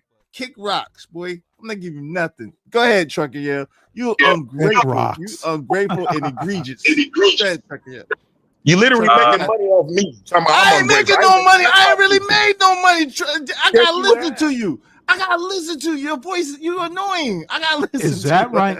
But why I do need you to bring get this paid to up? Let's listen to just you. take this I don't mind you real coming up time. and defending yourself, but daggone, man, let Trucky. No, you don't have to listen to He said nobody. You he see was what in the Ian friend said? zone for 10 Ian years. said What he man gotta that listen gets to him. women Oh, I in the not friend zone for listen 10 to years? thousands of women. Content, period. Just so what? You think I've ever been in a friend zone ever for longer than 5 minutes? I gotta interject. Did he say he fucked? Me and Darlon has been the pookie of all out of everybody, and we the only ones that pull women from these spaces. What? Okay, No, did you- man, yo, fam. You think for 1 minute that me or Hank couldn't pull women from the space if we wanted to, bro? Are you serious? I think y'all can be their trick because y'all Oh always leave. shit! Oh shit! You Oh wildin'. shit! He You gonna on shit in crack. your face. You're on the JP, crack. JP, He's I got on another crack. question for you. JP, I got another Hey, he question. just had no idea, Did you dude. just- Hey, he did got you no just idea, say dude. that- We turned down the woman that he brag about in the You back. just say you better. And don't say Did you shit just about say? it. Hey, Chike, I think you wait just. in the back. You gotta give me 1 second. Yes. Yeah, go ahead, Hold on. Robert. JP, did you just said you betted thousands of women? You said what? Stan, you I heard think that? You said it like You heard being that? boisterous, but Did I you want to make hear it, sure I heard Stan? you right. Did you? No, I didn't hear it. Was there something I should have? Said No. What? I mean, I heard a bunch. I heard a bunch of words. That you want. Look, he said, Dude, we that's turned just down that's the just females normal. that you That's just want out of normal this locker space. room talk. But no, this is what they did. That's like trying to piss on another man. Look, he said, we have turned down, and he incorporated another man in the conversation just to back him up. He said, we have turned down.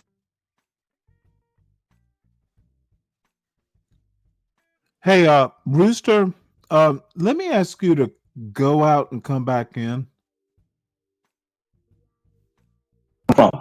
Yo, hey, from niggas with the underlying thing. That's why I had to talk to Dave. I was like, nah, I'm not one of these folks. I ain't gonna never be no content Your creator. mic's a little I don't wonky. want that. Can you go out and come back in?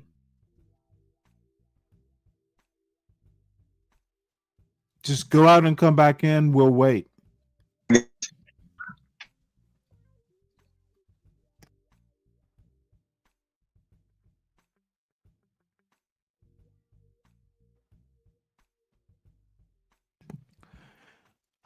Can y'all in the chat hear me? Oh, there he goes. Look, he'll come back. I'm trying to figure out, I don't know, that's just to me normal locker talk.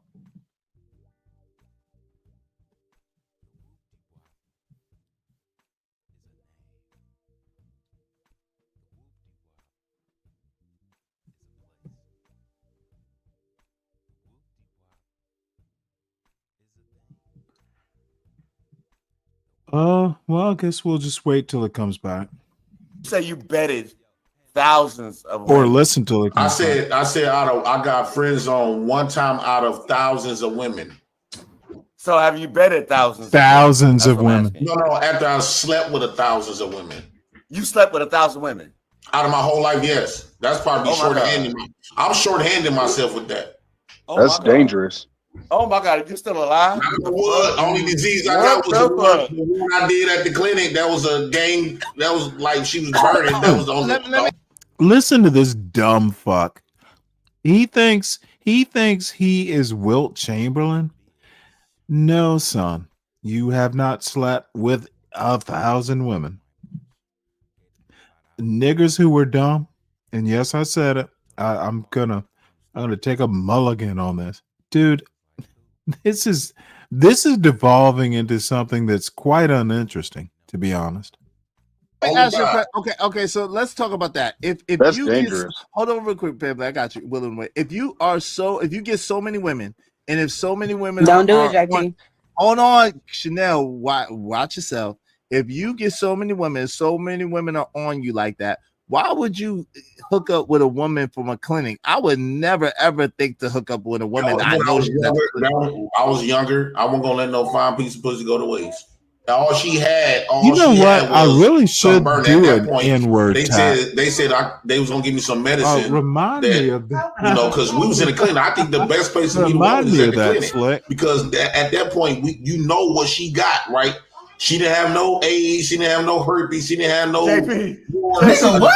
You lost your rabbit ass mind. Stop talking. Congratulations. He dropped you, Kelvin? Why did she drop you, I'm telling you Kelvin? what, when I was like 19, 20 years old.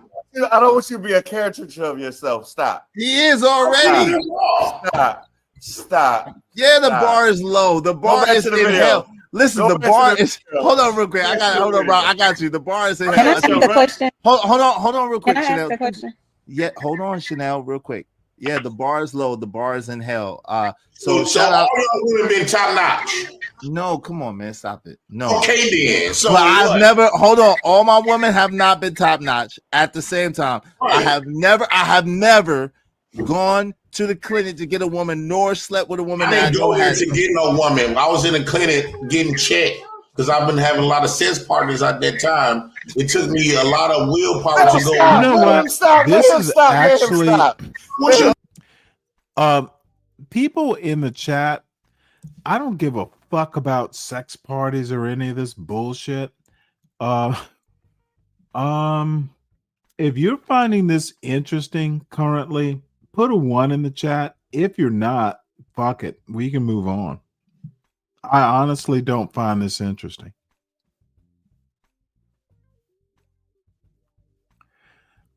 Jay Prince having sex parties? Just be real. God damn, she is cute though. That's for sure. Let me know. It was JP's sex parties. Chlamydia. It's which chlamydia. he's probably It's chlamydia. lying about. Chlamydia. And I asked the doctor before I took her home because we was Okay, well, you know I what? said, what is If it's chlamydia? actually up to me, How long you keep it? They said, well, the medicine usually wear off with the medicine within 3 to 5 business. Within 3 to 5 days. 3 to 5 business days. Godly 3 to 5 days. Can I ask a question? Wait, hold on. Yeah. they're not gonna let that poor woman I talk. paid too much money for this. I paid too much money for this. JP, please stop. Please stop. Can I just have Hey, Robert, the fact that you sent him a cash app is crazy. I know this is crazy. It's all crazy. good. Nah, we ain't gonna knock the man hustle. It's all good. Please Hold on, stop. Robert. Please stop. I need some more money. I'll see you $25. Stop. Okay, nah, no. I swear to God. I You swear better to send it God. over here. You better send Stop. it over here. Hey, why he asking me? Why I can't get no money? JP, stop. JP, stop. JP, I got you, nigga. I got you. I got it in my Chanel. phone. JP, Chanel. I got you. Don't worry about it. Don't worry about it. Don't worry about it. All right, hold on, Slow down. Robert. Slow down. Chanel, go ahead. Ask Robert, your you question. might have Okay. to call your money back. I have a question for the panel because I don't know how long you guys have been on here talking. But while. when I came in, I heard someone, I'm not sure who, said something to the effect of, seems like y'all were talking about women on another show, maybe something y'all were recapping or something. And the question was kind of like, well, why are these women talking to this man because he's X, Y, and Z? So my question to you guys is, y'all are doing the same thing. So what's the difference? John Galt was the only one that asked that, so that's not an appropriate question. Well, I would love to answer it. It is a phenomenon that I've noticed since I've been on YouTube the last year and a half or so. And, I've realized that as I go across panels and I see, even here today, everyone has questions for JP. Everyone's laughing at JP. People are sending him cash apps. He has, that combination of charisma. He has height. That Would you I've just seen get a it. room with him already, brother? Please get a room with him. I don't know why you keep talking homosexual to me because I'm very straight. That's disrespectful. Like I don't know why you blacks always talk homosexual shit. You blacks don't do that. That's what you do. Hold on. Always talking homosexual shit. I don't understand this, man. Hold on, like I don't understand this with you blacks. Okay, I'm gonna answer you. It's not like, hold on. I don't say pause. I don't say pause. I don't say all of that. But hold on, but I'm 50 years old. Let me tell you, we're the same age, man. And you yeah, so I don't say all that hold homosexual on, you caress. Hold on, because you're caressing that man's. Because you're caressing that man's. Stop saying that homosexual shit to me, bro. Like I don't talk that homosexual shit to you. What? Stop saying, bro. Bro, you didn't say that was giving you compliments. Time out. Giving you compliments. You didn't say all that. I did. I told the brother to pause. I did. And I did when it got. Bro, you know I ain't gay, man. Stop that homosexual shit with me, bro. Okay, John. You know I ain't gay, bro. Okay, don't John. do that shit with me, bro. Okay. Why you keep doing? I got you. Relax. Hold on, real quick. This is the problem, JP and John. This is the issue, right? When brothers are too complimentary of me, I stop them. I say, okay, I appreciate you, brother, and I cut it off. John, I don't care what you say. I don't care how mad you get. I don't give a damn. Anybody that know me know that I don't get. I could care less than an F. I'm telling you the truth, brother. Hold on, real quick. Don't get mad at me, nigga. Someone else should have told you. I'm just here telling you the truth. Tell him, Mace. Wait, who is my Mace? You think I'm gay, bro? You think I'm gay? No, I don't. Hold on. No, I don't. But let me. Somebody say yes. They think John is gay. Nigga, I'm here telling the truth. If somebody else should have told you. No, what I do. Hold on, time out. I'm not light skinned. Stop playing with me. I'm not light skinned, number one, and number two. You got a phobia. Oh no, I don't have nothing. What I'm telling you is that this is the all thing. I have to say is you don't live with your kids or your baby mamas. John, we tried to tell you. Yeah, you call people gay, bro. I'm not calling you gay. I just told you I'm not calling you gay. You've been saying it the whole night. You don't live with your kids. You don't live with your baby mama. Not calling you gay. What are we doing? Ruin another man is what? I just I was a joke, and I just said I don't joke like that, bro. Okay, cool. And I said cool, but I'm trying to tell you what it is right now. I said okay.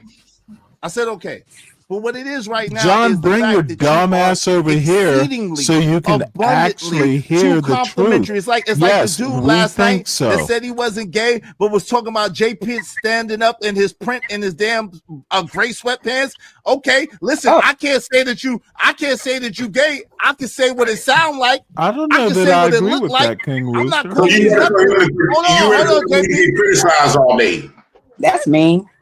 You ready for me to get? See, it seems like it's okay when y'all criticize me or when everybody else getting accolades and bringing out. The reason why John probably do that, I don't know. He probably do that because y'all so used to criticizing, and from his perspective, he sees something a lot totally different. And he's trying to uplift a brother. He's trying to uplift a brother. Hold on. John pointed out the stuff that a lot of y'all know for sure, but y'all try to ignore to try to not. I'm not saying you is, but a lot of people be trying to ignore and try to just hyper focus on criticizing me to make me look bad or tear me down, or they got something. That's not how America works.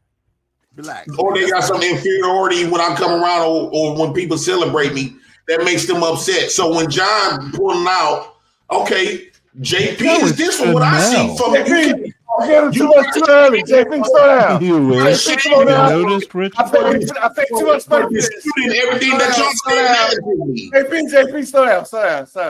I mean, if I can respond to what JP, if I can respond to what JP just said, bro, like honestly. I've been, I ain't, what I do. And I've seen guys like him lay about, don't do shit, but they got charisma and they go from woman to woman, get money from them. Oh, that's a woman driving their car, the woman going to work, he riding her car, he pick her up from work. You are literally shucking and jiving. Now, this is not a compliment, but it is an acknowledgement of what I've seen. It's an acknowledgement of what I've seen. It's not a compliment. I wouldn't want to live like that. Okay. But it is. I see it all the time. Okay, so the first 6 times that you said that, you don't think we heard you when you said it the first 6 times? Well, but you it think seems that, like it's not sinking hold in. on, John. It seems like it's not sinking in. No, John. You think that you gotta keep saying this over and over and That over seems again like to because men again, who you see, already yeah, heard? because Hold you on, got everybody because you quiet. got half wits like Uh-oh, Trucker Yell who's it's Now coming. I got he's half still wits. making It's coming. yeah, because he's Now I still got seeing the half gay wits. references. Like Hold it's something on. wrong with these blacks to No, keep going to homosexual references. Like It's it the must be blacks, a problem it's in the the black blacks. community with this It's gay the shit blacks. because No, they keep saying About the it. blacks. All you No, hold on. 50-year-old blacks keep talking The about light skin thing, Everybody John. at man. 50, hold on, It's time out. weird, Everybody, bro. hold on, It's time out. weird, bro. Okay, I hear you, but everybody's Something not wrong 50. with y'all, man. Everybody's not 50. Something's wrong with you, though. That But I you don't keep keep talking that. hold on. I know one thing. I Okay, ain't got okay, no. time I out. ain't got no Okay, fixation okay. with homosexuality. Okay, You but got something that. is hold on. It sounds good. Something is wrong with you that you cannot understand that we heard you the first 6 times that you kept praising this man. Like at that, hold on, no.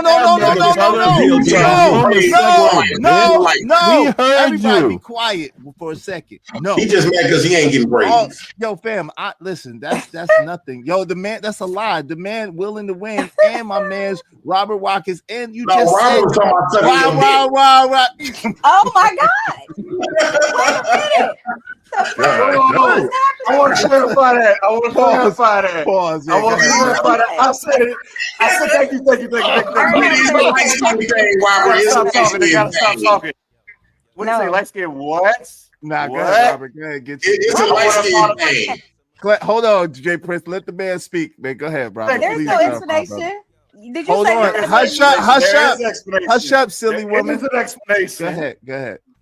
Because sometimes you speak metaphorically when you're complimentary of a man, and I feel like when you over complimentary, you're sucking his dick at a certain point, so you can't keep complimenting the man. Wait. Okay, Jesus. No, you didn't make it better. Man, Never these mind. blacks are so Oh, my bad. These blacks are so vulgar, man. They can't. Like, listen. You know what's interesting? Again, when we go back to the video, Hold on, real quick, because I was trying to talk real quick before you got in here, John. This is the thing. Let me tell you what's vulgar. That hard ER that you do is vulgar. That hard ER is very vulgar. That the fact that you talk disparagingly about indies is vulgar. The fact that you have these grotesque displays of what so-called black people are is vulgar. That's all vulgarity, right? At the end of the day, you talking all this junk, but you're being very complimentary of someone who is less than the people that you kick out every single day. It's ridiculous. You'll never get it, bro. I won't. I can't explain to you. Yeah, Like, you don't understand. You don't make me less. Like, Izzy, you don't understand abstraction and stuff like that. You know what I'm saying? Like, I'm talking on layers. Abstraction. I'm not. John. I'm talking about 1 or 2 layers of a person that has an. John Galt thinks he's the smartest man on this panel. And Hank is Hank hasn't said shit. John, you're not the king of the blacks.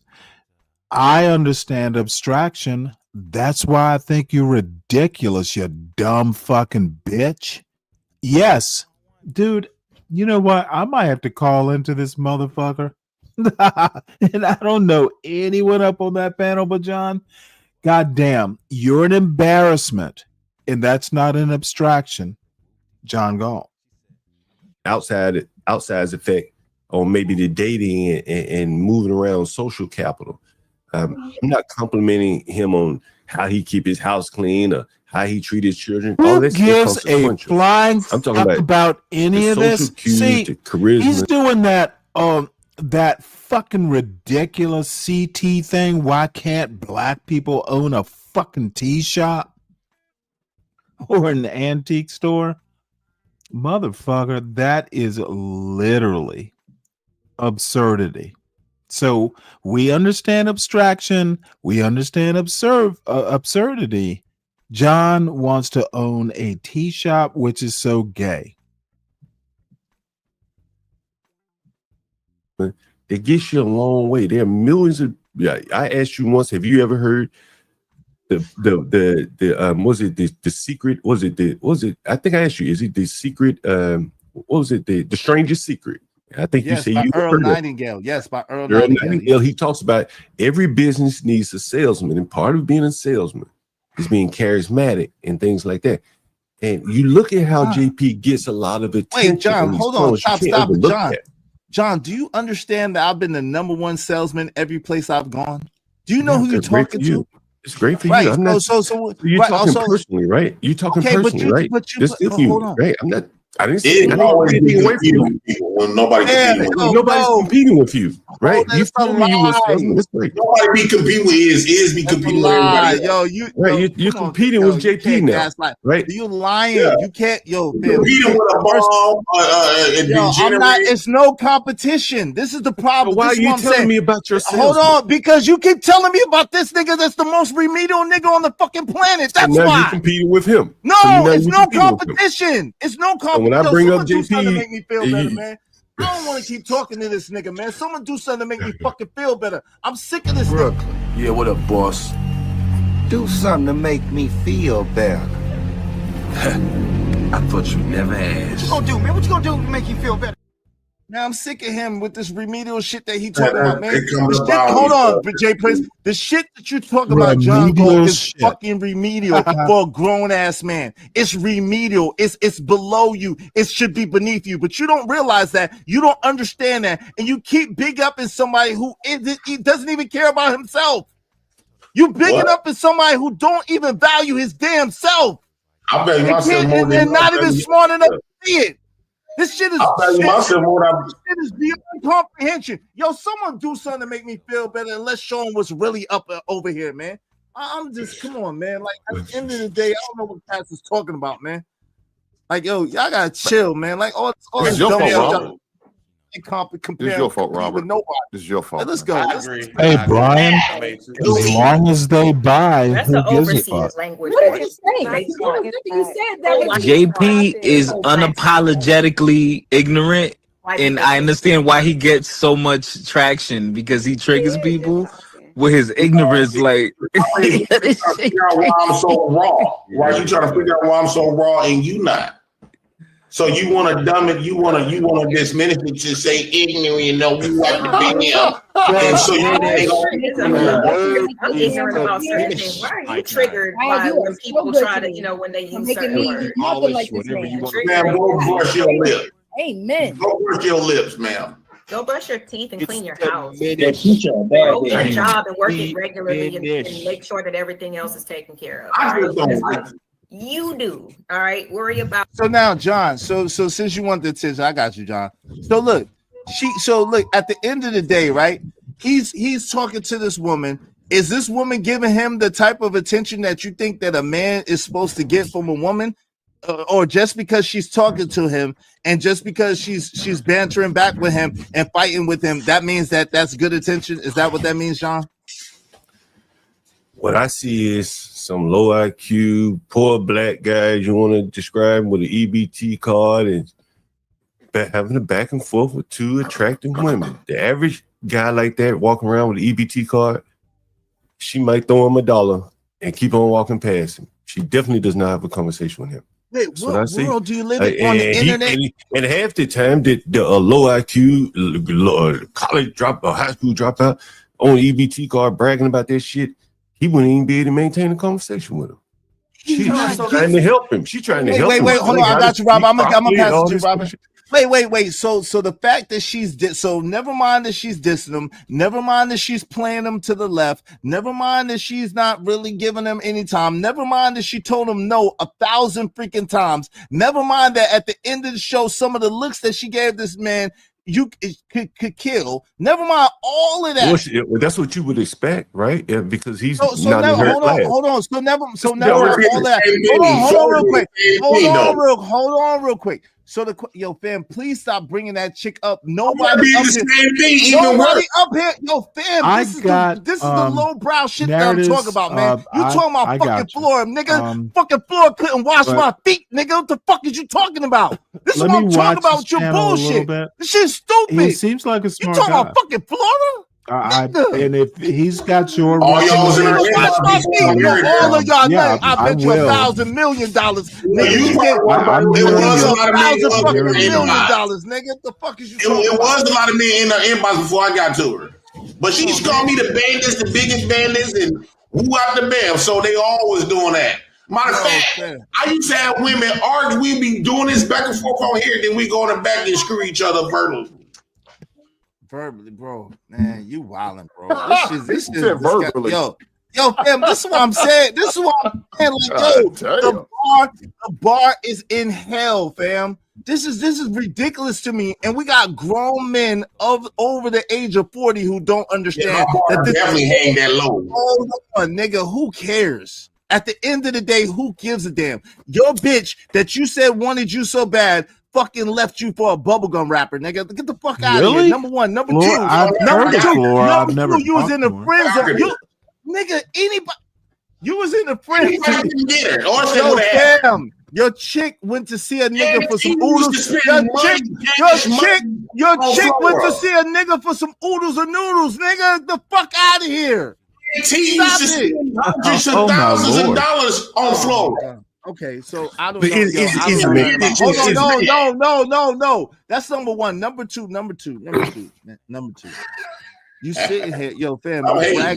You brag. That's not hating. That's what I'm saying. You are a jealous dude. Yo, I'm jealous. Yo, fam. No, stop it. I'm not jealous. I'm muting you real quick. I'm not jealous at all. It's just stupid, man. It just gets on my nerves because it's dumb. You sitting here bragging about Flora like anybody really cares about getting with Flora for real. None of us on this panel do.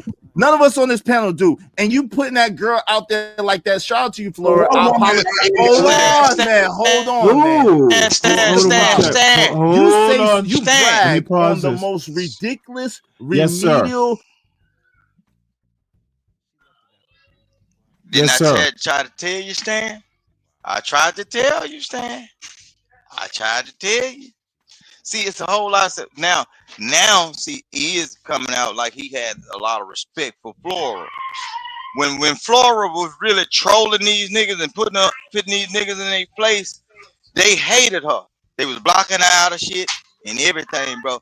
All of these niggas are just around to claim a certain part of the fame. It's all about who's up at the moment, bro. Was talking about some gay stuff, but you can equate a person to being gay or homophobic when they use the word pause, right? If you are all right with who you are as a man, why would you say pause? Well, you tend to just not give a fuck.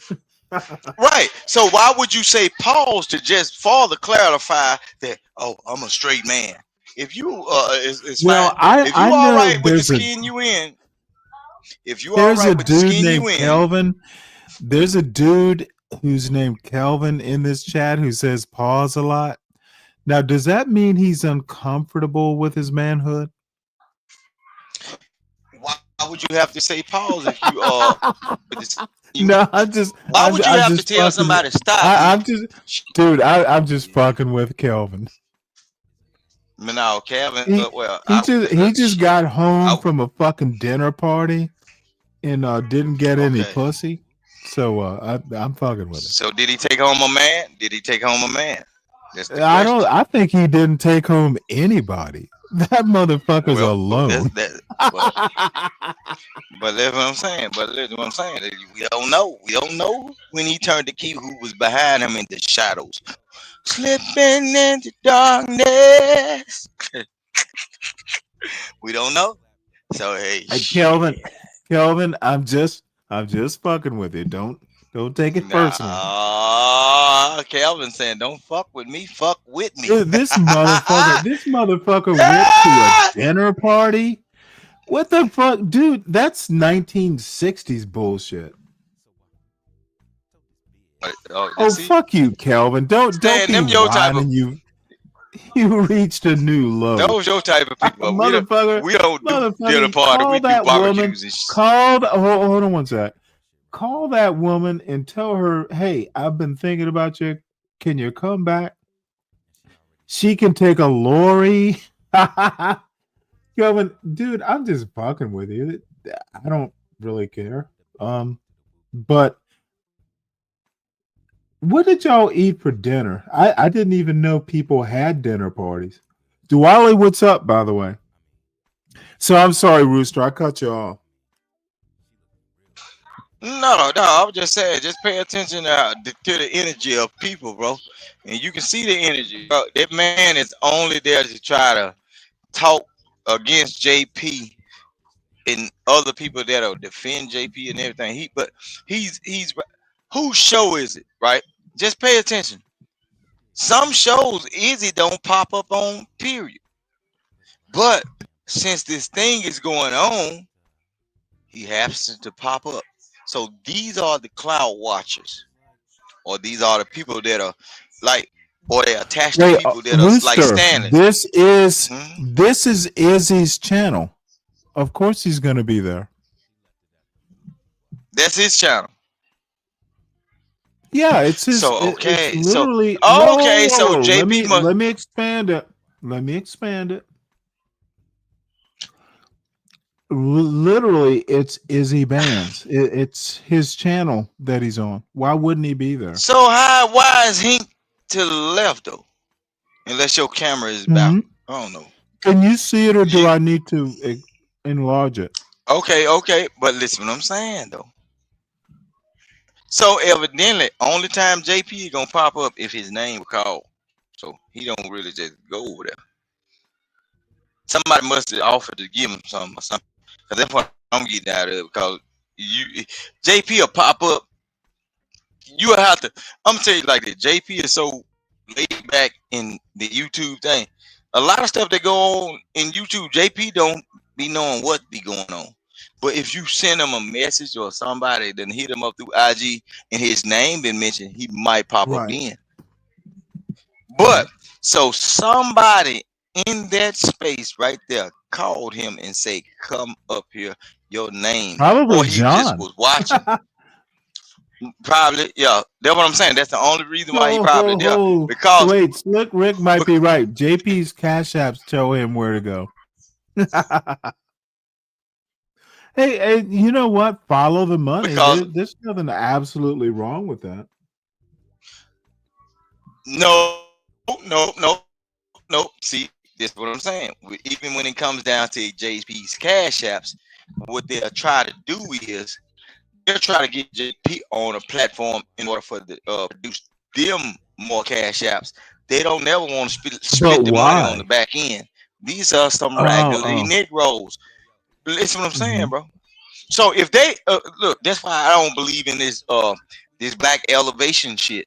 Because if all of these people are working in YouTube and they creating content about each other daily, no matter what the audience think, you still supposed to hit somebody else on the back end showing appreciation because they helping build your channel.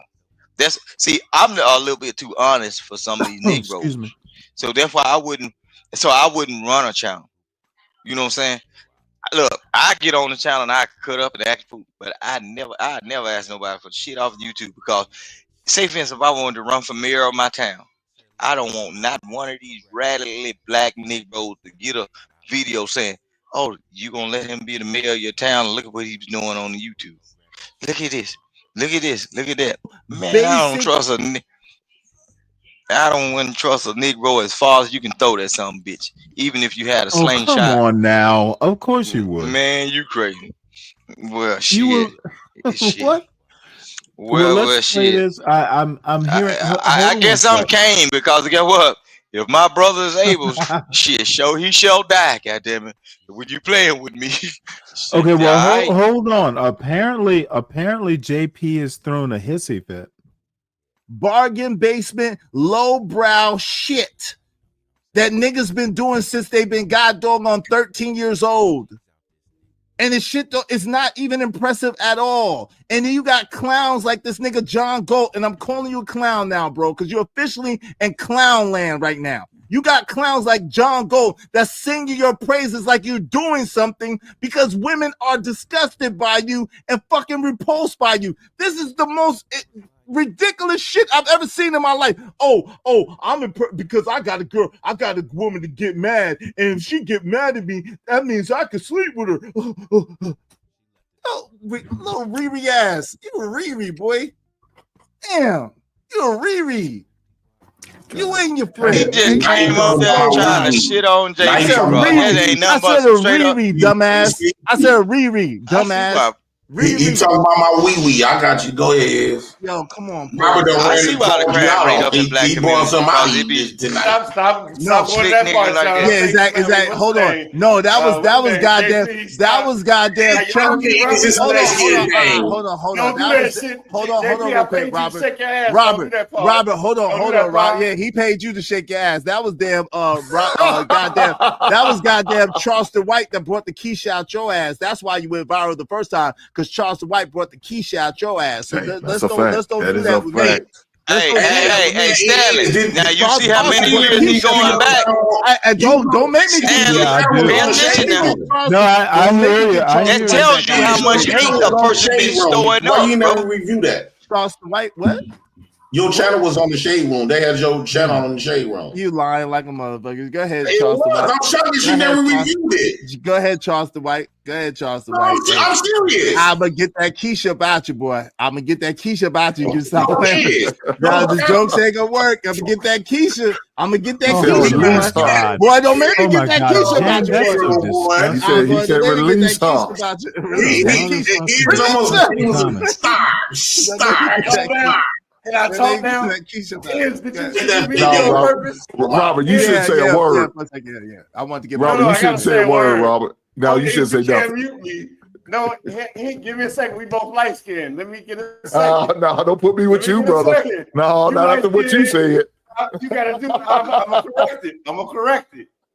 JP, you can't talk about nothing I said about sucking anything because I paid for your time, boo boo. Don't play with me. God, he called me boo boo. God so damn. If you think I'm asking, it's time to. No. He sponsored his show. He sponsored his show. He's sponsored for my talent. Nah, I'm gonna finish it for you. You're shaking ass talent. Even if you think I'm halfway gay, I paid $25 for your time. Bro, why you on your knees? Why are you on your knees? We playing this game. Money you already got paid, nigga. Stop playing with me. Pink silhouette of a shirt on, bro. A bald head. John. Boy, look at this. Are you a sociologist or something? Nah, but look at his hand. I spend a lot of time studying people. Because I don't even do credit checks, bro. I really study. Yeah, motherfucker, nobody cares. And I deal with a lot of people. Cares I deal with a lot of people. Yeah. See, Galt thinks every paradigm that any black person lives can come back to how he does business as a slumlord. Motherfucker, nobody cares whether you do credit checks or not. It's a dumb premise. It gets boring. And I'm glad I'm not on this panel because I'd literally tell them, shut the fuck up. Nobody's interested in your credit checks. Maybe. Yeah, I don't deny that. So are you familiar with COINTELPRO? Yeah, I've heard of it. Yeah. Not very familiar with it, no. So you feel like you know what? I can tell Robert was in the military. He doesn't have time for bullshit. I say that, and I'm gonna give you the floor after this. I say that to say you don't say anything complimentary about JP. I will one day, but I gotta he'll draw people to him. Be more but prepared. You'll say I get crushed on this. He'll fuck everybody. I'm sorry, I didn't mean to cuss, Izzy. He'll have sex with everybody. I said 100 F-bombs. Okay. Yeah, I don't even listen. I don't even hear curse words. I said 100 F-bombs. It's too late. Don't worry about it. Yeah, but I know I try to respect your platform. Freaking, I usually try to respect my platform too. To freaking John piss me off with that dumb shit he's talking about. All of a sudden, shame on you, John. Shame on you, John Galt. Yeah, shame on you, John Galt. So John, if you know. Damn, John. Hey, Richard. I don't think you would. I'm sitting here eating black beans and some mixed in with some kielbasa. It's basically a fancy beanies and beans. Honestly, man, you ain't street nothing. You ain't street nothing. Drinking Coors Lights. You ain't street nothing. You sweep the streets. You ain't no street nigga. Stop it. He's a street sweeper. He's a street sweeper. That's why you're impressed by this big ass street nigga right here. That's why. But you You have ain't him no at your street home. nigga. He don't- If he you was don't a know street nothing. Let's hope I nigga, if never you was a have street bad nigga, you credit would not like be that impressed from by I a need this that nigga light right here. skinned dude 100%. by You a keep lamp using in the these words corner, and you bro. trying to apply them Look, to me, but Stan, again, like isn't that light skinned and dude again, like, sitting bro, like, by a lamp in the corner? let me see. This is what I'm saying. Like, you don't You say understand hard nuance. ERs. Stan, you got to look at You this, don't bro. understand They nuance. talking crap though. And so when I you don't. ask me, That light no, skinned because I'm fella with gonna that hoodie Hey, on, John sitting by a lamp in the Galt corner, is bro. John Galt is literally Tales from the Hood. So what were you saying? Which one, Hank or Robert? I'm saying the light skinned guy with the hoodie on, with the Robert, right? This man is literally sitting at bunk bed level No, wait, in the hold it. corner by a lamp, bro. The lower right Yeah, is Robert. come on, man. You got people that's doing this, bro. He's sitting at bunk bed level in the corner by a lamp. How good is his life going at this point in time? Good enough Come on, to own a lamp? I mean, I don't get your point. Stan, you ain't right. You ain't right. But see, they trying to talk Motherfucker, about JP. motherfucker, if you Hold on. if the electricity is on, you're good. No, bro. Look, that man probably high as Cooter Brown right now. He's sitting in the corner with no pictures on the wall or nothing behind him. Dude, No remnants of you. There is not a people used to comment on it. I fucking hate putting pictures up on the wall. Dude, it leaves like Oh, marks. so you taking up for this nigga? I ain't got time for that. Look, John. No, go ahead, I'm just trying to say you're not supporting your argument, is my point. Now, what I'm supporting my argument is these guys are all trying to go at JP, but their life ain't nowhere better. Oh, all absolutely it is. Motherfucker, they're not doing whole shows about welfare. Shit, but they doing whole shows and constantly telling folks to send them cash apps and money. A lot of them doing it now. And then even just think about You know what? God damn it! Chat, so should I, y'all. Hey, the sovereign. And a lot of them, they just done told you. They just done told the whole audience that they turned down the women that JP wants. So evidently, they surfing the internet and in these hoes inboxes, or because I'm guaranteeing a lot of these females are not in their inboxes, right? But they saying that they turned down certain females. Whoever was at the beck and call or whatever, they turned them down, right? So in order to say that, there's a whole lot of shit going on in the back that y'all don't know nothing about, right? But just to try to piss on JP, they basically done said without saying some of the women that you talking about, JP, we done turned them down. So whenever JP starts to say a name, just assume that Izzy and whoever his friend is has been dealing with the same women, right? Okay, Right, well, well, let me do a quick commercial break. Y'all so hit the like basically, they button, talking about please. all these. So basically, they saying all these internet females that's running these shows are whores, or the women in the chats are whores, and then they try to find the next person that's going to be a star. So that will in turn tell you why there's an obsession for JP. See, JP just live a little bit too regular right now. So once he make it big, all of the whores and all the whoremongers of men will fall in line, and now they will become yes men, and the women will fall him to JP because my now God. he's finally made it. You see what I'm saying? All right, well, all let me these people, bro. let me do. Hey, everybody, please make sure you hit the like button. And by the way, we're up to 230 channel members, probably thanks to King Rooster and narratives and dialogues. You know, we will make it to 500 one day. I'm regular. But the bottom line is, I I ain't was know going there to say many something. people in Oh the yeah. chat, though. Oh wait, hold it. the Sovereign Beer Fund is open for tomorrow's show. Consider sponsoring the Saturday show, please. Hey, the Sovereign Beer Fund, support the show, support the host. So you know how it works. Sovereign Beer Fund. There's something called a sovereign wealth fund that Donald Trump started for the country. So it's just a play on that. It's the Sovereign Beer Fund. People kind of send me beer money for the weekend. Shit, I want me some beer money too. It's an inside joke. It's just I ain't it's a joking. dumb Shit. joke. And show that beer money come, I'm going to the goddamn store. Shit. I ain't bullshitting. No, Dude, I've gotten sophisticated. I have Uber. They can deliver the beer. Dang. What you didn't know? Uber Eats. I was just saying. Uber Eats will deliver your poison. I know they do that, but look, we don't do that like around here. Where I live at, it ain't no Uber like that. People got their own cars, and sometimes people got 3 or 4 cars. So don't nobody send nobody to. It would be like in my area, it would be no reason to try to start a cab business or nothing because black people own cars, trucks, motorcycles, dirt bikes.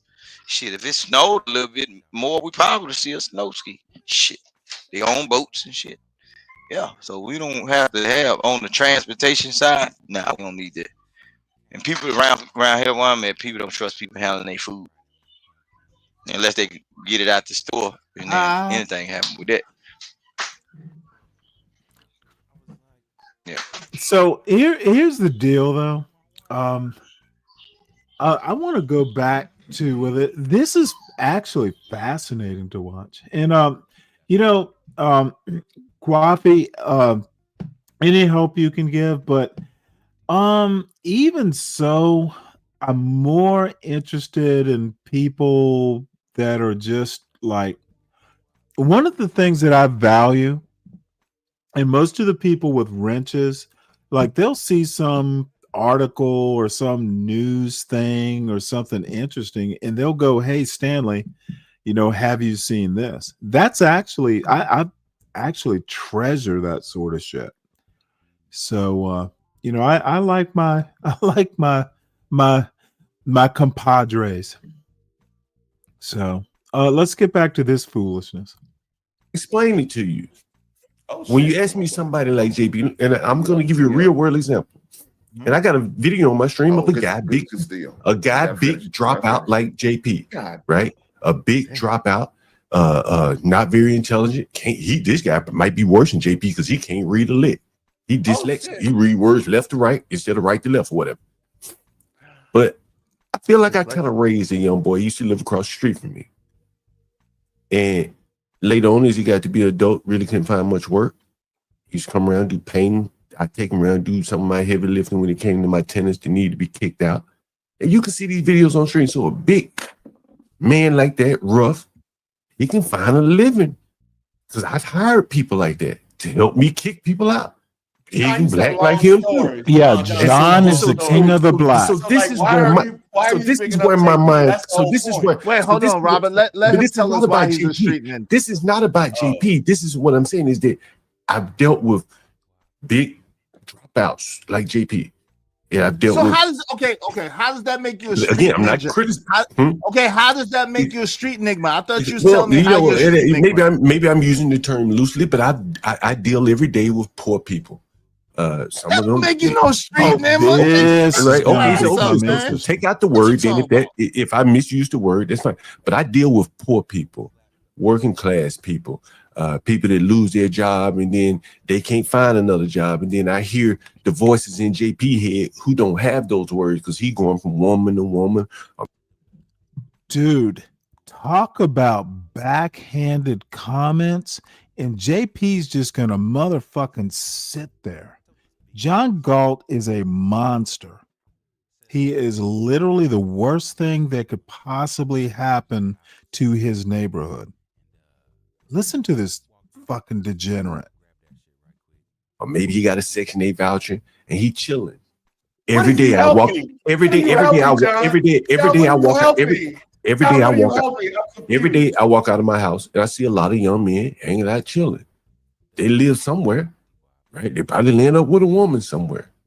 They don't have the worries and the stress of the man a step above him who's hanging on by a thread to pay his rent to me. Because I see that same stress of the man who busting his ass, a security guard or something, or he maybe some.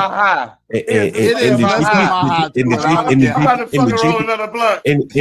very long-winded. Well, I'm telling you. You asked me a question. You know, your small mind. You gotta say it in like 2 minutes, baby. Well, I'm explaining nuance for you. Well, I'm explaining nuance to you, and nuance probably goes over your head. That's why it probably takes me a little bit longer. Oh my God, now I'm ignorant too, and I'm just saying that you guys don't think they're good with nuance, though. I want him to go away. I don't know you do.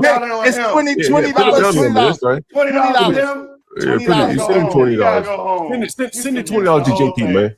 Send it. No, it's not. No, you better. Yo, hold on. Get out of it. Yo, it's no. You don't send it to JP. If you send it to JP, he's not going nowhere. Yeah, you don't send it to JP. If you send it to JP, he ain't going nowhere. I'm gonna send the money on principle, but John, you're not even. It's to me. It's not to JP. But you heard that though. Now, Stan, did you hear that? But give me 2 seconds. Did you hear that, Stan? Hold on, pause. 10 minutes is up. Did you hear that? I'm gone. Look, Stan, did you hear that, Stan? What do you need to do? So that proves it right there, Stan. Did you hear it, Stan? Did you hear that, Stan? Pause it. You shouldn't be the only one getting money, right? Did you hear that, Stan? Oh shit! Did you hear it? Oh shit! No, Stan. Did you hear that, Stan? Oh, the nigga paid. The man said he gonna paid. offer someone. Wait, hold on. No, bro. That's showing you the hate, bro. He gonna tell a person not to give somebody some money, bro. But these niggas be talking about, I wish JP will and all that shit. Somebody else offer money out of their pocket. But you see what a bitch ass nigga will do. You see what they'll do?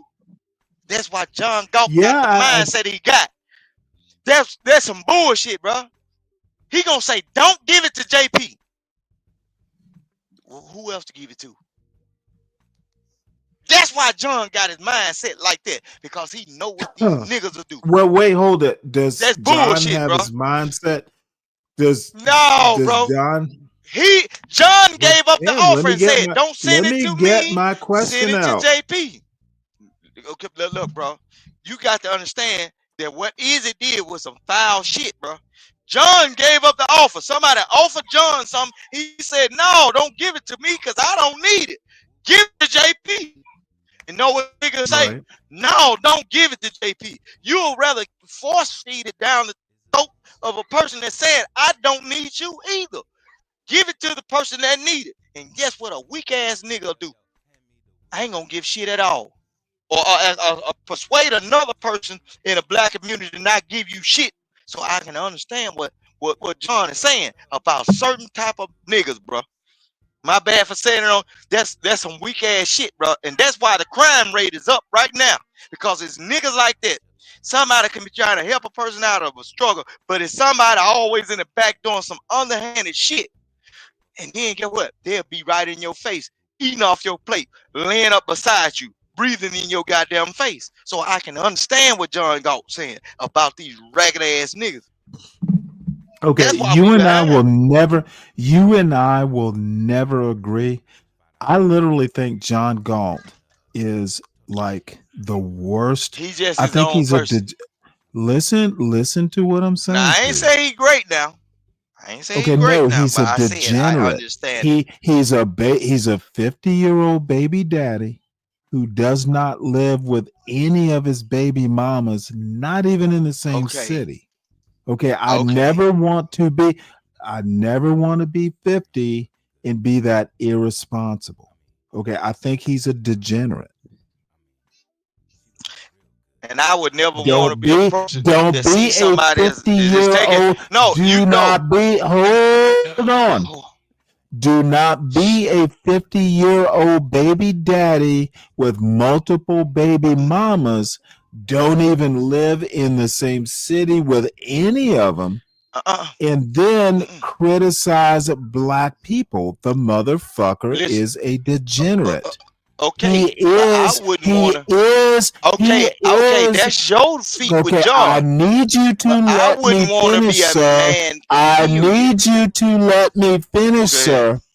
He is the black community he describes. He is ghetto as fuck. He's a degenerate.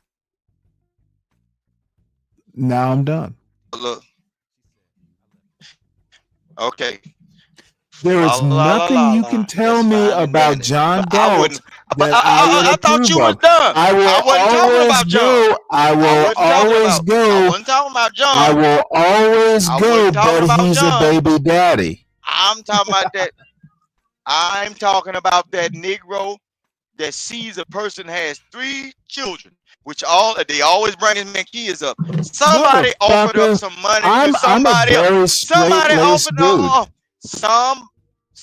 offered up some money to someone, and they said, "No, I will not accept that token of appreciation." I don't know anybody else's background on that panel. I wouldn't want to be no nigga. I wouldn't want to be no ragged ass nigga that denies somebody else of having something that somebody said that was offered up to You know him. the N-word knives are out now. Oh, look, okay, listen what I'm saying. But see, that's why I can It's say like- it because you know what they are. apparently it's N-word free night. Okay, listen what I'm saying. But you see what they do though. You see that. They're Dude, just like I'm Stan. not If you saying I if you approved going, of it. if you going through a certain thing or you try to your best to do whatever, and then you just making it however you make it, right? And I'm up on here cutting up and I'm doing my thing and I'm talking crap to somebody and somebody say, King Rooster, I got $100 for you and whatever. I know you going there Stan, but everything. I say, no, I don't need shit you got. Give it to Stanley. And they said, hell no, we ain't gonna give it to Stanley. You want to force feed it down. But I told you, Negro, I don't need it. I get I your see point. that Stanley needed. But you got a nigga hollering in the back. Don't give it to the needed. Hold it. Let me do. I agree. Bro? I agree. I agree. But motherfucker, JP's up there talking shit, and so is John Galt. I know I can't beat up on John. Maybe Izzy feels, dude. If someone came up talking shit on my panel, I'd probably do the same thing. And by the way, both John Galt and JP have their own fucking platforms. Send the money to them there, not on my platform. I think I understand Izzy's point.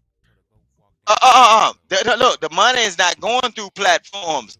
No, the money is going straight to a I personal cash app. understand that. He's basically telling the person, don't send this man no cash app, bro. Okay, that's a I hate don't shit, know. bro.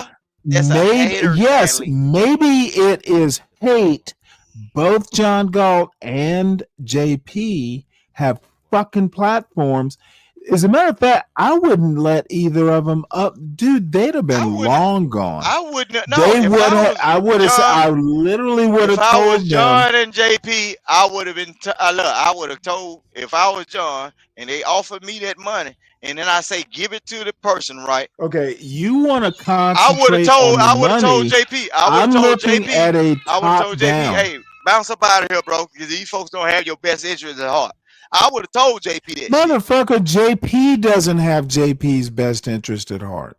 So it don't matter. But guess what? It'll be what it is. No, Until my due time, point. and My no, point. no, no, no, no. I My point is, actually do understand what you're saying, accept it, I acknowledge it, but I don't. You're taking a side that I just would never, and I'm not even taking Izzy's side. no, you just want me to help you whoop John Galt. I can't beat up on John. No, he I might be a think monster, John you know what I'm saying? Galt. I think John Galt is a degenerate, and JP is fucking just irresponsible. But listen what I'm saying. John Galt may be a degenerate, but guess what? I look at the content. He's all right with me. He ain't did shit towards me. So I don't know. Whatever y'all beef is, I ain't gonna jump up on the bandwagon. You and know say, what? hey, We don't really let's, have a beef. We don't really have a beef. I have my own channel, and that's pretty much it. Hey, Joshua, what's up? Good to see you. It's been a while. It's another Joshua. This the FBI agent again. Yeah, this is the good Joshua. The good Joshua. The good Joshua. Lord Jesus. There is a white nationalist Joshua. This isn't that Joshua. This is the good Joshua. The good Joshua. The good Joshua. Every He Joshua I probably know wouldn't growing approve up, they of the were name, bad as but hell. he's the one that I think is cool. So anyway, it's the same one that was he was moderating JP's channel at one point in time. This the same. This the good Joshua. I don't really care. I've literally never even been to JP's channel. I see how you back up, boy. You back up out of it. You back up out of it. I know. Hold on. I know You Joshua you from. the smooth I know criminal. Joshua from T's channel. So he's always been cool over there. Same Joshua then. It's the same Joshua. Same Joshua. Okay. Lord Jesus. Well, Joshua, you slipping through the cracks like sweet carnation milk, ain't it, boy? Josh Harris, goddamn well. Shit, the eye in the sky. You know what I'm saying? We gonna recast the wheels in a minute. Shit, Mr. he awesome and shit. He every goddamn well. I don't know if Galt's still here in the chat. Angel, motherfucker, I have celebrity. Oh Lord Jesus! Two fucking celebrities on my panel. Not Angel. Holy That cow. Angel. Look, What's up, Angel? Hey, King Rooster. Hey, King What up, Rooster, man? my It's been a man. long time. What up with you? What up with you? Long time. Yeah, I You been know. all right? I've been all right. You all right? Okay, good. Good to Yeah. hear from you. I was kind of missing some of y'all old people from a long time ago. I be like, what them folks said? I ain't know. Y'all ain't my so good to hear from you. You know? Well, good to hear from you too, Rooster. Yeah, Angel's living his best life. Yeah. So what's been going on? You know what? I'm sitting here, Angel. I'm sitting here reviewing Izzy Band show. John's up there, JP's up there, or actually, I guess JP will be back. Somebody's going to pay for him. And by the way, at 11 p.m. Eastern time tonight, I'm supposed to be talking to 777.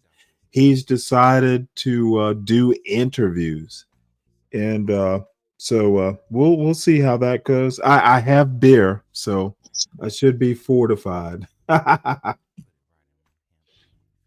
So what's new with you? Not much.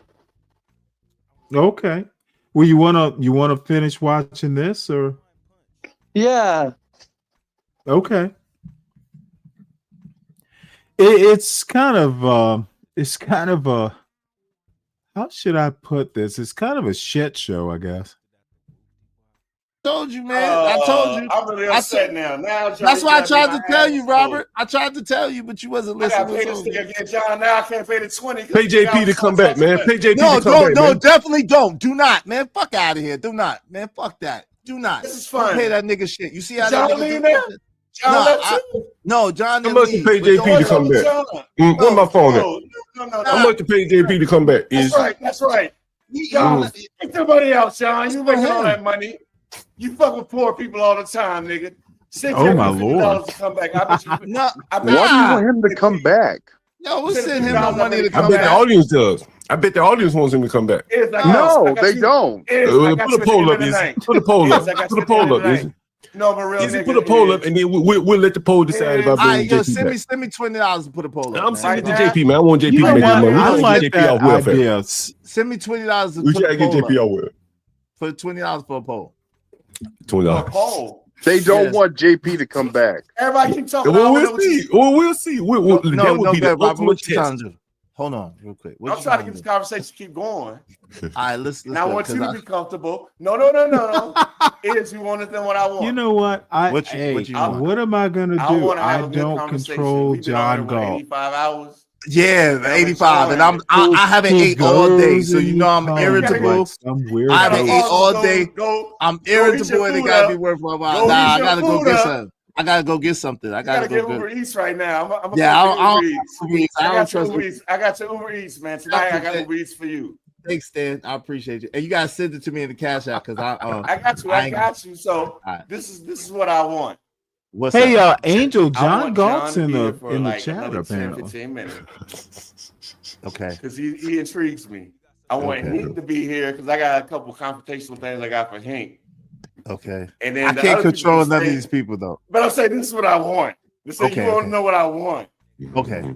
I want these two niggas to stay.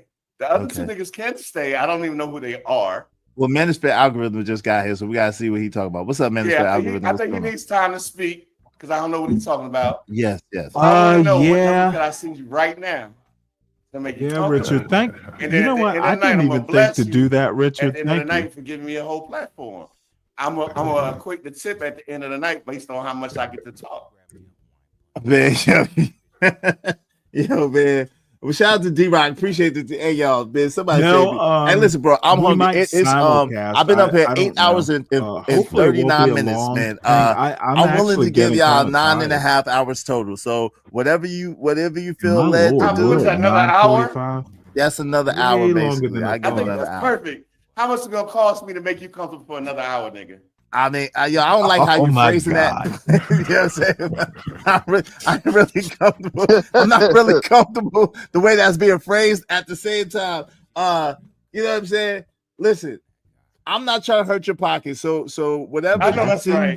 whatever I'm a DC you disabled say. veteran. Hey, let me tell you this. I'm a disabled veteran on a fixed income. I got you, bro. I only get 2 checks from the government. Can I get one word in, Izzy? Can I get one word in? Wait, hold on. Yeah. I'm trying to negotiate my money real quick. Shout out to Uncle B. Shrieber. He said, "Easy, let JP back." Hey, yo, I didn't kick JP off. JP left. He was being funny. JP ran off on the plug. JP was being funny. I didn't kick JP off, but thank you, Uncle B. Shrieber. Appreciate you. Hey, listen. Hold on real quick. Yeah, go ahead. Second. Sorry about it. Yeah. Yo, Robert, send me something in Cash App to make you feel comfortable. And then you know what I'm saying? What make you feel good? Like you sitting in the video that you put up for Players Club. Nah, come on, family. It's getting worse and worse. It is. Come on, just send something, brother. Let's stop talking about it. Just send something, brother. We ain't got. You know, to be honest, this is fucking boring. And John Galt apparently is king of the. Well, I'm gonna say the word. I'm gonna use the privilege afforded to me. John Galt, this is boring shit. They're gonna pay to bring a fucking welfare recipient back up. This pay for JP bullshit. Doesn't he have a channel? Why isn't he on his channel doing like a Jerry Lewis style marathon? And I know you're an advocate of King Rooster.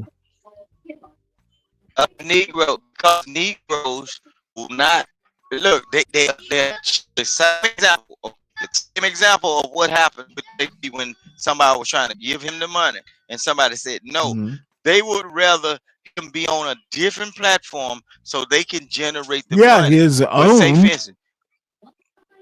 There was no.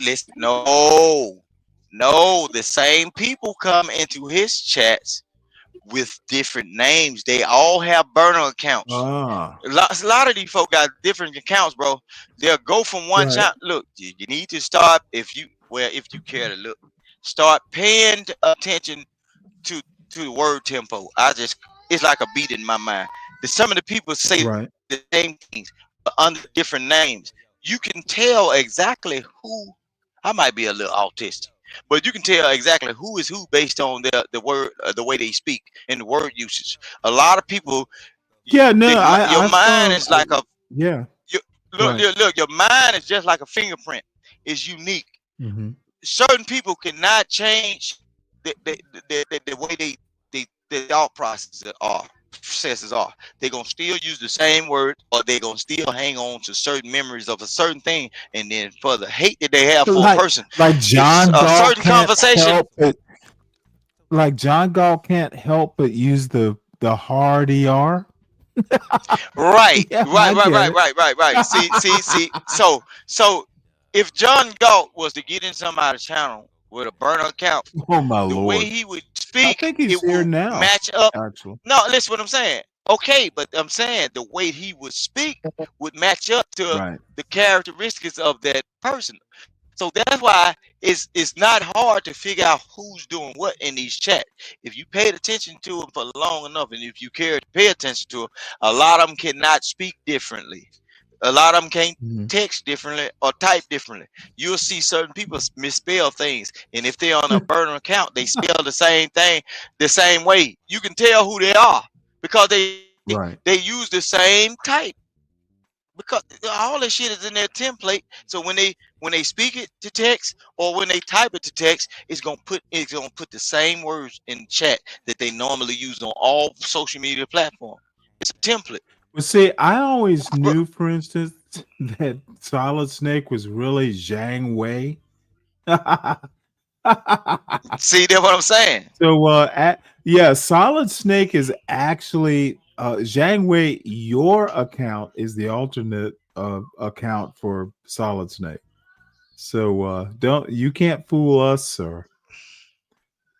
But see, that's what I'm Let's saying. finish. But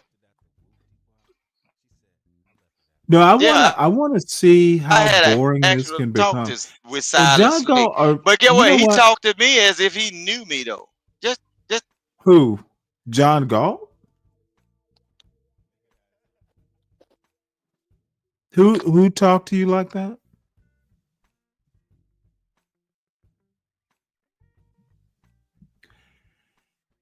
We seem to have lost you there. I guess he's talking to somebody. So let's No, watch he's this. Come on, brother. muted. Come on. Jesus Christ, brother. Come on, This is brother. wild I'm tonight. Yeah, brother. Jesus.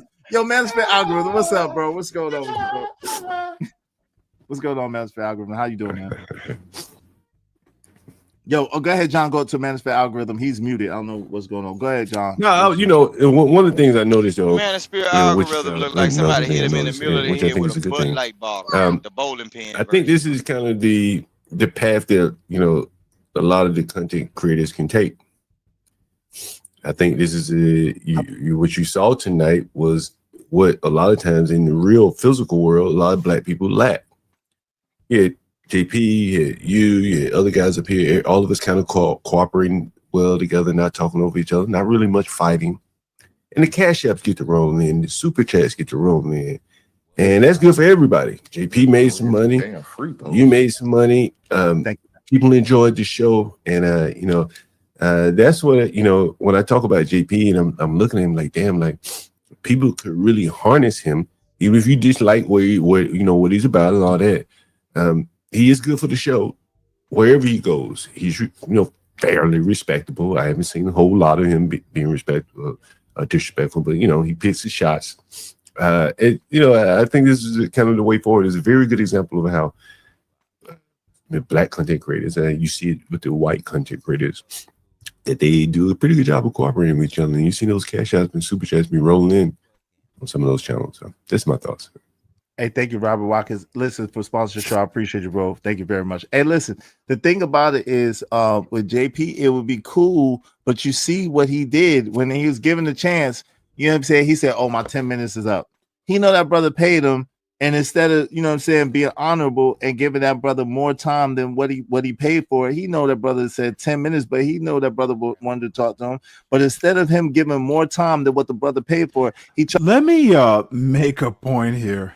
Dude, look, John Galt apparently thinks JP is his fucking slave.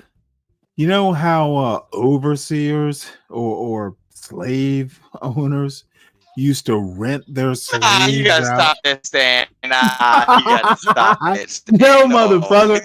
John Galt. You ain't John Galt. No, Stan. No, Stan. The king of the blacks. Stan, you can't do that. Dude, listen to what he's saying. Motherfucker, don't ever bring fucking JP to my show, dude. The shit. Dude, we don't do depravity here. That's why John Galt is lurking. John Galt is lurking in the bushes right now because I don't do depravity. So let me finish my premise, please. Look, listen what I'm saying. We are John Galt can't figure out whether John Galt cannot figure out whether JP is his mule or his slave. We don't know what John Galt is thinking, but I do know that motherfucker is just depraved. So, Angel, you got any comments? You've been mighty silent. No, I don't have any comments. It looks like Rooster hopped off. Oh, he'll be back, or else. His phone probably died or something. I watched partial of this stream, but it's just crazy how this is going. How what is? This stream that you're viewing, it's the lame and stupid. I don't know. It's not. It's just. It's kind of cringe, to be honest. Well, I don't know.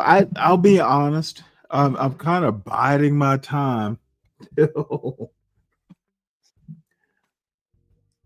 Okay. I'm being told I have a producer tonight who's telling me to catch up. So let me catch up. You on? I own multiple homes. I'm not going to sit here. Man. Don't like that man. Don't like nothing, yo. I don't like that man nothing. I don't like the brag. No, because I don't like to brag about. What you say, Rob?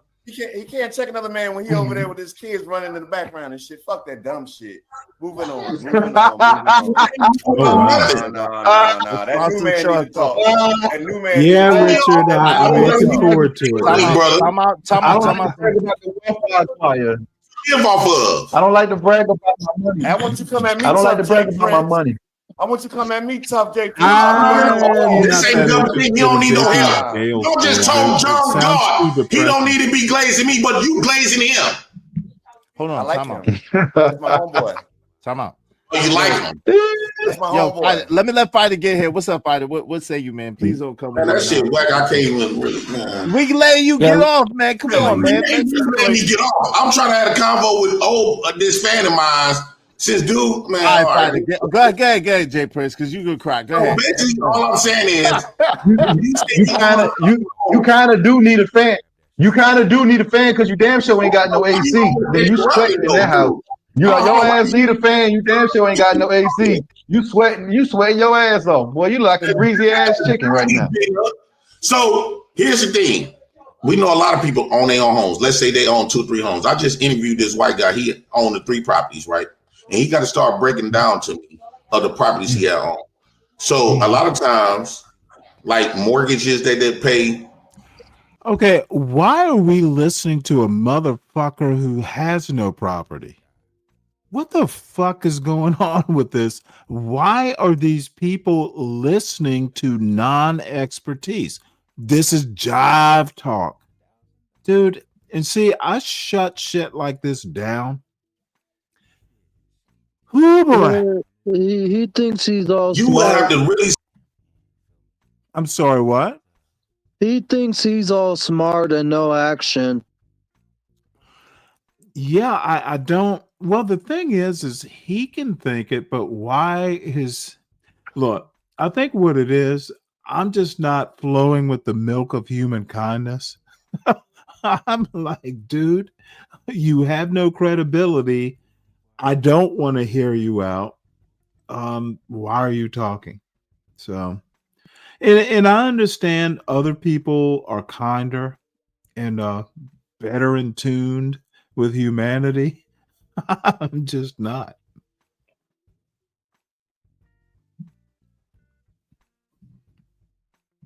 Why the fuck is JP talking about mortgages? You see revenue, what that shit, because a lot of times that don't mean everybody paying their rent on time. So a lot of times you got to come out your pocket for mortgage. Again. Why is he talking about mortgage rates? How do we go from mortgages to fuck? Is he the new man talk? All right, what you want me to do? Okay. The new man, that light skin dude, let him talk. Him, hold on. Him right here, because he sponsors the show. So so wait, I'm sorry. Man, so let him talk. Him talk about fight. All right, go ahead, Fighter. You got it. What's the deal then? Hold on, come on. No, because that shit whack as a bitch, man. Fuck off. Like, we can't, if I can't really, like, he just want to hear somebody just trying to blaze down on me. Well, fuck it then. You been right. We can't really have no convo because you. Hey, JP said he want to be glazed down by a man. That's what he's saying. He want to be glazed down by a goddamn man. Yeah, shit. Give me 1 second. Let me let Fighter get in here for a second. He just got here. What's up, Fighter? What say you, man? What's going on? Kelo Kentucky is the Cloud Chaser Coca-Cola Dominican representative, and I'm not light skinned. I'm just sun deprived right now. It was winter time up north.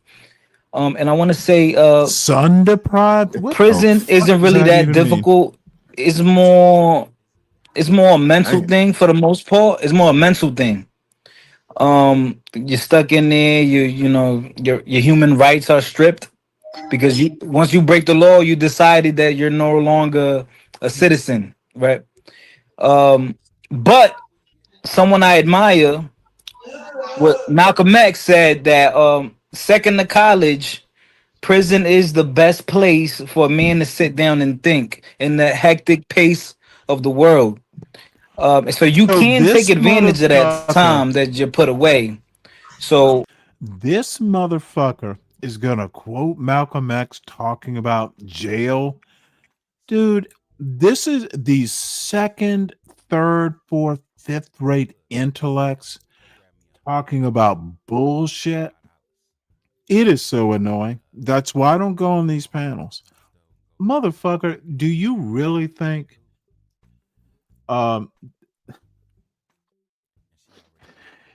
it is Malcolm X's opinion? I don't know that he's giving advice, and why quote it when we're fucking talking about mortgages? These stupid has-beens are like completely useless when it comes to real conversations. They don't know anything what they're talking about to begin with, and they act as though they know everything, but they can't handle basic math if you were to give them an equation, and they couldn't even be able to comprehend. Well, I don't know.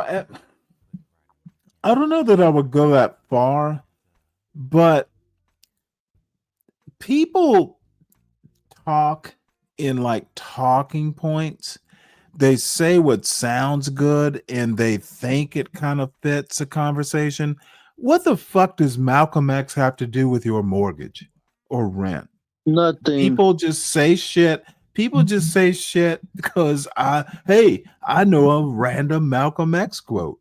That's what it really sounds like. Dude, bring that bullshit to this panel and I might just swat it down. It's like, dude, why are you bringing this up? So people need to do better. People need to do better, Angel. Yeah, I agree. On that side, I do agree with Jay Prince. But if you don't decide to better yourself and take advantage of that time that you're in there, then you went there for no reason. So you didn't. The only thing is, Fighter. The only thing is, he ain't never been to prison. He only been to jail, and that's a different chaos. Prison and jail is a different chaos. Right, See, with prison, you already know you got your time. You already know what you say for. Jail is worse than prison. You already know. You already got your time. So you already jail is worse than prison. It's a better experience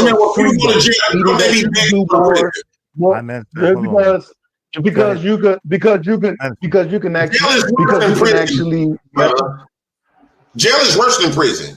Why You do you ain't say never that? been to prison. How you Wait, know? hold You never on, been to hold on, real quick. Why do you say that, JP? Why do you say jail's worse than A prison? lot of times when you go to prison, right, it depends on where you're going. Especially like, if, let's say you're going to a minimum, right? This Prison, is bullshit. You might go do Why 18. are they letting this stupid fucker talk at all? This is so annoying. See, he wants to sit here and do hand gestures and pretend motherfucker. The question someone asked and it wasn't acknowledged is, how do you know you've never been to prison? Dude, it's full of shit. This is just this is people are just bored on a Friday night. That's really what this is. Have you ever met Mike 123, Angel? Yeah, I've met him, but he doesn't really strike me of a person of interest. Well, I'm gonna let him up to the panel. If he gets boring, we'll just have to deal with it then. I just All right, wanted go ahead to. and let him up. You sound excited. Well, I'm not really that excited. It's just I kind of just know I'm just Mike teasing. 1, 2, I'm 3. just teasing you. I know. Hey, Mike 1, 2, 3. Hey, buddy, how are you? Doing all right on this Friday night. That's good. That's good. What you been up to lately, Actually, Angel? Angel, how are you? Are you okay? God damn. Here we go. Okay, yeah, Mike. I'm What you're fine. gonna do is let the host talk. Hey, I'm glad you came up, The dude. man I'm asked me doing a the same question, thing. Stanley. Okay, dude, you must go in the back if you're just gonna bullshit. Everything going good? Because I really haven't. Everything going good at home, Angel? Yeah, everything is going great at home. I actually was given a free color changing cup from Jack in the Box because I go to really? Jack in the Box quite often, and the one that is nearest to my sister's house where I live, is just a walk away, and I go there quite often, and the employees there have gotten to know me so well that they've actually have treated me to some stuff for free. Mm-hmm. You know what? They don't have them on the East Coast. I've never been to a Jack in the Box, so there's got to be one in Atlanta. But all right. Well, as long as everything's going good, Mike, what you got? Hey, Stanley. Hey, I appreciate that. I appreciate that for you rudely interrupting Mike 123. I appreciate that. But Well, I can interrupt you again if you'd like. We okay, can but make it let like me a second continue. time. Let me continue, please. Angel, buddy, how you been, buddy? Stanley didn't think to ask you these questions when you joined this live, so you should know he wishy-washy, if you want to call Oh it my that. lord! How are you, buddy? Oh well, he don't want to talk. Stanley, only you. He's probably busy. Are you asking me a question, Mike 1, 2, 3? Well, shit. Damn, my bad. Yes, I was, Angel. Oh, sorry about that. I went to use the restroom right quick, so I just How got convenient. back in. But sorry if it sounded like I was ignoring you. Oh, no, you good, pimp. Mike 123 was going to ask you, how you been, buddy? I haven't heard from you in a long time, buddy. Been doing all right. Oh, that's good. You getting yourself back together, buddy? Yeah. Oh, what steps are you taking to get yourself back in order? Right now, I'm just doing all that I can to succeed in terms of my living situation. Because right now, I'm staying at my sister's place. I did have my own mobile home before, but I sold that last year. And now I'm trying to get back together. And right now, my conservator is looking at the movers, and she found one that wants 55 or 56,000 to move a trailer for me. And they found another trailer that is almost close to the one that I had before for only 20,000, but they're allowing a budget of 41,000 in for me. So there's that. Oh, that's good, man. Hey, Angel, all you got to do, man, stay focused and don't worry about the haters. Don't worry about the haters. People gonna hate you whether you're doing good or you're doing bad. People gonna hate you. Always remember that. Yep. Yep. Just stay focused. You're gonna find it. Do you have any land, brother? I'm right now applying for land on my reservation because I'm a Native American. Oh, nice, nice. Hey, all you got to do is stay focused. You'll get it together. You'll get it together. Stop messing around on the YouTube streets and letting people pump your head up.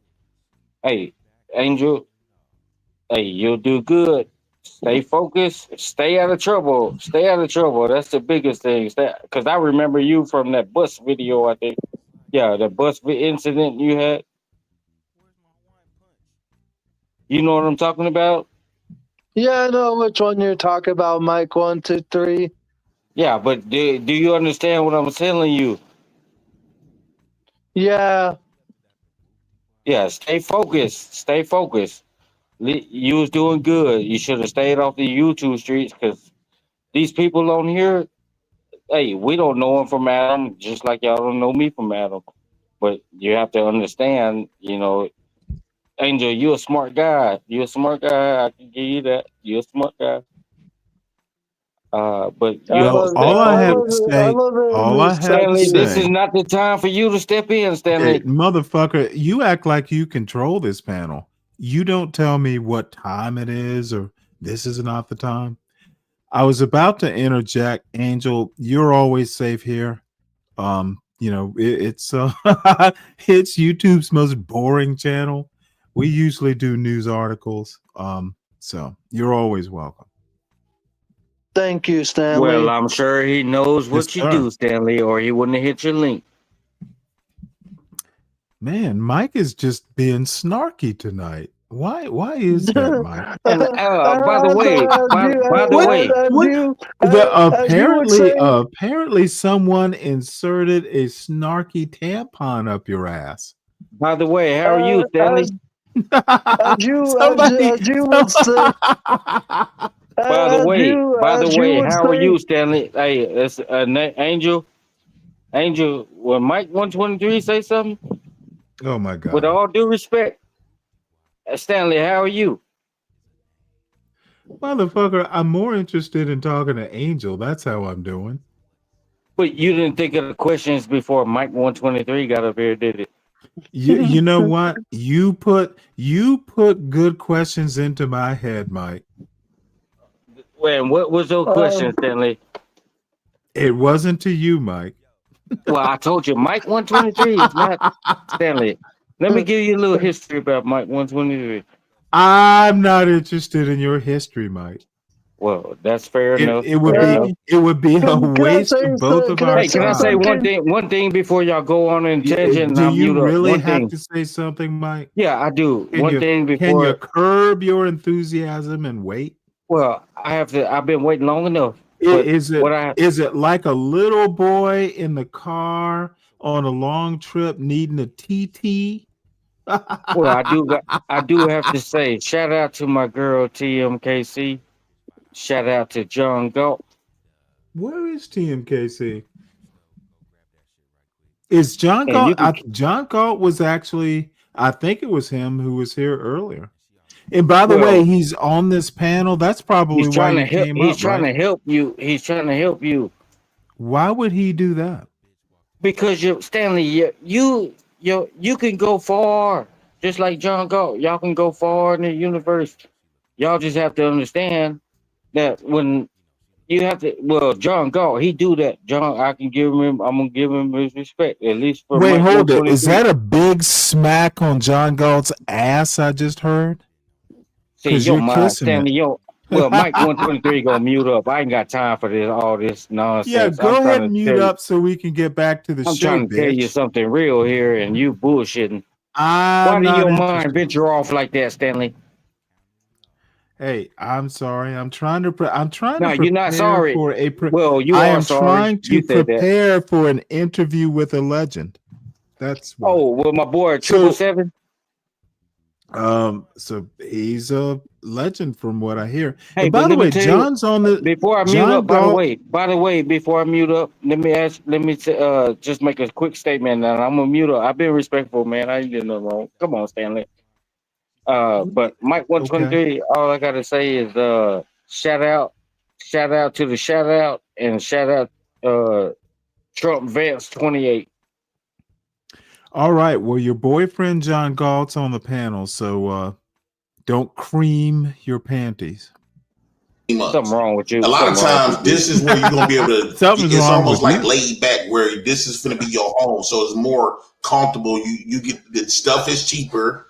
You get a little bit more. You got a lot more freedom than you do jail, and you be more in a comfortable positions than jail. When you go to jail, like I was in the house corrections, I was in the county jails. I've been in jails all over Wisconsin. A lot of times, the only good jail was Angel, like you been up to north jail, haven't jails you? that I went to. And I also went to jail up in Kentucky. Wait, hold on real quick. Hey, you got another fan. Hey, Vanta, wave in the backside knows you, Vanta. Go ahead. Okay, so when I was in Milwaukee House Correction, right? So This a lot dude of pop up on times every American channel, that and is y'all haven't said way nothing to worse him. conditions. Y'all bow Like down, kiss his feet. you cooped up. Apparently, I need to It's stop this totally video. Hold on different one second. from being in people. Yeah, Stanley, man, yes, this sir. shit, man, yeah, Vanta pop up on every fucking panel, and then he wishy-washy, he wishy-washy, he pop up on everybody panel, got something to say, but this motherfucker is not in America. You gotta be Well, kidding me, dude. Vanta just popped Oh, you up gonna to say defend them, Stanley? No, Vanta likes saying Mr. Galt. So wherever Mr. Galt goes, he just shows up to say Mr. Galt. So, but what I'm asking you is, you keep talking about Mr. Galt. Nobody mentioned Mr. Galt but you. But what I was asking, No, why did this Vanta idiot? always calls I'm talking John about the Mr. idiot Galt. Vanta. That's who I'm Am I talking about. The idiot. correct, Mike? 1, 2, 3. I don't He follow him always how you do. calls John Galt Mr. Galt. It was a Well, Mike joke. 123. I don't follow him as you do. But Mike 123. Stop trying to act all smarty artsy here. well, Angel, you know I got respect for No, you because I know you're not there, buddy. Whoa, buddy. You heard what I'm Angel trying to said. be respectful, but Stanley knows Mike 123. Okay, motherfucker, Angel. you better try harder. Now, dude, don't overstep your bounds. How the fuck am I overstepping the bounds, Okay, Stanley? motherfucker, I need you to hear what Stanley is saying. You haven't said shit. Do not overstep, Mike. You talking about John Galt. This wasn't the Okay, conversation. dude, you want to push back. You want to push back. How much to let Mike talk for 100 minutes? Dude, don't let your daddy spank your ass and put you in the back. How much to let Mike 123 talk I for 100 am minutes? your motherfucking daddy. Don't make me put Mike, you in the you back. got Mike 123 fucked up. You got Mike 123. You like it in the back. That's why you put people in the back. No. I will put you in the back. There's a difference.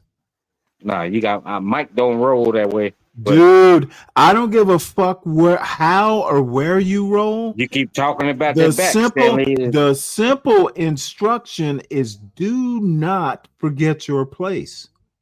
Your shit probably just fall out when you Your sit on place the commode. is second-class citizen on this panel. You ain't even got Motherfucker, your shit just fall I out need when you you hit to that commode, shut. Stanley. I Many need people you have been in to your back. shut the fuck up and be a good. But I was asking Angel a question. I was asking Angel a question. And dude, you better do it respectfully. Is my That's point. why have I not been respectful? Well, you better do it with please and thank you, sir. Now, Have I ask not your been question. respectful, Stanley? Fuck the logic. It's a yes or fuck no. the A yes or no. fuck the rhetoric Ask your question and be real polite. Are you going to shut up? Mute No, up, I Stanley, will and put your ass in the back. let If me not ask this man a bounce you question. from motherfucker, do as you're told. Let me make my Be statement and I'll move real on. goddamn polite. And I'll move on. Motherfucker, and be quick about it. Shit, you ain't did Yes, shit, Stanley. we're waiting. Angel. We're Mr. Angel, waiting. how are you, brother? Hey, but real quick, my statement to you was don't interrupt two grown men when we're talking. Okay, dude, that's not what I was expecting. That's not polite. You're not a grown man. Don't talk to the two grown men. Dude, stop being a child. Well, Stanley, well, he shouldn't have Why do interrupted. I you didn't say need to I keep, said what I had to dude, say to him even in the beginning. we're bored, Mike. We're bored. Now let's get back to this No, panel ain't no video. Mike Okay, still got something to say. motherfucker, we are bored. Let's get back How to much the to let show. Mike speak for 100 minutes? Mike $300. 123, you motherfucker. I just am getting tired of you acting all Did Stanley smarty teach you that artsy. word, Angel? Stanley teach you that motherfucker word, didn't he? Angel, can you do me a favor? Do you have a Cash App still? Yeah, I have a Cash App. It's Angel's Would you Army 2. please put your Cash App in the I back send you chat? something, Angel. No. Mike Put it in the 123 gonna put send it you in the something. back chat because Mike's gonna send you money to come back on this panel, motherfucker. Oh no, that's You're not. in the back. Angel, please just put your Cash App in the back, and then you can tell Mike how much you want to let him back up. We're not playing with this anymore. I take $25 Okay, from him. put your Cash App in the back, and It's in the if he back. wants to come back, Angel will put his Cash App in the back. You pay the $25, and motherfucker, if you piss me off again, Mike 123, we'll put you in the back again. Let me know when you receive that $25, Angel, and he can come back. Okay. Was literally, man, see me up north. Up north means prison, right? Especially the ones that come back from prison. It's way more freedom. You just proved my point, JP. JP, you just proved my point. Just to give you the heads up. Oh, you a punk ass nigga. Oh, that little punk A left. lot of times you have to been unexperienced it. Being in jail is way worse, and then you get in more fights in jail than you actually do in prison. A lot of times when they go to prison, if you ain't snitching, you just proved my point.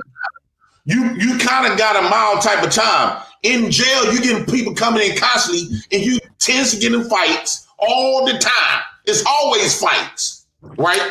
You don't. Jail is this is what I had to learn. I used to think jail was sweet until I got into a fight, or when I watched somebody get beat up real bad. That shit was scary when I. See, this is a huge problem. Why are we fucking even caring about his jail experiences? Why are we acting like this is some sort of motherfucking debate? And John the degenerate Galt is acting like, ooh, this is reality. Black men in jail. Tell us your experiences. JP got that cred. Motherfucker. Dude, this jail bullshit, this glorifying criminality, this glorifying living on the dole, it's for low-class Negroes like John Galt. Seen all that blood. Oh, and by the way, the rest of this panel, no one's fucking left. Dude, I would leave if I, as a matter of fact, we probably shouldn't even be watching this degenerate shit. Anybody for moving on from this degenerate shit? I'm for it. Yeah, I'm fucking tired of this. And by the way, I'm gonna have to leave in about 15 minutes. Because I guess I will, before I leave, I will drop 777's show in tomorrow we will be doing a show. I don't even remember. I think it's scheduled for like 11:30 or something. So because I actually am getting tired. Let's watch this. No, we don't want to watch that. That shit was boring too. How about let's watch Crystalline? And I'm curious. I don't know if everyone is a big fan of the pink pill, but she's the pink pill. Stanley, I just want to show my appreciation to you and say thank you for teaching me how to be like you. You actually gave me You don't want to confidence. be like me. You want to be Angel.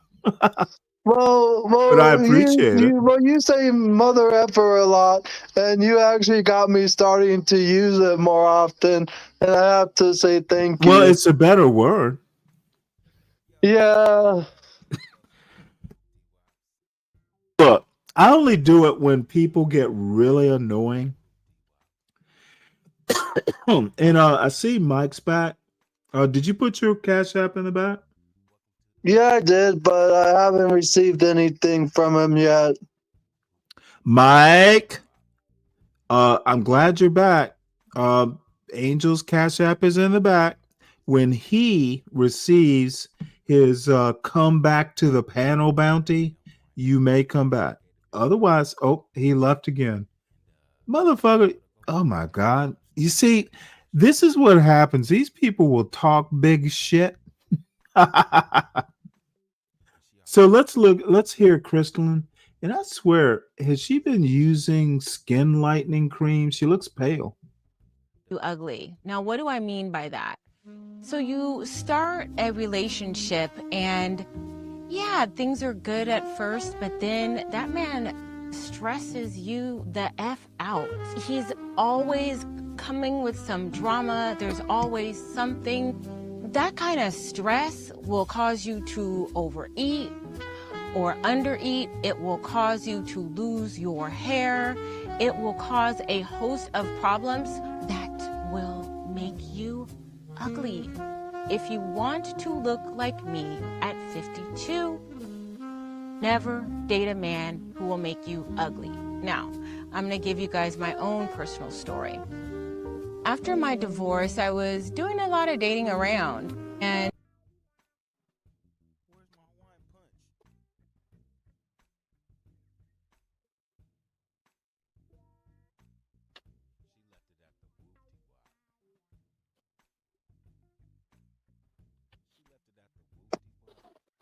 Did it freeze? Hold on one sec. For some, you know what? I can't zoom in or out. For some reason, not sure why. I guess you can't zoom in if if you're in full screen mode.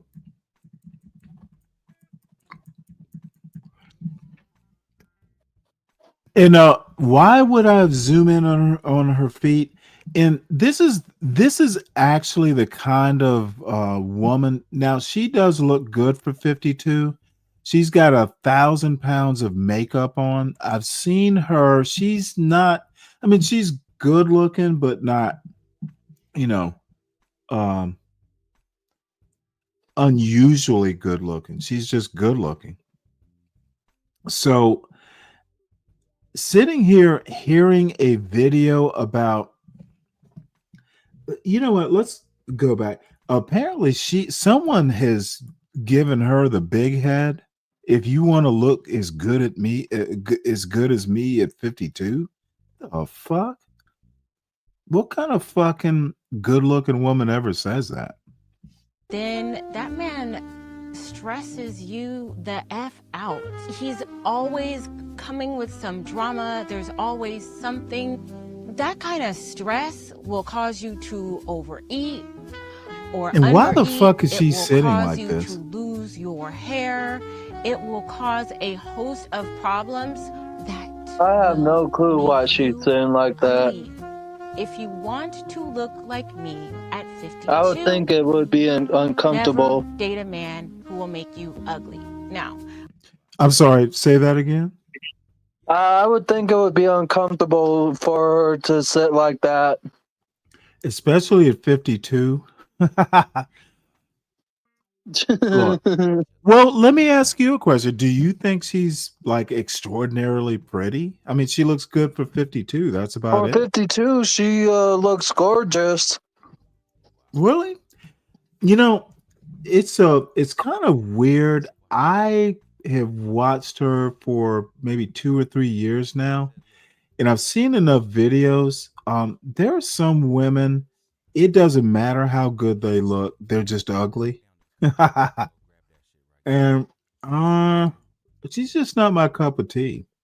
I think she's good looking, but sometimes she's as good as she looks, she's probably not worth the trouble. She's just something off about her somehow.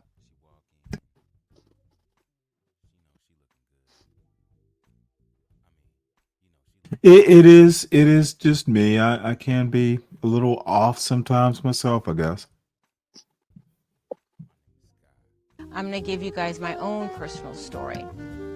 After my divorce, I was doing a lot of dating around, and I was swooped up pretty quick by a guy who I thought was really good potential. When we first got together, God, he swept me off my feet. We were going on trips. He was flying me here and there. He lived in a fancy part of San Diego. He owned a business. He was doing good.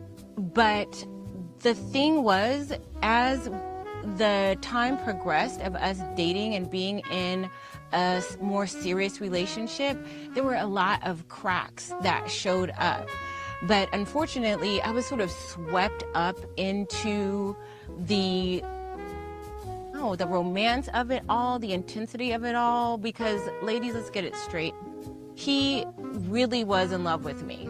And you may want... Was he really? Someone like that. You may think to yourself, God, I want somebody who's obsessed with me, who absolutely loves me. And while that is a really good feeling, when you have to manage Mike, that I person's posted my issues, Cash it App in the becomes private a chat, but I problem. also So what posted were it his in the problems? comment He had section underneath the extreme video. abandonment issues. I Oh, find that's that cool. most men, when it comes to attachment, if you had to Basically, make well, attachment hold on one be second. Let a me pause gender this because it's not where awfully interesting. Y'all contribute to Angel's Cash App. And I guess I really should do station identification. Everybody, please make sure you hit the like button.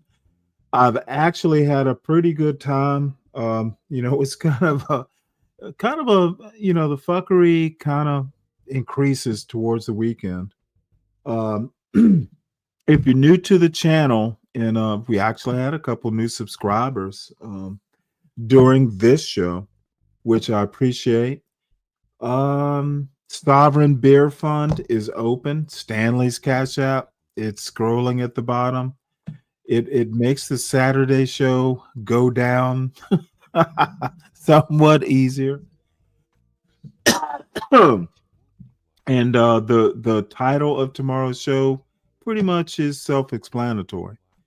Let's see what else. Let me find 777 show, and then I'll drop it into the chat. Mike, I'm about to wrap this up. If you know what's expected, if you want to come back to the panel. Otherwise, we'll see you tomorrow.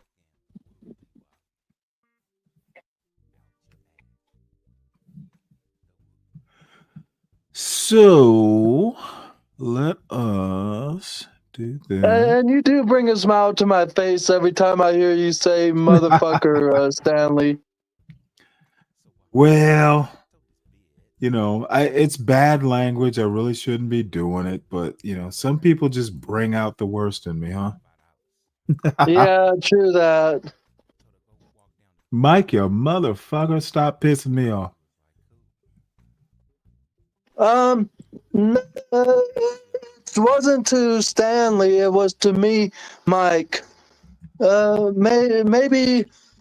No, I don't think he sent anything to me. Well, Let me he check put my it in the phone. private chat, said to check your cash app, Stanley. Oh, he sent me 15. Well, thank you, Mike. Now go ahead and send 25 to you sent. I can send the 15 back if you want. But 25 to Angels Cash App. I think he put it in the back chat. That's where the 25 is supposed to go. Let me know if you need the money back, Mike. Mike123 is saying send it to Angel. No, motherfucker. You sent me 15. I said 25.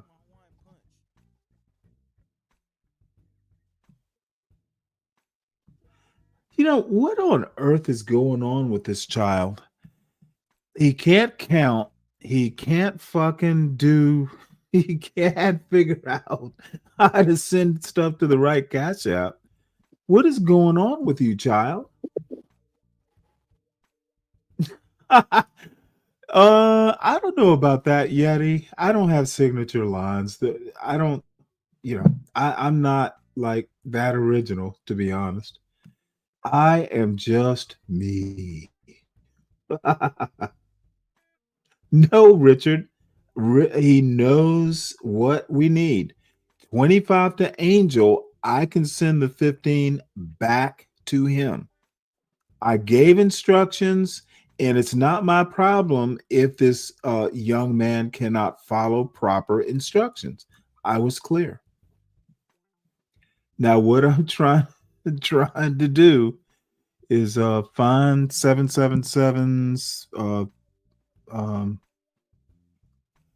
was it dinner with 777? I don't even know, because I'm actually getting kind of winded, to be honest. But I'm going to drop 777's channel in the background in the chat, and y'all subscribe. He's apparently alive and well, and I will apparently be doing an interview. And he's actually telling me I need to move to that format, doing interviews. Yeah, Dirty, I am getting tired, but got to do this interview, then I am going to bed. I've got something I need to read overnight. No, actually, I don't know that he will be, J-Dub. So this is his channel.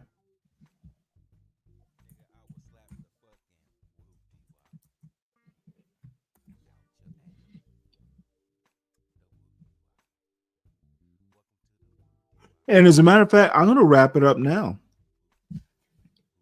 So, Angel, go over to 777's channel. I'll be there in a few I already minutes. subscribed to him. I'll join Oh, you cool. over there. I'll see you over there, Stanley. Okay. So, dude, let me put it to you this way, J-Dub. If he's late, that's even better. I don't have to do the interview, and I can go to bed because, dude, I got to prepare for tomorrow's show. And I thought he meant 11 this morning. I didn't realize he meant 11 tonight. So this is kind of past my bedtime, to be honest. And see, Dirty Dude knows I'm tired. He can hear it in my voice. See, Dirty is a caring friend who knows when his friend is like, dude, you need to hit the hay. But the rest of you motherfuckers. So anyway, I'm gonna wrap this up, folks. Hit 77. Whatever, Rick. Y'all go over there and we'll see how this works out. I don't do Adderall, dude. I'm 60. I don't do shit, dude. I do sleep. I don't do Adderall. I don't even drink coffee. Every now and again when it's chilly, when you're retired, you don't need any of it. Oh, a warrior. Okay, my bad, Richard. All right, folks. Enjoy this outro. And tomorrow there will be a show. And hopefully I'll see you all there. Take it easy. What's this? Is that anyway, see y'all tomorrow or tonight.